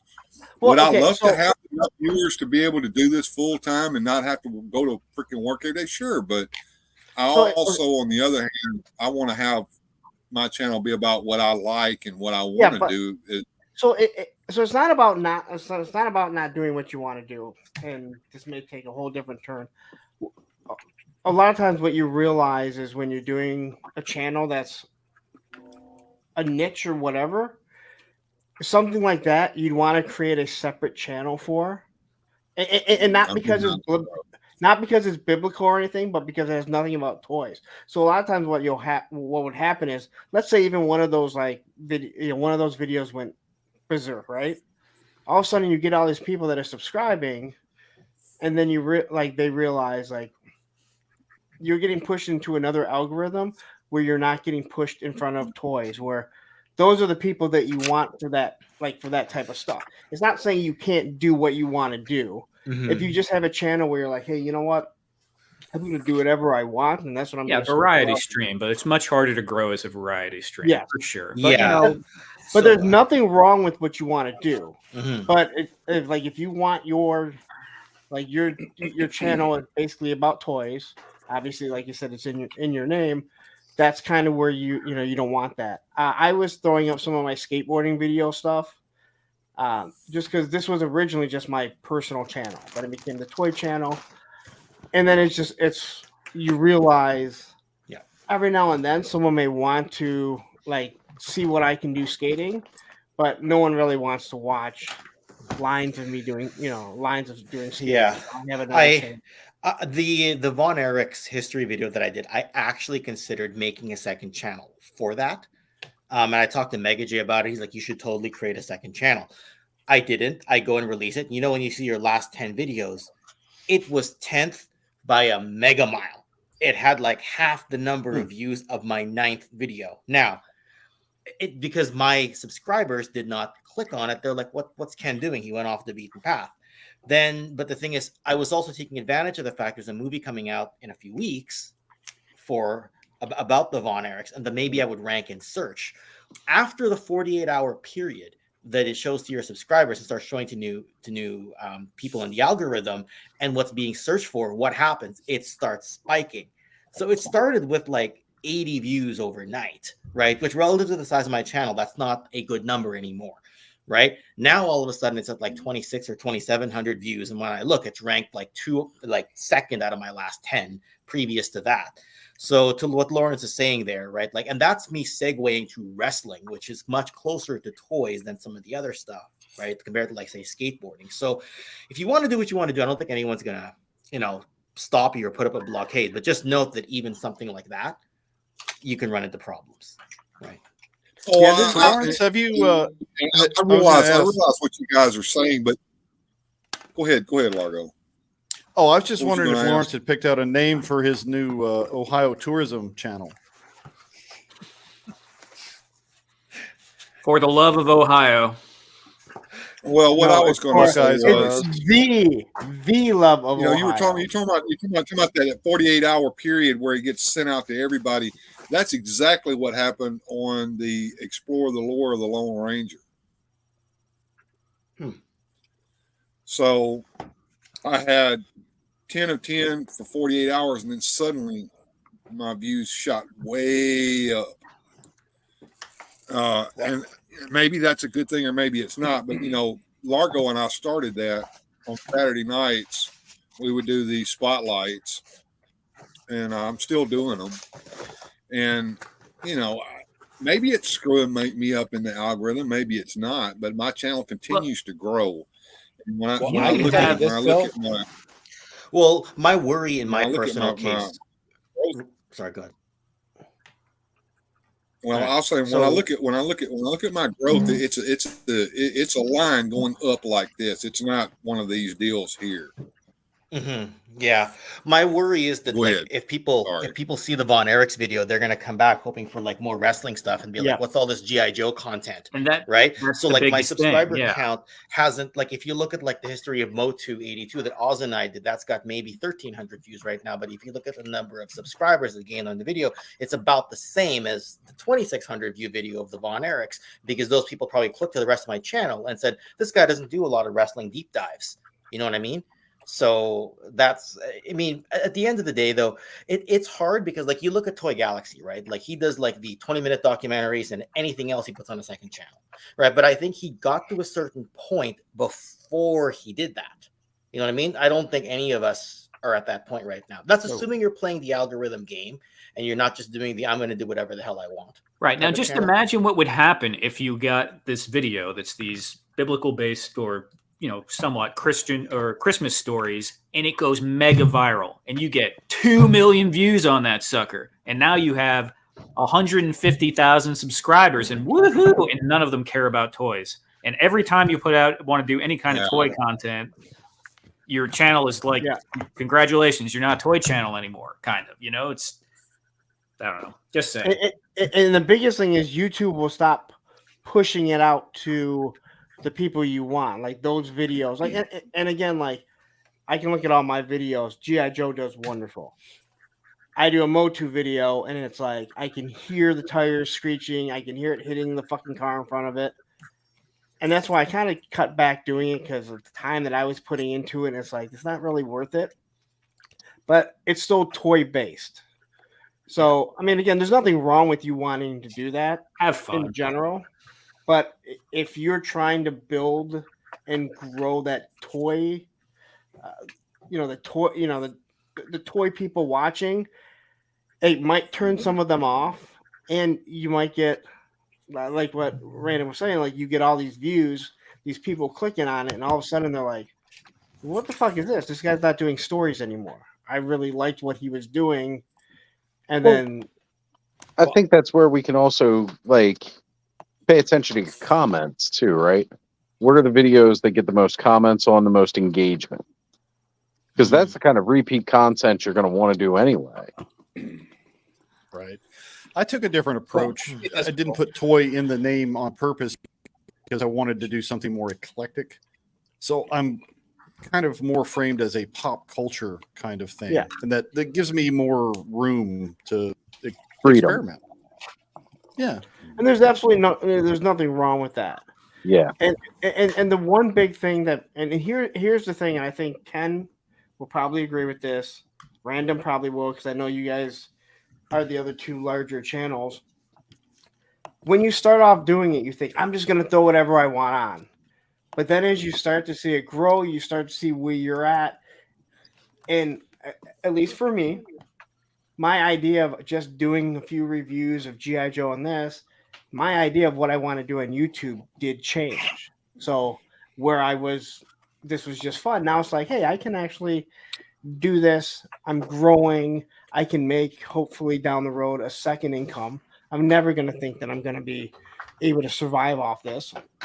It's so fun when you put a lot of effort in and you get like Zippo views. It's really fun. I mean, you can take a couple of those on the chin, and you have to sometimes. You just got to roll with it. But you're doing it over and over again. It's really not fun. When I did a 26-minute wrestling documentary-ish video there and spent all those hours on it to see 80 views in the first 24 hours with 4,000 something subscribers at the time, I'm sitting there thinking, I probably did something wrong, but I'm really stubborn on this one. And you know me, I'm not a really stubborn guy. That one, maybe I got a bit lucky because of the movie, and that's why I timed it. But if you're going to do that and there's nothing else to push it on the back end like that, like search results due to recency bias, it's going to be hard to do, right? So unfortunately, it's a lot of extra thinking to put into this when you want to come and have fun.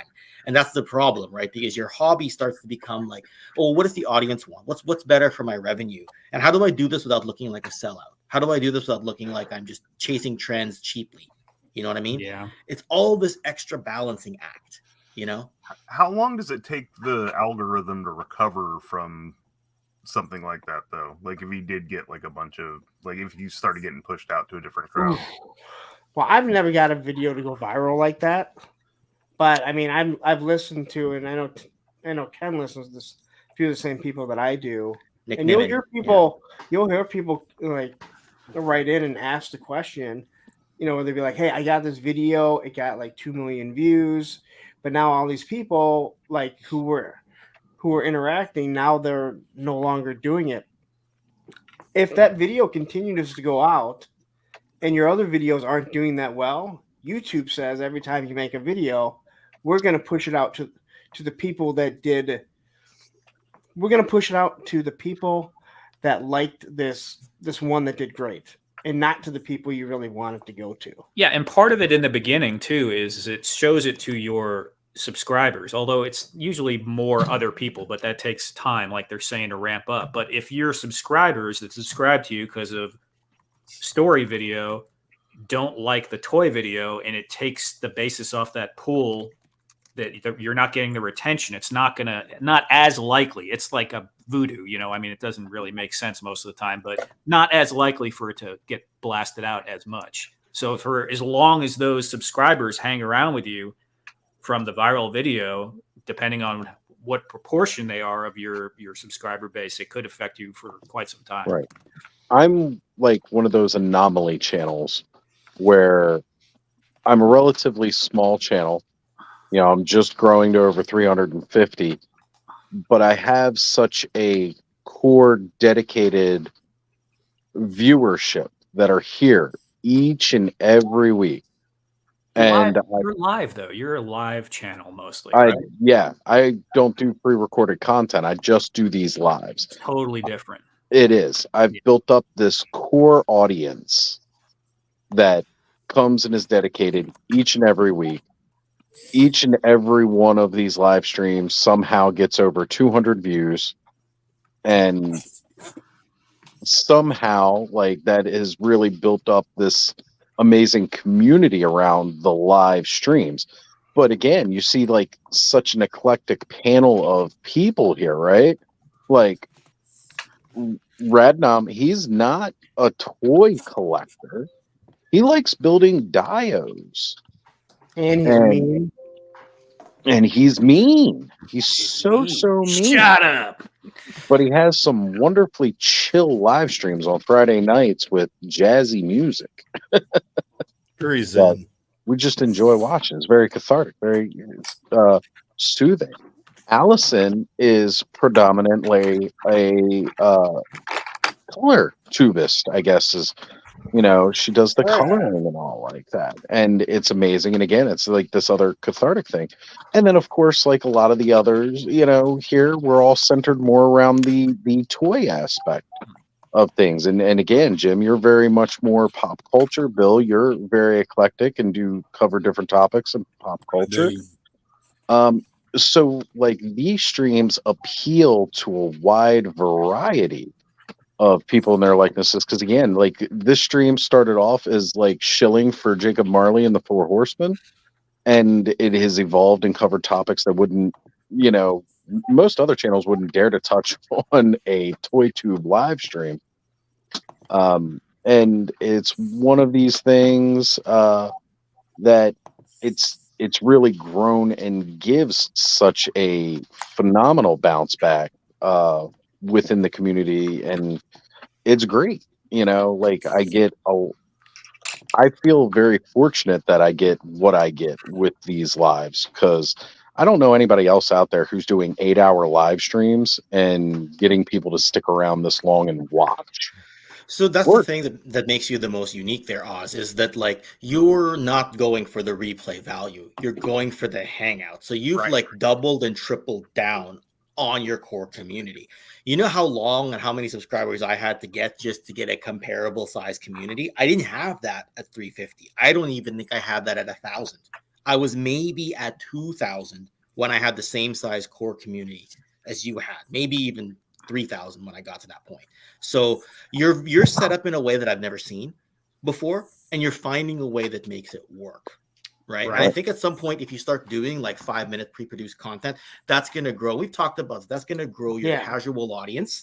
And then your core audience is still going to come here for your 8-hour live streams. Right. Live streams do not grow audiences. You will not grow your subscriber base by doing live streams. It's all the it's all the pre-recorded stuff, reviews, different things like that. Yeah. That people click on because they want to come back. Yes. When you're doing the live, most people don't want to tune in and listen. And that's why, again, I do not take for granted how many people I have on Monday nights. I mean, I tell people, I'm like, hey, you know what?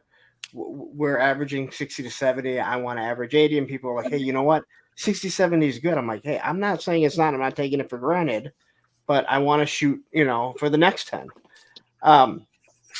And I don't take it for granted. And you see the other streams that are pulling in 100, 200, 300, 500 in our community, right? Which is absolutely shocking, especially when,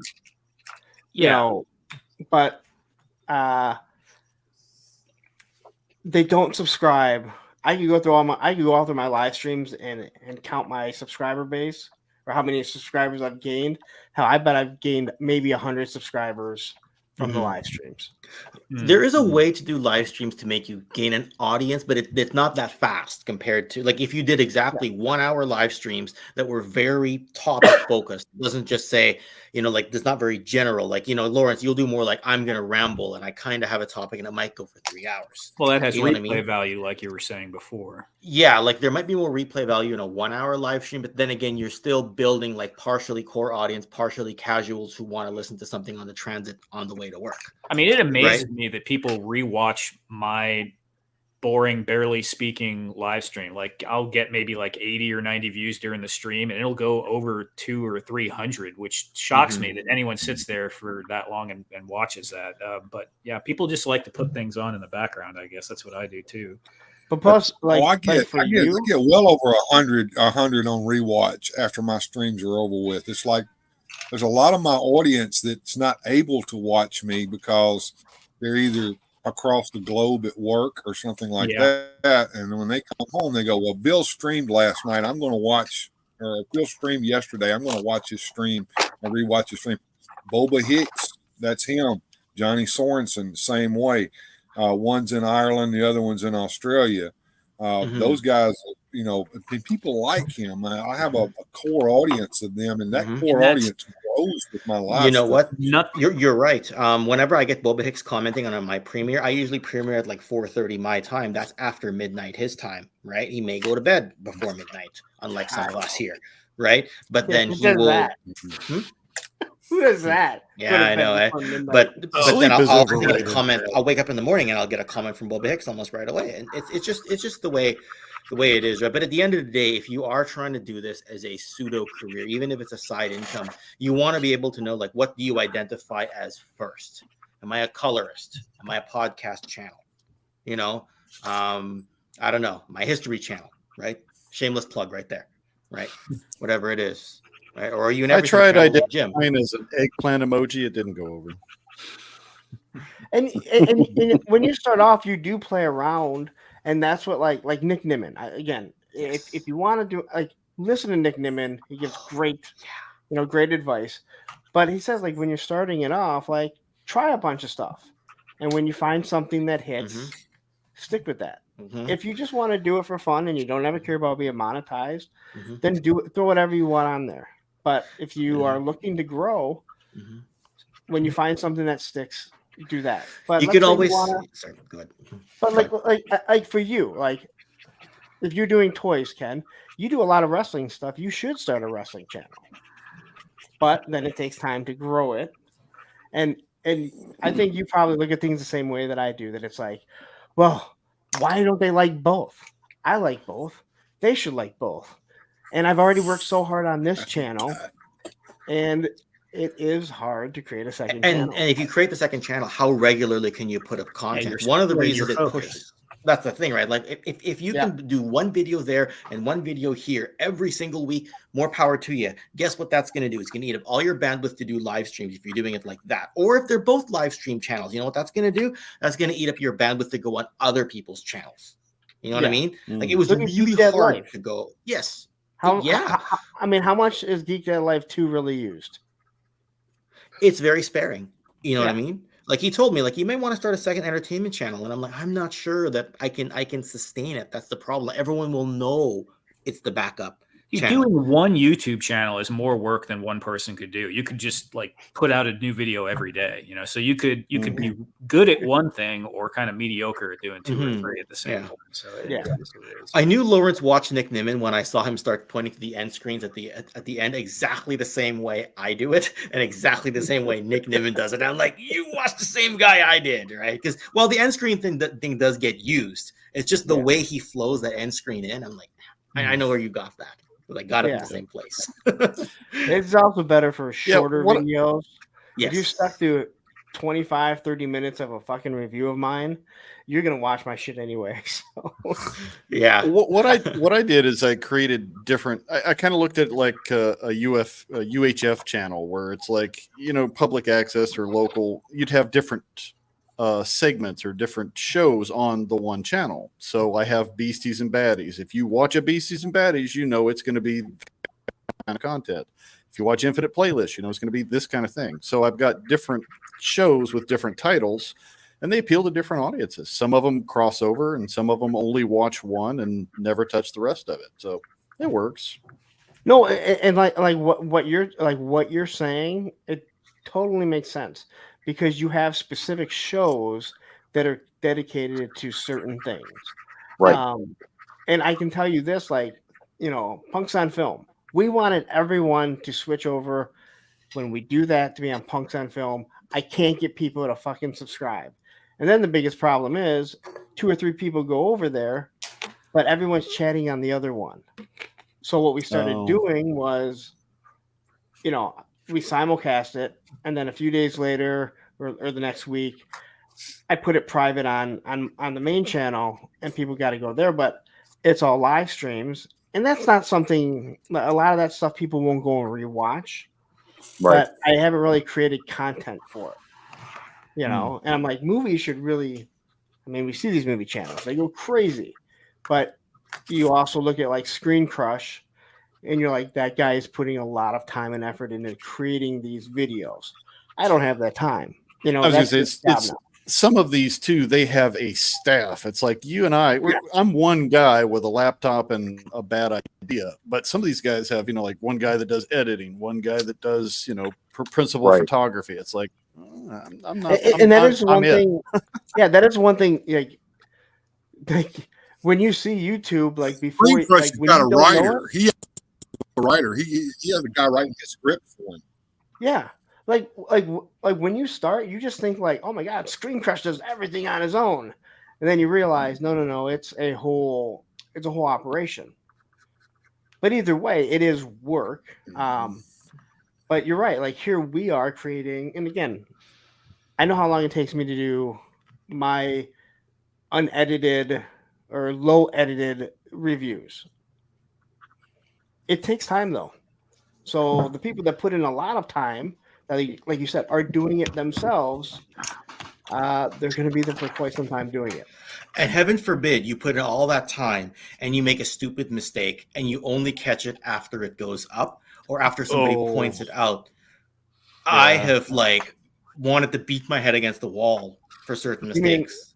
You mean like finding out that your O-ring buzzer has the wrong crotch and it gets pointed out right away?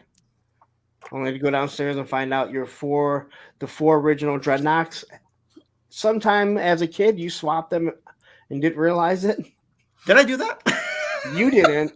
Mr. Popinski said it, like told me right away. And then numerous people started pointing it out. I had one person that will put an error purposely in the video so that people will engage and correct them. It's all about. That's a good point. Oz knows this, that my 84 Spirit was holding Raptor's bird and not his actual bird. And I think I told Ed this as well. And I remember getting really pissed off at that. And I was like, people were like, why don't you just pin a correction to the top of the feed? Anyone who wants to comment, that's the first comment. Doesn't matter. Like, I should still have caught that, is what I tell myself. The number of hours I put in. So I'm sitting there like, oh, do I overlay the right images on and put it up again in a couple of years? What do I do? Right. So I've on some of them I've pinned where I got something wrong and I pinned it to the top. It doesn't matter. All right, guys. Look, I'm really enjoying this conversation, and I am not tired at all. But it is 3:00, and I have to be up at 5:45. So, okay, you better. Good night, everyone. Been great hanging with you. Good night. No, I really ought to like take I his said, advice and go to bed myself. Glutton for punishment. I say that you put it up, Bill, but I don't know anything about YouTube. But I think it's a good video for you to do that will mean something to you and be here forever. Well, as long as the internet. Right. That's what I'm looking for. I've gotten to the point where I hate YouTube. It's broke. It doesn't work right. Half the time, even my own subscribers say that the things weren't even put out to them, and it's supposed to go to them first. So there's problems with YouTube, and the algorithm always change at some point too. So. Yes, okay. So it's funny. It's funny you say stuff like that, and Ken will probably agree with most of this. We think it's broke when in actuality it's working exactly the way they want it to. So I may be subscribed to people's channels, but if I have been watching their videos, YouTube says you don't want to watch it, so I'm not going to send it. But let's say I've been watching Viper Island. I looked at 2 of his videos because Chaz goes, "Oh my God, this is what this idiot says." Well, guess what? YouTube says, "Oh, you like this content," and next thing I know, I'm littered with Viper Island stuff. But then I'm going like, how come Ken hasn't done a video in 4 months? And then I look and I go, oh well, I haven't been watching his stuff because YouTube says you haven't been watching it. So technically, the algorithm does work the way it wants it to. It doesn't work the way we want it to. It's true. I thought I was subscribed to Punk for about 6 months before I realized I've found myself on numerous occasions not paying attention to what YouTube tells me I want to watch. I have a core group of channels that I watch, and I don't really rely upon YouTube to tell me when they're on and when they're not. I go to their channel and see what they've got on their video list and choose what I want to watch from that. Well, that's the good thing about the notification bell. You hit that, and you know when the channel you want to watch puts something out. Please. Yeah, and I mean, there are issues because YouTube will just unsubscribe. I mean, they do just unsubscribe you. Yeah, and they turn off that notification bell a lot. Yeah. Lawrence, for 2 people who are very different, you and I see YouTube in a very similar way. Like, we see it almost identical. Well, because I see it right, and you're on the right side. That's why. I mean, oh my God, there was no touchline after that. That's awesome. Bill, I'll tell you this: whether you post that video or not, make it for your granddaughters, your grandson, either way. Because I'll tell you, I fall. My great grandma made a cassette of her singing and reading some stories that she used to read to me before she passed away, and I listened to that thing after she passed away till the tape didn't work anymore. So, wow. Well, that's why I say upload it though, because then it's there, right? It's there. Yeah, always there. And again, I mean, this turned into more about like, where do you want your YouTube channel to go? Because the last thing you would want that, like, hey, I'm working really hard to make this toy channel, and I made these videos that probably mean more to me than any toy tube, any toy video that I made, but it completely ruined my algorithm. And because we can make channel after channel after channel, and it doesn't cost anything, it may be just something that works better. And it could be something like, you find out like people love that you do this stuff, and then you just have a channel just dedicated to doing something like that, and it doesn't take away from your toys channel, and it adds to this other channel that you might have. But I'm looking at it from a like, hey, where do you want this to go? Not from a, is it a good idea or not? I mean, hey, it's not like you're saying anything awful. You want to do something that is. Reality is, Bill, Lawrence just likes to hear himself talk and make himself feel like he knows what the fuck he's talking about. So, don't worry about what he's doing over there. One thing I thought that's why we all started YouTube channels. I'm still tiny. I can make. I'm in the I can make mistakes place though. I've got less than 900 subscribers, and but I'm still growing. Yeah.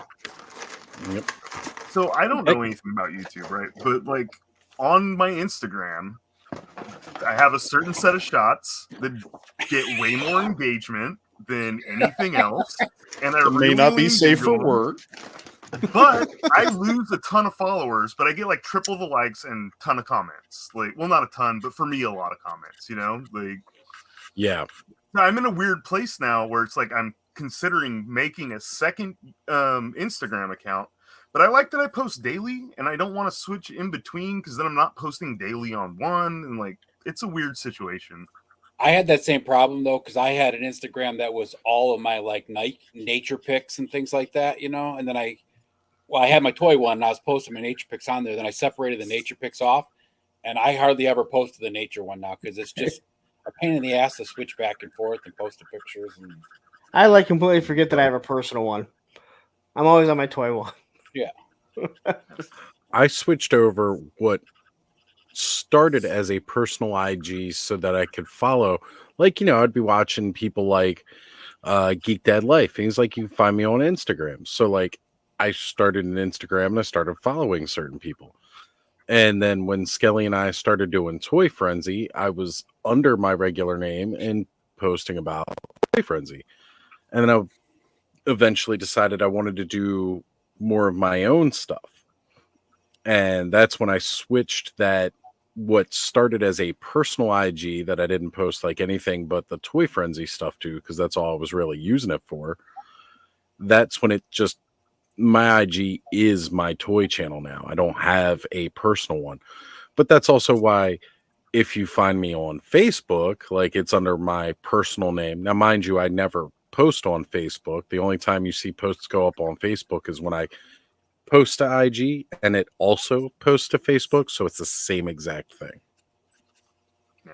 That's what my Instagram and my YouTube is they were I just followed stuff. My Instagram was just following artists for a long, long time. Mm-hmm. And then Oz said, post stuff. I was like, okay. You know what, Oz? The day that you hit 100 subscribers on YouTube, I'll never forget because you thanked a whole bunch of people. And I remember the list was, and I just want to thank Pixel Dan and Toy Galaxy and Geek Dad Life. And you listed a whole bunch of big channels and Toy Connections. And I was just like, you lumped me in with them. Yes. You totally made my week, my month when you did that. And I'm just like, victory for Ken. You guys were all the channels that I watched when I was starting. And it was just, these are all these channels that I look up to. And, now I'm interacting with in a different way than what I was originally. And that was a big thing for me. You guys were all very big inspirations to me doing my content. And then we got this motherfucker over here. What's up, Tony? What's up? What's up, you late night motherfuckers? You beautiful legends. What's going on? Keeping you company in the wee hours in the morning. So did you decide that you're going to break your record? Because you're at 8:30. 8 hours, 30 minutes is what I see. It was funny. I was actually thinking about wrapping it, and then Ken said, joining in soon. I was like, well, if Ken's joining in, I don't see why we can't squeeze more out of this. I would, as soon as Ken showed up, right before I was about to say, I'm going to get out. But then I knew, Ken would think that I fucking left because he showed up. And I'm like, oh, shit. He's going to think I'm being rude. And you may not know this. Ken I'm not running a lot. So what? We actually talked a lot. I thought I was out, and Ken pulled me back in. Well, you took a dig at me on one of Payne's streams, and I was like, I thought I was cool with Punk. And then I realized later, I think I asked Oz about it. He's like, no, Ken, Lawrence wouldn't say that if he didn't actually like you. Didn't he say that to you once? I'm like, yeah, he did. And then we became friends ever since. Yeah, it's just how it rolls. Ken is my favorite Canadian. There we go. YouTuber. There we go. Sorry, Mega J. Or is he my favorite? Larry used to ask me, I don't think Ken likes me. I don't think I said that. That's funny. Did you say that to Tony? You thought I didn't like you? I don't think so. I'm outing him. Yeah, he I think I did. might have. I don't think he likes me. So wait a minute. Does this I don't mean ever say I don't think I usually tell people. Or maybe it wasn't. I'm If it wasn't bad at Ken, it it. was somebody else or something. Like maybe Bobby or something. I don't know. I am. Oh no, I know Ken's Bobby. Tony Lawrence. Huh? What Oz? I said I am Ken's Tony to Lawrence.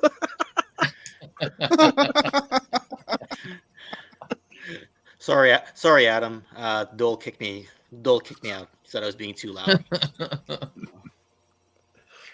I'm actually just labeling some wrestling figures. So, Mr. Brody Lee here. There's a Bret Hart here somewhere. Aren't they already labeled? Your dog. No, I mean for toy show pricing. So for what? Toy show pricing. That's where I was at. Aren't they already labeled? Oh yeah. Isn't that how you know what you buy? Yeah. Oh shit. Do you have a toy show coming up, Ken, that you're going to be doing sometime in the near future? No, but somebody said you want to buy all these wrestlers for cheap, and when I said how much, and he's like, "Well, yeah, there's this much, and I want them." Yeah, sure. Of course, I went there and bought a rare, expensive Transformer as well. I'm like, that's why you got me here. So, I'm like, you made your money on that. Drew you in with the cheapy wrestlers so I could sell you the really expensive rare thing. Yeah, we haven't segued into that Transformer yet. God damn it. Another Diaclone. Oh, Ken is a scalper. I do love those Japanese toys, man, but those prices on some of the vintage stuff. It's like, no, I can't go there. You know what I came across today? Yeah. I didn't go out and do like a major toy hunt, but so when Lawrence and I went to Random Treasures not too long ago, they had gotten in quite a few of the newer Motu stuff. And last weekend during their Black Friday sale, for some reason they didn't say why online, but they had to close the store and they were like, we'll reopen Wednesday and continue the sale. Then they put out a message on Wednesday saying, yeah, we've got to stay closed a little bit longer, but we'll continue the sale through this weekend. So they never said why they had to close down or what was going on. And I certainly hope everything has worked out all right, but they were open again today. So we went. And I was looking at some of that stuff because they were still running that 50% deal that they were running last time, Lawrence, with over 30 days in stock, 50% off, which is great. It was a great fucking deal. Yeah, it really was. And they're really trying to empty it out. Well, because they had emptied out so much, I did find, you guys have seen the Japanese released Masters of the Universe figures, like the original vintage figures, but in those Japanese boxes. They had a couple of the He-Man, and I was like really tempted to be like, I kind of want that fully complete vintage He-Man mint condition. And Billy Gunn for you, Lawrence. Oh, the DX Billy Gunn. Yeah. I almost collected all the wrestling. Yeah, sorry. I almost collected the entire DX army when they were doing the re-releases 2 years ago. I've got Nash and Billy Gunn here, and China and Triple H. Shawn Michaels is too popular, so he doesn't stay. You got X-Pac? They haven't released as many of him, so whenever I get him in, people just like sell. Sorry, I'm talking like I'm a store. I'm not a store. I'm just a makeshift dude pretending to be a store. You buy lots. You got to do the merchandising. Yeah. Merchandising.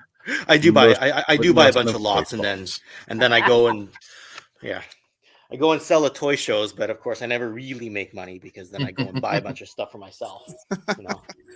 Right? It's always like, so you sold how much stuff, and you came back with that one little rare toy?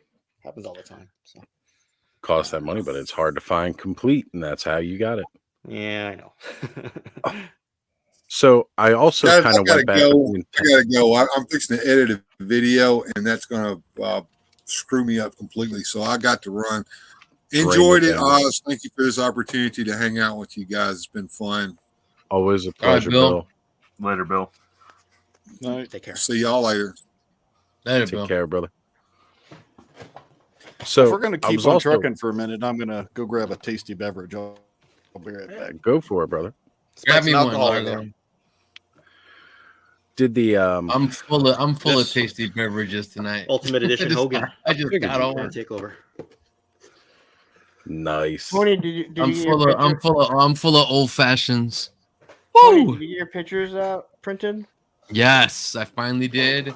I got my shit to work, but it came in kind of, I don't know, substandard. So I was like, I turned into Banky from Chasing Amy, and I started inking just so I can have, you know, all the line art. So when I'm ready for Allison's stream tomorrow, I have something. But then, did you do what I said, or was something else? no, it was after I had I gotten the cartridges out and got hot water and put a little damp towel and wiped those little things on the cartridges. It started to work, but then the rollers didn't want to grab the paper just to feed, and it wouldn't do it no matter what I would do. So I said, okay, screw it. So I went to my buddy Jimmy's house and printed them out on his laser jet, and damn, they came out perfect. I'm like, shit. And he hadn't changed, you know, cartridges and stuff in a while. And like that, either laser jet is where it's at or office jet. I'm like, man, Yes Jet sucks. I feel like someone told you that. It was this guy. And who called him? And what in the first thing he said? I'm not the guy you need to talk to. And he ended up fixing it.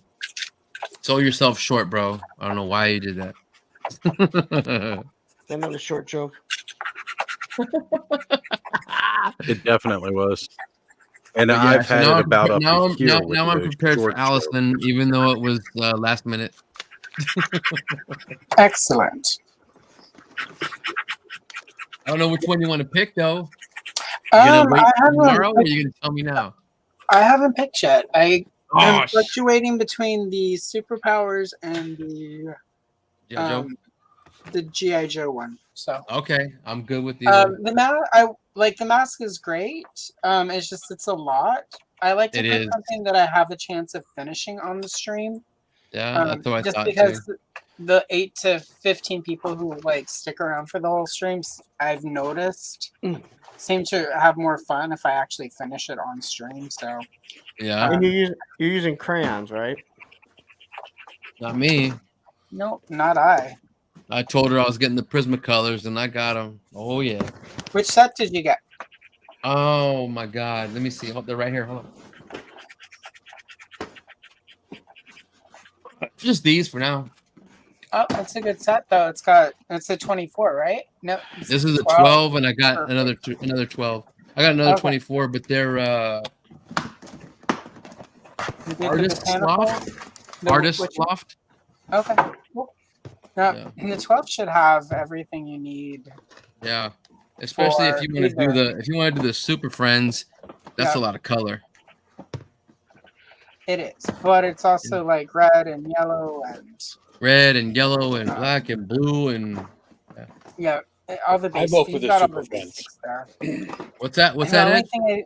I said I vote for the Super Friends.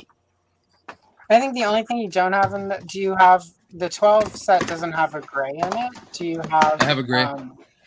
You have a okay, cool, perfect. Because Batman, you'll want gray for his outfit. Mm-hmm. I got him covered. You're set then. You're good. Have you ever used Prismacolor before? No. Oh yeah. I'll ask you all this tomorrow. Oh yeah. It's part of the opening. But yeah, I remember the Repediograph go outside the line. How do you like when you're coloring? What makes you happiest when you're coloring?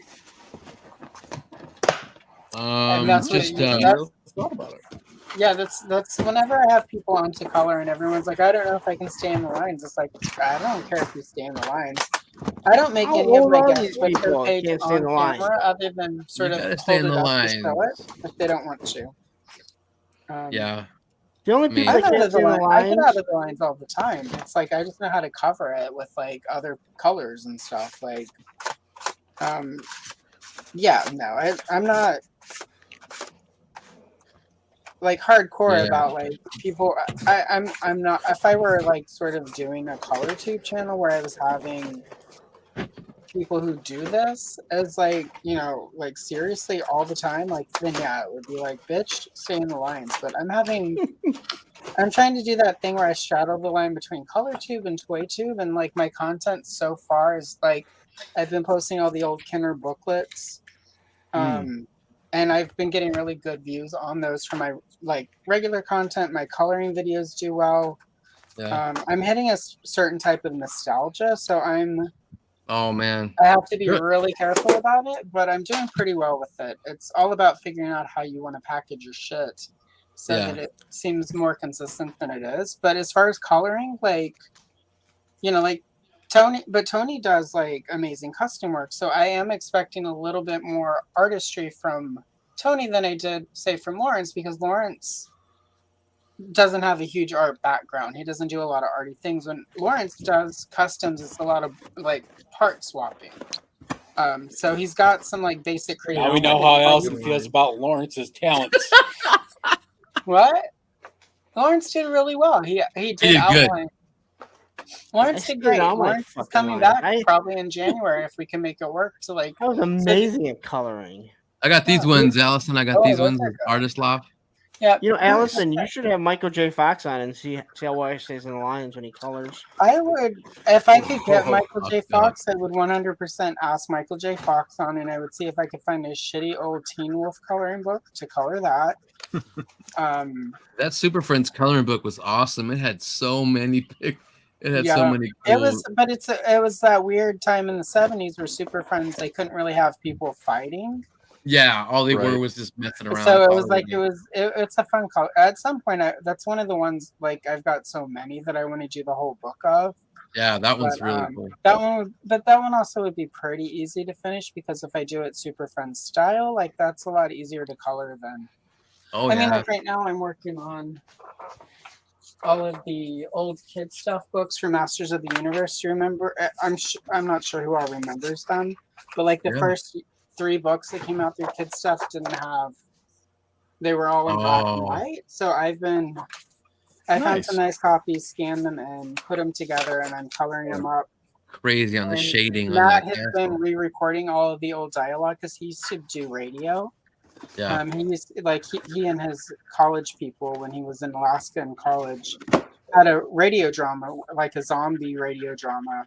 So he can do like the radio voice. So I had him listen to the dude who used to read. This is how I'm getting around copyright. But it's cool. Like Matt isn't really into any of the toy stuff, but he liked doing the voiceover. So he like came and sat over here and we recorded him, and he did like the ridiculous excited voice, the kid stuff guy. It was funny, and he was like, "How do you say this?" It's like Eternia, right? But he also isn't. I mean, like as a kid, he collected GI Joe, so you know, like he kind of knows GI Joe stuff, but he doesn't, and he remembers He-Man and stuff because he's only a couple months older than he actually just had his 50th birthday yesterday. So yeah. So, but he's a little older than me. So, are there any particular publishers that you find make better quality books, or you just kind of go for a certain theme? Or I go for my main goal is 80s properties and toy properties. So a lot of He-Man, a lot of She-Ra, and the quality for vintage coloring books is all over the place. There are some of the He-Man books that are really good and have great art, and some of them have shit art. And they're all pretty much out of like Golden Books at the time. And they just, but I mean, they had like an entire staff of artists. So it's like, it's sort of like with comic books in the 80s, like Spider-Man, some months would be really good and have really amazing art. And the next month it would be like some shit artist with like Vince Coletta ruining it even more with his shit inks. So like there's some coloring books I have that like I don't really do anything with because the art is so bad. And there's some that are just so nice. Like a couple of the She-Ra books I have, which are amazing. There's like I've got, when it arrives next week, I have all of the vintage Kenner Empire Strikes Back coloring books. and the art in those are really good. The Return of the Jedi are really good. But some of them not as much. Like the original, I don't have any of the vintage Star Wars coloring books from like quote unquote A New Hope. But the art in those is notorious bad. Because Kenner was cranking out all of the Star Wars stuff as quickly as they could because of how late in the game they got that license. So they had Canadian art students basically tracing. Some of the pictures are nice, and then some of the ones I've seen look like, like I could do better with where my current drawing skills are. I was really surprised by how many adult coloring books are out there on the market now. I hadn't really noticed. Like I'm not necessarily doing that because, I mean, like I do all right, but like there's some people who do really amazing art, and they all have coloring channels. But that's also like when I do the adult coloring books, it's often because I didn't want to make that what I'm doing on the internet, because that's really like when I'm working on adult coloring, the really fancy like books and stuff. I mean, that stuff will show up on my Instagram, but that's really like me trying to like improve and get better. With the coloring books, it's a lot of these old books have stories that you don't see anywhere else. And like for Masters of the Universe, some of the original stories are really before Filmation, and a few of them are after Filmation. So you're getting this really interesting period of stories that not a lot of people know about. So the goal with those is to, like the kid stuff, people know those, but the books are kind of crap. But I want to go in and make the pictures nicer and sort of elevate them a little bit, and then, of course, make them into videos for people to watch. So, do you ever run into vintage books where it's like it's obvious whoever put this story together never saw whatever the original IP was when they were putting this thing? I would assume a lot of the artists don't. Like a lot of the Motu is a perfect example. There are a couple where it's like it's really clear that they are just looking at pictures, like the media package that you would get. Like I've got the first one is here, and I'm in the process of scanning it and cleaning it up, and the second one's on the way. But the Gremlins coloring books from 1984 has a really interesting art style. Like it's not, there's some interest to it. So like, and it's Christmas time, so a few of my Christmas shorts I'm doing will have that. But like, all of the She-Ra stuff, it's clear that they were given the French, the marketing kits and the press stuff, and just told like this is what, because they all look like Filmation, none of them look like the color, the toys. But like the original Star Wars stuff I've seen, it's clear they were just looking at pictures. They were given various materials by Lucasfilm, and Kenner gave that to their art team. They're like, we need 3 coloring books. Get us what you can get. The Supergirl movie coloring books are pretty bad. So, it's kind of like comic books in the 80s, where sometimes it's really good and sometimes it's really bad. And you can tell, at least at this point, I can tell when like the company doing the coloring books like knew like this movie is not very good, or like the Mask book I have, like some of the art, and it's really clearly like the GoBots coloring book I have. There's some good pictures in it, and then a lot of it's just not good. Right. But it all looks like they drew it directly from the toys themselves, so it has that. But it's just, I don't know, it's really interesting, like, and it's sort of not the same, obviously. When a movie comes out, you don't get coloring books the way we did in the 80s.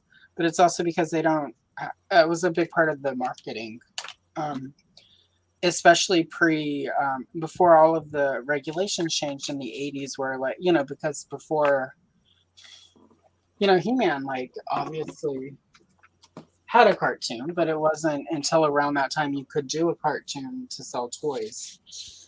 So there's a lot of stuff from the very late 70s, very early 80s where it's really clear this is a big part of the marketing.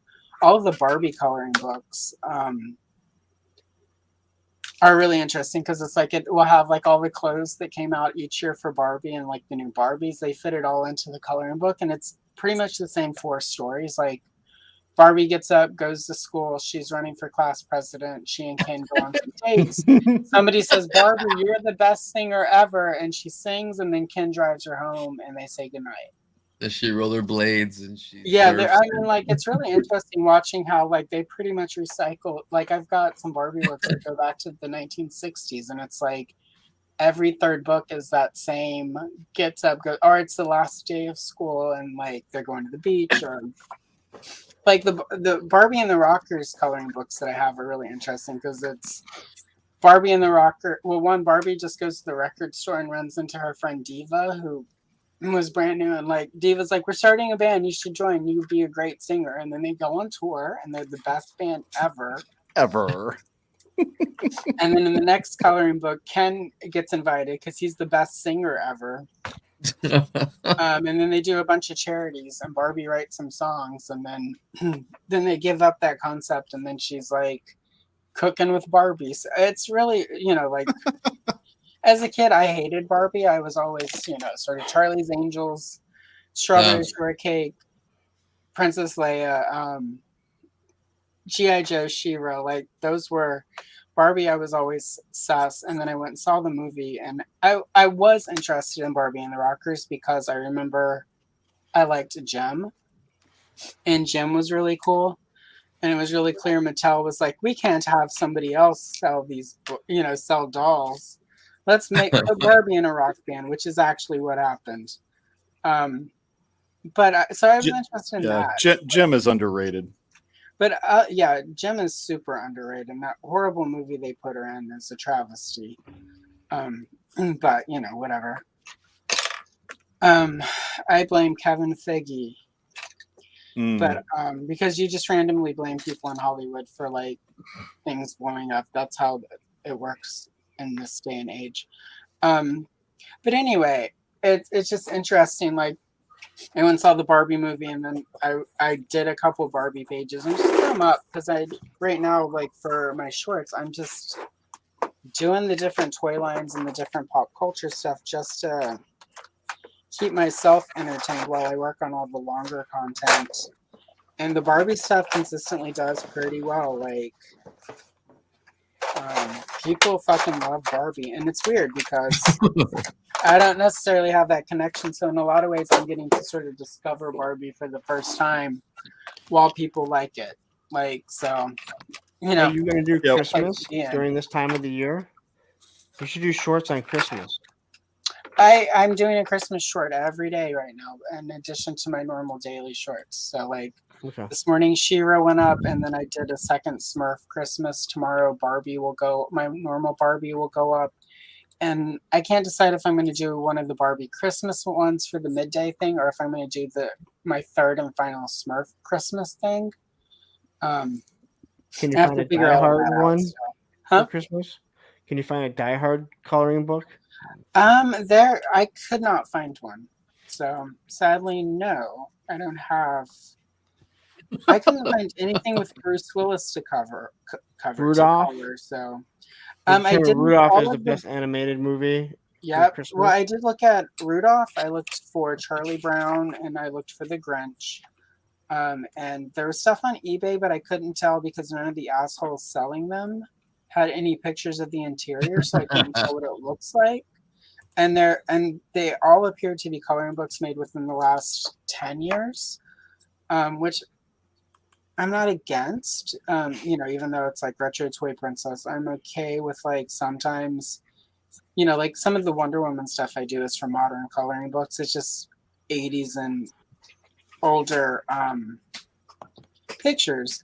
But the problem is I can't see what any of the pictures look like. So I don't know if there's actually anything in those books that I'm going to enjoy coloring. And that's the one thing. If I don't like any of the pictures and I'm not going to have fun coloring them, I'm not going to do it.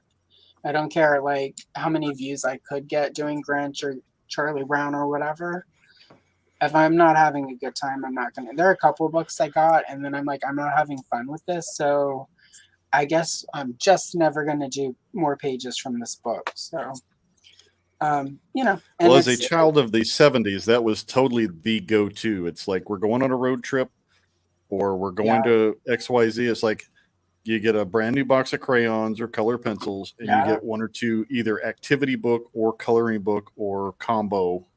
And it's like, and there's some weird properties out there. A bag of Whitman comic books, and Yep.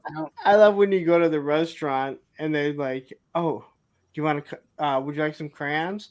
"Oh, sure." And they give you like 3 crayons, or they give you that little pack of 3, and you're like, "What? Yeah, what am I gonna do with this?" And then they were the just super, and it was a super greasy Kmart ones. Oh, they're terrible.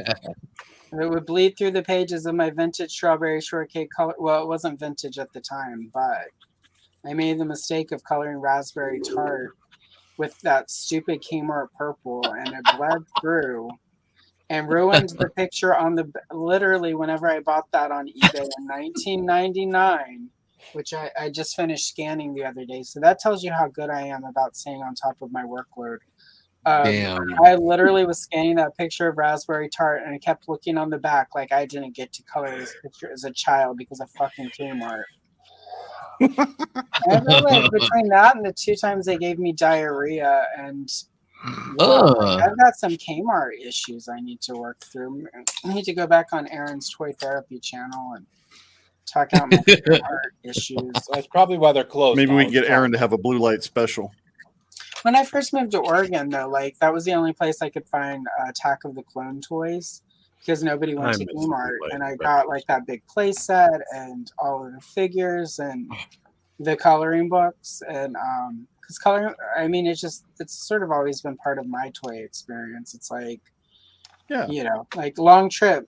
Here you go. Here's the She-Ra coloring book and a She-Ra paint by number. Or here's He-Man, or that amazing summer of 1982 where I was given Masters of the Universe and like 3 Annie coloring books. That's a good year. And there were Annie no from the Goonies movie. coloring. Yep, Annie movie color. Well, I mean, in the coloring books, they made her look like the comic book without the eyes, which was weird. So I did go in and give her pupils and eyes in every page, because I can't deal with the eyeless orphan Annie thing. It's creepy.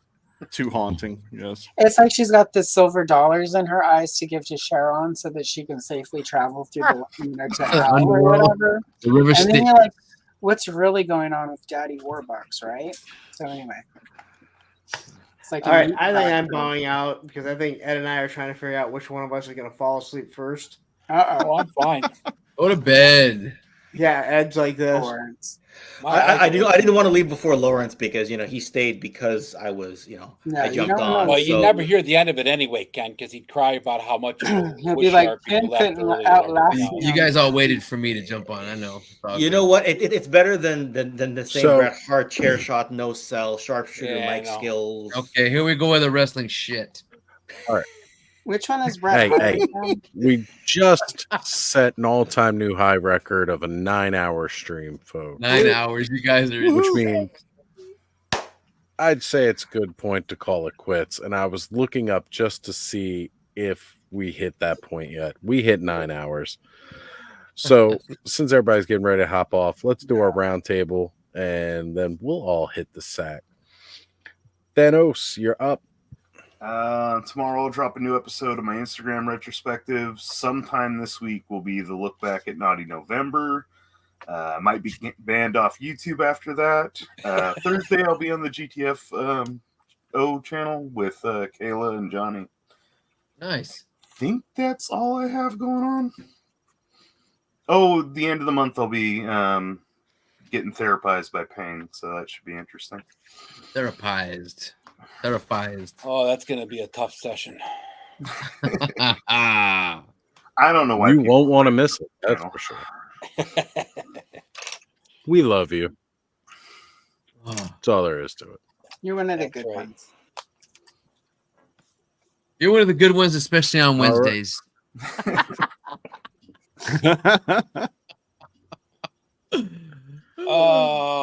you done, Theranos? You good? Yeah, I'm good. I'm good. All right. So tomorrow night, Hella Dope Toys, 9:00. Got Rocco the Great. And other than that, I will be out all next week because I will be in Beaver Town. You'll be in some beaver, huh? Staying in a cabin that's 3 times the size of the house I used to live in.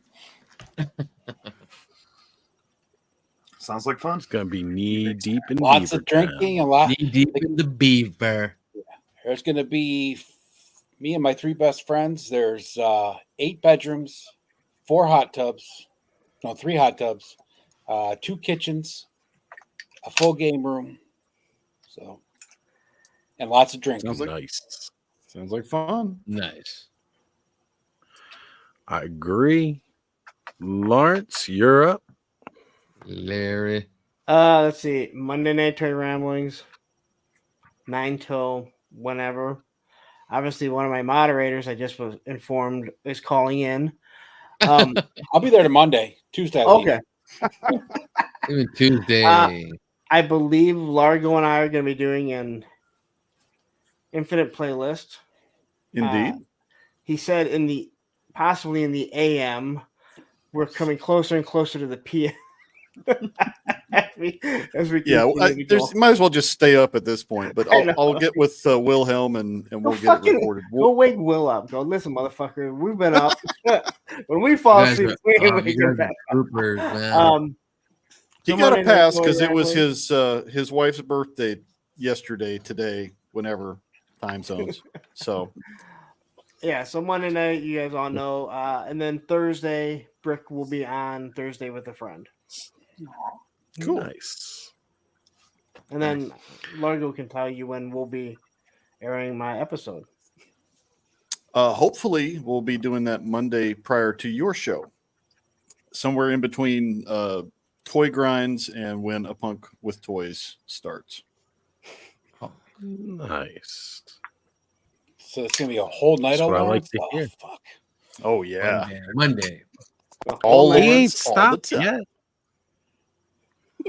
Ain't no stopping us. Allison's up. Tony, what you got coming? No, Tony, it's you. We're it's spiraling me, around town. You're going around town. Oh no. Tomorrow at 1 my time, 12 noon Allison's time, I'll be on Allison coloring either G.I. Joe or Super Friends. It's up to her. I'm down for whatever.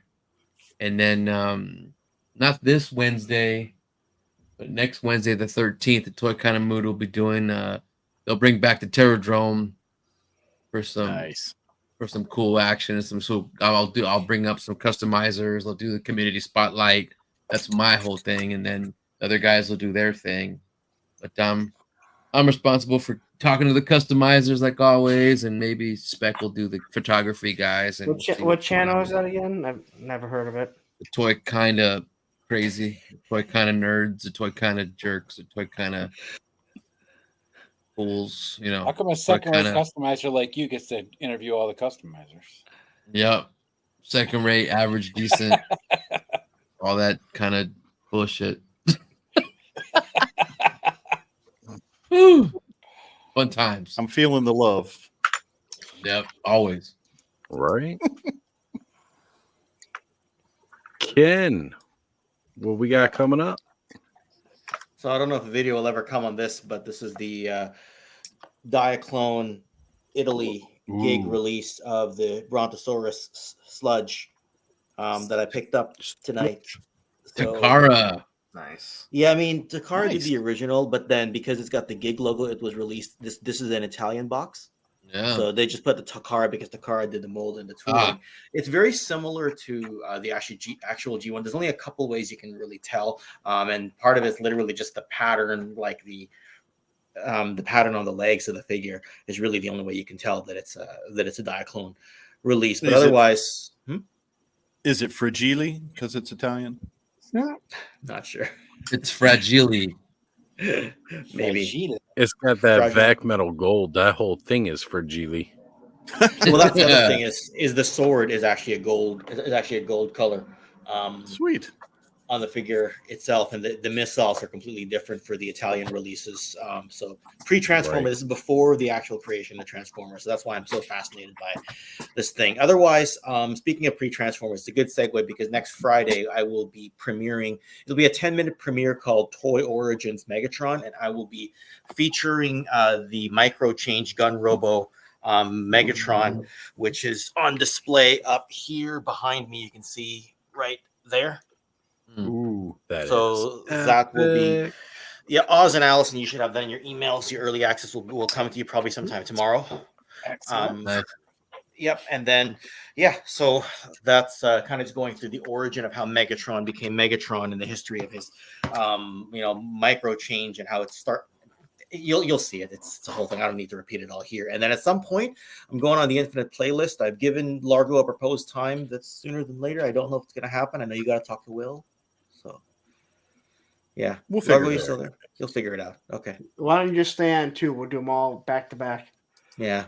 We just got to wake Will up now. Yeah. I'm just gonna do marathons. Do you want me to wake Will up? I'll be the bad guy. I'll do the call on Instagram that we all are familiar with. How annoying those are from Tony's ass. The butt dial, yeah. Largo, do you think the time's gonna work, or have you not talked to Will? I yet? think so. Okay. I haven't talked to Will yet, but he's he's pretty easy to bully, so we'll just make it happen. Yeah, And, he's kind of a big softy, like a gentle giant type. Yeah. Gentle giant. We have the Guatemalan version of Red Bull we call Raptor. It's Will's probably a banned in really most other countries, Will's a so really we'll be big guy in amped. real life, but He is. Yeah. Very cool. I want to hear more about this Guatemalan Red Bull called Raptor. Has it got cocaine in it? It might. It's probably banned in most civilized places, but I find on those days when my brain is not really functioning and I need to get content done, these are awesome. So Raptor, get yourself. Love the land adventure behind you there. That's freaking cool. Man, it's one of my favorites. It's the good time buddy I had as a kid, and one of my buddies, Jimmy Salzberg, got me the replica version that they did a few years ago, and I was like, man, that's so cool. I like the mystery machine. Thanks. Yeah, I try to change up these two shelves to do random stuff and see who spots what. It's a little weird stuff on there. But new AF3 will be coming out. Yeah. What's that? I was going to say, I like the fact that Largo and I are probably like the only guys that I know who have prominent mystery machines behind them. Yeah. I see that. Gotta represent. Shaggy and Scooby getting high.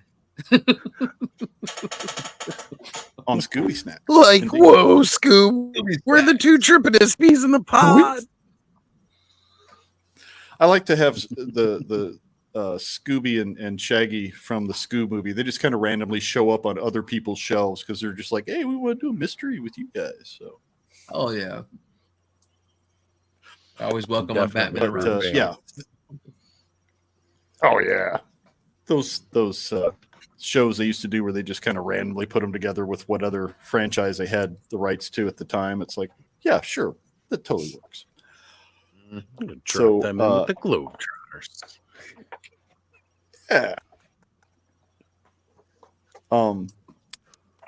So yeah, Infinite Playlist we're bringing back due to popular demand, and two of these beautiful people on screen will be my victims in the near future, along with many other.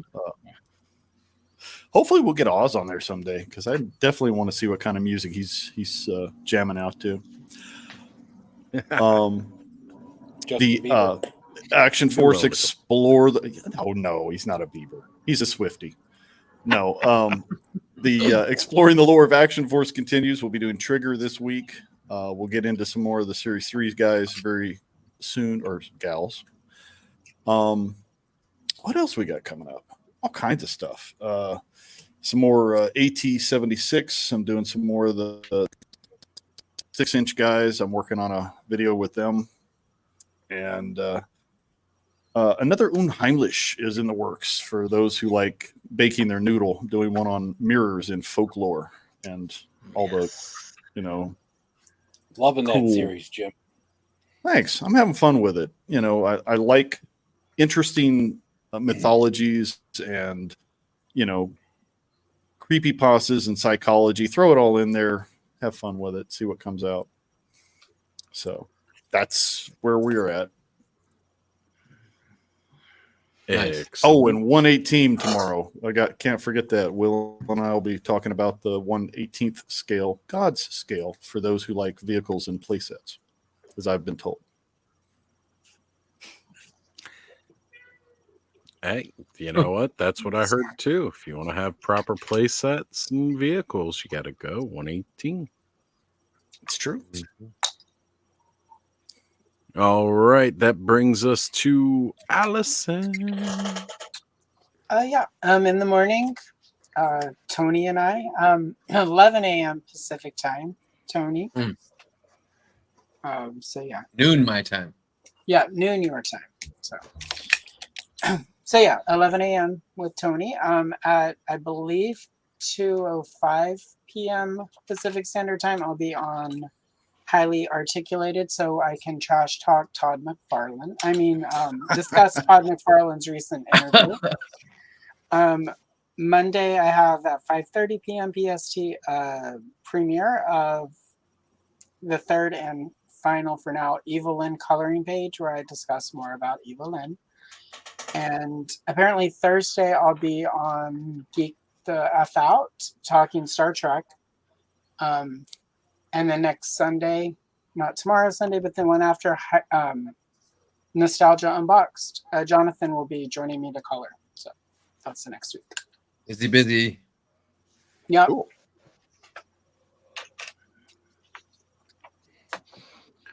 Well, folks, as you all know, you catch me every Thursday night on Toy Friends. Thank you, Ed. I appreciate you. I thought you fell asleep. But yeah, on Thursday nights at Toy Frenzy. No, I'm editing a picture as we speak, but yep, I will be on Toy Frenzy Thursday nights. No, this is for a Christmas present, so it's actually safe for work and all that good stuff. And then, of course, next Saturday, you'll catch me here hanging out with everybody like we always do. And honestly, you have no idea, because I have no idea where the hell else I'll end up on YouTube this week. Who knows? I might even show up on some zoo show. I guarantee I'll make an appearance on some cryptid channel one day, because some sap's going to confuse me with Sasquatch out there. Ed, you hear that? I got my eye out for him when I go to Baltimore. Coming to the He'll crib. be watching. He'll be watching. All right, folks. Have a good night, morning, whatever fuck time it is where you are. See you later. Later.